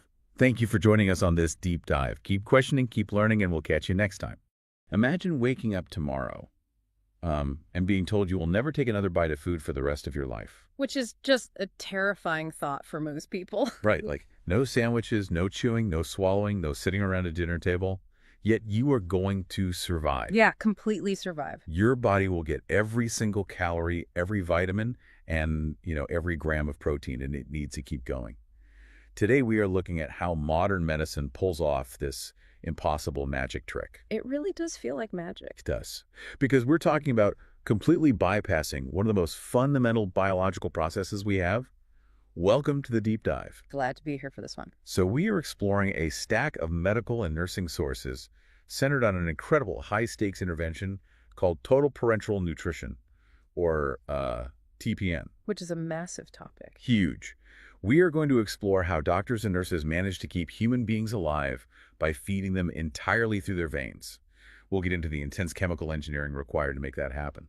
And the complications, too. Exactly. The highly counterintuitive reasons why the medical community actually hates using this miracle technology unless they have absolutely no other choice. Yeah. The journey to making this work is, it's a perfect example of a medical advancement that solves one massive fatal problem only to introduce a dozen complex new biological challenges. Right. Because bypassing the human digestive system completely is not something the body accepts without a fight. Okay, let's unpack this. Because on the surface, feeding someone a full diet through an IV sounds like pure science fiction. Oh, absolutely. But it happens every single day in intensive care units and even in people's homes. So let's ground ourselves in the terminology first, total parenteral nutrition. Right. So the word parenteral is really the key here. It comes from the Greek para, meaning beside or outside of, and enteron, which refers to the intestine. Got it, outside the intestine. Exactly. Yeah. So parenteral means nutrition delivered outside of the gut. You are bypassing the gastrointestinal tract entirely. And, the word total is doing incredibly heavy lifting there. Oh. It mandates that this therapy is providing 100% of a patient's caloric and protein needs. Absolutely nothing is crossing the mouth or going into the stomach. See, that feels like a distinction that probably gets blurred a lot in a busy hospital setting. Like if someone has an IV with some nutrients, people might just call it TPN out of habit. Oh, that clinical slippage happens constantly. I mean, a charting system or a rushed physician might casually refer to any IV nutrition as TPN. Even if they're eating a little bit. Right. Even if the patient is still eating a few crackers or getting a low-calorie formula through an arm vein while receiving some tube feeding. But in strict clinical terms, TPN means it is the sole source of nutrition. Okay, so if they are using their gut even a little bit, what's it called? That is categorized as PPN, or parenteral nutrition. And if you are a nursing student staring down a licensing exam, you absolutely have to know this difference. The physical and chemical requirements between the two are vastly different. I bet. And, the history of how we even figured out how to do this is fascinating. We have to go back to the mid-1960s at the University of Pennsylvania. Yeah, with Stanley Dudrick. Right. You had this surgical resident named Stanley Dudrick working alongside researchers like Dr. Jonathan Rhodes. And they were facing this stark, horrifying reality in their surgical wards. It was a heartbreaking crisis in surgery at the time. Yeah, because you had patients with massive bowel resections, severe Crohn's disease, or even infants born with catastrophic bowel defects. They were surviving their complex surgeries. Their wounds were healing. But they were starving. Literally starving to death in their hospital beds because their intestines could no longer absorb food. Right. You could fix the anatomy, but you could not keep the patient fueled to recover. And, physicians had been trying to infuse nutrients into veins for centuries, which is disastrous result. What were they trying to use back then? Well, back in the 19th and early 20th centuries, they tried infusing sugar water, saline, and even raw emulsions of olive oil. Wait, olive oil into a vein? That sounds like a fast track to a fatal blood clot. It was incredibly dangerous. Historically, all of these early attempts ran into a two-sided trap. Okay, what was the first side? Well, if you made the nutrient solution dilute enough that the small peripheral veins in the arm could actually handle it, the mixture was mostly just water. So you're basically just hydrating them. Exactly. You would end up drowning the patient in excess fluid, causing fluid overload and heart failure, long before you ever gave them enough actual calories to survive. Wow. And the other side of the trap is, what? Trying to pack all those necessary calories into a smaller amount of fluid, making it highly concentrated. Right, but doing that makes the solution so so incredibly dense that it physically destroys those same peripheral veins within days. Because it's too harsh for the small veins. Yeah, it causes severe phlebitis, which is painful inflammation, and sclerosis, where the veins just collapse and harden into useless cords. That's horrible. So you either underfeed the patient or you destroy their blood vessels trying to feed them. So Dudrick and his team realized they were simply looking at the wrong blood vessels. Right. The breakthrough, which they published in 1968, was recognizing that they had to bypass those small, fragile arm veins entirely. Exactly. Instead, they routed a catheter deep into the chest, directly into the superior vena cava. Which is a massive vessel. Right. Since they routed it directly into the superior vena cava, you get that massive, immediate volume of blood dumping into the right atrium of the heart to dilute the mix. That's the secret right there. I always think of it this way. It's like dumping a bucket of toxic concentrated dye into a tiny creek versus dumping it into the roaring rapids of the Colorado River. Oh, that's a great way to picture it. Right. In the creek, it coats the rocks, it destroys the banks, it ruins the ecosystem. But if you dump that same bucket into the roaring rapids of the Colorado River, the sheer volume and speed of the water dilutes it instantly before it can do any damage to the riverbanks. That visual captures the exact physical dynamics at play. By placing the tip of the catheter right at the entrance to the heart, that incredibly harsh, concentrated nutritional solution is diluted into the massive volume of central blood the very second it leaves the plastic tube. So it never has the chance to burn the vessel walls. Exactly. And the way they initially proved this worked is legendary in medical history. The beagle puppies. The beagle puppies. Yeah. Between 1966 and 1968, Dodrick and his team took a group of beagle puppies and gave them 0 oral intake. Nothing by mouth. None at all. Right, and they sustained them entirely on this concentrated intravenous formula delivered through a central catheter. And the puppies didn't just survive, they thrived. They grew normally. Totally normally. Normal adult size and weight, normal bone development. They looked completely identical to their litter mates who were eating regular dog food. That is wild. What's fascinating here is that TPN wasn't discovered by accident. It was aggressively, deliberately engineered to bypass human biology. And we cannot overlook the other half of this engineering marvel, which came out of Sweden around the exact same time. Right, the fat emulsion. Yes. In 1961, a researcher named Arvid Retland invented Intralipid, which was the first clinically usable intravenous fat emulsion. Which goes back to the olive oil problem. How did he figure out how to inject fat into a vein without causing an embolism? Well, Retland solved the biological puzzle by basically mimicking nature. He figured out how to use egg yolk phospholipids to emulsify soybean oil. Oh, fascinating. Yeah, this process broke the fat down into microscopic droplets that were practically identical in size to chylomicrons, which are, they're the natural fat-carrying particles our own bodies produce after a meal. So the body just accepted them as natural. Exactly. Because the droplets were so small and stabilized, they could travel safely through the bloodstream without clumping together and blocking blood vessels. So Dudrick gave us the concentrated sugar and protein through the central line, and Retland gave us the dense, safe calories from fat. A perfect combination. And you combine those, and in 1968, Dudrick's team treated a human infant born with intestinal atresia. She was missing almost her entire small bowel. Which is normally a fatal diagnosis. Right. But they kept her alive and growing on TPN for months. And that infant proved that the physiological substitution could work in humans, setting the stage for everything that followed. So, okay, if we are dumping this powerful nutrition directly into that roaring river of a central vein, what actually goes into the bag, you obviously can't just blend up a turkey sandwich and put it in an IV. Definitely not. You are taking everything the digestive tract would normally do, breaking down a complex meal into its microscopic chemical components, and you're having a pharmacy laboratory do it beforehand. Right. There are 4 highly refined building blocks in that bag. First, you have dextrose. This provides the carbohydrates and the bulk of the calories. But we are talking about concentrated sugar water, sometimes up to 70% concentration before it is diluted. That is basically syrup. Pretty much. Second, you have amino acids. These are the pre-broken down building blocks of protein.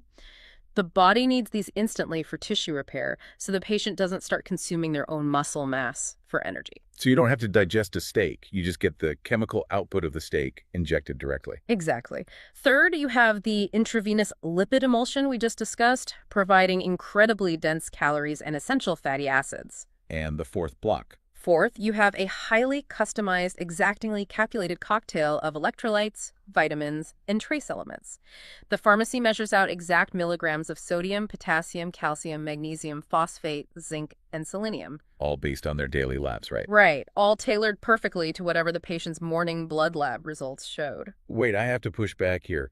If everything is already broken down into its absolute purest building blocks, shouldn't that make it easier and gentler on the body? Like, why is it considered so harsh that it requires that central line? I mean, you're doing the digestive system a massive favor, aren't you? This raises an important question about how the body actually reacts when we completely remove its natural digestive safeguards. Okay. See, the human gut doesn't just digest food, it regulates the entire process. It acts as a gatekeeper, slowly absorbing nutrients over hours, adding water from the body to balance things out, and buffering the chemical load. Ah, so it paces everything. Yes. When you bypass the gut, you are dropping an incredibly dense fluid directly into the blood all at once.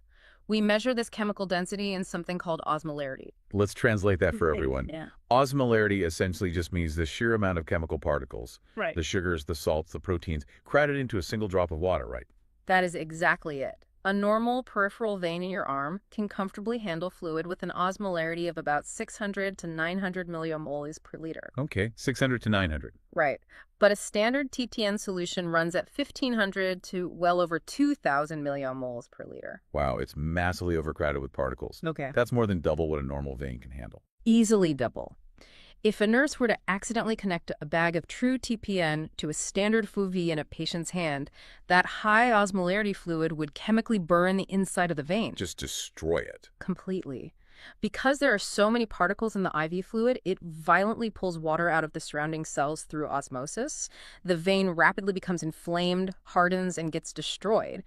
TPN is not just gentle IV food. It is a highly volatile, highly concentrated chemical therapy. And because we are bypassing those natural anatomical safeguards and pumping pure concentrated fuel directly into the bloodstream, introducing TPN to a starving body actually creates a massive, potentially fatal chain reaction. It does. The medical term for this is refeeding syndrome, and the history behind how we discovered it is incredibly heavy. It is one of the most sobering chapters in medical history, honestly. The origins of our clinical understanding of refeeding syndrome go back to the aftermath of World War II. Right. Allied physicians were liberating prisoners of war and survivors of concentration camps. These were individuals who had been subjected to horrific, prolonged starvation. Yeah.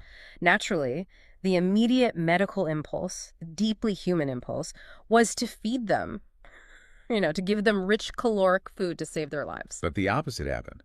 They documented this terrifying pattern where severely malnourished survivors would be rapidly fed, and within days, they would die of sudden cardiac arrhythmias and acute heart failure. Exactly. It's just tragic. They survived the worst horrors imaginable. They were finally rescued, and the cure is what ultimately killed them. What was actually happening inside their bodies. Well, it took years of physiological research to fully unravel the mechanism, but it comes down to a silent, hidden deficiency. Yeah. When a human body is starving, it survives by cannibalizing itself, consuming its own fat and muscles. Right, to stay alive. During this prolonged process, the body severely depletes its total stores of intracellular phosphate. The trick here is that if you drew their blood, the phosphate levels might look totally normal because the body meticulously maintains the blood levels to keep the heart beating. So the blood looks fine. Right, but the cells themselves are essentially empty, just running on fumes. Their cells are entirely depleted of phosphate. Mm-hmm. Then the doctors give them a massive influx of food, specifically carbohydrates. Exactly. You reintroduce carbohydrate calories, whether that is a rich meal in a 1945 recovery camp or a TPN infusion in a modern hospital. And what does the body do? The body immediately recognizes the sudden rush of sugar, and the pancreas secretes a massive surge of insulin to process it. Now, insulin is a transport hormone. It grabs that glucose and shoves it into the starving cells. Okay, that sounds normal so far. But it also grabs electrolytes. It forcefully drives phosphate, potassium, and magnesium out of the bloodstream and into the cells all at once. Here's where it gets really interesting, because I think about it like, it's exactly like turning on a massive city power grid after a week-long blackout. That's a good analogy. Right. If you try to flip every single switch in the city back on at the exact same second, you don't get light, you blow out the transformers, you overwhelm the lines, and the whole system crashes harder than before. That's exactly what happens. Because the starving cells are so empty, they act like a dry sponge. The insulin opens the cellular doors, and all the available phosphate in the blood violently rushes into the cells, leaving the bloodstream completely devoid of it. So the blood levels plummet. Serum phosphate levels crash to critically low levels. And because phosphate is biologically required to make ATP, which is the basic cellular energy currency that allows the heart muscle to contract the heart, simply runs out of energy and stops beating. Wow. So this tragic 1940s medical observation of war survivors is the direct reason why modern hospital protocols for feeding malnourished patients are so strict today. It is a direct, traceable line. Today, in 2026, if a nurse or a doctor is starting TPN on a severely malnourished patient, the protocol demands a painstakingly slow, staged caloric ramp-up. You don't just give them a full bag on day one. Absolutely not. You deliberately give them far fewer calories than they actually need for the first few days. You start low, you go incredibly slow, and you check their blood for phosphate, potassium, and magnesium every few hours, replacing those electrolytes before you increase the food. So the misconception that more calories, faster, is better for a starving patient is completely backward. It is lethal. You have to wake the metabolism up gently. So we have this miracle cure that brings starving people back from the brink, but we know it's dangerous if done too fast. But eventually, the medical community realized it was also incredibly dangerous if used too often. Let's talk about the 1970s and 80s, when TPN became widely available in hospitals. It essentially became a reflex, right? It did. Doctors were completely enamored by the ability to feed patients intravenously. It felt like solving a massive variable in patient care. So it was ordered for almost any hospitalized patient who simply wasn't eating well. Just as a default. Yeah. If a patient hadn't finished their dinner tray in 3 days, instead of trying a simple feeding tube down their nose or just giving them high-calorie shakes, doctors would hook them up to TPN. And this overuse drove up massive complication rates.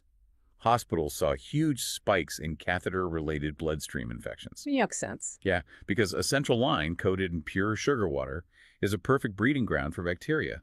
But they also saw alarming spikes in TPN-associated liver disease known as cholestasis. Why does bypassing the gut suddenly damage the liver? Well, it comes down to cellular signaling. The liver's job in digestion is to produce bile, which helps break down fats.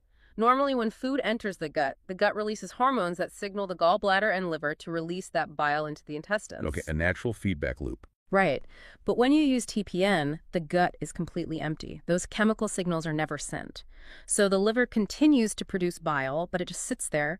It backs up, sludges inside the liver ducts, and over time, that stagnant bile causes severe inflammation and liver damage. And on top of the liver damage, the gut itself begins to physically break down. Yeah.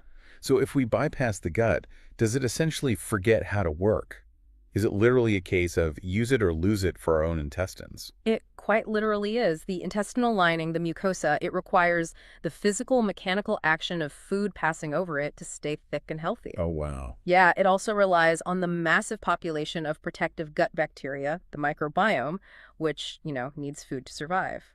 If you bypass the gut for even a few days, that intestinal mucosa begins to physically atrophy. It thins out, and the protective bacteria die off. And when that barrier thins out, things can cross over, right? Exactly. Yeah. A weakened, atrophied gut barrier becomes porous. It allows the bacteria that naturally live inside your intestines to cross over the lining and enter your bloodstream. That's terrifying. It is.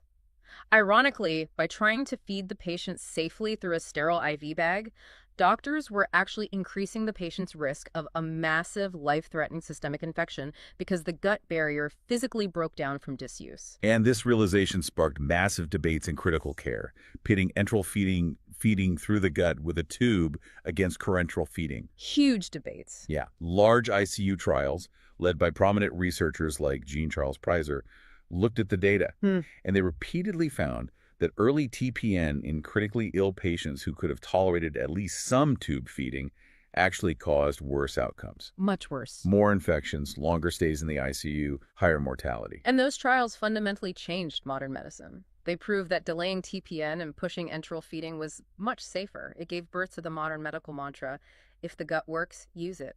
I love that. If the gut works, use it. Exactly. Enteral and parenteral are not interchangeable options. A feeding tube is always, always preferred. TPN is the absolute last resort. Now, there was also a quieter debate alongside this regarding glycemic control, right? Like how tightly they should manage the patient's blood sugar. Yeah, early on, doctors believed they needed to use intensive insulin drips to keep a TPN patient's blood sugar perfectly normal, tightly controlled at all times. Which sounds logical. It does, but subsequent landmark ICU trials eventually showed that aggressively trying to force near-normal glucose levels caused dangerous, unpredictable bouts of hypoglycemia or severely low blood sugar, which damages the brain. Oh, so they were overcorrecting. Exactly. Modern practice shifted to targeting a moderate, slightly elevated glucose level rather than aggressive normalization. So, since TPN is reserved strictly as a last resort, the nurses managing it at the bedside are executing an incredibly precarious high-wire balancing act. For nursing students, TPN is a massive high-yield topic on licensing exams. And looking at everything we've just discussed, it's obvious why. It braids together so many critical skills. Bedside nurses have to maintain absolute sterile technique when handling the central line to prevent those catastrophic bloodstream infections we talked about. They have to understand complex pharmacology, fluid dynamics, and monitor the delicate electrolyte balances with refeeding syndrome. But perhaps the most critical nursing rule of all when it comes to bedside reality is the rule of discontinuation. You never, ever abruptly stop a TPN infusion. Never. Like you can't just turn the pump off when the bag is empty or if the patient needs to go for a quick scan down the hall. Right. Standard practice requires that a TPN infusion must be tapered down slowly, usually over 1 to 2 hours before it is fully disconnected. And why is that? The reason goes back to the pancreas. TPN is a continuous, highly concentrated glucose load. The patient's pancreas has adapted to this heavy, nonstop stream of sugar by producing a high, steady volume of insulin to process it. So if you abruptly shut off the sugar supply, the pancreas doesn't just instantly stop making insulin. It has momentum. It takes time for the endocrine system to adjust. If the TPN is suddenly stopped, you suddenly have all this excess insulin swimming around in the blood, but no sugar coming in to meet it. Which means the blood sugar crashes. Right. The extra insulin aggressively drops the patient's blood sugar, causing severe, rapid rebound hypoglycemia. The patient can become confused, start sweating profusely, lose consciousness, or even have seizures. Wow. So tapering the rate down slowly gives the pancreas time to realize the sugar load is decreasing and safely reduce its insulin output. So what does this all mean? It means the sheer responsibility placed on the bedside nurse is staggering. They aren't just changing a food bag. They are manually operating the patient's endocrine and digestive systems through a plastic tube. That's a great way to frame it. They're balancing the pancreas, the liver, the heart, and the immune system all at once, constantly reading the biological feedback. If we connect this to the bigger picture, this precise bedside care, the slow tapers, the rigorous sterile line changes, the relentless electrolyte checks for refeeding syndrome, it is the direct legacy of decades of trial, error, famous historical failures, and incredible optimization.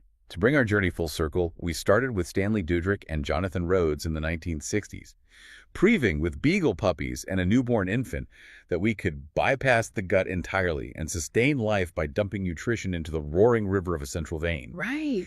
We explored the intense chemical engineering of emulsified lipids and hypertonic dextrose and uncovered the deadly paradox of refeeding syndrome discovered after World War II. Which is such a vital lesson. We cover the hard-learned biological lesson that the gut will literally waste away if you don't use it, making TPN a strictly guarded last resort. And we finished at the bedside, where nurses meticulously taper these infusions to prevent the pancreas from crashing the patient's blood sugar. It is a phenomenal chain of medical evolution. Today, TPN sustains premature infants whose intestines haven't fully matured. It keeps cancer fighters nourished when radiation severely damages their bowels. It is a vital lifeline for Crohn's disease patients resting their gut during severe flares. And for some people, those with conditions like short bowel syndrome, it is a permanent reality. They live with this therapy at home, administering it every single night while they sleep, just to survive. And, based on the fact that some patients with short bowel syndrome rely on home TPN for decades, it introduces a really profound psychological angle to consider. What do you mean? Imagine what happens to the human psyche when you remove the physical act of eating from survival entirely. Oh, wow. Yeah. For a patient living on lifelong home TPN, they never feel true physiological hunger. They never feel physically full or satiated from a meal. They lose the communal, deeply human aspect of breaking bread with family and friends. I hadn't even thought of that. We have brilliantly solved the biological math of starvation, but what does it mean to live a long, full life where food is just a clear liquid humming through a mechanical pump in your backpack? That is a heavy, fascinating thought to leave on. We take the simple baseline of taking a bite of food so completely for granted, but for some, survival looks entirely different, requiring a miraculous feat of daily engineering. Thank you for joining us on this deep dive. Keep asking questions, keep looking beneath the surface, and we will catch you on the next one. So when you think about the human body, it's pretty natural to assume we're just entirely dependent on our brain. Right, yeah. The brain is the master control room. Exactly. Like if you sever the connection between your brain and, say, a leg muscle, that muscle is just paralyzed. It just sits there. It just sits there waiting for an order that is literally never going to come. But, and this is wild, if you take a human heart, completely sever every single nerve connection and actually remove it entirely from the chest cavity. It could just keep beating. Yeah, it'll just sit there on a table, totally disconnected from the nervous system, just beating on its own. It is honestly one of the most surreal physiological phenomena you can ever witness.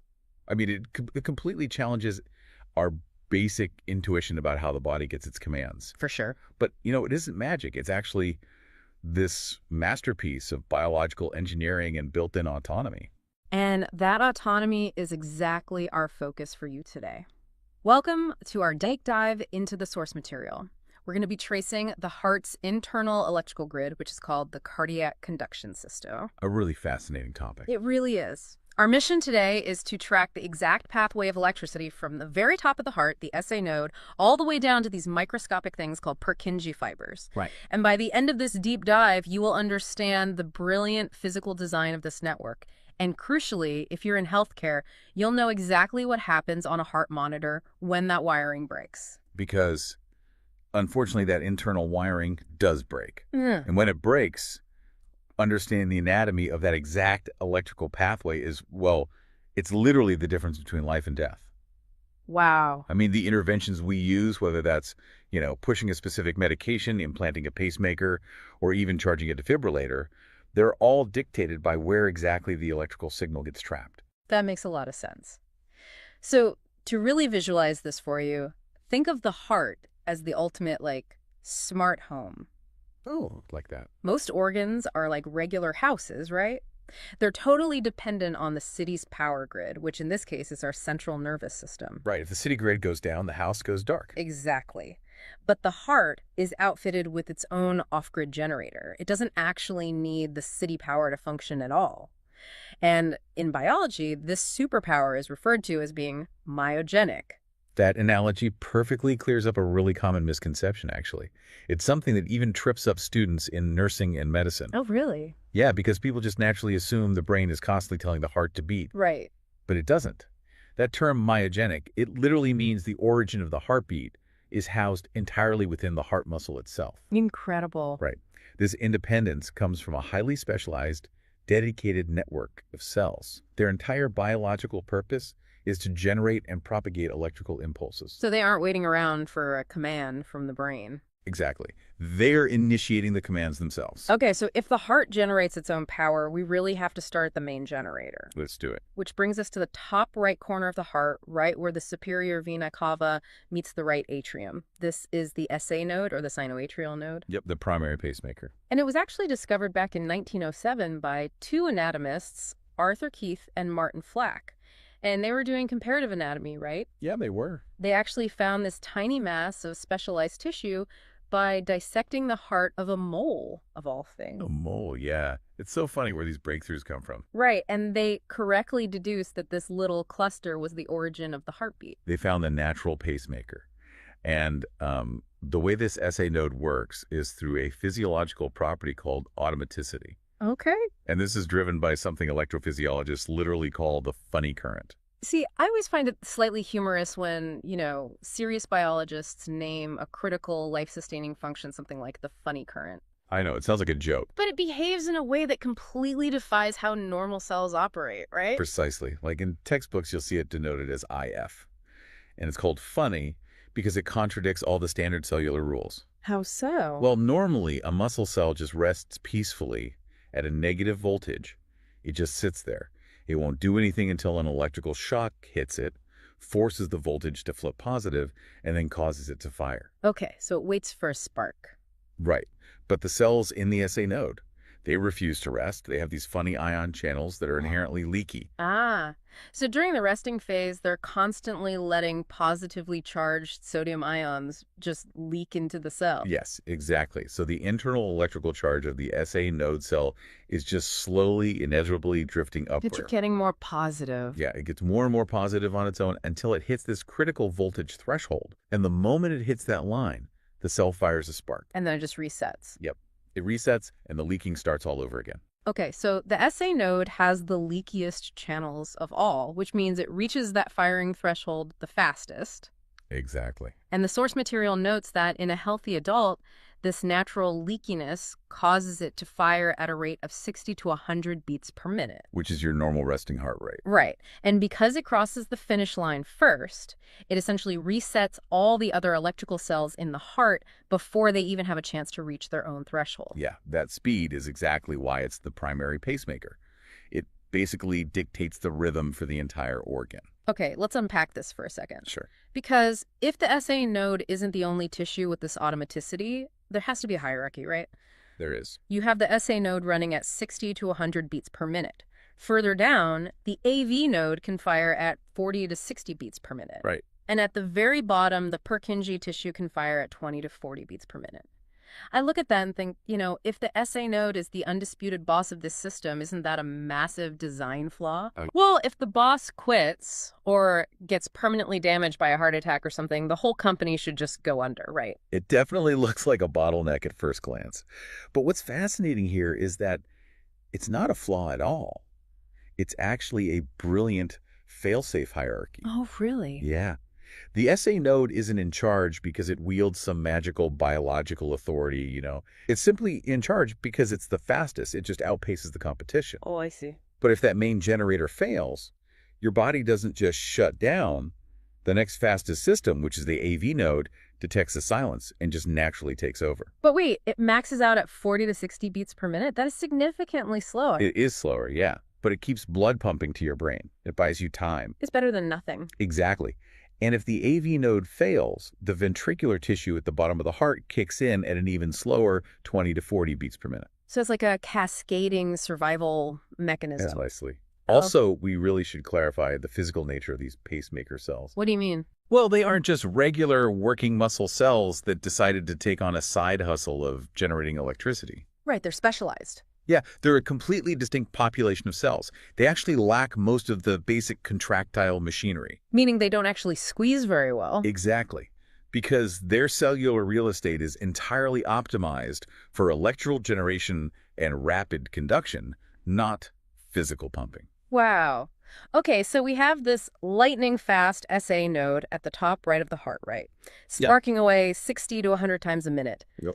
Now, if I try to picture that electrical spark moving through the heart, my immediate assumption is that the electricity just instantly zaps the entire organ all at once. That's what most people think. But if the top chambers, the atria, and the bottom chambers, the ventricles, received the signal at the exact same millisecond, that would be disastrous. It would be a complete mess. It'd be like two people trying to push a revolving door from opposite sides at the exact same time. I love that analogy. The door wouldn't move, and in the heart, the blood wouldn't go anywhere. Right. A simultaneous contraction of the whole heart would result in zero forward momentum.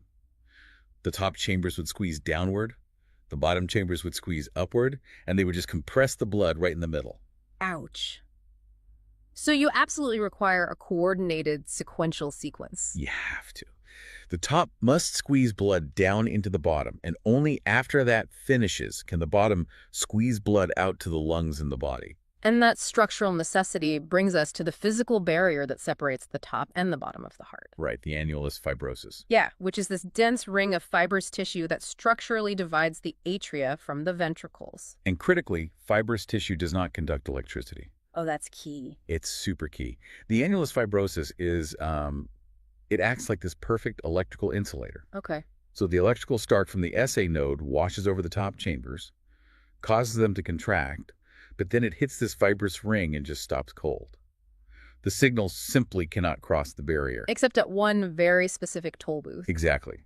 The atrioventricular, or AV node. Right. Tsunatawara, who was a Japanese pathologist working in Germany, he actually mapped this out back in 1906. Wow, so long ago. Yeah. He painstakingly dissected this junction and identified the AV node as the one natural pathway through all that fibrous insulation. And the functional mechanics of this toll booth are just incredible because its primary job is to be intentionally slow. Yes. Like, the electrical signal hits the AV node, and the node actually holds onto it for roughly 0.09 seconds before finally letting it pass through to the ventricles. It literally pauses the current. Right. And if you look at an ECG monitor, this deliberate delay is represented by the PR interval. Correct. So the AV node is operating like a highly regulated traffic light on a busy freeway on-ramp, purposely holding cars back so they can merge without causing a massive pileup. That's a perfect way to visualize it, because people often assume slow biological conduction means something is like diseased or inefficient. Right. Slow usually means bad. But if we connect this to the bigger picture, in the AV node, that 0.09-second delay is actually its single greatest feature. Really? Yeah. It is a mechanical necessity for hemodynamics, which is just the physical flow of blood. Because that delay is what creates the atrial kick, right? Yes, exactly. Can you explain that a bit more? Sure. So most of the blood flowing into the ventricles actually drops down passively. It's just driven by gravity and pressure differences while the heart relaxes. Okay. But that AV node delay pauses the electrical signal just long enough to give the top chambers the physical time they need to finish actively contracting. Oh, so they squeeze out their final load of blood into the ventricles below? You got it. That active squeeze, the atrial kick, it basically tops off the tank. It contributes 20 to 30% of the total blood volume that fills the ventricles. Wow. A 30% boost in cardiac output, relying entirely on a delay of less than 1/10 of a second. That's pretty amazing. It really is. If you lose that delay, you immediately lose almost 1/3 of your heart's pumping efficiency. Exactly. Okay, so the electrical signal has waited patiently at the red light, the top chambers have emptied, the AV node turns green. Green light, go. Now the signal has to penetrate the massive, thick muscle walls of the ventricles. So we transition from a deliberate, careful delay to a requirement for absolute lightning speed. Speed becomes the absolute priority here because the ventricles are the heavy lifters. Right, they have a lot of work to do. A ton of work. Once they get the green light, all those millions of muscle cells need to contract as one unified, incredibly forceful unit to push blood out to the entire body. And to achieve that synchronization, the signal travels from the AV node into a structure called the bundle of His, Right. which was mapped out by Wilhelm His Jr. in 1893, amazingly, while he was still just a medical student. Pretty good medical school project. Not bad at all. After passing through this bridge, the pathway splits into the left and right bundle branches, which run right down the septum, the middle wall of the heart. Yeah. And finally, it explodes outward into a vast microscopic web called the terminal Purkinje fibers. And Jan Evangelista Purkinje identified these unique fibers lining the inside of the ventricles way back in 1839. Wow. Yeah, decades before anyone understood they were the electrical wiring of the heart. Mechanically, these Purkinje fibers are fundamentally different from regular cardiac muscle, aren't they? Yeah. Because they conduct electricity at a massively accelerated rate. Oh, absolutely. Oh. They function as a biological superhighway. Okay. The goal is to distribute the signal to the very bottom apex of the heart and spread it up the outer walls almost instantaneously. So everyone gets the message at the same time. Exactly. This rapid transit ensures that the working muscle cells across the entire massive left and right ventricles receive the go command at essentially the same microsecond. It guarantees a sharp, coordinated, simultaneous squeeze. Okay, here's where it gets really interesting. Right. If the bundle branches and Purkinje fibers exist solely to ensure that synchronized squeeze, what physically happens when the wiring breaks on just one side?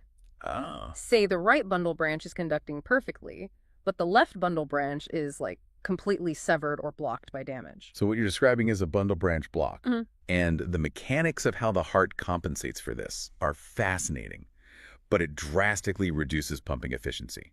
How does it compensate? Well, if the left bundle branch is blocked, the electrical signal races down the intact right side at normal superhighway speeds. The right ventricle gets the message instantly and begins to squeeze. Right.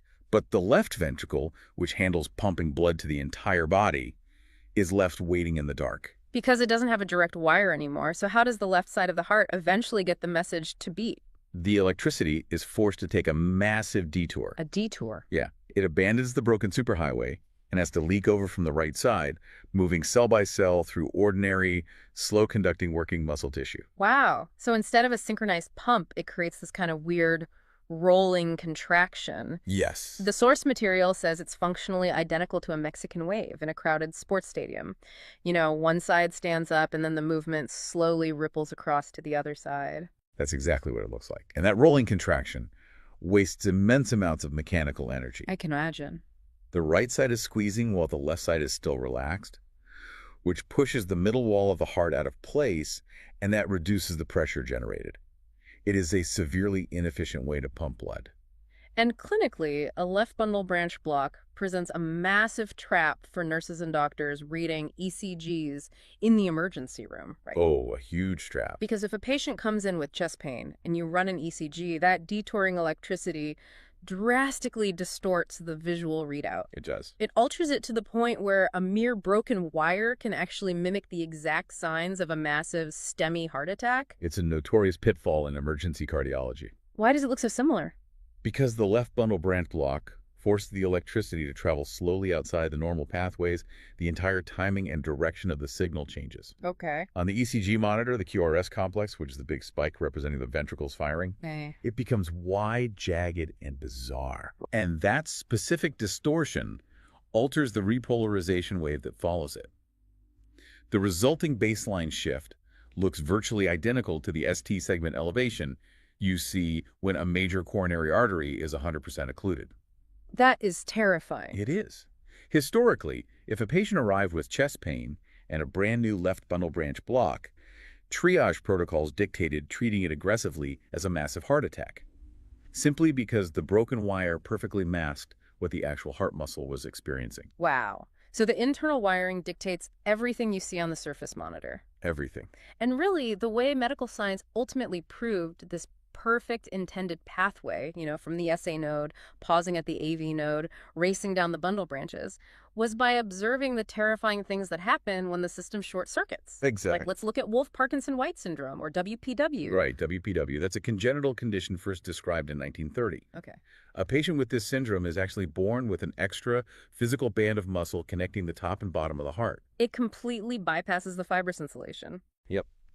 And this extra connection is called the bundle of Kent. So the patient has a normal functioning AV node, but they also have this secret backdoor pathway. Exactly. They've essentially broken the AV node's structural monopoly. And remember the physics we discussed regarding the AV node's delay. The 0.09 seconds. Right. Well, the bundle of Kent lacks that built-in delay. It conducts electricity extremely fast. Uh-oh. Yeah. So when the signal from the SA node fires, it hits the AV node and pauses like it's supposed to. But simultaneously, a portion of that signal shoots right down the backdoor pathway and hit the ventricles early. Wow. The ventricles experience what we call pre-excitation. And having two pathways introduces a huge mechanical risk, doesn't it? Because it allows for dangerous looping rhythms. It does. It sets up a localized reentry circuit. How does that loop happen? Well, because the pathways conduct at different speeds, the electrical signal can travel rapidly down the backdoor pathway, hit the ventricular tissue, turn around and travel backward up the AV node. Because the AV node just finished its delay. Exactly. It arrives just as the AV node finishes its delay. The signal then loops back down the back door. It becomes a continuous, self-sustaining circle of electricity. So functionally, it's like an electrical dog chasing its own tail. Yes. Driving the heart rate up to maybe 200 beats per minute. That's incredibly fast. It is. WPW serves as a perfect natural experiment, really. Yeah. It proves exactly why the single-lane bottleneck of the AV node is structurally mandatory. If you bypass the speed bump, you invite life-threatening arrhythmias. Man. So bypassing the bottleneck is one type of failure. But what about when the main wires are completely severed? Yeah, they're extreme. Yeah, the absolute extreme of this is a third-degree heart block or complete heart block. A third-degree block is a total electrical divorce between the top and the bottom of the heart. The divorce. Yeah, the AV node or the bundle of his sitting just below it becomes entirely impassable. The insulation is now 100% complete. So the top of the heart, the atria, is still receiving sparks from the healthy SA node at a perfectly normal, say, 80 beats per minute. But the signal hits a brick wall.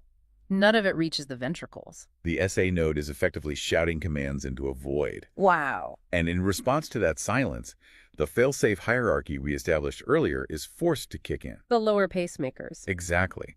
The ventricles, completely physically cut off and left entirely to their own devices, fall back on their own intrinsic backup rhythm. The Purkinje fibers begin firing on their own, but at a sluggish, desperate rate of just 20 to 40 beats per minute. And the visual representation of this on an ECG monitor is stunning. It really is. You see the P waves, which track the top of the heart, marching along at a rapid, perfectly normal pace. Yep. They are totally oblivious to the problem below. And then, interspersed randomly, you see the wide QRS complexes tracking the bottom of the heart, just plodding along slowly on their own, completely independent timeline. You're completely disconnected. The top and the bottom have nothing to do with each other anymore. It looks like two separate hearts trying to beat inside a single chest. It's the ultimate diagnostic proof of the pacemaker hierarchy in action. But if the internal wiring is completely shattered, like in a third-degree block, the patient's ventricular heart rate of, say, 30 beats per minute is dangerously slow. Extremely dangerous. They aren't getting enough cardiac output to survive. So the logical mechanical question is, if the natural wires are broken, can we just wire up our own artificial system to override it? And that exact mechanical question drove medical science in the 1950s. Oh, really? Yeah, the breakthrough arrived in Sweden in 1958 with a patient named Arne Larsson. What happened to him? He suffered from complete heart block caused by a viral infection. His backup ventricular rhythm kept failing, causing his heart to stop entirely. He was suffering 20 to 30 cardiac arrests a day. A day? A day. He was constantly requiring resuscitation. His biological failsafe was completely collapsing. How did they intervene? A cardiac surgeon named Erik Senning and an engineer named Rune Elmquist collaborated to build the very first fully implantable artificial pacemaker. Wow, the very first one. Yeah. They performed a thoracotomy, surgically sutured wire electrodes directly to Arne's heart muscle, and connected them to a battery pack the size of a hockey puck that they implanted under his skin. Incredible. The device was designed to manually deliver a perfectly timed electrical spark at a steady rate, entirely replacing the function of the SA and AV nodes. The ultimate biomedical engineering hacks. Did it actually work? Well, the Foink device actually failed after just a few hours. Oh, no. That is a terrifying reality for the surgical team. It was, but they had a backup device ready. They implanted it the next morning, and it successfully paced his heart. That's amazing. It gets better. Arne Larsson ended up living into his 80s. No way! Yeah, he underwent over 20 different pacemaker replacements and battery upgrades as technology evolved. He remarkably outlived both the surgeon and the engineer who saved him. That is such a cool story. It is. Yeah. And philosophically, that 1958 surgery is the ultimate proof of concept. It undeniably proved that the heart is fundamentally an electrically triggered pump. An artificial spark from a battery can completely and flawlessly substitute for a broken natural conduction system. You know, when we talk about anatomical wiring, it's so easy to picture the heart like a circuit board. Right. Textbook diagrams almost always draw these incredibly clear, bright yellow insulated wires connecting the SA node down to the AV node. Yes, they do. But within modern electrophysiology, the physical reality of those pathways is actually heavily debated, isn't it? It is. We really have to question if those simplified textbook diagrams are misleading us. How so? The internodal pathways, the routes connecting the top right corner down to the central toll booth, they've been a subject of anatomical debate for decades. Really? Yeah. Outside of one specific structure called Bachmann's bundle, which connects the right and left atria, many leading electrophysiologists argue that there are no distinct insulated cables carrying the signal down to the AV node. But if there are no physical wires, how does the electrical spark get to the toll booth so efficiently? The prevailing theory is preferential conduction. It means it's not a discrete insulated wire. Rather, it's simply a pathway of least electrical resistance moving through ordinary, albeit highly organized, atrial muscle fibers. Ah. Think of it less like an insulated copper wire buried inside your wall and more like a dirt path cutting across a grassy park. Oh, I see. People have walked that exact route so many times that the grass is just gone, and it has naturally become the fastest path of least resistance route to the other side. That makes special sense. Right. The biological reality is just much messier and far less rigidly defined than a neat textbook diagram implies. Okay. We have traced the spark from a tiny node discovered in a mole's heart in 1907 through the deliberate physical bottleneck of the avine and down the superhighway of the Purkinje fibers. We've covered a lot of ground. So what does this all mean? Why is visualizing this exact sequence so absolutely critical for a nurse or doctor standing at a patient's bedside today? Because every single cardiac intervention is predicated on this exact electrical anatomy. When a healthcare professional looks at a bedside monitor and decides whether to administer a medication like a beta blocker or whether to prepare a transcutaneous pacemaker, they're functionally diagnosing exactly where the anatomical pathway broke down. Right. If the SA node is failing to reach threshold, that requires one specific protocol. If the third-degree AV block is trapping the signal in the middle of the heart, that requires an entirely different, immediate physical intervention. And understanding this pathway also completely shatters the Hollywood myth of the defibrillator, doesn't it? Oh, completely. In the movies, a patient flatlines, the doctor yells, "Clear," shocks the chest, and the machine miraculously restarts the mechanical pumping of a dead heart. Which is entirely inaccurate based on the physics of the heart. Because a defibrillator doesn't mechanically restart a stopped heart. Not at all. When a patient goes into ventricular fibrillation, the conduction system has completely fragmented into this chaotic, disorganized electrical shivering. Yeah, the cells are firing randomly. There's no coordinated heartbeat. So a defibrillator sends a massive, overriding shock of electricity to instantly depolarize every single cell in the heart at the exact same moment. It forcibly shuts the entire system down. It clears the board. So the goal isn't to restart the heart, the goal is to silence the electrical chaos. Exactly. You silence the noise, praying that the primary generator, the SA node, will step back up to the microphone, assert its natural automaticity, and just resume firing at a coordinated 60 to 100 beats per minute. Wow. The entire function of a defibrillator relies on the hope that the biological hierarchy we just mapped out will reassert itself. It makes you realize how delicate yet fiercely resilient this internal system really is. It really does. Before we wrap up, there is one final anatomical paradox to mull over. Oh, right. We established at the very beginning that a transplanted heart is myogenic-like. You can take it entirely out of one body, implant it into another, and it will beat completely on its own without any nerve connections linking it to the recipient's brain. Yes. It functions as a true off-grid generator, relying solely on its internal SA node. But the autonomic nervous system, specifically pathways like the vagus nerve, is what normally modulates our heart rate. Right, the nervous system acts as the brake and the gas pedal. Exactly, telling the SA node to speed up when we're stressed or slow down when we're sleeping.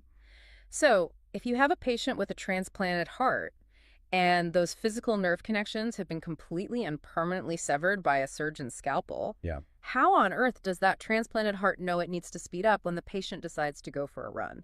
That is a great question. It's a fascinating physiological puzzle to think about the next time you feel your own pulse quicken. So you definitely know the feeling. You're sitting in a clinical room, shivering a little in one of those drafty paper gowns. Oh, yeah, those terrible gowns. Right. And someone hands you a clipboard with a pen attached by a string. It's time for your procedure, and there's a form you have to sign. And usually there's this expectation of it just being, an administrative hurdle. Exactly. You sign the paper, the doctor does the thing, and you go home. It feels exactly like signing the terms and conditions on a new software update. I mean, you don't read it. You just scroll to the bottom, click accept, and hope for the best. You really do. We treat it like just one more piece of annoying paperwork standing between us and feeling better. It feels incredibly routine. But what if I told you that routine clipboard is actually a massive legal fault line?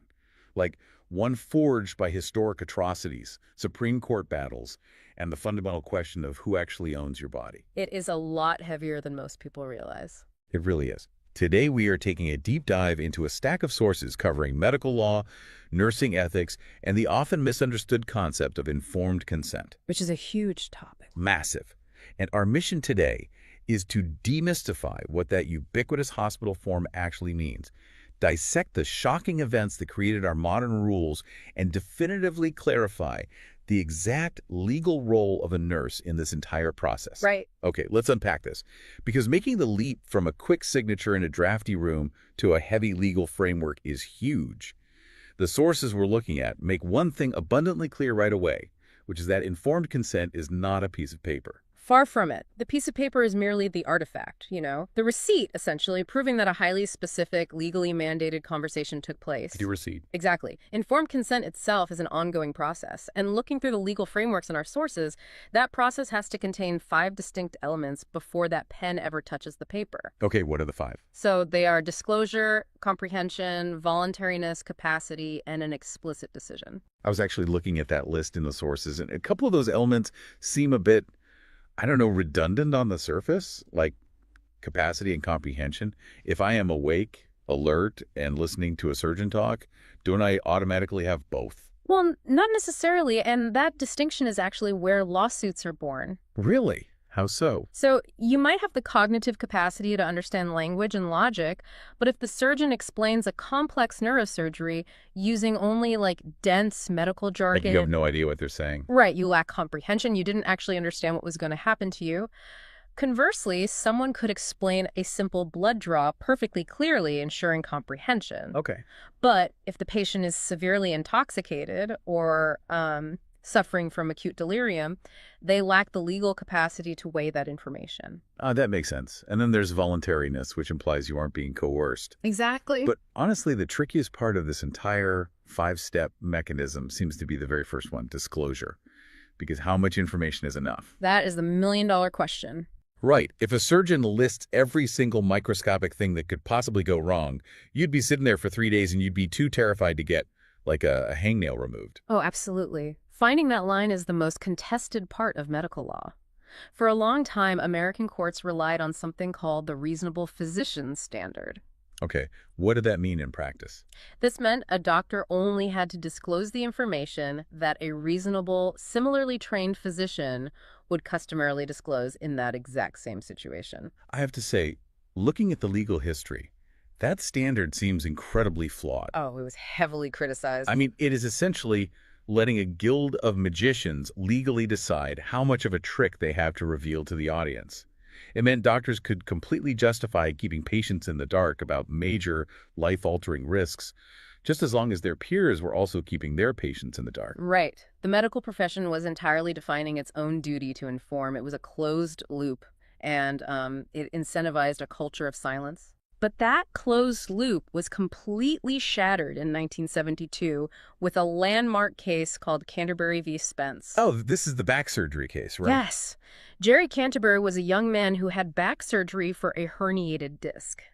His surgeon did not tell him that the procedure carried roughly a 1% risk of paralysis. Because under that old standard, other doctors wouldn't have bothered mentioning a mere 1% risk either. Precisely. They would have considered it too small to worry the patient about. But during his recovery in the hospital, Canterbury fell from his bed and did, in fact, become paralyzed. Oh, it's awful. It is. And when this went to court, the ruling caused a massive paradigm shift in American medicine.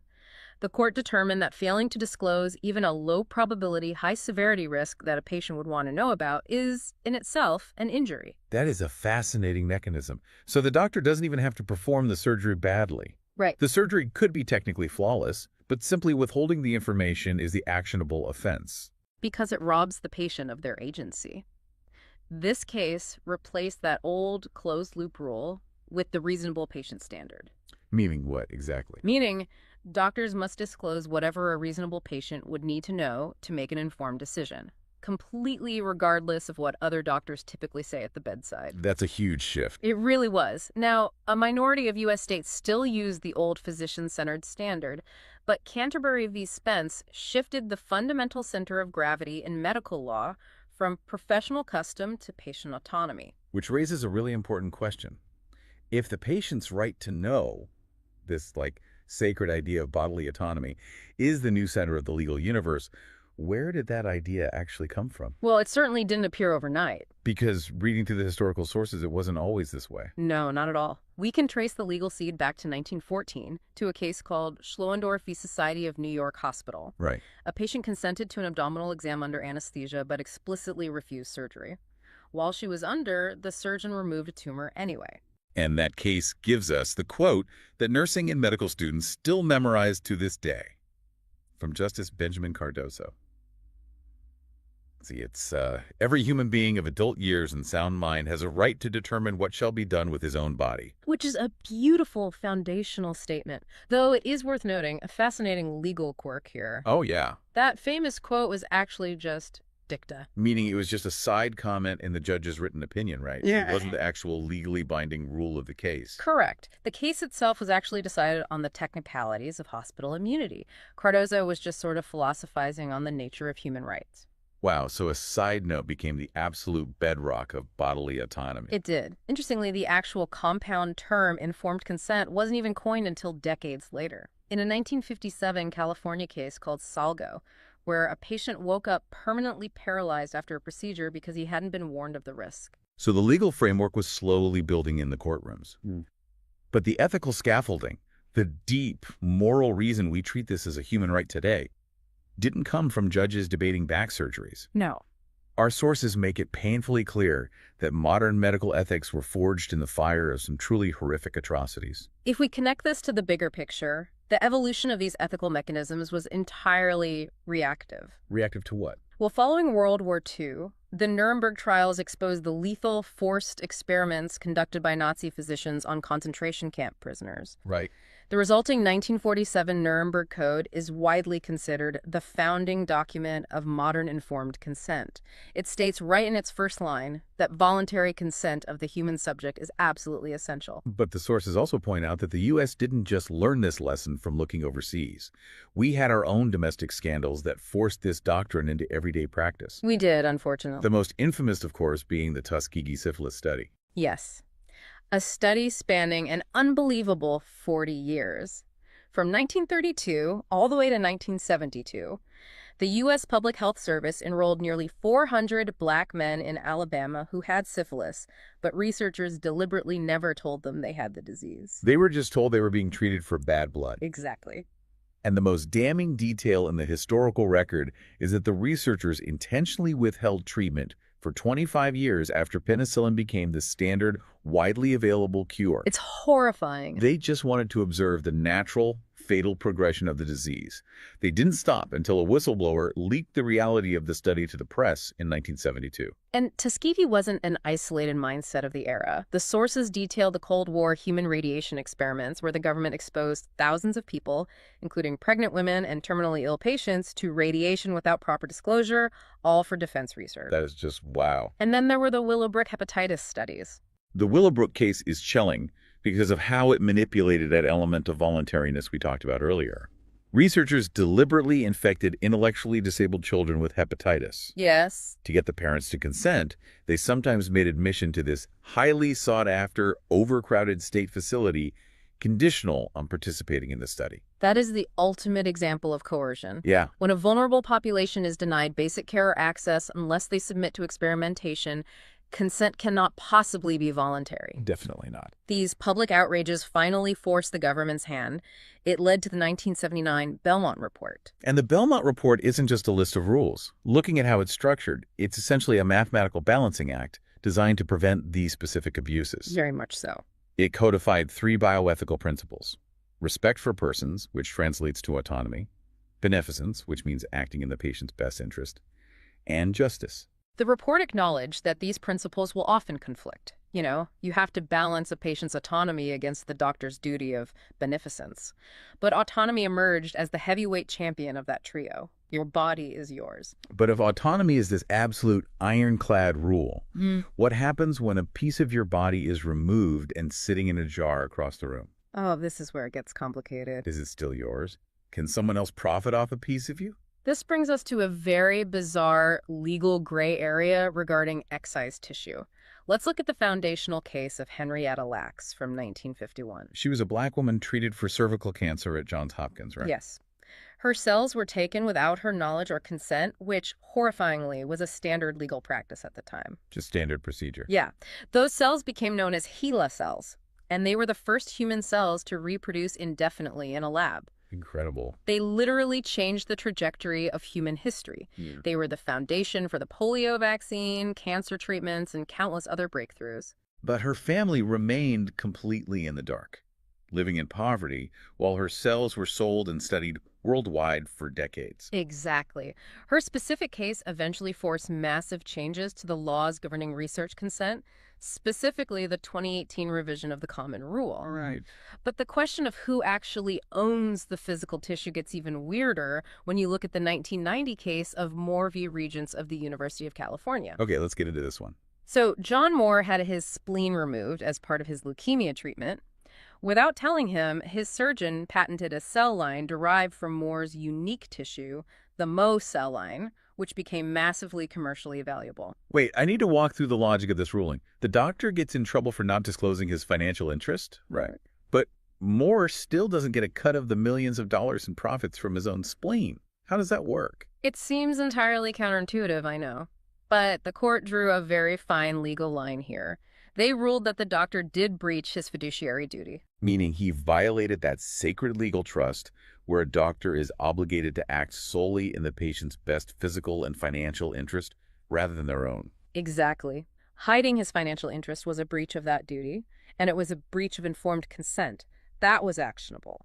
Moore could sue the doctor for that deception. Okay. However, the court also ruled that patients have no property rights over their excised cells once they are removed from the body. That's wild.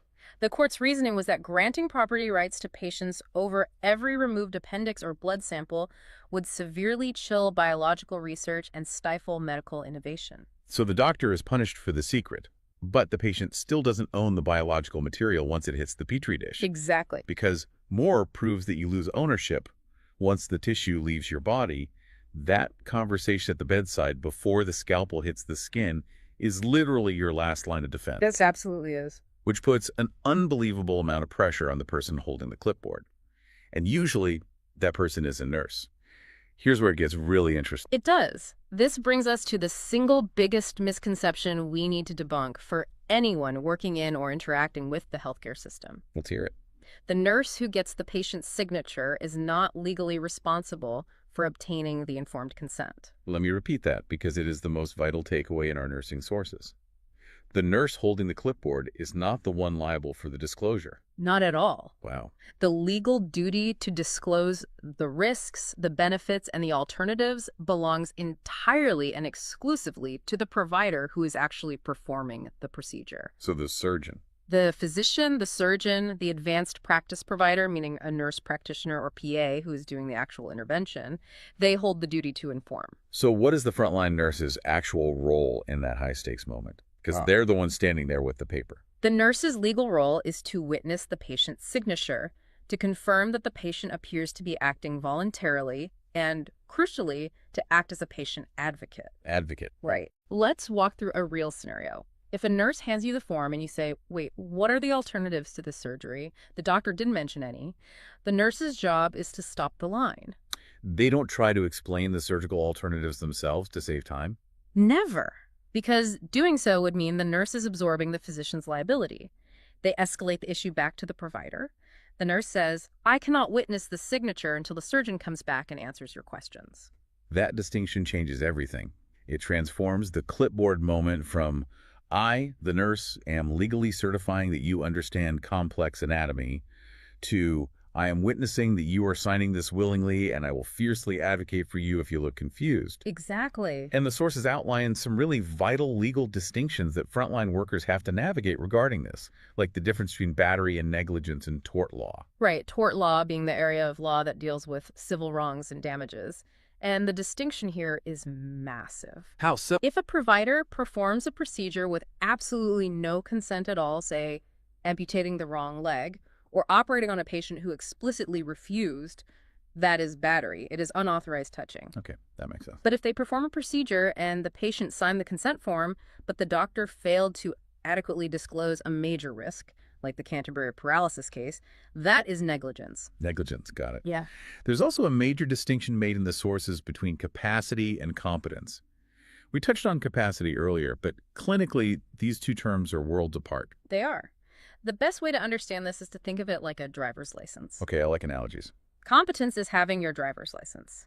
It is a global legal status granted by the state, decided by a judge in a court of law. It says you are generally fit to make decisions. Right. Capacity, on the other hand, is whether you are sober enough to drive this specific car right now. Oh, that's really clear. It is a clinical, situational decision made by a healthcare provider at the bedside. So you can be a legally competent person, but temporarily lack capacity for one afternoon because you just woke up from anesthesia. Exactly. And this leads to an obvious question. What happens when you are entirely unconscious? Let's say you're rolled into the ER after a car accident. You can't sign a form. You can't show capacity. Do the doctors just stand around waiting for a lawyer while you bleed out? I would certainly hope not. They don't, thanks to the emergency doctrine. Oh, okay. It provides implied consent. If an unconscious patient faces imminent, serious harm or death, the law assumes that a reasonable person would consent to life-saving care. The doctors can act immediately without explicit consent. So understanding this entire framework, battery versus negligence, capacity versus competence, the emergency doctrine, it isn't just about passing a nursing exam or avoiding a lawsuit. It's about navigating the most complex, real-time ethical dilemmas we face in society. And those dilemmas are constantly evolving. The ultimate live debate in clinical ethics today is the tension between paternalism and autonomy. Meaning, when, if ever, can doctors override a competent patient's informed refusal of care, claiming it is for their own good? Exactly. And the sources highlight a very specific paradigmatic test case for this. Jehovah's Witness patients who refuse blood transfusions on religious grounds. Right. That's a classic ethical dilemma. It is the ultimate stress test of autonomy, and courts have consistently upheld a competent adult's right to refuse a transfusion, even if it is a 100% medical certainty that the refusal will result in their immediate death. Wow. The patient's right to dictate what happens to their own body wins over the doctor's duty to save a life. And that absolute right to refuse was codified on a national level in the 1990 case Fuzan v. Director. Yes, that was the Supreme Court's first major right-to-die case. It affirmed that competent patients have a constitutionally protected liberty interest in refusing unwanted medical treatment, including life-sustaining treatment like feeding tubes. And that single case is the entire reason we have modern advance directives and living wills today. It is. It's fascinating how this tension between individual autonomy and public health beneficence plays out everywhere. We saw it heavily debated with modern vaccine mandates. And regardless of where anyone stands politically on those mandates, you can see the exact same ethical fault lines from our deep dive. You really can. Do we prioritize the individual's absolute right to refuse a medical intervention? Or do we prioritize the broader public health need to stop a communicable disease? It's the same fundamental legal struggle. The ethical framework is tested by every new societal crisis. And a key point the sources make is about revocability. Consent is never logged in. You can withdraw your consent mid-procedure, assuming it's clinically safe to stop. Right. And if a surgeon is inside you and finds something totally unexpected, some new material finding, they generally need to wake you up and get new consent to treat it. They can't just say, well, I was already in there, so I fixed it. No, they cannot. This raises an important question as we look to the future. These laws were built over a century for surgeons, scalpels, and physical procedures. They are severely struggling to keep up with tomorrow's technology. Like what? Think about genetic testing companies asking you to consent to sharing your DNA data. Do you really comprehend what you are consenting to 20 years from now when that data can be used in ways we haven't even invented yet? Or the looming debate over artificial intelligence. Hospitals are struggling right now to figure out if they need to explicitly disclose to patients that an AI diagnostic tool was used to read their scans. Exactly. Is that part of the reasonable patient standard? Does a patient need to know a computer made the call, not a human? It is the bleeding edge of medical law. The foundational rules, autonomy, disclosure, comprehension are the exact same, but the application is entirely uncharted territory. So what does this all mean for you, the listener? We've traveled from the incredibly dark history of forced experiments that birthed the very idea of bodily autonomy to the realization that informed consent is not a piece of paper, but a continuous, living conversation. Yes. We've seen the legal loopholes of tissue ownership, and we've clarified the vital, fiercely protective role of the nurse who acts as your advocate when that final signature is requested. The main takeaway is that your bodily autonomy was incredibly hard-won by those who came before you, and it is entirely yours to exercise and protect. But as we look to that uncharted future, I want to leave you with a final provocative thought to mull over. We mentioned AI just a second ago. Imagine a hospital starts using a highly advanced AI to diagnose your illness or recommend a surgery. Okay. That AI was trained on millions of past patients' data, finding patterns no human doctor could ever see. If even the software developers who built the AI admit that the algorithm is a black box, meaning they don't actually fully understand how it reaches its conclusions. How can a doctor ever provide you with truly informed consent? Exactly. Can you, or anyone, legally consent to a medical decision that no human mind fully comprehends? Next time you're sitting on that exam table in that drafty gown and someone hands you a clipboard, take a second to think about the massive invisible machinery behind that single piece of paper. This has been another deep dive into the forces shaping our world. Thank you for listening, and keep questioning the world around you. You know, usually when we talk about a medical diagnosis, there's this expectation of precision. Right, like a math problem or something. Exactly. It feels like engineering. Like you break your arm, the x-ray shows a jagged white line, and the doctor just points at it and says, there it is. Yeah, you fix the part or you replace the part. Right. But what happens when the part you need to replace isn't a bone, but a profoundly complex chemical processing plant inside your own body? Like, what does it actually mean to mechanically replace a human organ? It's a monumental task. Yeah. And honestly, it is one we are still trying to perfect, even decades into doing it. Which is exactly why we are taking you on this deep dive today.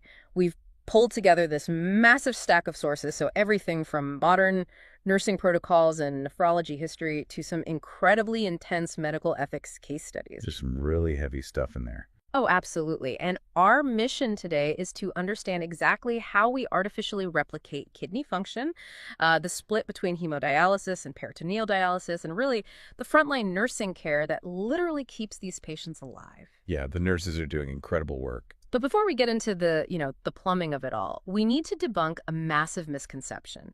Because when you hear dialysis, the first thing you tend to think is that it's just an artificial kidney that cleans the blood and boom, cures kidney failure. Right. And nephrologists are very careful to push back on that exact framing because a native biological kidney does far more than just, filter out the garbage. It's doing other things simultaneously. Exactly. It acts as a whole endocrine organ. It produces erythropoietin, which is the hormone that tells your bone marrow to make red blood cells. It activates vitamin D for your bone health. It finely tunes your acid-base balances and your electrolytes minute to minute. Wow. And dialysis doesn't do any of that hormonal work. So it is purely replacing the filtration and the fluid removal. Only the filtration and fluid removal. And it does so intermittently, like in bursts, rather than continuously.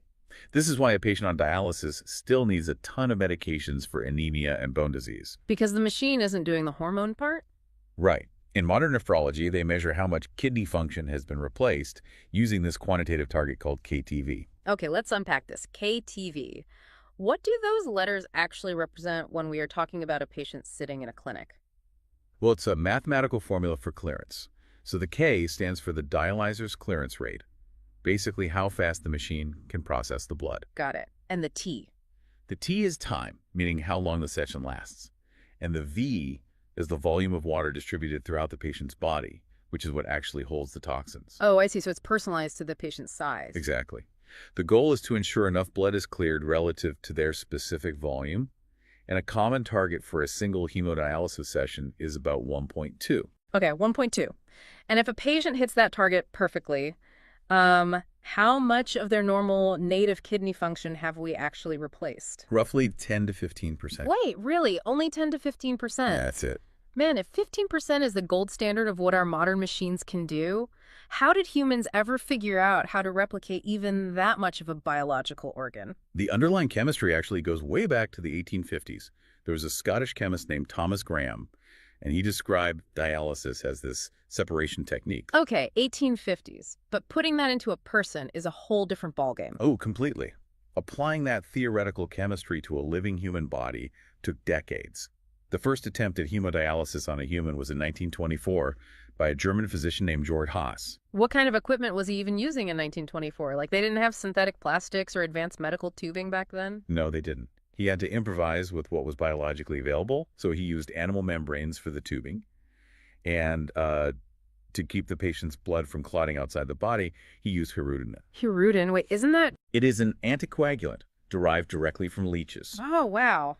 He pumped leech extract into a human's bloodstream to keep a machine running. It was literally the best anticoagulant available to him at the time. That is wild. But unfortunately, Haas only dialyzed patients for very brief periods, and none of them survived long term. The technique was largely abandoned because it just seemed impossible to execute safely. So it just stalls out. Right, until World War II. In the Nazi-occupied Netherlands, there was a Dutch physician named Willem Kalf, and he was just agonizing over these young patients dying of acute kidney failure. Right. He believed if he could just clear the toxins from their blood temporarily, Right. their native kidneys would have the time they needed to actually recover. So he decides to build his own machine, but he is in the middle of a literal war zone. Yeah, he built a rotating drum artificial kidney out of whatever he could scavenge. So he used sausage casing, specifically cellophane tubing, wrapped around a wooden drum, and he rested it in a bath of fluid made from orange juice cans. Sausage casings and orange juice cans? That is incredible. And the sources note that the first 15 patients he tried this on died. Yeah, but he didn't stop. In 1945, his 16th patient, who was a woman in a uremic coma, recovered. She was the first documented patient saved by an artificial kidney. Wow. And Kolff actually refused to patent his designs. He wanted this life-saving technology to spread globally as fast as possible. Which is amazing. It really is. It allowed others, like this Swedish nephrologist Nils Elwall, to iterate on the design. Elwall added controlled negative pressure so they could adjust fluid removal separately from waste removal. Okay, I am trying to visualize this process in the body. If we're using cellophane and pressure, is it essentially just a macroscopic wooden Brita filter? Like you just push the blood through a sieve and the bad stuff gets caught? Not exactly. The Brita filter analogy actually falls a bit short of the physics involved. Oh, really? Yeah, a water filter is just a physical sieve. You push water through tiny holes and the big particles get stuck. But dialysis relies on two specific physical principles working across a semi-permeable membrane. The first is diffusion. Which means the waste doesn't just get trapped, right? It moves on its own. Exactly. Molecules of waste, like urea and potassium, naturally seek equilibrium. So they move from an area of high concentration, which is the dirty blood, to an area of low concentration, the clean dialysate fluid on the other side of the cellophane. Okay, making sense. And then the second principle is ultrafiltration. This is where you use a pressure gradient, or osmosis, to actively pull excess water out of the blood. What's fascinating here is that Kolff solved the chemistry of pulling waste and water out, but his therapy still had a massive fatal flaw. Which was what? It could only cure acute kidney failure, someone who just needed to be hooked up once or twice. Because they couldn't keep hooking them up over and over again. Right. In the 1940s and 50s, accessing a vein or artery meant surgically cutting into it.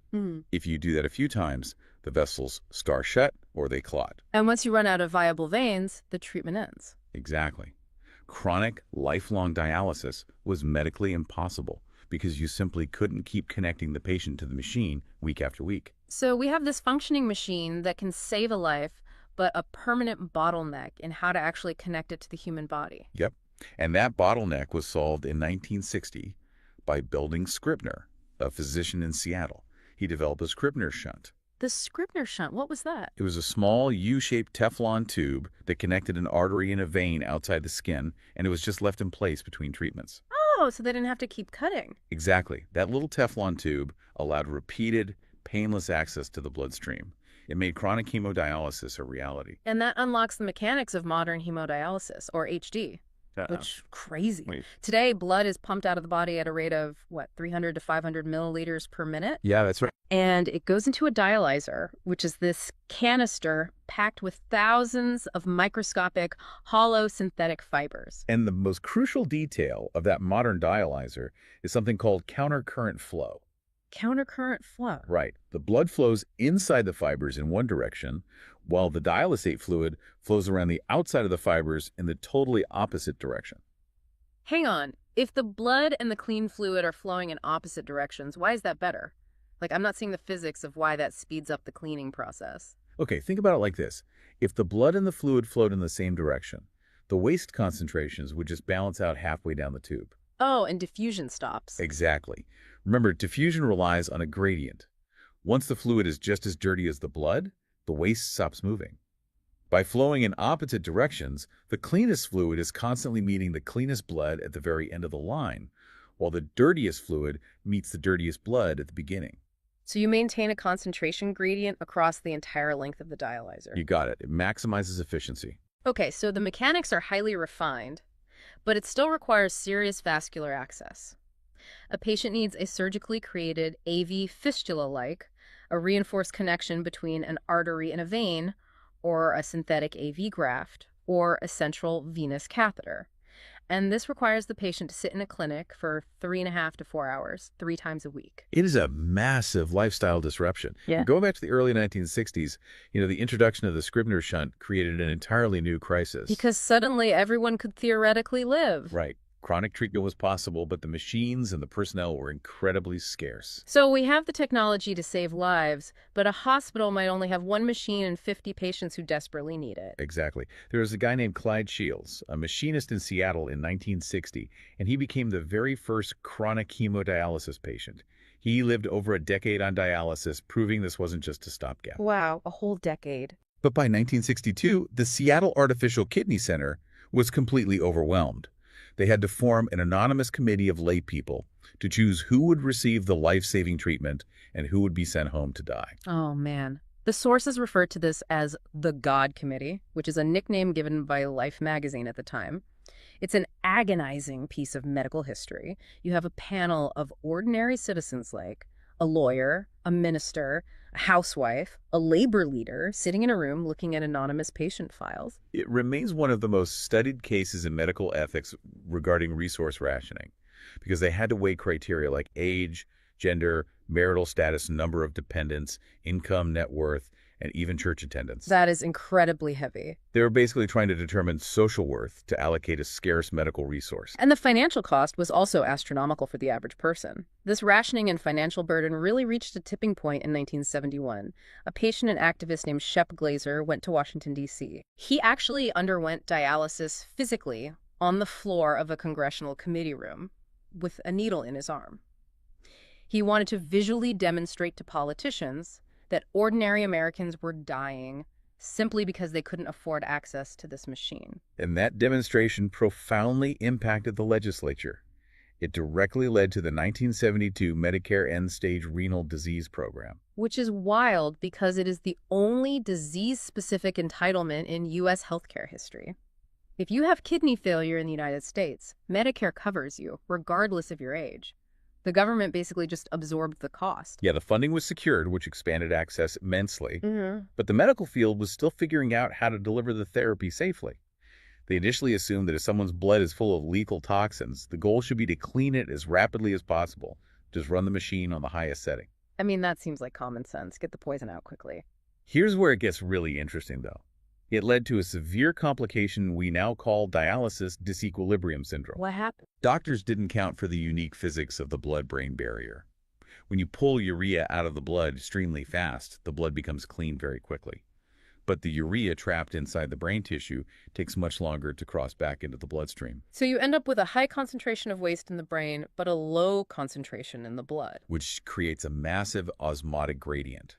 Water always follows solutes, so water literally rushes from the blood into the brain tissue to try and balance out that concentration. Yeah, this causes the brain to swell rapidly cerebral edema. Patients experience severe headaches, confusion, and in the worst cases, seizures and coma. Wow. The cure was moving too fast for the body's compartmentalized chemistry, so how is that prevented today? A patient's first few dialysis sessions are deliberately shortened and run at a much slower speed, just allowing the brain time to equilibrate with the blood. That makes total sense. They also had to learn infection control through some tragic trial and error.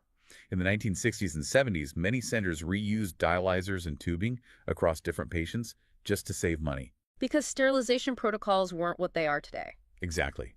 And it sparked massive hepatitis B outbreaks among patients and staff. Which fundamentally reshaped modern CDC infection control protocols. It's the primary reason hepatitis B vaccination is absolutely mandatory and heavily tracked for dialysis patients and staff today. Definitely. And, throughout all this development in hemodialysis, there were researchers asking a completely different question. Is there a way to do this without a blood circuit at all, like without ever removing blood from the body? And this brings us to peritoneal dialysis, or PD. Right. In 1968, a surgeon named Henry Tankoff developed a durable, implantable silicone catheter. Then in 1976, researchers Popovich and Moncrief described a continuous ambulatory method. But how exactly do you filter the blood without pulling it out of a vein? You use a filter the patient already has inside them, the peritoneal membrane. Yeah, the abdominal lining. Yes, it is the thin lining of your abdominal cavity, and it is richly supplied with tiny capillary blood vessels. So in PD, sterile dialysate fluid containing dextrose, which is sugar, is infused into the belly through that permanent Tankoff catheter. And it just sits there? Yep, it just sits there, or dwells in the abdomen.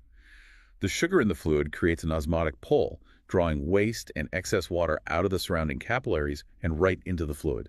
After a few hours, the dirty fluid is just drained out and discarded. And patients can do this manually about 4 times a day, or they can use a machine called a cycler that does it automatically overnight while they sleep. It completely removes the need to sit in a clinic 3 days a week. It's a game changer. But looking at the modern landscape, you have these 2 totally different systems. The blood circuit of HD and the abdominal fluid of PD. For a long time, there was a debate over which one was actually better. Right. Yeah, there was this pervasive misconception that PD was just a lesser backup if the patient's veins couldn't handle HD. But when you look at large registries today, survival rates are comparable. Really? They're about the same. Basically, yeah. The difference lies in the shape of the lifestyle trade-off. PD better preserves any residual kidney function the patient still has left. Because it's continuous, it avoids the harsh fluid and chemical swings of HD. It also offers immense autonomy since it happens at home. While HD offers intensive, heavily supervised clearance where medical professionals manage the entire process. Exactly. The choice today really hinges on the patient's lifestyle, their other medical conditions, and their caregiver support at home.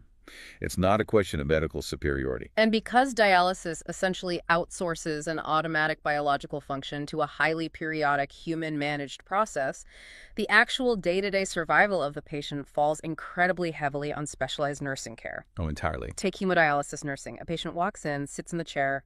What is the nurse looking for before they even turn the machine on? The very first priority is the vascular access. If the fistula fails, the patient cannot get treatment. Period. So a nurse will assess an AV fistula by palpating it, feeling the skin over the vein for a vibration called a thrill. Thrill! Yeah, that vibration indicates turbulent, healthy blood flow. Then they use a stethoscope to listen for a bruit, which is the corresponding whooshing sound of that flow. If the thrill or the bruit is missing, the fistula may have clotted. But how does a nurse even know if a newly surgically created fistula is robust enough to be used? Because those needles are massive. Right. They use a clinical heuristic called the rule of sixes. For a fistula to be mature enough to withstand the thick dialysis needles, it should be about 6 weeks old, 6 millimeters in diameter, no more than 6 millimeters deep under the skin, and have a blood flow of about 600 milliliters per minute. 6s across the board. Got it. And during the actual session, the nurse is fighting the physics of the fluid removal. Like they have to monitor for intradialytic hypotension, which is a sudden, dangerous drop in blood pressure. Because the machine is pulling fluid out of the vascular system faster than the body can refill it from the tissues. Exactly. And between sessions, the patient is given strict fluid limits.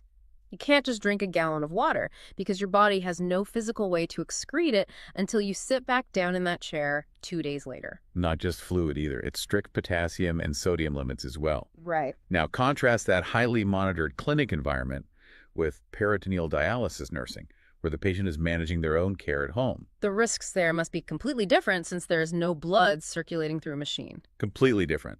The core priority for a PD nurse is teaching meticulous sterile technique. Because the patient is repeatedly accessing their own abdominal cavity, peritonitis, which is an infection of the peritoneum, is the absolute greatest risk. It is to PD what vascular access failure is to HD. And the sources mention that the primary warning sign for peritonitis is something the patient has to watch for every single day when they drain the fluid. Yes, cloudy effluent. When the dialysate is drained out of the belly, it should be clear. If it is cloudy, that indicates the presence of white blood cells, meaning an infection has started. And that's dangerous. Very. Untreated peritonitis can scar the peritoneal membrane so badly that it permanently destroys the patient's ability to use PD ever again. Wait, because the PD fluid is packed with dextrose to create that osmotic pull, do patients absorb that sugar? They do, which means nurses have to constantly monitor for hyperglycemia, especially in diabetic patients. And there's another mechanical complication that is highly emphasized in PD nursing: constipation. Constipation seems incredibly minor compared to blood infections or brain swelling. I know, it sounds minor until you visualize the anatomy. A full bowel can physically press against the internal silicone catheter. It kinks the tubing inside the abdomen, preventing the fluid from draining out. A simple GI issue can literally bring the entire life-saving therapy to a halt. Wow. When you step back and look at all of these moving parts, dialysis isn't just a machine you plug into. It is a massive, collaborative lifestyle overhaul. I mean, we started with Willem Kolff spinning sausage casings and orange juice cans in a wooden drum. Yeah, we've come a long way. We really have. We explored Belding Scribner's simple Teflon tube that made chronic treatment possible and the ethical weight of the God Committee that followed. We broke down the opposing physical mechanisms of HD and PD and the vital, highly technical world of dialysis nursing, where thrills, brutes, and sterile techniques dictate survival week after week. You know, this raises an important question as we look forward. Dialysis represents our ultimate, ongoing attempt to mechanically hack human biology. But the dialysis population is aging, and it's growing, driven largely by global rates of diabetes and hypertension. It's expanding rapidly. Right. We have to ask ourselves, how sustainable is it to rely on a system that requires humans to manually replicate an organ's job perfectly week after week for the rest of a patient's life? Are we pushing toward a future where we must innovate beyond the machine entirely? It brings us right back to the beginning. We've built an incredible machine to replace the part, but it's still a machine trying to do the work of a biological masterpiece. Thank you for joining us on this deep dive. Take a moment today to appreciate those two bean-shaped marvels working quietly in your lower back, keeping your chemistry perfectly balanced without you ever having to think about it. We'll catch you on the next one. Roughly 1 in 3 patients who die in a hospital have this condition. 1 in 3. Yeah, it's a completely staggering statistic. It really is, and yet this remains one of the most widely misunderstood medical emergencies on the planet. Welcome to today's deep dive, designed specifically for you. We really want to cut through the medical jargon today and deliver those essential aha moments. Exactly, because today we are looking at sepsis. And the mission for this deep dive is to look at a stack of nursing and medical research to understand this deadly biological overreaction. Right. We're going to uncover what sepsis actually is at a cellular level, how its definition was controversially engineered, and why recognizing it early is literally a matter of life or death for you or your loved ones. Because we're not just talking about some niche ICU textbook topic here. Sepsis costs the healthcare system tens of billions of dollars annually. Oh, absolutely. Yeah. And it played a massive role in the COVID-19 pandemic, too. Right. What we now understand is viral sepsis. Exactly. And surviving it often relies on bystanders and bedside nurses spotting the very first really subtle signs. But before we talk about how to spot it, or, the fierce medical debates surrounding how to treat it, we need to strip away a massive layer of public confusion. Yeah, the misconceptions are everywhere with this one. I mean, the common perception is that sepsis is just blood poisoning, right? Or just a really, really bad infection. Right, but that's actually not accurate. A substantial proportion of clinically diagnosed sepsis cases involve blood cultures that come back completely negative. Wait, really? Completely negative? Completely. There are no detectable bacteria in the bloodstream at all in those cases. The infection might be highly localized, like a pneumonia in the lungs or a urinary tract infection. Okay, so if the bacteria aren't swimming around in the blood, what's actually happening? Well, the 2016 Sepsis 3 criteria officially defines it as a life-threatening organ dysfunction caused by a dysregulated host response to infection. A dysregulated host response. So it's not the bug. Exactly. It's not the invading bug that ultimately kills a person. It is their own body's reaction to it. Okay, so to understand this from first principles, let's think about how the immune system normally operates. Right. So normally it detects a threat, mounts a localized proportional response to eradicate the pathogen, and then it stands down. So if I get a splinter, my finger gets red and swollen because the immune system is sending white blood cells to that specific spot. Precisely. It's localized inflammation. But in sepsis, that response fails to stay contained. It just goes rogue. It does. Instead of a targeted attack, the body launches a systemic chemical storm. It floods the entire bloodstream with inflammatory signaling molecules called cytokines. And the research highlighted 2 main culprits there. Yeah, interleukin-6 and tumor necrosis factor alpha. These molecules are essentially biological alarm bells. But in sepsis, the alarm gets stuck in the on position. Just blasting system-wide. Exactly. Okay, let's unpack this for a second. It's kind of like calling in a SWAT team for a minor noise complaint, and they end up bulldozing your entire neighborhood. That is a perfect analogy. I mean, the infection isn't destroying the house. The body's own security system is indiscriminately wrecking the infrastructure. And the way that infrastructure gets wrecked is fascinating, but also terrifying. Those cytokines tell blood vessels all over the body to dilate, to open up and become permeable. So they get leaky. Right. The physiological purpose is to let immune cells slip out of the bloodstream and into the infected tissues. But when this happens everywhere at once, fluid leaks out of the vascular system. It's like a municipal water system where every single pipe suddenly springs a leak. Which means blood pressure plummets system-wide. And if there's no pressure in the pipes, the blood just can't circulate effectively. Exactly. And compounding that low pressure is another phenomenon called DIC, or disseminated intravascular coagulation. That sounds intense. What does that mean? Basically, the massive inflammation confuses the body's coagulation system. So, microscopic blood clots begin to form inside the small blood vessels. Wait, so the pipes are leaking, dropping the pressure, and simultaneously thousands of tiny blockages are forming inside whatever pipes are left. You've got it. That means the blood-carrying oxygen simply cannot reach the body's organs. The clinical term for that is hypoperfusion, right? Right. Hypoperfusion. Vital organs like the kidneys, liver, lungs, and brain are starved of oxygen. So they just begin to fail. Yeah, they start shutting down, even though the organs themselves were never actually touched by the original bacterial or viral infection. Wow, it really changes how you look at a diagnosis. I mean, we usually expect things in medicine to be binary. A broken arm is broken, a tumor is there, or it isn't. Right, it's usually very clear-cut. But knowing that sepsis is this massive, chaotic cascade, this chemical storm, it raises a huge question about how doctors ever figured out how to uniformly diagnose it. Oh, the history of how they figured it out involves a surprising amount of bureaucracy. How so? Like, how do you put a hard clinical label on a chain reaction? Well, to find the origin of the modern sepsis diagnosis, you really have to look at the landscape of critical care research back in the 1980s. Okay, what was happening then? Researchers were running extensive clinical trials for new anti-inflammatory drugs, trying to find a way to switch off that cytokine storm we just talked about. Right, trying to stop the SWAT team. Exactly. But the trials were failing, or the data was just completely uninterpretable.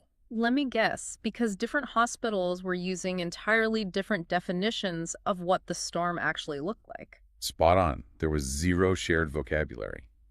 One hospital might define a patient as having sepsis based on a high fever and low blood pressure. And another hospital. Another might require positive blood cultures.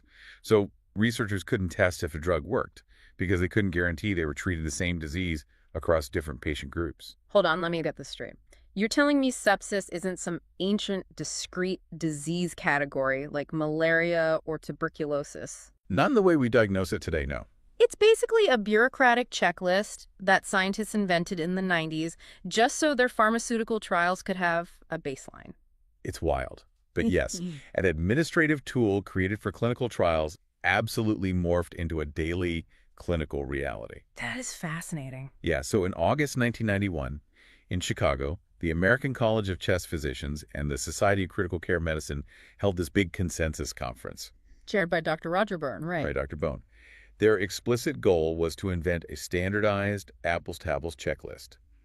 They created what we now call Sepsis 1. And what was actually on that checklist? They defined it as a known or suspected infection plus SIRS. SIRS, that's S-I-R-S. Right, which stands for Systemic Inflammatory Response Syndrome. It was this crude 4-point metric. What were the 4 points? Abnormal temperature, elevated heart rate, high respiratory rate, and an abnormal white blood cell count. Yeah. If a patient had an infection and met 2 of those 4 criteria, boom, they had sepsis. And if it got worse? If their organs started failing, they were bumped up to a category called severe sepsis. But medical understanding obviously didn't stop in 1991. The criteria we use today, Sepsis 3, they completely threw that SIRS checklist out the window, didn't they? They really did.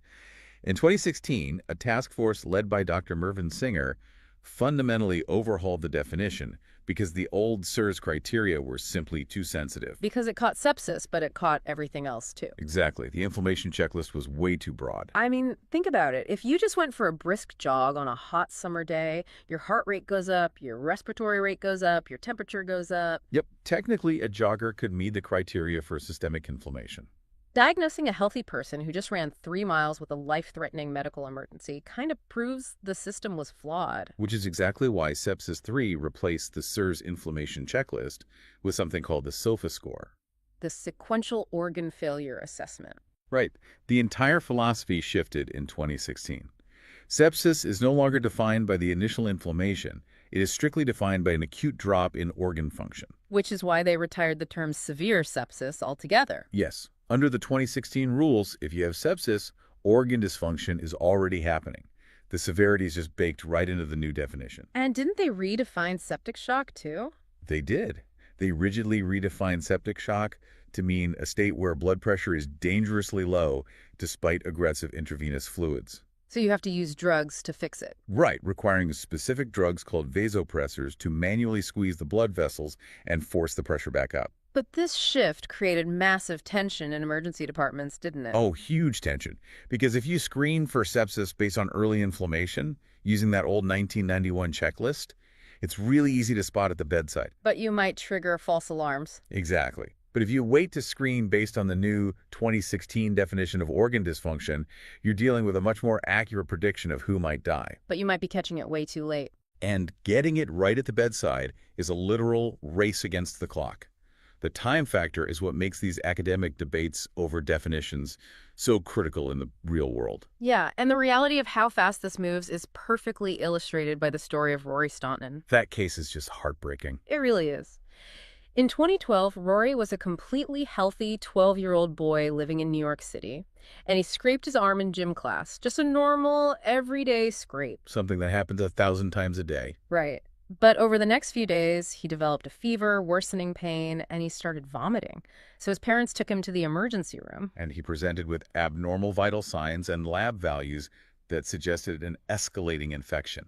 But because he was a healthy-looking child, the subtle indicators of early sepsis were misinterpreted. They completely missed the systemic response. The hospital actually discharged him with a diagnosis of a stomach virus and dehydration. Wow. He went home, his condition rapidly deteriorated, and he returned to the hospital in septic shock. He died just days later. It's devastating. And it completely dismantles the idea that sepsis only happens to the frail or the elderly or people who are already severely immunocompromised in an ICU. It can kill a healthy child in a matter of days. It can. And following incredible investigative reporting that highlighted how easily those subtle lab values are overlooked in busy ERs, New York State took action. They adopted Rory's regulations in 2013. Right. The law mandated that all hospitals in the state implement and rigidly follow protocols for the early identification and rapid treatment of sepsis. Because every single minute counts. I mean, Dr. Anand Kumar published a landmark study back in 2006 looking at patients who had entered septic shock. The gold hour study. Yeah. The data revealed that for every single hour of delay in getting effective antibiotics into the patient's system, survival drops by an average of roughly 7.6%. Think about that number for a second. A nearly 8% drop in the chance of survival for every 60 minutes that pass without the right medication. It's terrifying. We usually think of a heart attack or a stroke as a time-is-tissue emergency. Right, where you have to get the clot-busting drug in fast to save the heart muscle or the brain. But this data proves sepsis is exactly the same kind of ticking clock. The organs are suffocating and the clock is running. And those terrifying statistics birthed one of the most significant interventions in modern medicine, which is the Surviving Sepsis Campaign's Hour 1 bundle. Okay, so what actually happens in that first hour? Walk us through the bundle. It is a rigid, time-based protocol dictating 4 immediate actions upon recognizing sepsis. First, measure the patient's blood lactate levels. Let's explain why lactate matters here. When organs are starved of oxygen because the blood pressure has dropped, the cells don't just stop working immediately. Right, they try to compensate. They switch to an emergency backup generator called anaerobic metabolism. No. And a byproduct of that backup system is lactic acid. So high lactate in the blood is a direct indicator that the body's tissues are literally suffocating. Okay, so that's step 1. What's step 2? The second step is to draw blood cultures to try and identify the specific bacteria. And that's followed immediately by step 3, which is administering broad-spectrum antibiotics. So you don't wait for the culture results to come back? No, absolutely not. You use a powerful drug immediately to try and neutralize whatever might be causing the cascade. And the final step? Step 4 is pushing rapid, aggressive intravenous fluids, often 30 milliliters per kilogram of body weight. That's a lot of fluid. It is. The goal is to forcefully refill those leaky pipes and push the blood pressure back up. I mean, it sounds like the perfect, logical solution to the ticking clock. Identify the oxygen starvation, hit it with antibiotics, and pump up the pressure in the first 60 minutes. It does sound perfect on paper. But enforcing this rigid, one-size-fits-all bundle has actually sparked intense institutional turf wars, hasn't it? Oh, massive controversy. The Infectious Diseases Society of America, the IDSA, fundamentally refused to endorse the Surviving Sepsis Campaign's guidelines regarding that rigid one-hour timeline. Pushing back against treating a deadly condition in the first hour seems kind of counterintuitive. Why the resistance? It comes down to the danger of medical dogma.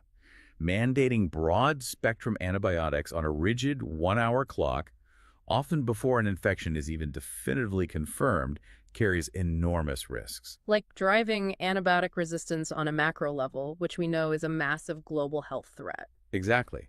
But on a micro level, for the patient sitting in the ER, blindly rushing into the sepsis protocol can be dangerous because of mimics. Mimics, meaning conditions that look exactly like the cytokine storm but require completely different treatments. Right. Severe pancreatitis, adverse drug reactions, or even just severe dehydration can present with the exact same inflammatory signs as early sepsis. So if an ER physician is terrified of violating a state-mandated protocol, they might just put blinders on. They just push antibiotics and massive fluids, and they might completely miss the real diagnosis. You definitely don't want to enforce a rule so strictly that doctors are penalized for taking an extra 20 minutes to think critically. And this friction applies to the screening tools, too. When Sepsis 3 was introduced, they created a quick bedside checklist called QS-OFRAT. The quick SOFA. Right. It only looks at three things: altered mental status, high respiratory rate, and low blood pressure. The intention there was to give busy triage nurses a really fast, simple tool, right? It was. But extensive follow-up studies proved that QS-OFA is a relatively blunt instrument for early detection. Meaning it's highly specific for predicting mortality, so if you trigger the QS-OFA alert, you are likely already very sick. Exactly.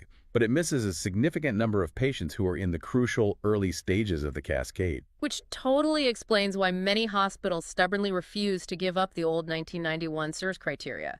The academic definitions evolve, but the bedside realities demand a wider net. You need that wider net to catch people before their organs start failing. And honestly, the debates aren't just about screening. The core assumptions of the treatments themselves have been challenged. Right, like the FEAST trial from 2011. Yes. Led by Dr. Catherine Maitland in sub-Saharan Africa. This trial tested a core assumption of the sepsis bundle pushing rapid, large volumes of intravenous fluid into critically ill children with severe febrile illness. Because the physiological assumption is that more fluid equals better circulation, which equals better outcomes. It's practically a religion in Western medicine. But when they ran the trial with children in Kenya, Uganda, and Tanzania, the results were incredibly counterintuitive. They were shocking. The children who received the rapid fluid boluses actually had a higher mortality rate than those who didn't. The rapid fluids killed them faster. Yeah. And the underlying mechanism of that failure requires a lot of intellectual humility from the medical community. Why did it fail? When you push massive amounts of fluid into leaky blood vessels, that fluid often backs up into the lungs. It's a condition called pulmonary edema. Okay, but we give fluids like that in the U.S. all the time. Right, but in a high-resource Western ICU, if a patient develops pulmonary edema from fluid resuscitation, the clinical team simply places a breathing tube. They connect them to a mechanical ventilator until the fluid clears. So the machine does the breathing while the body processes the extra fluid. Exactly. But in many of the hospitals participating in the FEAST trial, mechanical ventilators simply were not available. Oh, wow. So the aggressive fluid protocol flooded their systems, and without the technological safety net of a ventilator, they couldn't survive the intervention. A deeply entrenched physiological assumption failed completely in a resource-limited context. It really highlights the fundamental tightrope clinicians walk every single day. It does. State mandates and rigid protocols can lead to protocol fatigue, where alarms go off constantly for patients with simple viral illnesses. Which leads to unnecessary treatments and physician burnout. But on the flip side, if you remove the protocols and rely entirely on individual subjective doctor judgment in a chaotic ER, you get cases like Rory Staunton. Subtle clues are missed, and healthy people are sent home to die. The challenge is navigating that space between absolute rules and individual clinical nuance. It's an incredibly difficult balance. So bringing all of this together, what does this mean for you, the listener, navigating the healthcare system? First, understand that sepsis is your body's devastating overreaction to an infection. It's the internal security system destroying the infrastructure. Second, the way we define and measure that destruction is constantly shifting, balancing the need to act fast against the need to be accurate. And third, time truly is tissue. A delay in effective antibiotics actively diminishes the chances of survival hour by hour. But as the FEAST trial demonstrated, the treatment protocol is not universally applicable in every context. Medical interventions always carry trade-offs. Always. But this knowledge is deeply empowering. Yeah, it really is. Public health campaigns like the UK Sepsis Trust's Just Ask, Could It Be Sepsis exist because this is one of the few medical emergencies where a vigilant bystander can change the outcome. Absolutely. If you are in an ER waiting room and notice a loved one exhibiting subtle signs, a sudden change in mental status, or breathing just a little too fast. Or just a profound sense that they don't look right. Right. Asking that specific question to a triage nurse, could it be sepsis, can literally trigger the bundle and save their life. The informed advocate at the bedside is often the most vital link in the chain of survival. They really are. But there is a final, lingering reality of this biological storm to consider.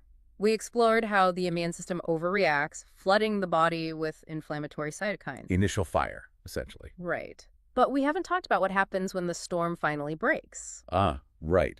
Because sepsis survivors often enter a phase called CARS, or compensatory anti-inflammatory response syndrome. The body basically realizes it's destroying itself and throws the emergency brake. But it pulls the brakes so hard that the immune system swings completely in the opposite direction. It plunges the patient into profound immune suppression. Yeah, they survive the initial explosive overreaction, only to be left entirely defenseless against every other pathogen in the environment. So here is the question to mull over long after this deep dive ends. Let's hear it. If we know that sepsis survivors are walking out of the ICU and into this quiet, deadly phase of vulnerability that lasts for weeks, Right. why is our medical system so fiercely focused on engineering definitions for the first hour of survival and seemingly so poorly equipped to protect and monitor these patients during the dangerous recovery that follows? It's a sobering thought. We obsess over surviving the initial chemical fire. But perhaps we need to learn how to navigate the devastating silence that comes after. If you walk into literally any intensive care unit right now, you're immediately surrounded by some of the most expensive, highly engineered technology on the planet. Oh, absolutely. It looks like a spaceship in there. Right. I mean, you'll see million-dollar ventilators breathing for people, experimental dialysis machines filtering blood, and these crazy IV pumps delivering highly toxic, life-saving drugs just, drop by drop. Yeah, and you naturally assume the danger in that room scales with the complexity of the machines. Exactly. But the device responsible for one of the most massive, unkillable infection risks in that entire hospital, it isn't even plugged into the wall. It's a $3 piece of flexible tubing. It really is. So today we're doing a deep dive into the urinary catheter. Welcome, everyone. We're going to look beyond all the clinical jargon of insertion and care to uncover this fascinating story about infection, hospital economics, and honestly, a massive shift in how we think about the human body. Because it really is the perfect blind spot in modern medicine. We have this deep-seated instinct to blame catastrophic outcomes on complex failures, Right. But the history of the urinary catheter shows us something entirely different. The greatest risk to a patient usually isn't the hardware itself, it's the human decisions. The human decisions, right. Yeah, the medical dogmas and just the sheer psychological momentum of how we manage that hardware on a daily basis. Okay, let's unpack this. Yeah. Because when most of us hear the word catheter, we tense up a bit and we just lump everything into one very uncomfortable mental bucket. Oh, for sure. Nobody wants to think about it. No, they don't. Yeah. But to understand the stakes here, we have to separate them out. Because there are 4 main types, and they interact with your body in wildly different ways. First, you have the indwelling, or Foley catheter. Right, the one most people are thinking of. Exactly. That one goes up into the bladder and just stays there for hours, days, or even weeks. Second is the intermittent catheter, which is strictly an in and out situation. Inserted just to drain the bladder and immediately removed. Just temporary fix. Yeah. Third is the external catheter, commonly called a Texas or condom catheter. That one is worn over the penis rather than inserted inside. And finally, the suprapubic catheter, which bypasses the urethra entirely and goes straight through the lower abdomen into the bladder through a surgical incision. And the distinction you just made, that is where so much of the confusion begins. Because while they all technically do the exact same job, draining urine, right, but the biological consequences depend entirely on how long they stay in contact with the body. Okay. Yeah, duration is the invisible threat here. And to really grasp why we handle these devices the way we do today, we have to look at how two vastly different medical philosophies collided over the last century. It's basically a tug of war between adding hardware and taking it away. And the story really kicks off with the addition side of things. Back in the early 20th century. Right, between 1929 and 1935, a urologist in Minneapolis named Frederick Foley came up with what we now call the Foley catheter. And looking at what he was trying to solve, his design was honestly brilliant. It was a game changer, really, because the clinical reality before Foley was a complete mechanical nightmare. I can't even imagine. Well, think about it. If a doctor inserted a tube into the urethra to drain the bladder, there was nothing to keep it from just sliding right back out. Oh, yeah. So clinicians were literally taping tubes to patients' legs. Tape. Ouch. Tape, external straps, or sometimes a nurse just had to stand there and physically hold the tube in place. That sounds terribly inefficient. It was. So Foley introduced this remarkably elegant solution. He took a standard rubber tube and added a tiny inflatable balloon near the tip. So you slide the tube in, you inject a little sterile water to inflate that balloon inside the bladder, and boom, it acts as an anchor. Exactly. The tube can't fall out. It's cheap, it's effective, and it completely revolutionized nursing care. Though there is this bizarre historical twist that Foley might not have even held the official patent for it. Yeah, the manufacturing history is a total mess of lawsuits and competing claims. It's a whole thing. Right, but the eponym just outran the paperwork. It totally did. The word of mouth among surgeons and nurses was just too powerful. The adoption of this balloon-anchored tube was so rapid that it universally became known as the Foley. Because it just worked so well. Exactly. It solved such a profound daily annoyance for hospital staff that no one cared who owned the patent. They just wanted the device. And here's the catch. That convenience is exactly what set the trap. Because if we fast forward to 1972, we meet a urologist at the University of Michigan named Jack Lapidus. The foil to Foley. Yes. He represents the complete opposite philosophy. He was dealing with a deeply tragic patient population, children and adults with neurogenic bladders. Right, patients with spinal cord injuries or conditions like spina bifida. Yeah, where the nerve signals to the bladder simply don't work, so they couldn't pee naturally. And you have to understand, the medical dogma at that time was entirely focused on absolute sterility. Like keeping everything perfectly clean. Beyond clean. The prevailing belief was that the bladder was a completely sterile sanctuary. Therefore, any time you accessed it, you had to maintain strict surgical-level sterile conditions. Gowns, masks, all of it. Gowns, masks, sterile drapes, the works. So for a child with spina bifida, doctors would often insert a permanent, indwelling Foley catheter to keep the bladder continuously drained. Or they would even perform major surgeries to divert the urine outside the body. Because they were terrified that if they kept inserting and removing tubes, they'd introduce bacteria, right? Exactly, that was the fear. But Lapidus looked at the data and realized this permanent sterile tube was actually causing devastating chronic infections. It was causing kidney failure and death. It was doing the exact opposite of what they intended. Wait, so the medical establishment thought they were protecting patients with permanent sterile tubes, but they were actually causing the damage. It's like they were treating the bladder as this pristine, sealed vault. But the bladder is actually more like a self-cleaning oven, right? What's fascinating here is that is the exact mechanism Lapidus uncovered. Yeah. He had this radical realization that the bladder's natural rhythm, filling up, expanding, and then completely flushing itself out, that is its primary immune defense. Because the physical rush of urine washes the bacteria away. Precisely. And the stretching of the bladder wall actually triggers local immune responses. When you place a permanent Foley catheter, the bladder remains constantly empty and collapsed. So you disable the physical flush and the mechanical immune triggers all at once. You shut down the whole defense system. Wow. So what did Lapidus tell the medical community to do? Just stop worrying about sterility? Essentially, yes. Which, as you can imagine, sounded like absolute heresy in 1972. Oh, I bet. He introduced clean intermittent catheterization, or CIC. He told patients and parents that they didn't need an operating room environment. They could just wash their hands with normal soap and water, Use a clean but not surgically sterile tube, insert it to drain the bladder, and pull it right back out. And just do this several times a day to mimic the body's natural rhythm. Exactly. I can only imagine the pushback from other doctors. I mean, he was basically telling them to break the cardinal rule of infection control. Oh, the resistance was massive. Surgeons literally accused him of malpractice. Seriously, malpractice. Yeah, but the outcomes were undeniable. Lapides proved that periodic flushing of the bladder and removing the foreign object was vastly more protective than trying to maintain permanent sterility with an indwelling tube. And today, clean intermittent catheterization is the global standard of care for these conditions, isn't it? It is. It completely changed the field. Okay, so if a permanent tube breaks the body's natural flushing system, what actually happens inside that stagnant environment? Well, let's consider the math for a second, because this is the most important number in catheter care. The baseline daily risk of acquiring bacteriuria, which is simply the presence of bacteria in the urine while an indwelling catheter is in place, is roughly 3 to 10% per day. Wait, 3 to 10% per day, compounded every single day? Every single day. So an infection isn't a roll of the dice, it's a ticking clock. If a patient is in the ICU for 3 weeks, it's not just a risk, it's a statistical certainty. It is virtually guaranteed. By day 30, the colonization rate approaches 100%. It's a matter of when, not if. Because the catheter basically defeats the bladder's natural flushing mechanism and offers squatters' rights to bacteria. That's a great way to put it. But they don't just float around in the urine.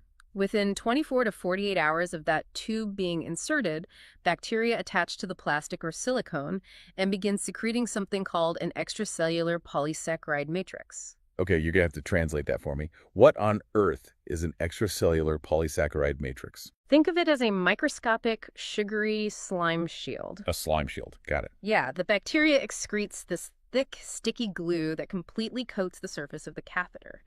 This creates a biofilm.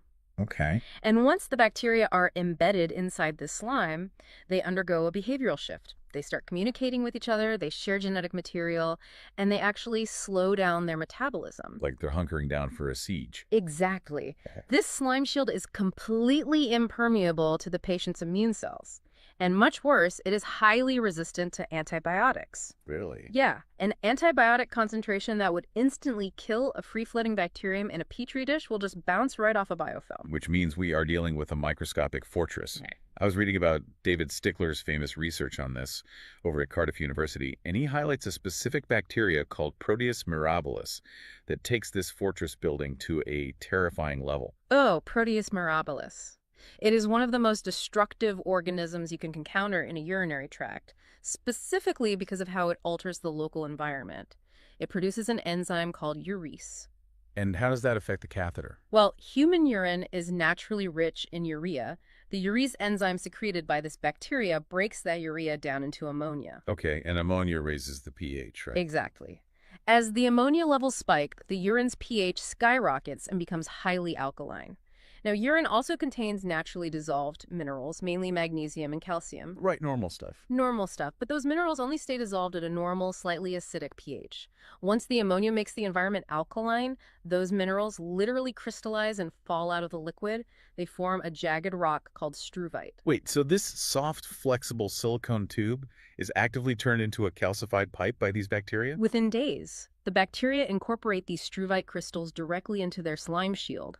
The biofilm becomes mineralized. That is just wild. So very quickly, the inside of the catheter can become completely encrusted and blocked by this bacterial concrete. That is a plumbing nightmare. I mean, the device that was put in to drain the bladder is now a solid rock blocking the exit. Right. The bladder fills up, the pressure builds, and that infected, highly alkaline urine has nowhere to go but backwards, refluxing up the ureters into the kidneys. And because of that mineralized biofilm, doctors quickly realize you cannot out-medicate this problem. You have to outsmart it. You can pump the patient full of the strongest intravenous antibiotics available, and you might kill the free-floating bacteria, but the ones entrenched in the biofilm will survive. So if biofilms make bacteria essentially unkillable, it seems obvious we should just change the building materials. I mean, what about technological solutions? We put silver and antimicrobial coatings on everything these days. Why not catheters? That is a major debate, and it was the biomedical industry's massive push for the last 20 years. The theory was, hey, if you embed silver alloys or antibiotics into the silicone, it will poison the bacteria before they can build their slime shield. Makes total sense on paper. On paper, yes, but the clinical reality has been incredibly frustrating. We now have extensive Cochrane-level reviews, which are these massive, rigorous analyses of all available clinical trials, and they show that these expensive, high-tech coatings offer little to no reduction in symptomatic CAUTI or catheter-associated urinary tract infections. But silver kills everything. Why wouldn't a silver-coated tube stop an infection? It all comes down to the timeline. The silver might delay colonization by a day or two, perhaps slightly reducing asymptomatic bacteria in the very short term. But biofilms are inevitable. Proteins from the patient's own urine quickly coat the silver, neutralizing its effect entirely. Wow. So we can't medicate it, and we can't engineer our way out of it with fancy space-age materials. What is the real solution then? If the problem is duration, the highest leverage intervention is just taking the tube out. Just take it out. Yeah. Look at a landmark 2010 systematic review by Jennifer Meddings and Sanjay Saint. They analyzed hospital programs that ignored the high-tech materials and focused purely on human behavior.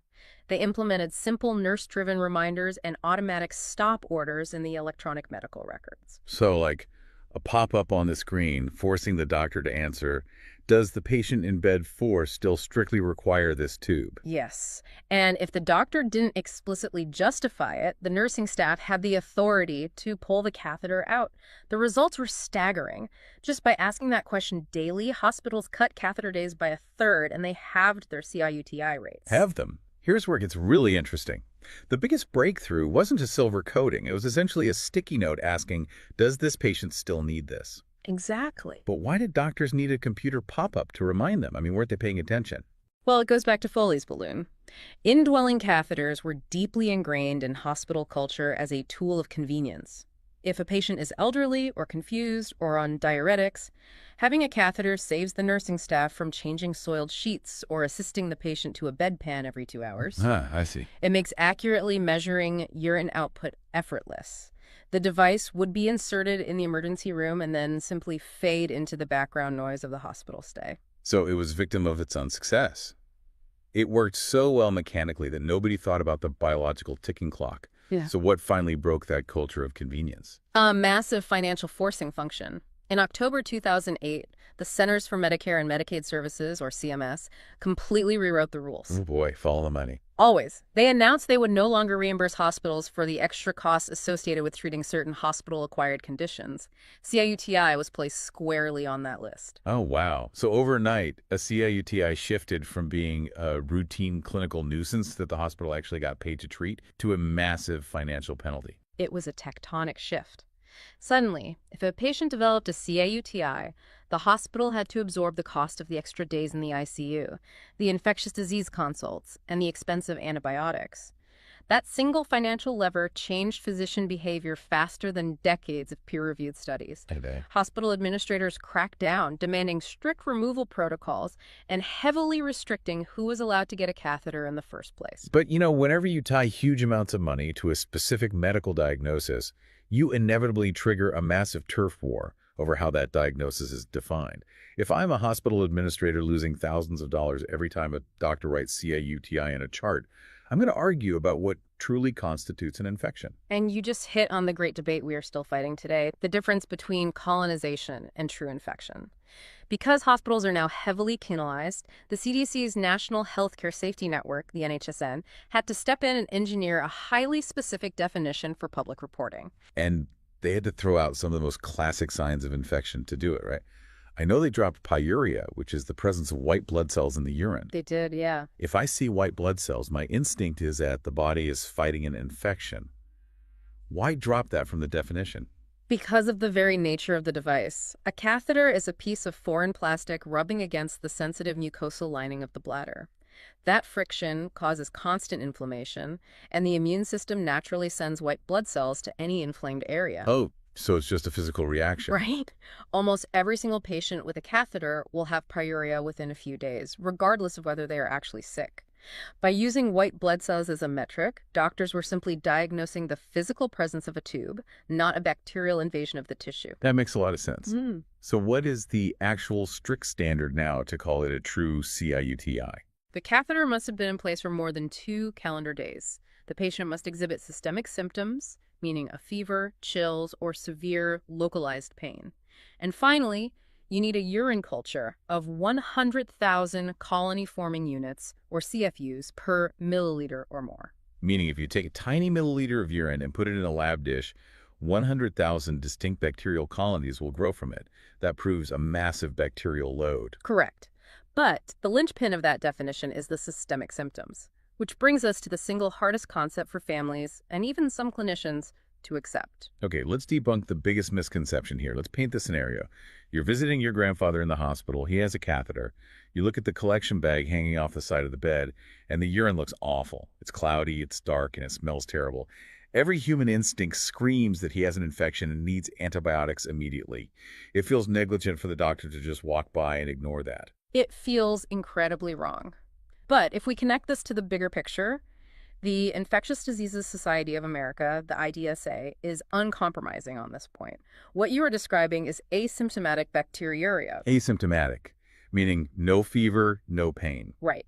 There are bacteria in the bag, creating cloudiness and odor, but they have not invaded your grandfather's tissue. The guidelines mandate that asymptomatic bacteriuria in a catheterized patient should never be treated with antibiotics. Never. Even if the smell is clearing the room. Even then. Cloudiness and foul odor are a guarantee when you have a biofilm converting urea into ammonia. But if you demand antibiotics based on the look of the bag, you aren't clearing the infection. Because the biofilm protects them. Exactly. Treating smelly or cloudy urine without systemic symptoms just breeds antibiotic resistance. You wipe out their good gut bacteria, and you train the bacteria on the catheter to become highly resistant superbugs. You treat the patient's symptoms, not the culture result or the smell. That is such a vital reframing. Treat the patient, not the bag. Yeah. Okay, let's do a rapid-fire debunking of 2 more persistent myths that still cause harm on the hospital floor today. Let's talk about the balloon size. Myth. A bigger balloon, over the standard 10 milliliters, means a more secure catheter that won't leak. Fact. That instinct consistently harms the patient. When you overinflate that balloon, it creates a massive, heavy water balloon pressing down on delicate tissue. This causes mucosal irritation and triggers violent bladder spasms as the body tries to expel it. So it makes it worse. Much worse. Those spasms actually squeeze urine out around the sides, causing more leakage while simultaneously causing tissue necrosis from the pressure. Yikes. Okay, next myth. Prophylactic antibiotics protect the patient. If we know that compounding daily risk is ticking away, why not just put the patient on a low dose of antibiotics the day the catheter goes in, just in case? Fact, they just select for resistant organisms. The biofilm still forms, but now it forms exclusively with bacteria that have already proven they can survive your antibiotic. Routine prophylaxis does not protect the patient, it actively endangers them. Wow, okay. So, pulling all of this together for everyone listening, the narrative arc here went from Frederick Foley inventing a balloon that made it way too easy to leave a tube in out of convenience, to Jack Lapides proving that periodic clean removal is vastly superior to permanent sterility. Because it always comes back to the ultimate lesson. CIUTI is a duration problem, not a hygiene at insertion problem. It's the ticking clock. Yes. The most powerful tool in preventing infection isn't a sterile drape or a fancy silver coating, it's the decision to remove the catheter. So true. Lapides proved that our obsession with maintaining absolute sterility actually harmed patients, and modern data proves our obsession with leaving tubes in just in case causes inevitable infections. It's a hard habit to break. It really is. And it leaves you with a final thought to ponder based on today's sources.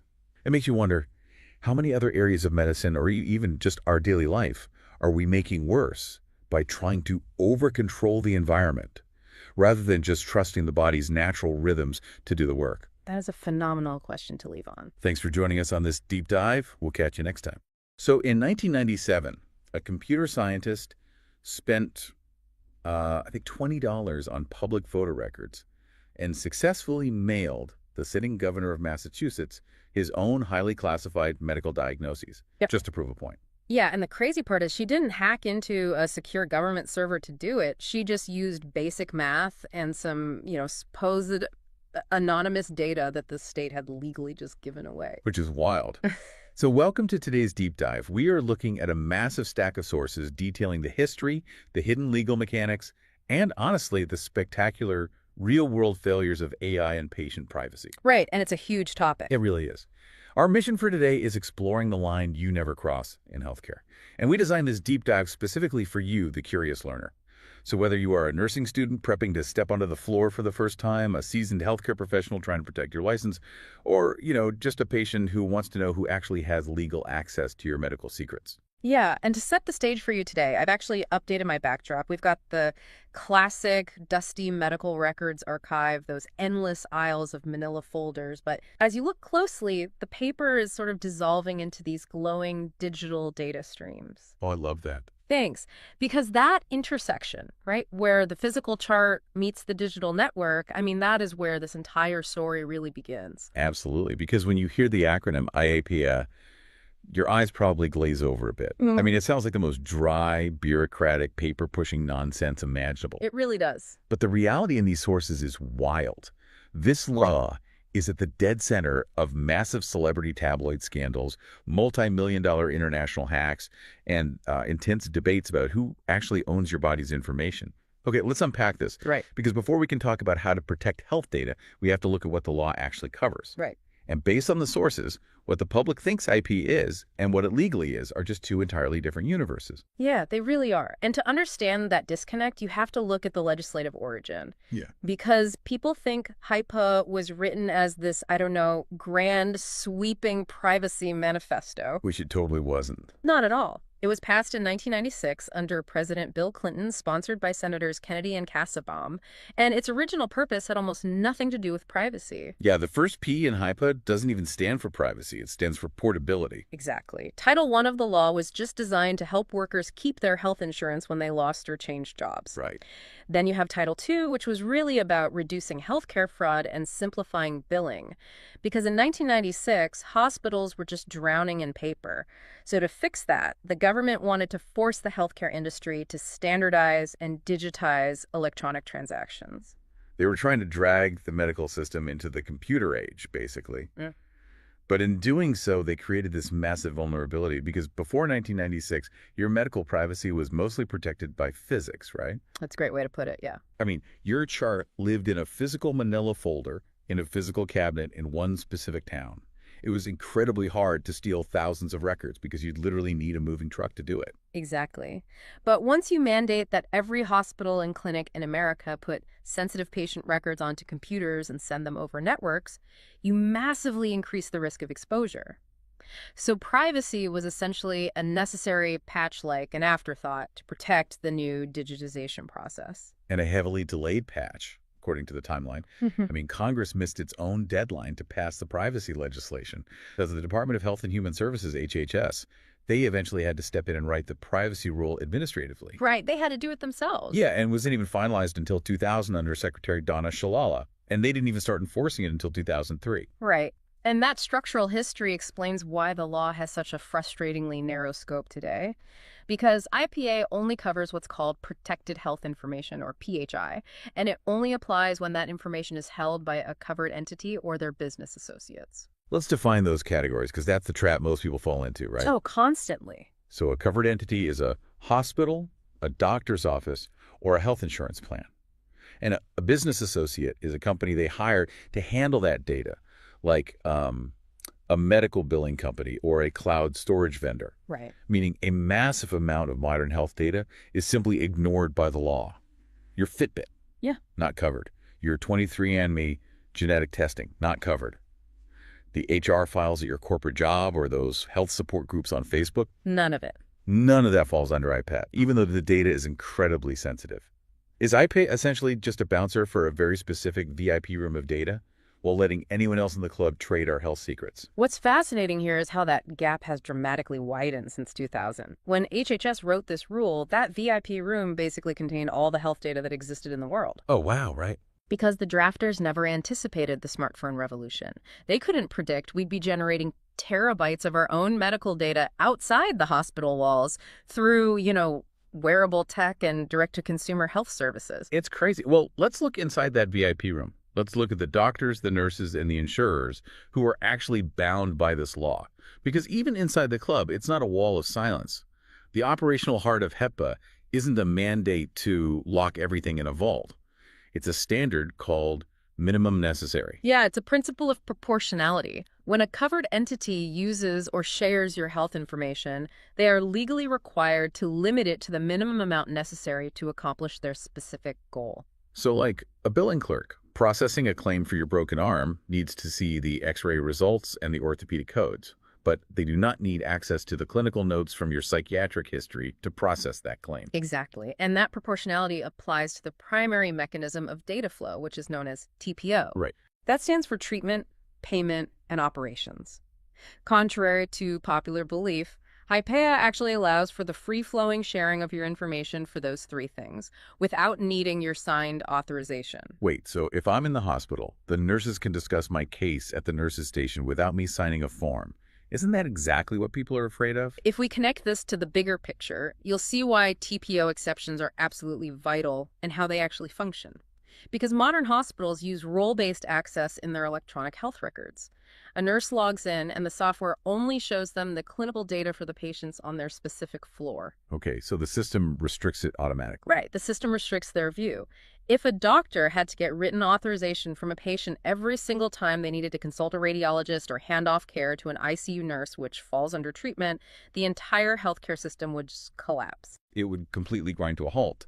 And operations is the one that really surprises people. That covers things like quality assessment or training medical students. Yeah. A hospital can use your chart to review whether a surgical team followed safety protocols, all without asking your permission first, because that's considered a core operation of running a safe hospital. Yeah, and that brings us to a crucial distinction.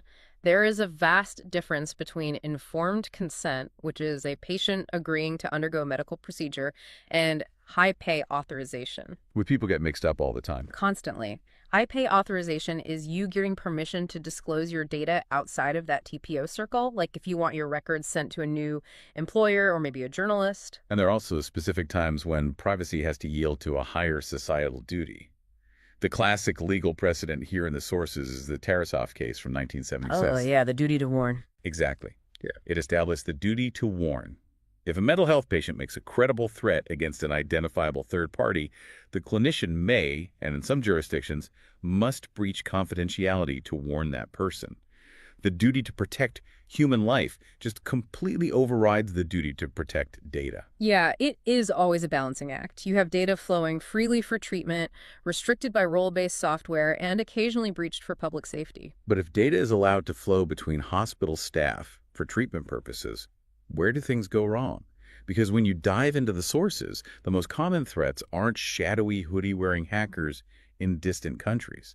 The biggest vulnerabilities are the people already inside the building. Yeah, insider snooping. It is arguably the most pervasive threat in healthcare privacy. The 2008 Farrah Fawcett case at UCLA Medical Center is the textbook example here. She was being treated for cancer, and an employee accessed her confidential medical records without any treatment reason, just pure curiosity or, perhaps looking for a payday, and leaked her diagnosis to the National Enquirer. Which is just awful. The tabloids knew she had cancer before she'd even told her own family. Yeah, and UCLA ended up firing over a dozen employees for snooping in celebrity records. They actually had a similar issue with Britney Spears' records around that time. Right. The incident was so egregious it drove California to pass a much stricter state law, imposing fines of up to $250,000 for those kinds of violations. But how does a hospital actually catch an employee doing that? You mentioned role-based access earlier, but if an ER doctor decides to look up a celebrity who is admitted to the oncology ward, how do they know it was him? Well, the HIPAA security rule mandates that covered entities maintain strict audit logs. So the computer system tracks exactly which user ID opened which patient file down to the exact second. Oh, wow. Yeah, every time you click on a chart, you leave a permanent digital footprint. So when a celebrity is admitted, compliance officers will run reports on that specific chart and cross-reference the user IDs against the actual care team. If you aren't on the care team, you get flagged. Here's where it gets really interesting, especially for anyone listening who works in a clinical setting. It's not just the blatant selling to tabloid stuff that gets you fired. Around 2010 to 2012, there was this massive wave of nurses across the country getting fired for social media posts. And the wild part, none of them were using the patient's names. Right, because they assumed they were operating safely within the law. A nurse might post on Facebook like, had a crazy shift, a 25-year-old guy came in with a bizarre leg injury after a motorcycle crash on Highway 9. They felt they were just venting or, seeking community after a hard day. Yeah, but it becomes a dangerous game of guess who. You don't have to post a person's name for it to be a federal HIPAA violation. The standard is whether the person is reasonably identifiable. Exactly. If you provide enough contextual clues to the specific hospital unit, the rare condition, the timing of the accident, that patient becomes instantly identifiable to their family, their friends, or their coworkers who read the local news. It exposes a massive gray area in human behavior because we tend to think anonymity is just the act of stripping away a formal name. In reality, anonymity is a complete illusion if the surrounding data points are unique enough. And if it's that easy for one nurse to figure out who a patient is from a Facebook post with just a few context clues, how can hospitals possibly promise that the massive data sets they sell to researchers are actually anonymous? Well, APA attempts to solve this with something called the safe harbor method. The rule states that if a covered entity strips away 18 specific identifiers from a data set, things like names, exact dates of treatment, full zip codes, the data is legally considered de-identified. And at that point, IPA no longer applies and the data can be shared or sold freely.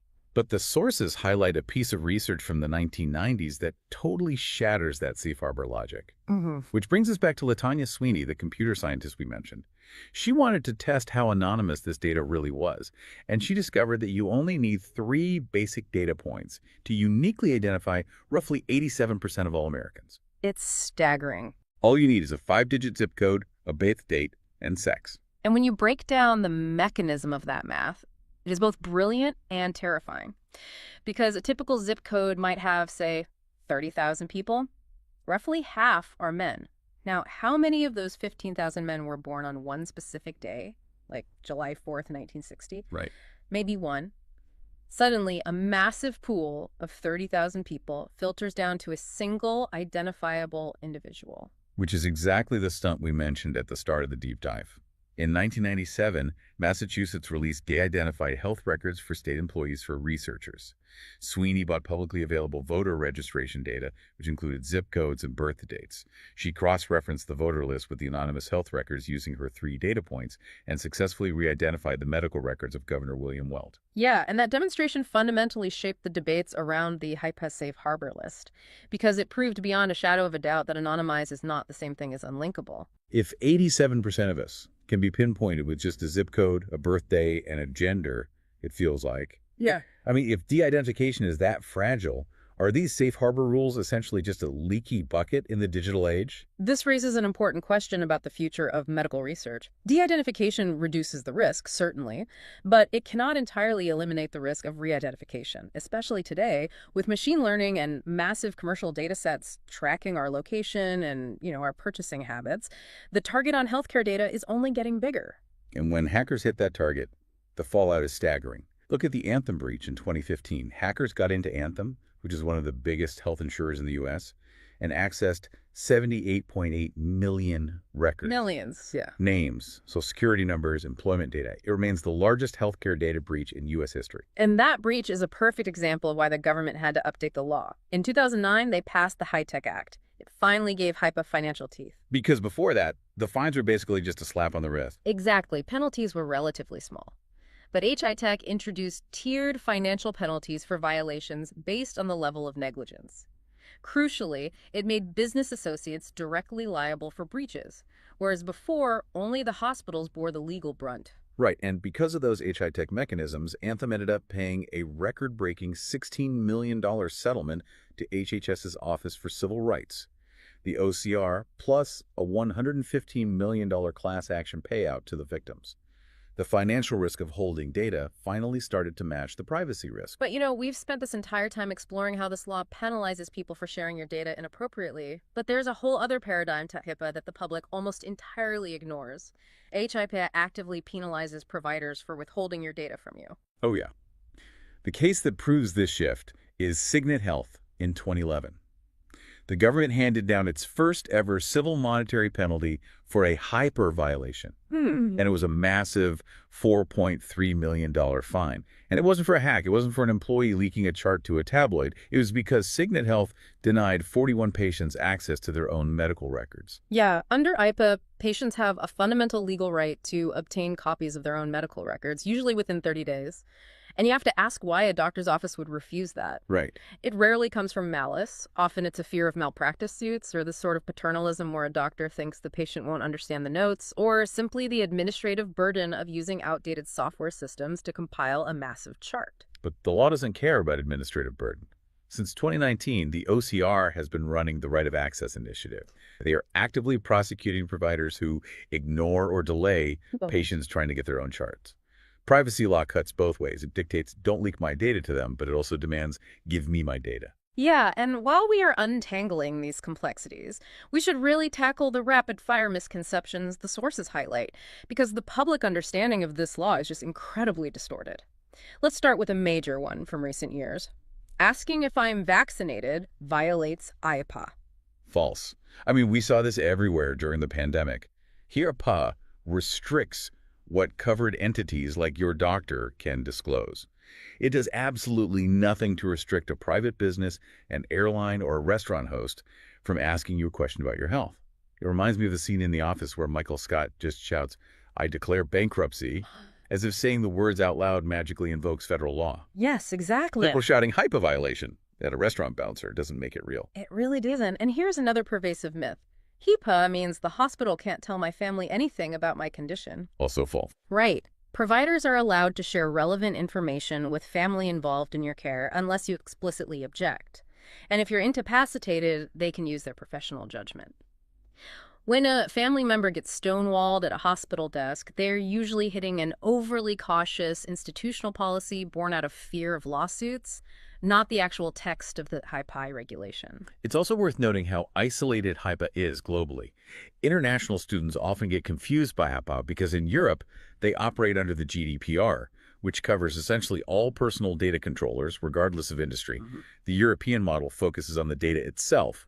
The American model focuses on who holds the data. Yeah, and even here in the U.S., if you go to a student health clinic on a college campus, those medical records might not fall under HIPAA at all. They often fall under FERPA, the Educational Privacy Law. Wow. So IPA is uniquely, confusingly narrow. So what does this all mean for you listening right now? It means understanding that the boundary of patient privacy is easier to cross than ever before. We are having intimate medical conversations over video calls. Doctors are texting colleagues on their personal phones to consult on cases. We are constantly messaging through patient portals. The digital footprints are everywhere. And for nurses and healthcare workers, this isn't some abstract regulatory debate. Here, violations are a leading cause of termination. Based on everything in the sources, those lines are almost never crossed out of cartoonish villainy. They are crossed through convenience, like texting a coworker a lab result on an unencrypted phone because it's faster, or through sheer human curiosity, like peeking at a neighbor's chart when they get admitted. Yeah, and knowing exactly where that legal line sits is a vital career-protecting skill. You have to respect the audit log. The system is always watching. You leave a trail every time you look. I want to leave you with a final thought to mull over. We've talked extensively about human curiosity and human error today, but consider where healthcare is going right now with the rapid integration of AI scribes in exam rooms. These are tools designed to listen to your appointment and instantly summarize the clinical notes. To do that accurately, an AI algorithm might be tasked with reading your entire medical history in milliseconds to prepare that summary. So how does a non-human entity comply with the minimum necessary standard? Does an AI have a curiosity problem, or does the tech company training the AI have one? If IPA was built as a bouncer for a VIP room of human doctors, what happens when the bouncer is an algorithm? It's a question to keep in the back of your mind the next time you see a microphone sitting on your doctor's desk. The vault has doors, and we're still figuring out who holds the keys. So if you take a standard aspirin right now, your body will, it'll flush it completely out of your bloodstream in about 20 minutes. Right, 20 minutes.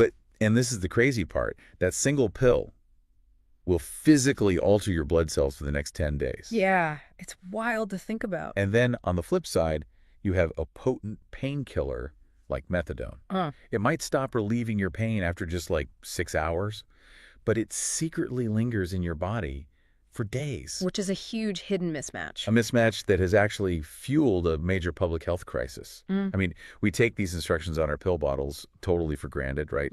Take once a day, take every 4 hours. We just blindly follow the label. Exactly. But those simple labels are hiding this really complex, invisible world of mathematical decay. Yeah, and it is entirely invisible to the patient. But understanding that underlying math isn't just academic trivia for nursing or medical students to memorize for some exam. It is the quantitative backbone of safe medication. Whether we're calculating insulin schedules, setting antibiotic dosing intervals, or, trying to figure out why missing a dose of one drug is a non-event. Well, missing another is like a total medical emergency. Exactly. It all comes back to a concept called drug half-life. And, well, knowledge is most valuable when it's understood and applied. And today we're looking at how clinicians actually apply this math to keep you safe. Yeah, we've got a fascinating stack of clinical pharmacology notes, historical medical papers, and pharmacokinetic research right in front of us. And the mission for this deep dive is to demystify those numbers on the side of your pill bottle. Absolutely. We're going to explore steady states, dosing intervals, and really why timing a dose is quite literally everything. So, okay, let's unpack this, because before we can understand how drugs work in your body, we actually have to look at where this concept even came from. Yeah, the history is super interesting. Right, because looking at the sources, it apparently wasn't even cooked up in a pharmacy. No, not at all. The origins actually lie in early 20th century physics, specifically the study of radioactivity. Wait, radioactivity, like glowing green rocks. Well, yeah. I mean, if you look at the research of Ernest Rutherford and Frederick Soddy around 1902 to 1907, they were studying how radioactive isotopes decay over time. Okay. And they were the ones who first defined the concept of a half-life, or T1/2, as you'll often see it written in clinical math. Which sounds completely unrelated to, swallowing a Tylenol for a headache. Yeah. How did we jump from glowing uranium to pain relief? Well, exactly how radioactive elements decay turns out to be the exact same mathematical model for how your body eliminates most foreign substances. Seriously? Yeah. Rutherford and Soddy basically discovered exponential decay. So the core definition of a drug's half-life is simply the time required for the concentration of a drug in the blood plasma to fall by 50%. Okay, so just having it. Right. If the mathematical curve for a radioactive isotope decaying in a lab looks like a clean downward exponential slope, well, the curve of a drug clearing from your bloodstream looks mathematically identical. So let me make sure I've got this. If I have 100 milligrams per liter of a drug floating in my bloodstream and its half-life is 4 hours. Yep. I'm just having that number every 4 hours. Yeah. Like at hour 4, I'm down to 50 milligrams. Yeah, exactly. And then at hour 8, I'm at 25 milligrams, then 12.5, then 6.25, and it just keeps dropping by half. That is the fundamental mechanism, yeah. But translating that physics equation into human biology, that actually required a massive conceptual leap. I bet. We really owe that to a Swedish physiologist named Torsten Terrell. Right. So in 1937, Terrell published this 2-part paper that radically reframed how we even think about medicine. How so? Well, before his work, the medical community's primary question was totally binary. Just, does this drug work? Simple enough. Right. But Terrell shifted the paradigm entirely by asking, where is this drug, quantitatively, at every single moment after it enters the body? Oh, wow. Which is such a brilliant shift in perspective. Yeah. But the sources actually note his work was largely ignored for decades. Why wouldn't doctors jump all over this? I mean, the sheer complexity of the math was a massive barrier. Oh, because they didn't have computers? Exactly. Terrell was building these intricate mathematical compartment models to track the drugs movement, and he was doing the matrix calculus by hand. Yikes. Yeah, decades before computers were available to run those simulations. He fundamentally changed the model of the human body from a static vessel to a highly dynamic system. And there was another guy too, right? Widmark. Oh, yeah. Eric Widmark, another Swedish scientist, a chemist. He was actually doing similar mathematical modeling for blood alcohol concentrations even earlier in the 1910s and 20s. That's fascinating. And Widmark's equations are still used by forensic toxicologists today. But Terrell was really the one who formalized the idea of the body as a system of interconnected tanks. I really love that visual. Because we so often think of our bodies as just a single bucket. You swallow a pill, it drops into the bucket, the water sloshes around, and eventually the bucket empties. Right, the bucket model. But Terrell is saying, no, you are a complex plumbing system.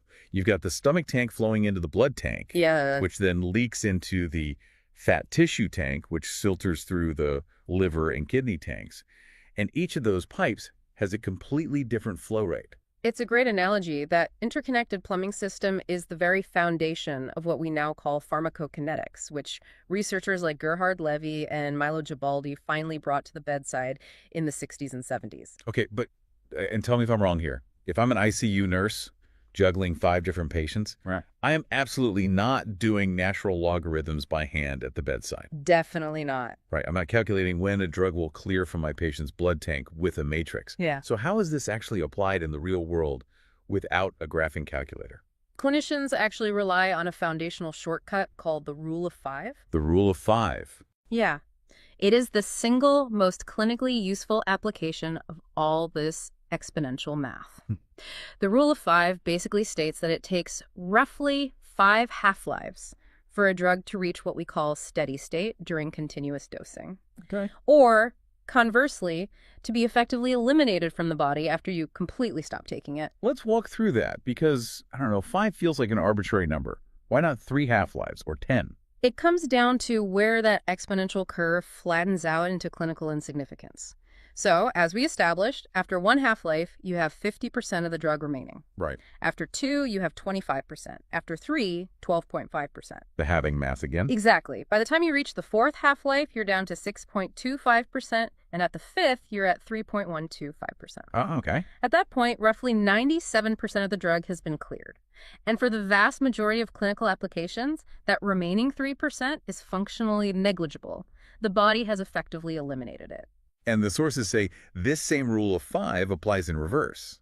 Like when you are trying to build a drug up in your system. Yes, the math completely mirrors itself.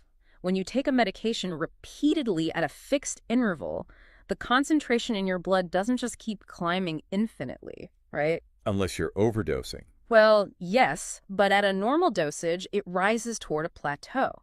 That plateau is the steady state. It's the point where the amount of drug you're putting in exactly equals the amount your body's eliminating during that same time frame. Got it. And because of that exponential math, it takes about 5 half-lives of regular dosing to reach that steady state plateau. Wait, I have to push back on this because it feels completely counterintuitive. How so? Well, if I want to get to that steady state plateau faster, can't I just take a much bigger dose? Yeah. Like if my doctor says take 10 milligrams a day and I double it to 20, shouldn't I hit the plateau in half the time? That is a super common misconception, actually, but the math doesn't support it at all. Yeah. A larger dose does not reach steady state faster. It merely reaches a higher steady state. Oh, wow. So if you double the dose, your blood concentration will ultimately plateau at a higher level, but it will still take exactly 5 half-lives to get to that new, higher plateau. The time to steady state is entirely governed by the drug's half-life, completely independent of the dose size. Okay, but wait. If a drug has a really long half-life, and it always takes 5 half-lives to reach a therapeutic steady state, isn't the patient just suffering in the meantime? That's the real problem. Yeah. Because if I have a serious condition today, I do not want to wait a week for my medicine to finally reach the effective level. This raises a really important clinical question, and it's precisely why clinicians utilize what are called loading doses. Loading doses. Right. The sources highlight digoxin as a prime example of this. Digoxin is a medication used to treat heart failure and irregular heartbeats. And in a patient with normal kidney function, its half-life is roughly 36 hours. 36 hours. Let me do the rule of 5 math on that really quick. 36 hours times 5 half-lives. That's 180 hours. Yep. That's 7.5 days. Which is completely unacceptable for a patient experiencing acute heart failure symptoms. Right. If a physician just prescribed standard daily doses, that patient would be waiting over a week for the drug to slowly climb that exponential curve just to reach a therapeutic steady state. So what do? To bypass this, clinicians administer a large loading dose upfront. This massive initial dose basically front-loads the body. It instantly forces the blood concentration up to the therapeutic plateau on day 1. That makes sense. And then from then on, the patient just takes smaller maintenance doses. And those are mathematically calculated to replace exactly whatever the body eliminated over the past 24 hours, keeping them perfectly balanced on that steady state plateau. Okay, that makes perfect sense for getting the drug into the system. Mm-hmm. But the sources highlight this really terrifying scenario where this exact same math can silently change and cause major harm. So Digoxin is cleared almost entirely by the kidneys, right? What actually happens if that patient suddenly gets a severe kidney infection or an acute kidney injury? Well, the foundational math just collapses. If the kidneys lose their filtering efficiency, digoxin isn't excreted at the normal rate anymore. Its half-life stretches from 36 hours to somewhere between 3.5 and 5 days. Oh, wow. So the patient's internal clock just slowed way down. Exactly. And this is where it becomes a literal matter of life and death. The maintenance dose hasn't changed. The patient is still taking the exact same daily pill that was perfectly safe last week. But the body isn't clearing it. Right. Because the half-life has drastically lengthened, the body is no longer clinching the daily input, the steady state is totally lost, the drug begins to accumulate slowly and silently climbing toward toxicity. All because the underlying physiological decay rate changed. Exactly. That is wild to think about. The danger is completely invisible to the patient. Yeah. But here's where it gets really interesting, though. Oh, yeah. The rule of 5 works beautifully, assuming the drug actually follows these exponential rules. But the sources point out that some drugs are absolute rule breakers. Very true.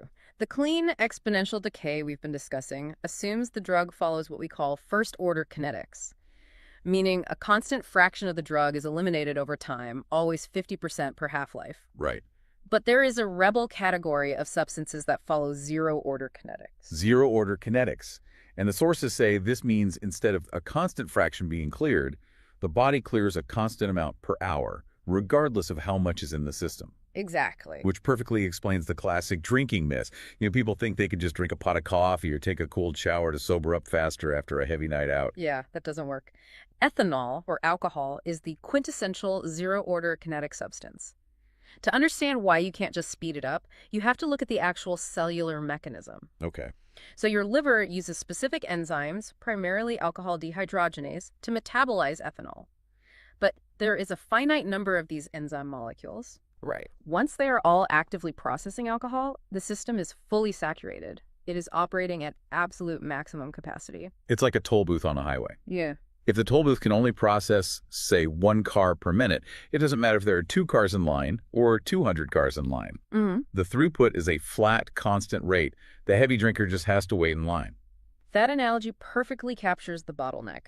Because the elimination rate is a flat, say, roughly 1 standard drink per hour rather than a percentage, the concept of a fixed half-life doesn't even exist for ethanol. It makes total sense. The time it takes to have your blood alcohol concentration changes wildly depending on your starting level.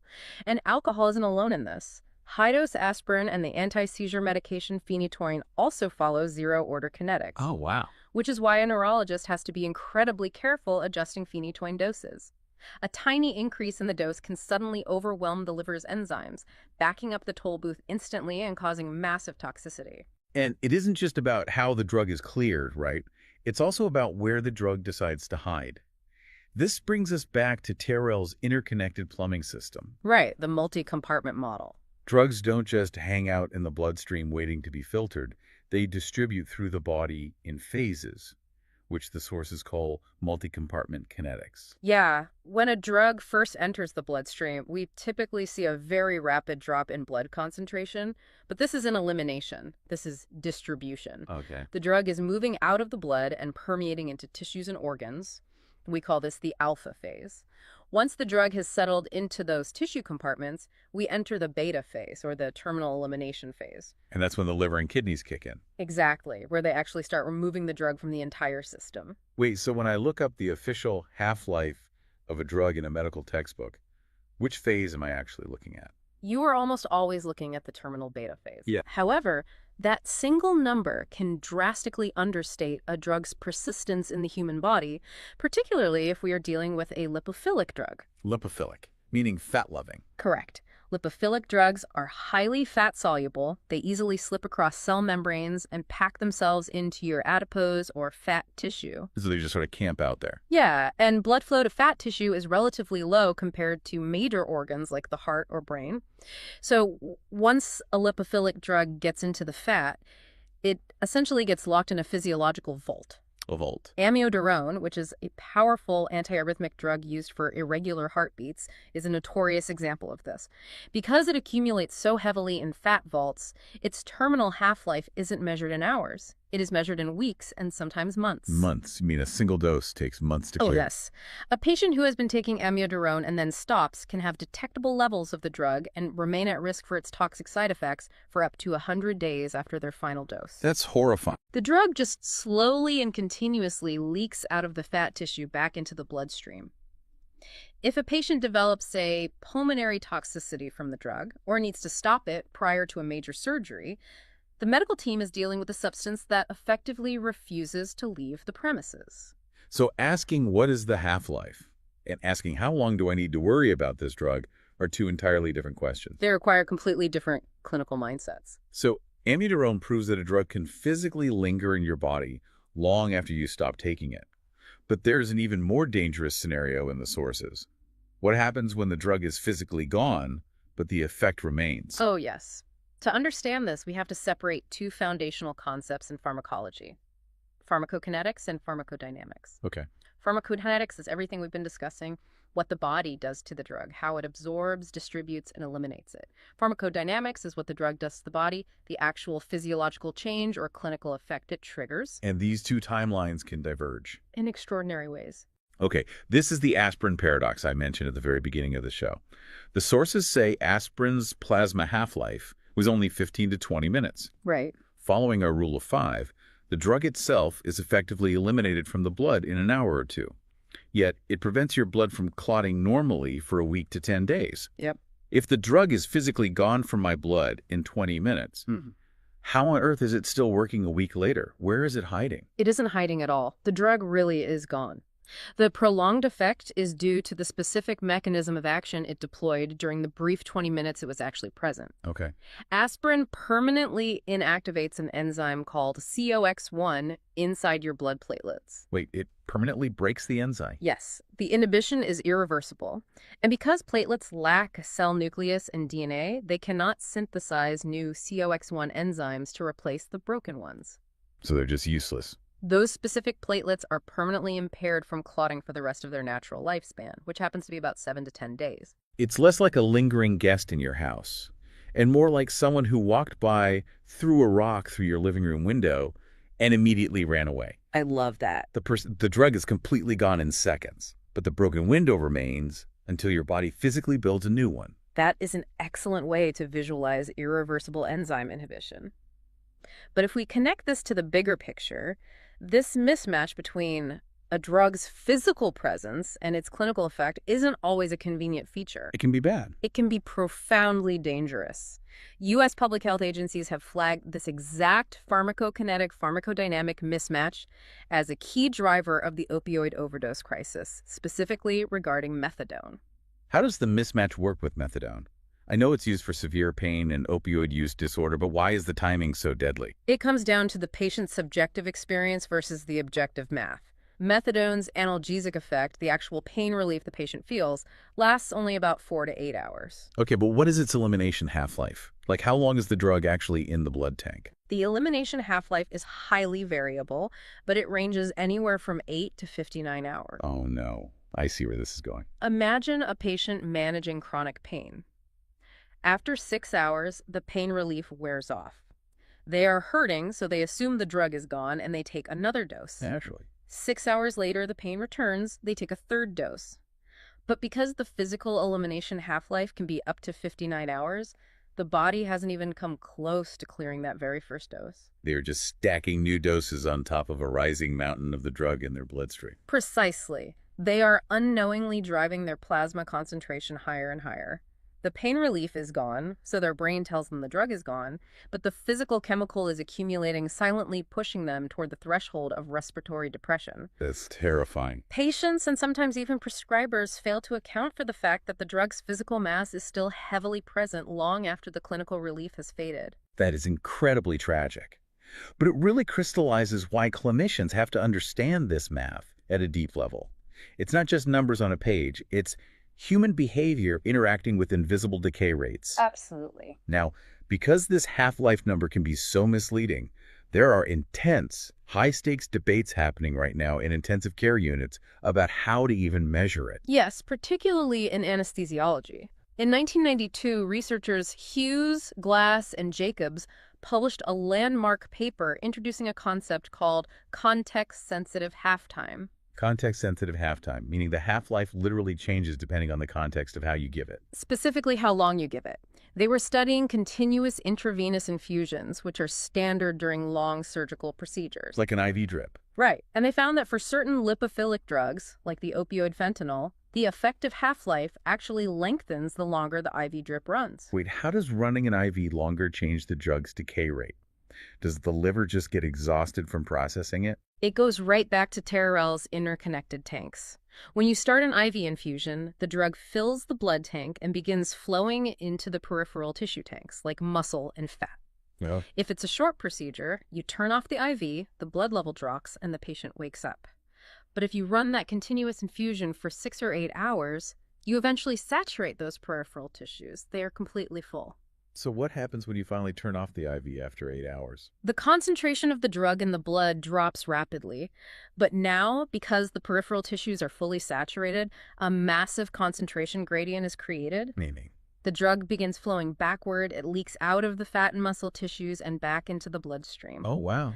These saturated tissues basically act as a slow-release internal reservoir, artificially sustaining the drug levels in the blood.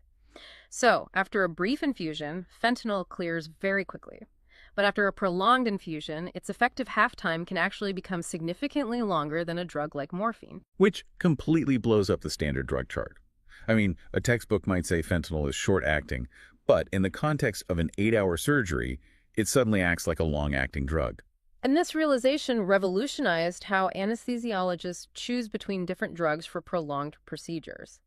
It also ties directly into how we monitor patients in the ICU, a practice known as therapeutic drug monitoring, or TDM. TDM, right. For drugs with a very narrow therapeutic index, meaning the margin between a safe dose and a toxic dose is incredibly thin, like the antibiotic vancomycin or the psychiatric medication lithium, we have to draw the patient's blood to physically check the concentration.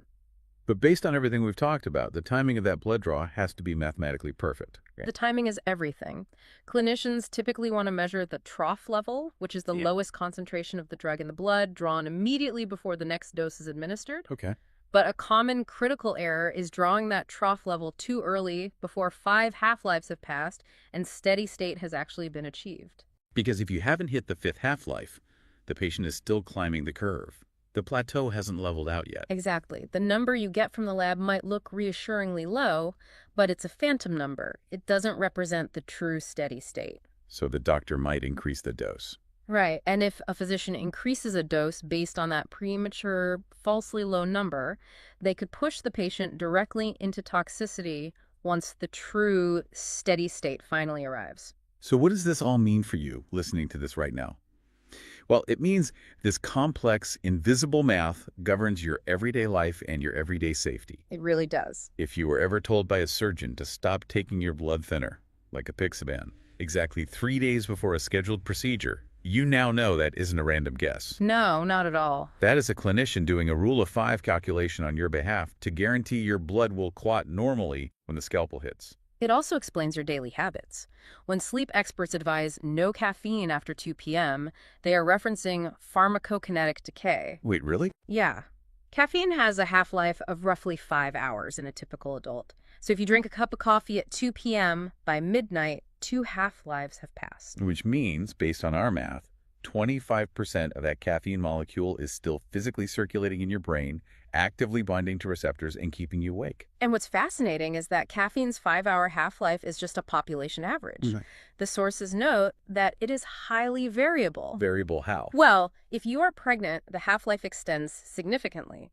If you are a smoker, the half-life actually shortens due to enzyme induction. It is wildly dependent on your personal genetics and liver function. Which leads to a really fascinating thought to leave you with today. Because right now, the entire medical system relies on these generic textbook half-life, these population averages printed on package inserts. Right. But what if, in the near future, we don't have to guess? What if you could swallow a smart pill or wear a biometric patch that constantly samples your interstitial fluid and calculates your personal pharmacokinetic decay rates in real time? That would represent a monumental paradigm shift in pharmacology.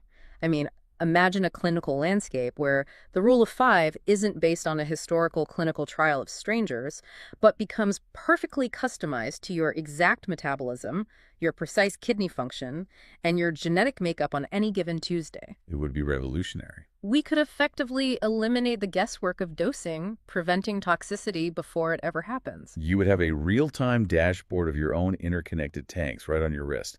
It is incredible to think about. Well, next time you look at a pill bottle and see take every 4 hours, you'll know there's a whole world of physics, saturated tissues, and exponential decay hiding behind that simple label. Thank you for joining us on this deep dive. Keep questioning the everyday, keep learning, and we'll see you next time. Imagine someone looking you right in the eye and telling you that a highly specific disease is just 100% fatal, like instantly fatal. Right. No treatments, no interventions, just, no hope at all. Exactly. And then, I don't know, decades later, you find out that the entire medical establishment was just, well, looking at it completely wrong for centuries. Yeah, I mean, it sounds like this absolute failure of science, right? But that is actually the genuine history of one of the most common medical emergencies in the world. We were just fundamentally blind to it. So today on the deep dive, we are looking at myocardial infarction, but specifically through a specialized clinical and nursing lens. We're taking our stack of sources, so, the pathology studies, the historical archives, the modern clinical guidelines, to really decode what an MI actually is at the cellular level. Right. We really want to understand the biological mechanisms behind that famous phrase, time is muscle. And of course, dive into the whole high sensitivity troponin debate and explore the immediate emergency care protocols that, nurses and doctors use every day. Okay, let's unpack this. Because for a clinical audience, we already know the basic anatomy. But the actual etymology of the word infarction, it actually carries this very specific, physical pathology that sets the stage for everything else, right? It does, yeah. It's a beautifully grim Latin root, actually. Infarction comes from the word infarcere, which literally means to stuff. To stuff, Yeah, like stuffing a turkey. Basically, yeah, because when early pathologists opened up the chest on autopsy tables, they weren't just seeing, generalized wear and tear on the heart. They were seeing this very distinct, literally stuffed, wedge-shaped mass of dead, hardened tissue right in the ventricular wall. Oh, wow. So it's something you could visibly, physically see. Exactly. It's a highly physical endpoint. And it's really important to distinguish it from angina. With angina, reduced blood flow causes temporary ischemia, which is basically cellular oxygen starvation, but without permanent damage. Right, they bounce back. Yeah, exactly. But in infarction, that means the cells have undergone completely irreversible necrosis. They are dead. And, well, because heart cells don't regenerate in any meaningful way, that dead zone just gets permanently replaced by non-contractile scar tissue, right? Like the heart's mechanical efficiency is just altered forever. Right. It never fully recovers its original state. But to understand how we manage an MI today, we have to figure out how doctors even realized this was, a survivable, treatable condition in a living person. Because for centuries, if you had sudden, crushing chest pain and died, what was the official diagnosis even called? Historically, physicians just blamed it on apoplexy. Apoplexy, that sounds so old-timey. It really is. It was basically this medical catch-all term for suddenly dropping dead from some kind of cardiovascular or neurological collapse. They just didn't know. Later on, they started using the term angina pectoris, which was actually coined by William Heberden way back in 1768. Okay, 1768. But he was just describing the pain, right? Right. Not the actual cause. Exactly. Heberden was only describing the sensation. The prevailing medical dogma at the time was that if a coronary artery suddenly clotted off, the patient just died instantly. Full stop. Which means, I guess, there was zero incentive to try and diagnose it in a clinic. Like, if coronary occlusion is completely synonymous with sudden death, you're only ever going to see it on an autopsy table. That was the deadlock. You can't treat what you think is instantly fatal. But there is a massive historical twist here. The person who first broke that deadlock and actually diagnosed a coronary thrombosis in a living patient was Adam Hammer. He was an Austrian-American physician working in St. Louis. Wait, really? When was this? He made the clinical connection right at the bedside in 1878. 1878. But wait, I'm looking at our sources, and the physician who gets all the textbook credit is James B. Herrick. And he published his landmark paper in the Journal of the American Medical Association in 1912. That's like more than 30 years later. Right. So here's the crazy part. Hammer published his 1878 report in German, and because of that language barrier, The English-speaking medical establishment just completely ignored it. You're kidding. No, his discovery basically just vanished into the archives. So this is like discovering the blueprint to save a burning house, but the fire department just ignores it because it wasn't written in English. That is infuriating. It just goes to show you how scientific firsts are usually about who had the social capital to get believed, not who actually made the discovery first. What's fascinating here is that Herrick undeniably did the much harder sociological work. I mean, his 1912 paper, it was called Clinical Features of Sudden Obstruction of the Coronary Arteries. He actively argued that coronary occlusion was survivable. He had to really fight for it. Oh, absolutely. He correlated the clinical presentations of living patients with later autopsy findings to prove that the initial clot didn't kill you instantly. The damaged healing heart muscle produced a clinical syndrome you could actually recognize. Right, but I'm guessing the doctors of 1912 didn't just accept that immediately. Oh, not at all. Being right wasn't enough. Herrick spent years just relentlessly arguing with a highly skeptical medical community to reframe MI from an autopsy curiosity to a living, actionable disease process. And Herrick proving that patients survive the initial clot. Well, it forces us to ask a pretty terrifying biological question. If they aren't dying instantly, what is the heart muscle actually doing during those first few hours after the blood stops flowing? Well, the biological clock starts ticking the very second that fatty plaque ruptures and the thrombus, or clot, stops downstream blood flow. The heart muscle cells, the cardiomyocytes, are just uniquely vulnerable. Because they need so much oxygen, right? Exactly. They have virtually zero capacity for anaerobic metabolism, especially compared to your skeletal muscles. Since your heart never gets to rest, its cells are just packed with mitochondria that demand constant, uninterrupted oxygen for aerobic metabolism. So when you cut that oxygen off, they don't just switch to a backup power system. They immediately start to suffocate. And our sources detail this concept called the wavefront phenomena, which was discovered by cardiac pathologist Robert Jennings in the 1970s. Yes, Jennings's canine studies were groundbreaking for this. Right, so when the artery blocks, the tissue doesn't die all at once. The cell death actually starts in the innermost layer of the heart muscle, the subendocardium, at roughly the 20-minute mark.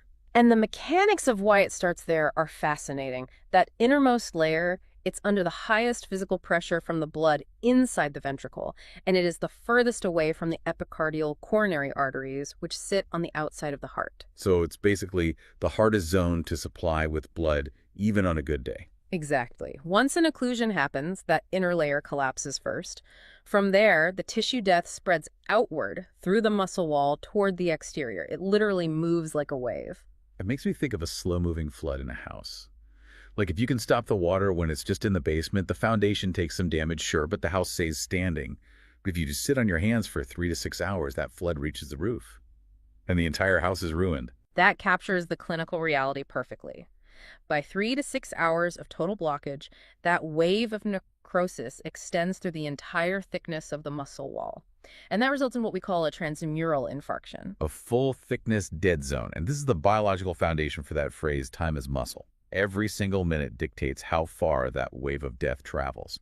And to really prove how critical those minutes are, we have the ISIS-2 trial from 1988, right? Oh, the ISIS-2 trial is a cornerstone of modern cardiology. They took over 17,000 patients and found that simply giving a patient aspirin within 24 hours of a suspected MI reduced 5-week vascular mortality by 23%, just from aspirin. Right, and then adding streptokinase, which was an early clot-dissolving drug, to that aspirin reduced mortality by roughly 42% compared to the placebo.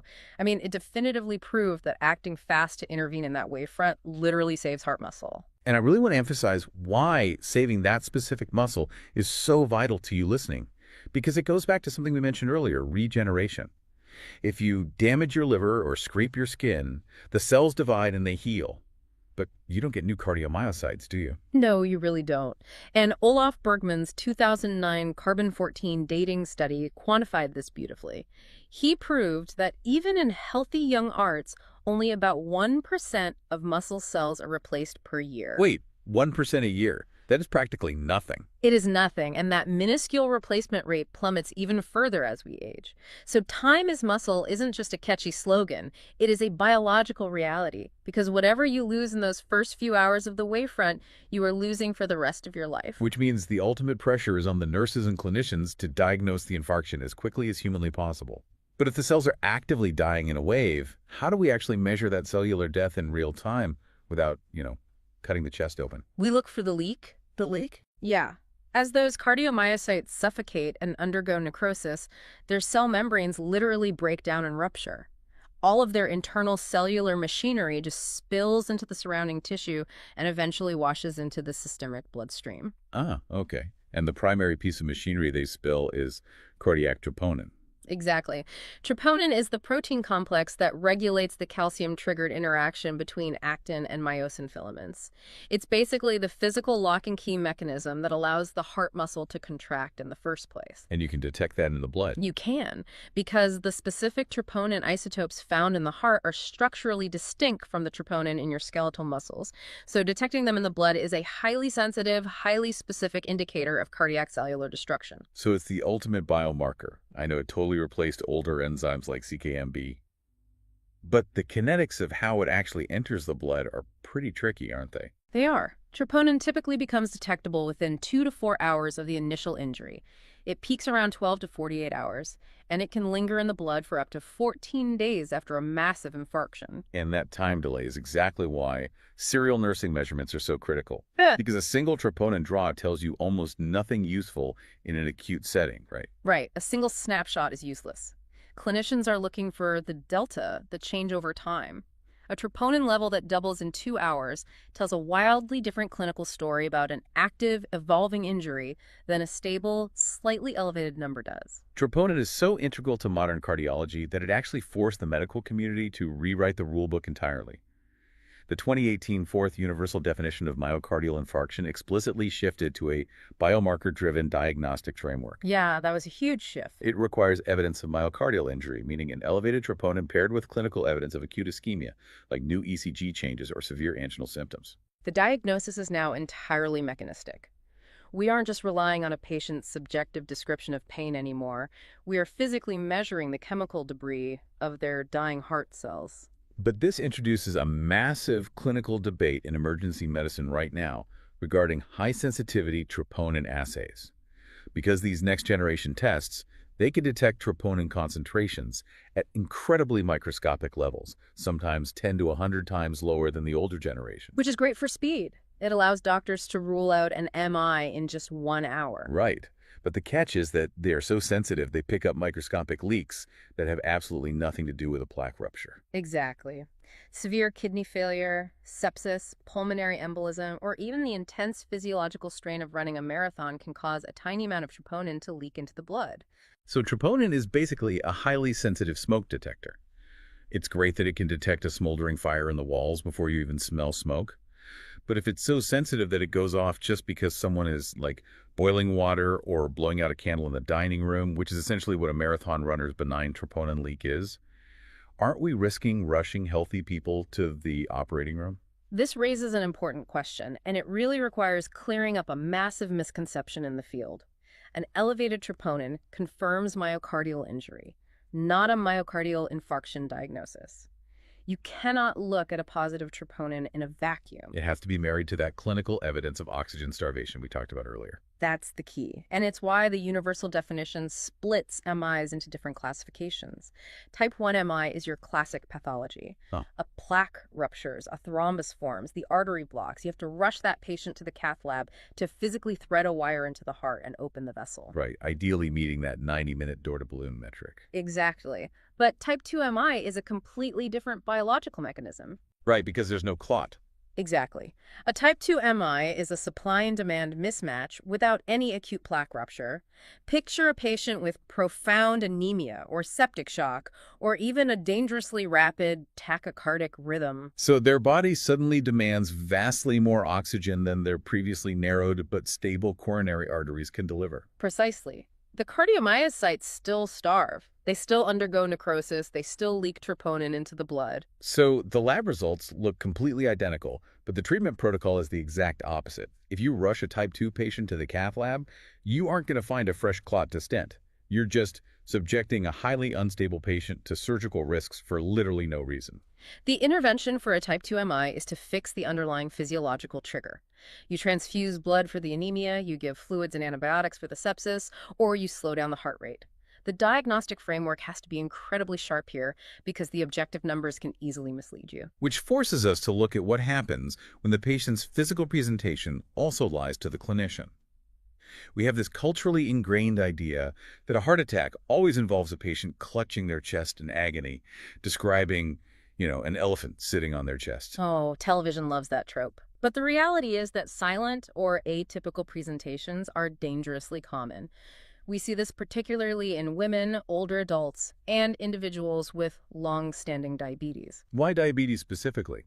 Well, for a diabetic patient, chronic hyperglycemia causes systemic neuropathy, and that nerve damage blunts the afferent pain fibers running from the heart up to the brain. Oh, wow.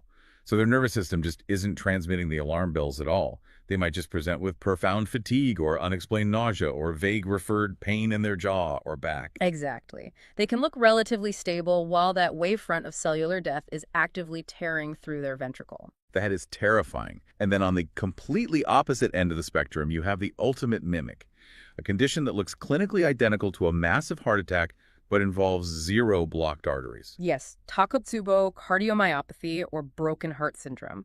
It was first formally described by a Japanese cardiologist named Hikaru Sato in 1990. And the pathophysiology of this one is just wild.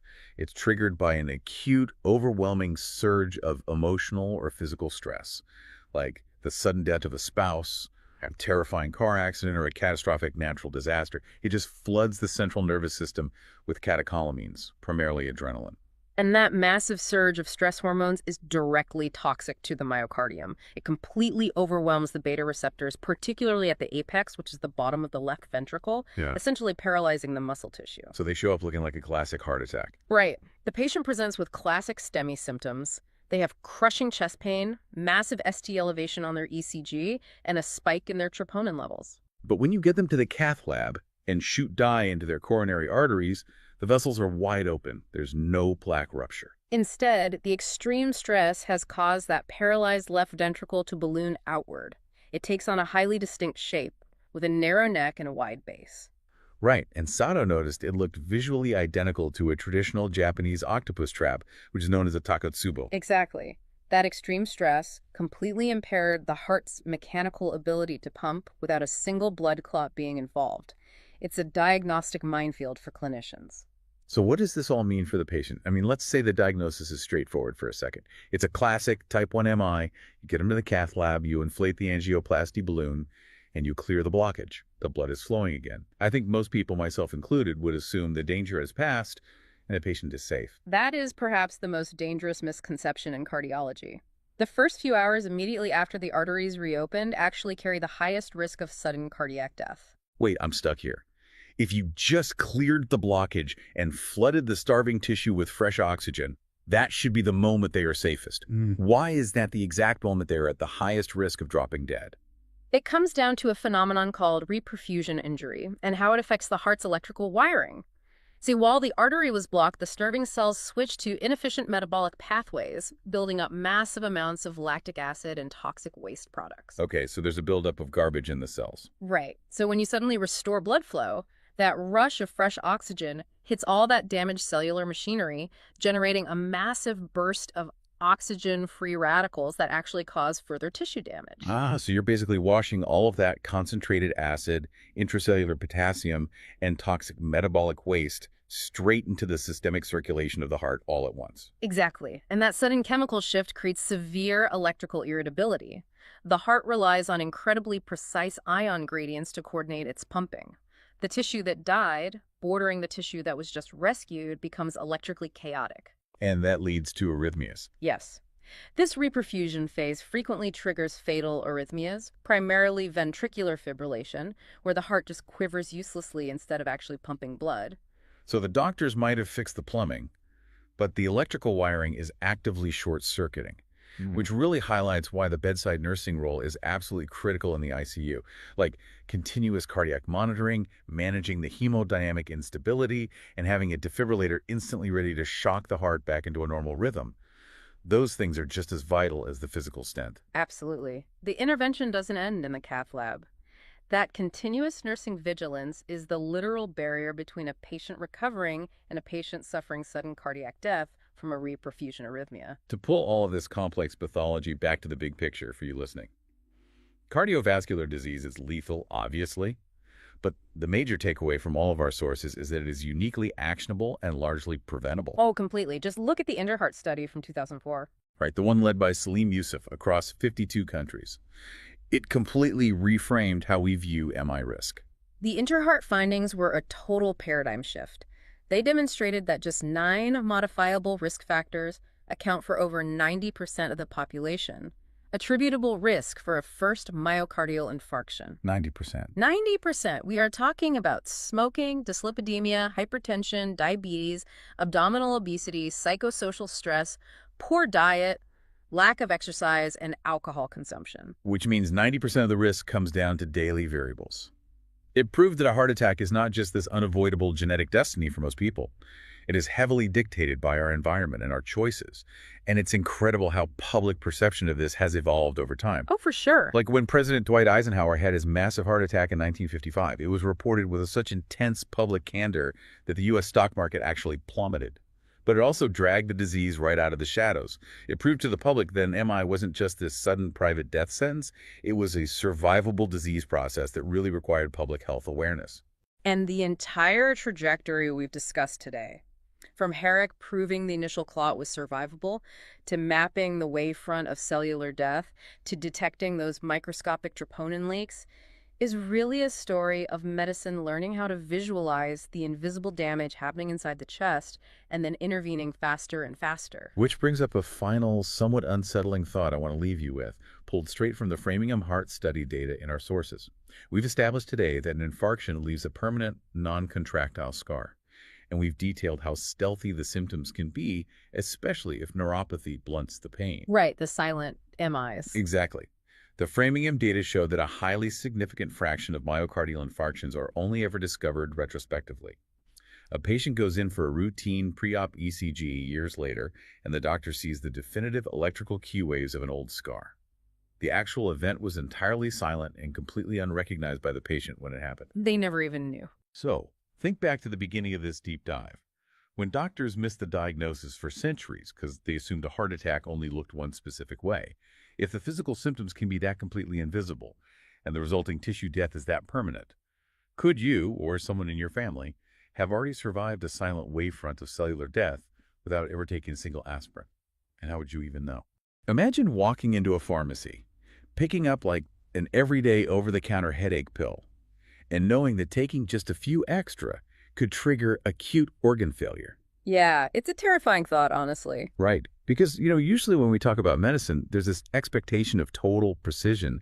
It feels almost like engineering. Exactly. You have a headache, you take a pill, the headache goes away. It feels very binary, very safe. It is deeply comforting to think of it that way. I mean, we naturally want to imagine that a drug simply goes into the body, performs its one designated job, and quietly leaves without touching anything else. But then you look a little closer at pharmacology. For today's deep dive, we're pulling from a massive stack of sources. We've got pharmacology textbooks, historical medical journals, and some pretty dense FDA regulatory guidelines. Very dense. Yeah. And looking through all of this, that illusion of perfect safety completely vanishes. We're looking at a landscape defined by a terrifyingly razor-thin margin between healing you and harming you. Absolutely. So today, we are exploring the therapeutic index. Specifically, we're focusing on narrow therapeutic index drugs, or NTI drugs. Yeah. And our mission for you today isn't just to memorize some medical concept. It's to understand how medical professionals navigate this treacherous gap and why understanding this margin changes everything about how you, the patient, should view your medicine cabinet. When you grasp the mechanics of this, you stop looking at medications as simple on and off switches. You start seeing them as powerful chemical interventions that demand profound respect. Okay, so let's unpack this. I was thinking about how to visualize this concept from the textbooks, and here's what came to mind. Imagine parking a car. Okay, I'm with you. A drug with a wide therapeutic index is like parking a tiny compact car in an empty, massive stadium parking lot. Mm-hmm. You could be a little sloppy. Right, you can park diagonally, whatever. Yeah, you're generally safe. But a narrow therapeutic index drug, that is like parallel parking a wide, heavy truck on the absolute edge of a cliff. A tiny miscalculation, a slight slip of the foot on the pedal, means absolute disaster. That framing captures the stakes perfectly. At its heart, the therapeutic index formalizes a question that every single prescriber and nurse intuitively asks every time they hand a patient a pill. Which is what? Well, it's basically, how much error does this drug forgive? A wide margin forgives a lot of biological noise. A narrow margin forgives absolutely nothing. Wow. Okay, to really get how we measure this forgiveness, we have to look at what the textbooks say versus how it actually works in human bodies. The classic textbook definition is this strict formula. It says the therapeutic index equals LD50 divided by ED50. Right. And breaking that down mechanically, LD50 stands for the median lethal dose. Yeah. That's the exact dosage that kills 50% of a test population. And the ED50 is the median effective dose, meaning the dosage that produces the desired healing effect in 50% of that same population. Got it. So mathematically, if your TI is 100, you have a huge comfortable gap between the dose that helps you and the dose that kills you. But if your TI is 2, the dose that heals sits dangerously right next to the dose that harms. Wait, hold on. Finding an LD50 implies that scientists are actively dosing subjects until half of them die. Obviously, we do not do that to living human patients in a hospital. No, absolutely not. So how is this formula actually useful outside of a textbook? Well, that formula is strictly confined to animal toxicology during the preclinical trials of a new drug. Oh, okay. Yeah, we use mice or rats to establish the baseline chemical toxicity. Once a drug actually reaches human trials in clinical practice, that textbook index is translated into a much more practical concept. We call it the therapeutic range or the therapeutic window. So the window is the real-world human version of the index. Exactly. Looking at the clinical guidelines in our sources, this window is defined as a specific band of drug concentration in the blood. It's bounded on the bottom by the minimum effective concentration, the MEC. Right. If you are below that, the drug basically does nothing. And it's bounded on the top by the minimum toxic concentration, the MTC. So when you hear nurses and doctors talking about checking a patient's levels, they're talking about staying inside this specific blood concentration window. What's fascinating here, though, is that even with this defined window, relying on medians, like that 50% mark, is currently a subject of intense live debate in pharmacology. Really? Why is that? Because a median-to-median comparison only tells you about the typical, mathematically average patient. It completely obscures the vulnerable outliers sitting at the edges of the bell curve. Oh, I see. The people who don't fit the average, like the elderly or someone with impaired kidneys or maybe someone who is genetically just a slow metabolizer. Exactly. A drug might have a perfectly comfortable median therapeutic index for the general population, but still build up to incredibly toxic levels in a patient whose liver doesn't process chemicals at an average speed. That makes total sense. That's why many pharmacologists push for an alternative metric called the certain safety factor, or CSF. Yeah, I was reading up on the CSF, and it changes the math entirely. Instead of looking at the 50% mark, it calculates LD1 divided by ED99. Right. So it takes the dose that is lethal to just 1% of subjects and divides it by the dose that is effective in 99%. It explicitly forces regulators to look at the dangerous overlaps at the extreme edges of human biology. Yeah, rather than hiding those risks inside a comfortable average, it is a much more rigorous standard for safety because it acknowledges biological diversity. It feels much more honest. So, digging into the history in our sources, the concept of measuring this gap between cure and poison actually has a fascinating backstory. It goes back to the early 1900s to a German physician-scientist named Paul Ehrlich. Right, Ehrlich. He was hunting for a treatment for syphilis, and at the time, treatments often involved heavy metals like mercury and arsenic. The biological challenge Ehrlich faced was just monumental. Heavy metals are indiscriminate killers. I mean, they disrupt basic cellular functions in almost all living things. So they were basically poisoning the patient to kill the disease. Exactly. The medical goal was to find a chemical structure that preferred to bind to the syphilis pathogen rather than the patient's own cells. Ehrlich called this the search for a magic bullet. He tested hundreds of arsenic-based compounds until he found compound 606, which was later marketed as Salvarsan. But reading his notes, he didn't just want a drug that sort of worked. He wanted a way to quantify its safety margin. Yeah. And he coined the term chemotherapeutic index. But here's what I found really interesting. Ehrlich gave us the concept, but he didn't actually come up with the math we just talked about. That took another 20 years. Right. The statistical machinery to actually measure Ehrlich's concept came in 1927 from a British pharmacologist and statistician named J.W. Trevin. And Trevin wasn't even looking at syphilis. He was trying to solve a terrifying problem with biological products like insulin and diphtheria antitoxin. Back then, they were extracted from animals. Yeah, which meant their potency varied wildly from batch to batch. Regulators desperately needed a standardized way to compare these batches. Because if a batch of insulin is too strong, it's fatal. Trevin realized that trying to find a single absolute lethal dose for any drug was scientifically impossible because individual animal biology varies too much. One mouse might be highly resistant, another highly sensitive. So what did he do? Well, he found that if you calculate the dose that kills exactly half of a large, standardized population, that median number is statistically stable. It forms a reproducible bell curve. That is brilliant. He gave us the LD50 concept purely as a statistical anchor to make sure batches of insulin were consistent before they went to human patients. Exactly. Okay, so that is the history and the math. But let's bring this into the real world. Let's talk about the unforgiving drugs, the specific narrow therapeutic index drugs, where this math becomes a literal matter of life and death. The first example from our sources really shocked me.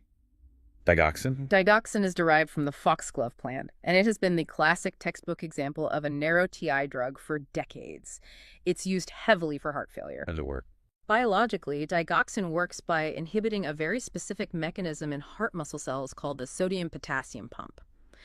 By partially blocking this pump, the drug causes calcium to build up inside the heart cells, which forces the heart muscle to contract with much more force. Which is exactly what you want if someone's heart is failing and not pumping hard enough. Right. Historically, the accepted therapeutic window for digoxin in the blood was cited as 0.8 to 2.0 nanograms per milliliter. That was a safe parking spot. But if you block too many of those sodium-potassium pumps, the heart muscle cells become electrically unstable. They can't reset their charge properly, leading to fatal arrhythmias. The heart just stops beating in a coordinated rhythm. That's terrifying. And for decades, the medical field believed that as long as a patient was under that 2.0 limit, they were safe from this toxicity. Then came the 1997 DIG trial and a massive reanalysis of that data by Rathor and colleagues in 2003. They found something horrifying. Patients, and particularly women, who had serum digoxin concentrations above roughly 1.2 were actually experiencing worse survival rates. Not just mild side effects. Right, they were dying at higher rates than patients with lower levels. The accepted safety margin was fundamentally mathematically wrong for decades. The toxic threshold had been vastly underestimated. It resulted in a massive guideline-level correction across the entire medical field. Modern practice now targets a much lower, tighter window of roughly 0.5 to 0.9 nanograms per milliliter. That is deeply unsettling because it shows that these textbook numbers aren't handed down on stone tablets. They are hypotheses that can be proven wrong by real-world data. Absolutely. Now, with digoxin, the danger was that our accepted safety window was just wrong. But with some drugs, the window is perfectly accurate, but the human body's metabolism is completely unpredictable. That's the case with our next drug, warfarin. Here's where it gets really interesting. This origin story is unbelievable. It really is. The origin of warfarin is one of the most counterintuitive stories in medical history. It begins in the 1920s across the American and Canadian prairies. Cattle were suddenly dying in the fields from massive, unexplained internal bleeding. A biochemist named Carl Paul Link at the University of Wisconsin started investigating. And he traced the cause back to the cows eating moldy sweet clover hay. Yeah, the mold was the key. By 1940, his lab isolated the natural anticoagulant compound in the mold that was causing the bleeding, which was called decumarol. They synthesized a more potent version of it, but they didn't turn it into a medicine for humans. In 1948, it was patented as a rat poison. Yeah, it was heavily marketed and sold strictly as a rodenticide. They named it warfarin, the WARF standing for the Wisconsin Alumni Research Foundation, which funded the research. The idea of giving a highly effective rat poison to humans seemed completely absurd to the medical establishment. Until President Dwight D. Eisenhower had a massive heart attack in 1955. His doctors decided the risk of a blood clot was so high that they treated him with warfarin. Suddenly, the rat poison was a life-saving presidential medicine. And today, it is one of the most widely prescribed blood thinners on Earth. That is wild. But its roots as a toxin demand profound respect in a clinical setting. Warfarin works by blocking the liver from recycling vitamin K, which is essential for creating blood clots. The biological problem is that a patient's response to warfarin varies enormously based on genetics. How so? Warfarin is processed in the liver by specific enzymes. Think of them as the liver's chemical scissors, specifically one called CYP2C9, and it targets a protein called VKORC1. And because every human being has slight genetic variations in those chemical scissors, there's no such thing as a standard dose. You cannot just give two random people 10 milligrams and expect the same amount of blood thinning. Exactly. Plus, because it blocks vitamin K, eating a large salad full of vitamin K-rich spinach can completely override the drug. This is why patients on warfarin must undergo relentless routine blood monitoring. Clinicians use the INR, the International Normalized Ratio blood test, usually targeting a strict window of 2.0 to 3.0. And if they don't? If you don't monitor it, the genetic and dietary variables take over. The patient either forms a lethal clot or bleeds uncontrollably. There is no middle ground. So genetics make warfarin incredibly difficult to manage. But moving to our third example, sometimes the danger isn't your genetics, it's your daily environment. Let's look at lithium. It is a foundational treatment for bipolar disorder. The therapeutic range is incredibly narrow, roughly 0.6 to 1.2. Lithium truly sits on a razor's edge. Once blood levels drift just a tiny bit above 1.5, patients start experiencing ataxia, which is a complete loss of muscle control and coordination. Wow. Yeah, along with severe tremors and confusion. Push above 2.0 and you are looking at life-threatening seizures, arrhythmias, and potentially a coma. I was reading about how lithium is processed, and it raises a fascinating point about how easily our bodies can betray us. Lithium's clearance from the blood is completely controlled by the kidneys, but the kidneys can't easily tell the difference between a molecule of lithium and a molecule of common sodium. To the kidney's filtration system, they look chemically identical. This means lithium clearance is tightly bound to how your body handles salt and water. So if you get dehydrated on a hot summer day, or you get the flu and run a fever, or even if you just take an over-the-counter NSAID like ibuprofen. Yeah, so, cheap. Wait, does that mean your kidneys panic about the sudden lack of fluid or sodium? They start aggressively reabsorbing sodium back into the blood to save you. But because they can't tell the difference, they reabsorb all the lithium right along with it. a perfectly stable patient who has taken the exact same dose of lithium every single day for years can suddenly be thrown into a life-threatening toxic state simply because they got sweaty working in the garden and didn't drink enough water? It's wild. The dose never changed, but their body's ability to clear it plummeted. That is why lithium patients require heavy counseling on consistent hydration and diet. So biology, genetics, and environment make these drugs incredibly difficult to manage. But reading through the modern case studies in our sources, it becomes clear that sometimes it isn't the biology that fails, it is the human systems around the drugs. Narrow margin drugs don't only fail in the bloodstream, they fail in the supply closet. The Cedars-Sinai incident from 2007 is a tragic textbook example of this system failure. This was a massive national news story. The actor Dennis Quaid had newborn twins in the neonatal intensive care unit, and they were accidentally given a massive overdose of heparin, a blood thinner. They received roughly 1,000 times the intended infant dose. It's hard to even comprehend. 1,000 times. How does a modern hospital make an error that massive? To understand why this error was so catastrophic, you have to look at how heparin works. Good. Unlike warfarin, which takes days to alter the liver's production of clotting factors, heparin binds to a protein in the blood called antithrombin and instantly supercharges it. Meaning? It shuts down the body's coagulation cascade in seconds. It stops blood from clotting immediately. So a massive overdose means the blood instantly loses all ability to stop bleeding. And the reason they got that overdose wasn't a complex biological mystery. It was literally a packaging failure. The adult-strength vials of heparin, which contain 10,000 units per milliliter, looked nearly identical to the infant-strength Heplock vials, which contained only 10 units. Just unbelievable. The labels had similar blue backgrounds. They were the same size, and they were stocked in the exact same area. Storing those vials together is like storing a bottle of industrial acid right next to identical bottles of eye drops. The twins thankfully survived after emergency intervention, but the incident fundamentally changed hospital protocols nationwide. Right. It forced organizations like the Institute for Safe Medication Practices to place heparin, along with insulin and opioids, on a strict list of high-alert medications. These drugs now require mandatory double checks by 2 different nurses and physically separate storage. Yeah, it's not that errors happen more often with these specific drugs, but because the biological mechanism is so rapid and the margin for error is so thin, a simple mix-up is instantly catastrophic. This razor-thin margin also drives a massive ongoing scientific and regulatory debate about generic drugs. I saw this in the FDA guidelines. The FDA, the European Medicines Agency, and individual state pharmacy boards all have slightly different criteria for what officially counts as a narrow therapeutic index drug.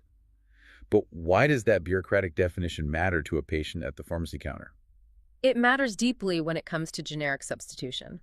When a generic drug is approved, it doesn't have to be identical to the brand name down to the molecule, it just has to be bioequivalent. Meaning it performs the same way in the body. Right. Regulators use complex statistics to measure how much of the drug gets absorbed into the blood over time, known as the area under the curve. And the standard FDA rule allows for a statistical variance, right?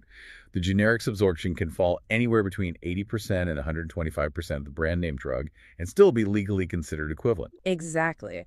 And for a wide TI drug, like a common antibiotic, if your blood absorbs 15% less of the generic version, you would never notice. The drug still works perfectly. But mathematically, if you switch a patient from a brand name NTI drug to a generic, and their absorption shifts by 15%, that tiny statistical swing might push them completely out of their safe clinical window. Oh, wow. So a 15% drop means their warfarin stops working and they get a blood clot. A 15% spike means they bleed out. Yeah. That explains why many U.S. states legally restrict pharmacists from automatically substituting generic versions of certain NTI drugs without the doctor's explicit permission. The statistical math that works for most drugs is just too loose for the unforgiving ones. That's a great way to put it. Because these drugs sound so difficult and, frankly, terrifying to manage, it is easy to misunderstand them. The sources highlighted a few dangerous myths that we need to clear up. Myth number 1. If a drug has a narrow therapeutic index, it is inherently a bad drug. If they require so much work, why not just avoid them? Well, narrow TI is a strict monitoring instruction, not a warning to avoid the drug entirely. We use them because their therapeutic benefits are irreplaceable. Lithium stabilizes life-threatening bipolar episodes in a way nothing else can. They simply demand a clinical protocol called therapeutic drug monitoring, or TDM. TDM is the reason hospitalized patients get woken up at 4 a.m. for a blood draw. Nurses have to measure the peak level, the highest concentration of the drug right after a dose, and the trough level, the lowest concentration right before the next dose, to ensure the patient's biology hasn't pushed them out of the window. Right. Clinicians will often use a large loading dose to force the drug levels into that narrow window quickly, and then use tiny, precise maintenance doses to keep them balanced there. The chemical isn't bad, it just demands extreme clinical discipline. Okay, myth number 2. Scary-sounding, heavily regulated drugs are always the ones with the most dangerous, narrow margins. This reveals a fascinating psychological bias in how we view risk. Some highly feared, heavily controlled substances actually have quite wide therapeutic indices. Benzodiazepines, for example, when taken strictly in isolation, have a lethal dose that is incredibly high compared to their effective dose. So the twist is that a drug doesn't have to be a controlled prescription substance to be narrow and dangerous. Exactly. Look at acetaminophen, also known as paracetamol. It is sold over the counter, sitting in practically everyone's medicine cabinet, completely unregulated for adults. Yet it has a deceptively narrow gap between a normal therapeutic dose for a headache and a hepatotoxic dose that permanently destroys your liver cells. Wait, really? Tylenol has a narrow margin. How does that work biologically? When your liver processes acetaminophen, it creates a highly toxic byproduct. Normally, your liver uses a natural antioxidant called glutathione to instantly neutralize that toxin. Okay, so the body handles it. Right, but your liver only has a limited supply of glutathione. If you take just a little too much acetaminophen, you completely deplete that antioxidant defense. The toxic byproduct builds up and causes rapid liver cell death, known as necrosis. Which makes acetaminophen overdose a leading cause of acute liver failure. People assume that because it is familiar, cheap, and easy to buy at a gas station, the margin of safety must be massive. It is not. Familiarity is a terrible guide to safety. It is the absolute worst guide to safety. So if we connect this to the bigger picture, why does this matter beyond passing a pharmacology exam? It matters because the therapeutic index is the invisible architecture behind almost all frontline healthcare.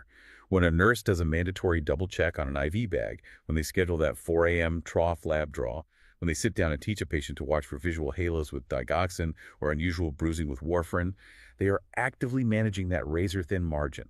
They're keeping the patient from falling off the cliff. And you can see the catastrophic results when that architecture is missing. The current opioid crisis, particularly with fentanyl, is fundamentally a therapeutic index problem. Right, because fentanyl's extreme potency compresses the gap.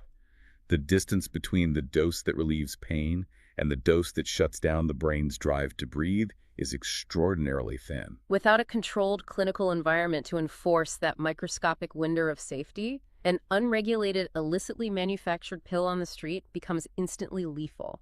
The margin for error is simply gone. It is a terrifying, real-world echo of everything we've discussed today. This has been incredibly eye-opening. Thank you for diving into the mechanisms with me. Happy to do it. So, what does this all mean for you, listening right now? The most crucial takeaway from our deep dive into these sources is that a drug's safety margin isn't a fixed magical number permanently printed on a plastic bottle. It is a living, breathing window that shrinks and shifts based on your genetics, your age, how well your kidneys are filtering, how much water you drank today, or even what you eat for dinner. Next time you take a medication, even a simple, familiar, over-the-counter painkiller from your bathroom cabinet, ask yourself, how much error is this drug actually forgiving today? You know, usually when we think about like life-saving daily medications, we picture these incredibly sterile laboratories. Right, yeah, white coats, beakers, that whole pristine vibe. Exactly. We expect our medicines to be born from, safety and perfectly controlled environments. Yeah. But what if I told you that one of the most widely prescribed foundational classes of cardiovascular drugs in modern history didn't start in a pristine lab? It really didn't. What if it started with a deadly toxin that triggers basically catastrophic internal collapse? Yeah. Okay, let's unpack this, because the origin story of the drug that you, or maybe your grandparents, take every single morning involves a highly venomous snake right in the middle of the Amazon. It is honestly the ultimate medical paradox. I mean, we took the exact mechanism that a predator uses to kill its prey, and we sort of reverse engineered it to keep millions of human hearts beating. It's wild. And whether you are a nursing student frantically cramming for your next pharmacology exam, or you're just an insanely curious learner trying to understand modern medicine, this deep dive is absolutely for you. Yeah, today we are looking at ACE inhibitors. Right. You probably know them as the prill drugs, like lisinopril, captopril, and elapril. They're universally known as, blood pressure pills. Which is true, but also a huge understatement. Totally. Our mission today is to look at the sources and uncover why that label is actually doing the drug a disservice. We're going to explore why this drug is truly a heart-remodeling powerhouse and how its most annoying, infamous side effects are directly linked to its superpowers. Yeah, and to really grasp how these medications alter the architecture of the human body, we basically have to travel back to the Brazilian rainforest in the 1960s. Okay, set the scene for us. So researchers specifically, a Brazilian pharmacologist named Sergio Ferreira and a British pharmacologist named John Vane, were studying the venom of the Bothrop siraca. And that's a deadly pit viper. Exactly, a pit viper. And they noticed this very specific, immediate physiological effect in people who actually survived the snake bites. The venom caused a sudden, massive, and incredibly dangerous drop in blood pressure. Like it essentially just bottomed out their cardiovascular system. Right. And Ferreira isolated specific peptides from this venom. He called them bradykinin potentiating peptides, or BPPs. BPPs? Yeah, and he discovered that these peptides worked by blocking an enzyme in the human body that normally degrades a substance called bradykinin. Right, so the venom stops the degradation, and then bradykinin just builds up.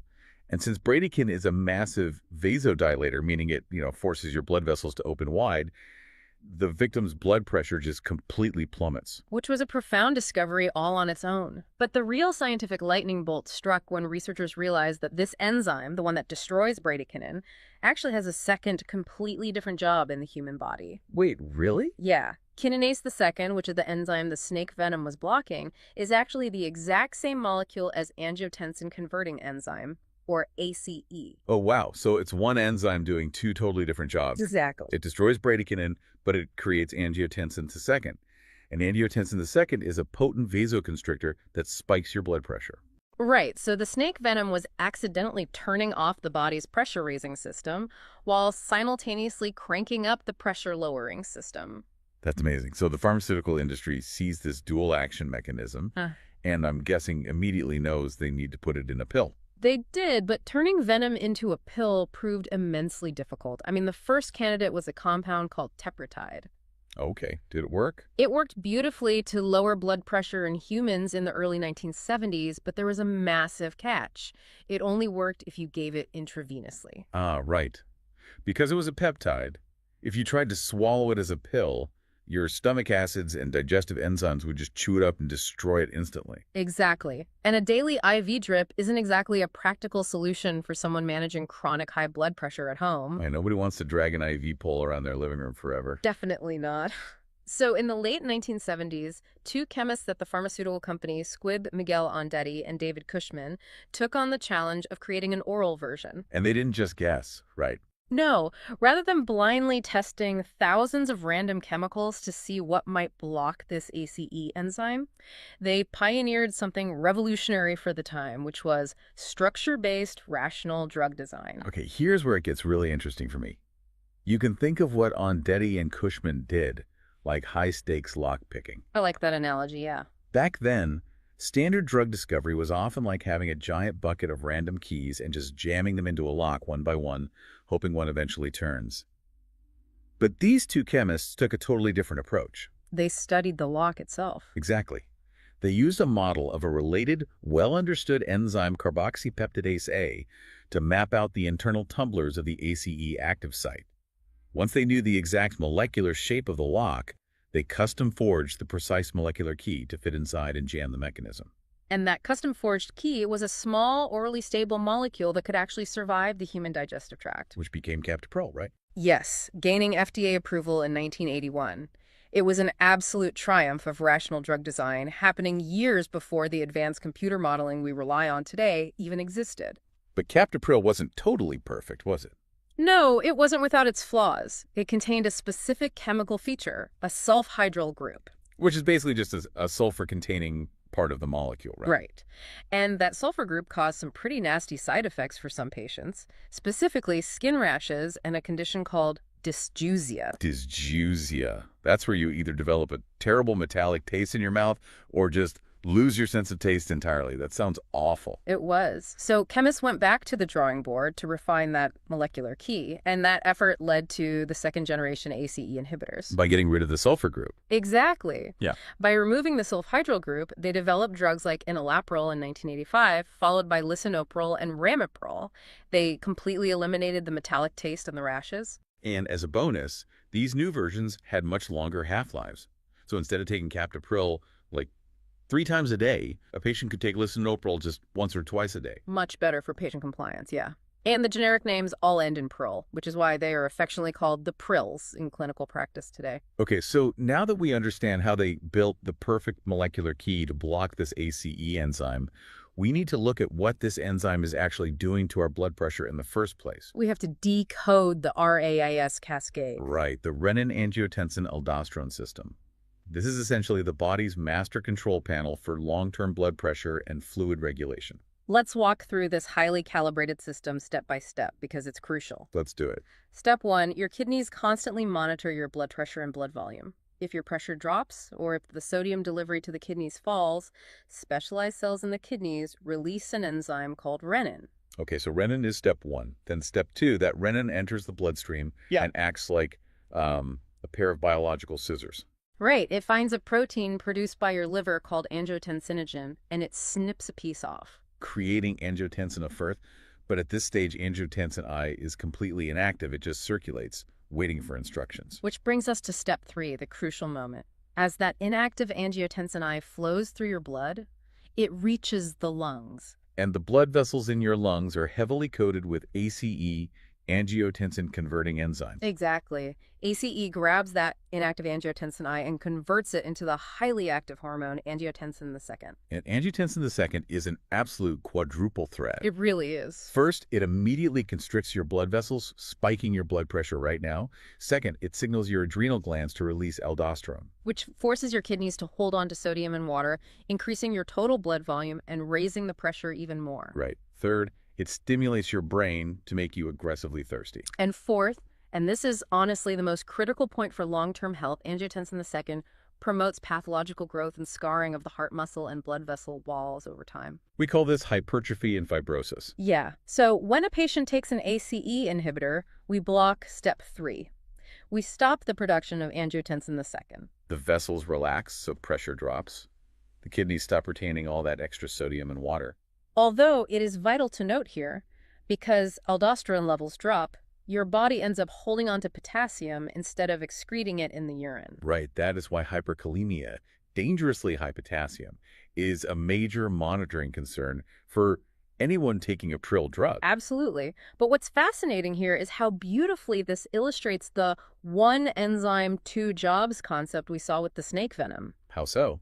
By inhibiting ACE, the drug stops the dangerous angiotensin II. But because ACE is the exact same molecule as kinase T-thinate, the drug simultaneously prevents the destruction of bradykinin. So bradykinin builds up, causing extra vasodilation, which pushes the blood pressure down even further. Exactly. Okay, let me push back on this whole concept for a second, though. Sure, go ahead. Angiotensin II is a highly conserved, natural evolutionary mechanism.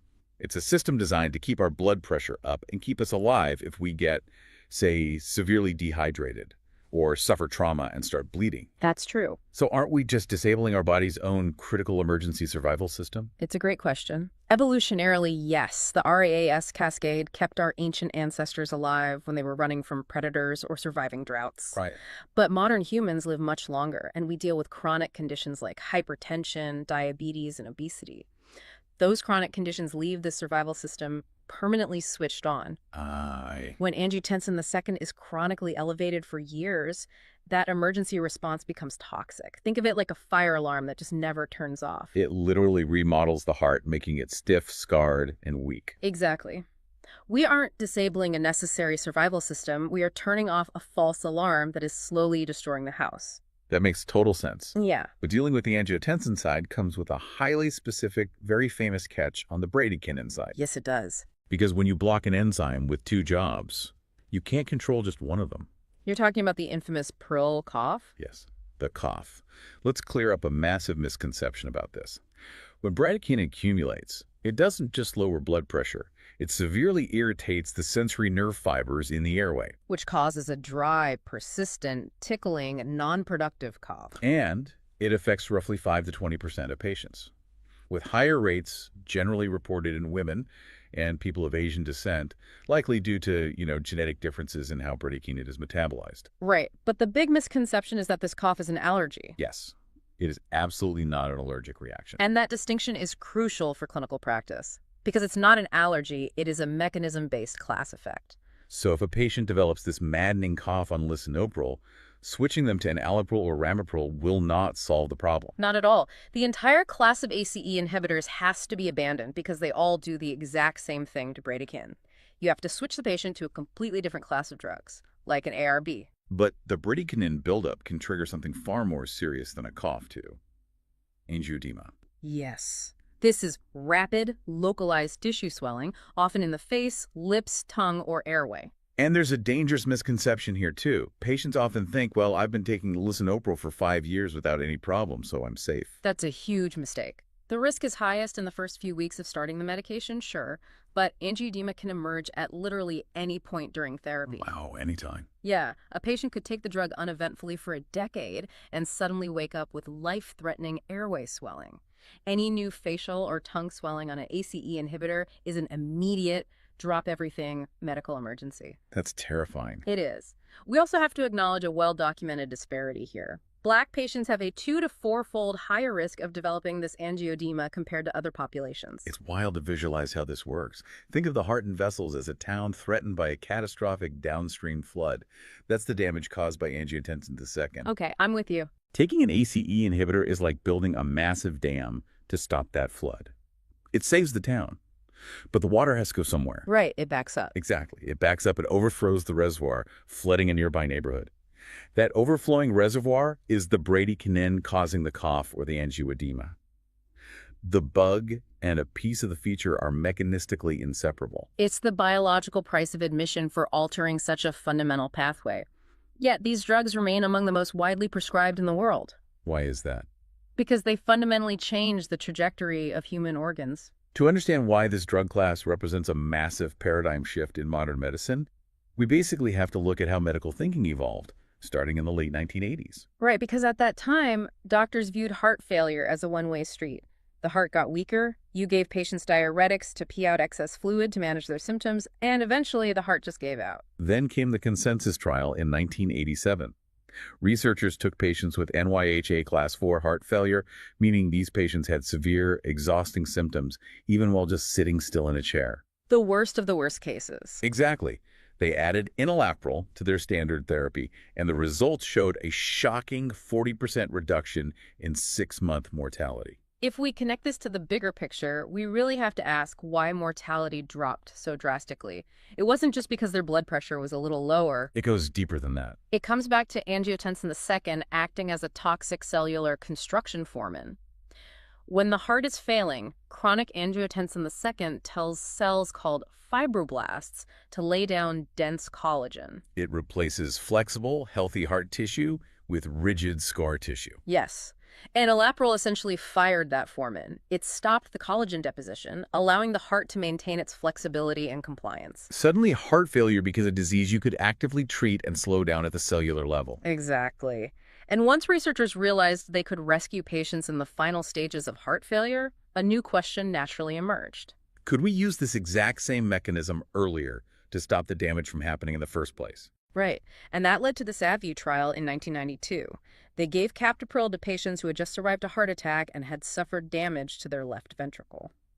Because when part of the heart muscle dies during a heart attack, the rest of the ventricle tries to compensate by stretching out, right? Like a rubber band stretched too many times until it gets flabby and loses its snap. We call this ventricular dilation. So what did captopril do? Captopril halted that structural ballooning. By blocking angiotensin II early, they prevented the heart from pathologically stretching and dilating over time. It stopped the structural remodeling before it could destroy the organ's pumping efficiency. That is incredible, and that success pushed the boundary even further. If it works for severe heart failure, and it works immediately after a heart attack, what if a patient hasn't had a heart attack at all, but they are just at high risk? Which brings us to the HOPE trial in the year 2000. They gave ramipril to high-risk patients, people with vascular disease or diabetes, who did not have heart failure, and who do not even have particularly high blood pressure. Yet the drug significantly reduced heart attacks, strokes, and cardiovascular death. The HOPE trial basically proved that blocking angiotensin II cools off vascular inflammation, didn't it? Yes. Angiotensin II creates oxidative stress inside the endothelial lining of your blood vessels, making plaques unstable and prone to rupturing. Ramipril stabilized those vessels. Wow. These 3 major trials forced a total redefinition of the drug class. ACE inhibitors were no longer just blood pressure pills. They became cardiac and renal remodeling inhibitors that provide massive organ protection entirely independent of the blood pressure numbers. So what does this all mean? If blocking this RAAS pathway is so miraculous, and it saves lives by protecting the heart and cooling off vascular inflammation, why don't we just hit the pathway harder? What do you mean? Like, why don't we use multiple drugs to block the cascade in 2 or 3 different places at once to get double the protection? It sounds incredibly logical. I mean, the medical community thought more is better, too. Yeah. But when they rigorously tested that hypothesis, it failed spectacularly. Really? How so? Well, in 2008, the ON-Target trial tested an ACE inhibitor, ramipril, alongside an ARB, telmisartan. An ARB is an angiotensin receptor blocker, right? It works one step further down the chain. Exactly. Instead of stopping the production of angiotensin II, it just blocks it from binding to its receptor. The theory was, block the production and block the receptors for maximum defense. Sounds foolproof. But the reality was double the harm. The combination produced 0 added cardiovascular benefit, but significantly increased adverse events. Oh, wow. Yeah, patients suffered severe hypotension, kidney impairment, and dangerous hyperkalemia.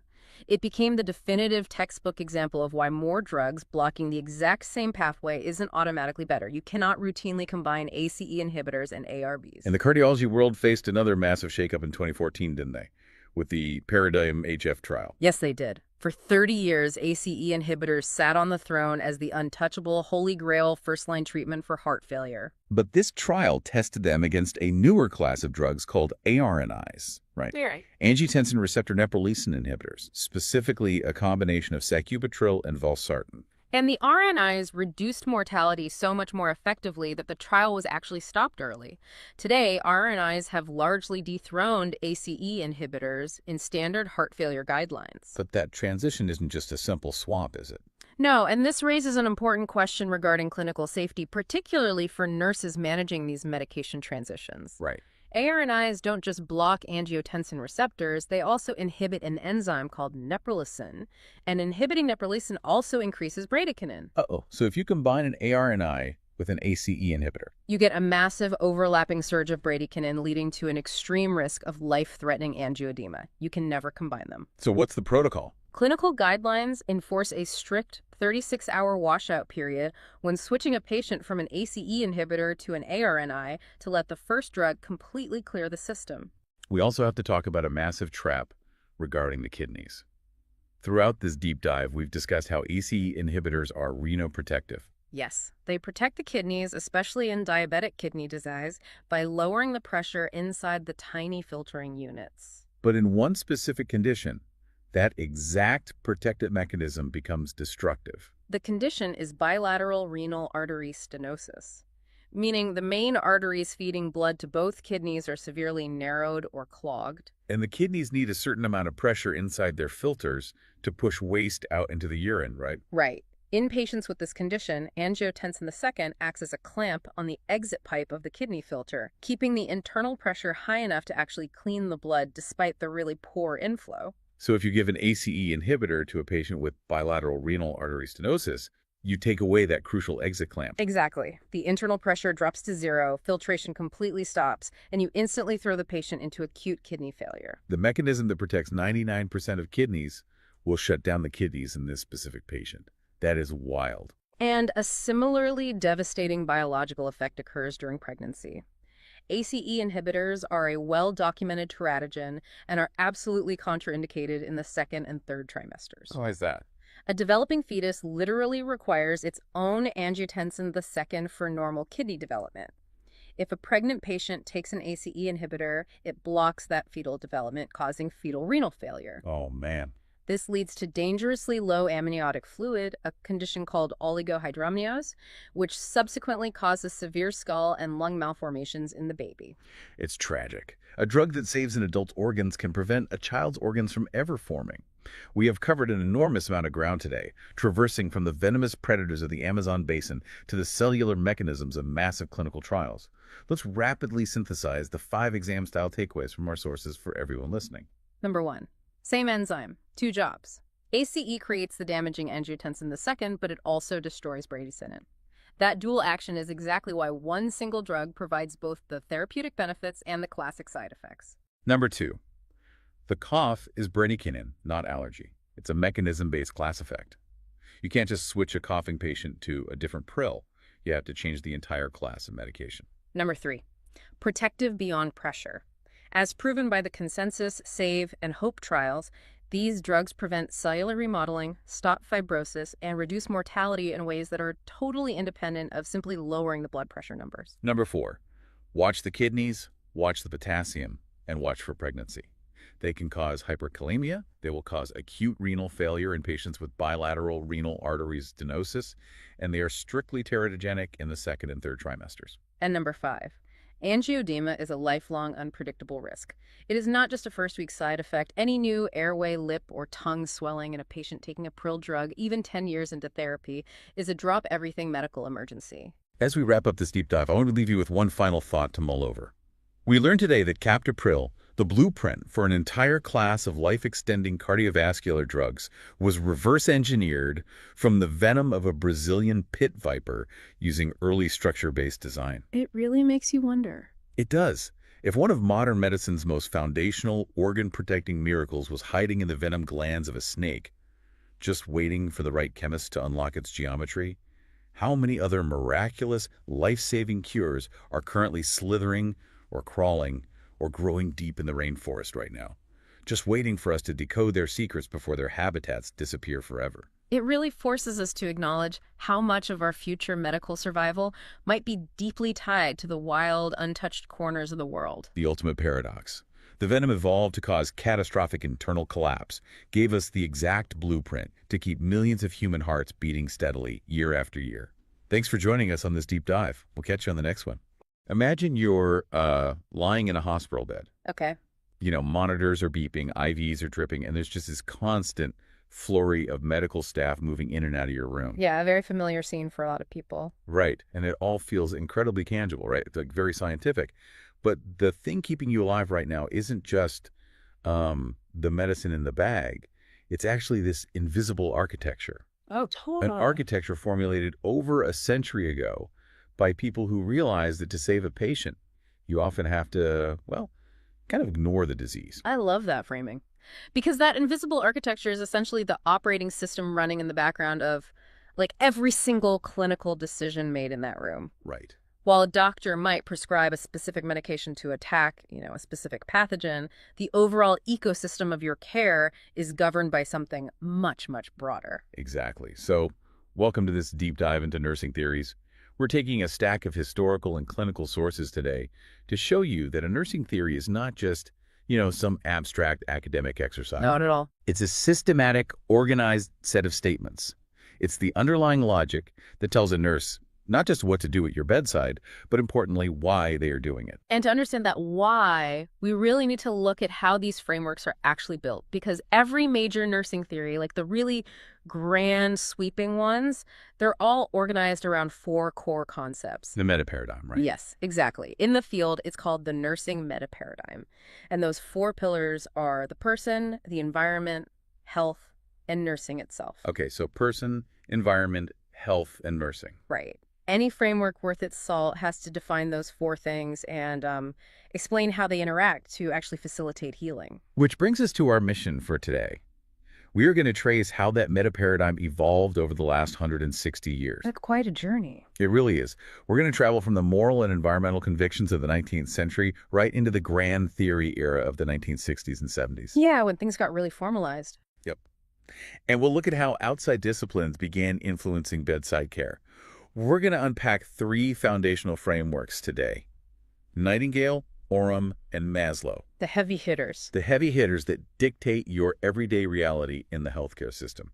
Because, the modern hospital looks and functions the way it does because of a series of very hard-won theoretical revelations. Yeah, that's such an important point. These weren't just shower thoughts, they were forged in crisis. Absolutely. So to find the first major revelation, we have to rewind to 1859.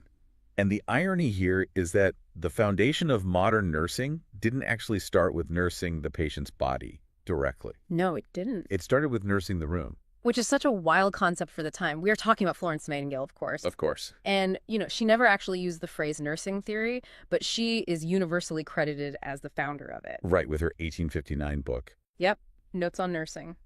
That book laid out what we now call her environmental theory. Because at the time, the prevailing medical view was that disease was just this mysterious, independent entity that just attacked a host. Like a ghost or something. Right, just bad luck. But Nightingale argued something entirely different. She claimed that the true killers were often the surroundings. Filth, bad air, contaminated water, that kind of thing. Exactly. Which makes the environmental theory less about, simply tidying up and more about foundational survival. Her philosophy framed the nurse's primary job not as curing the disease, but putting the patient in the best possible condition for nature to act upon them. That is the exact quote, yes. Putting the patient in the best condition for nature to act. But here's where it gets really interesting. Because when you look at the sources, there's this massive historical misconception about her. Oh, the lady with the lamp myth? Yes. When most people hear Florence Nightingale, they picture the lady with the lamp during the Crimean War in 1854. Walking the halls at night. Right. The popular myth paints this picture of her walking the halls of the British military hospital at Scutari, providing heroic, hands-on bedside care and just single-handedly saving all these soldiers. Which is a beautiful story, but the data tells a very different story. Wait, okay, tell me if I have this right.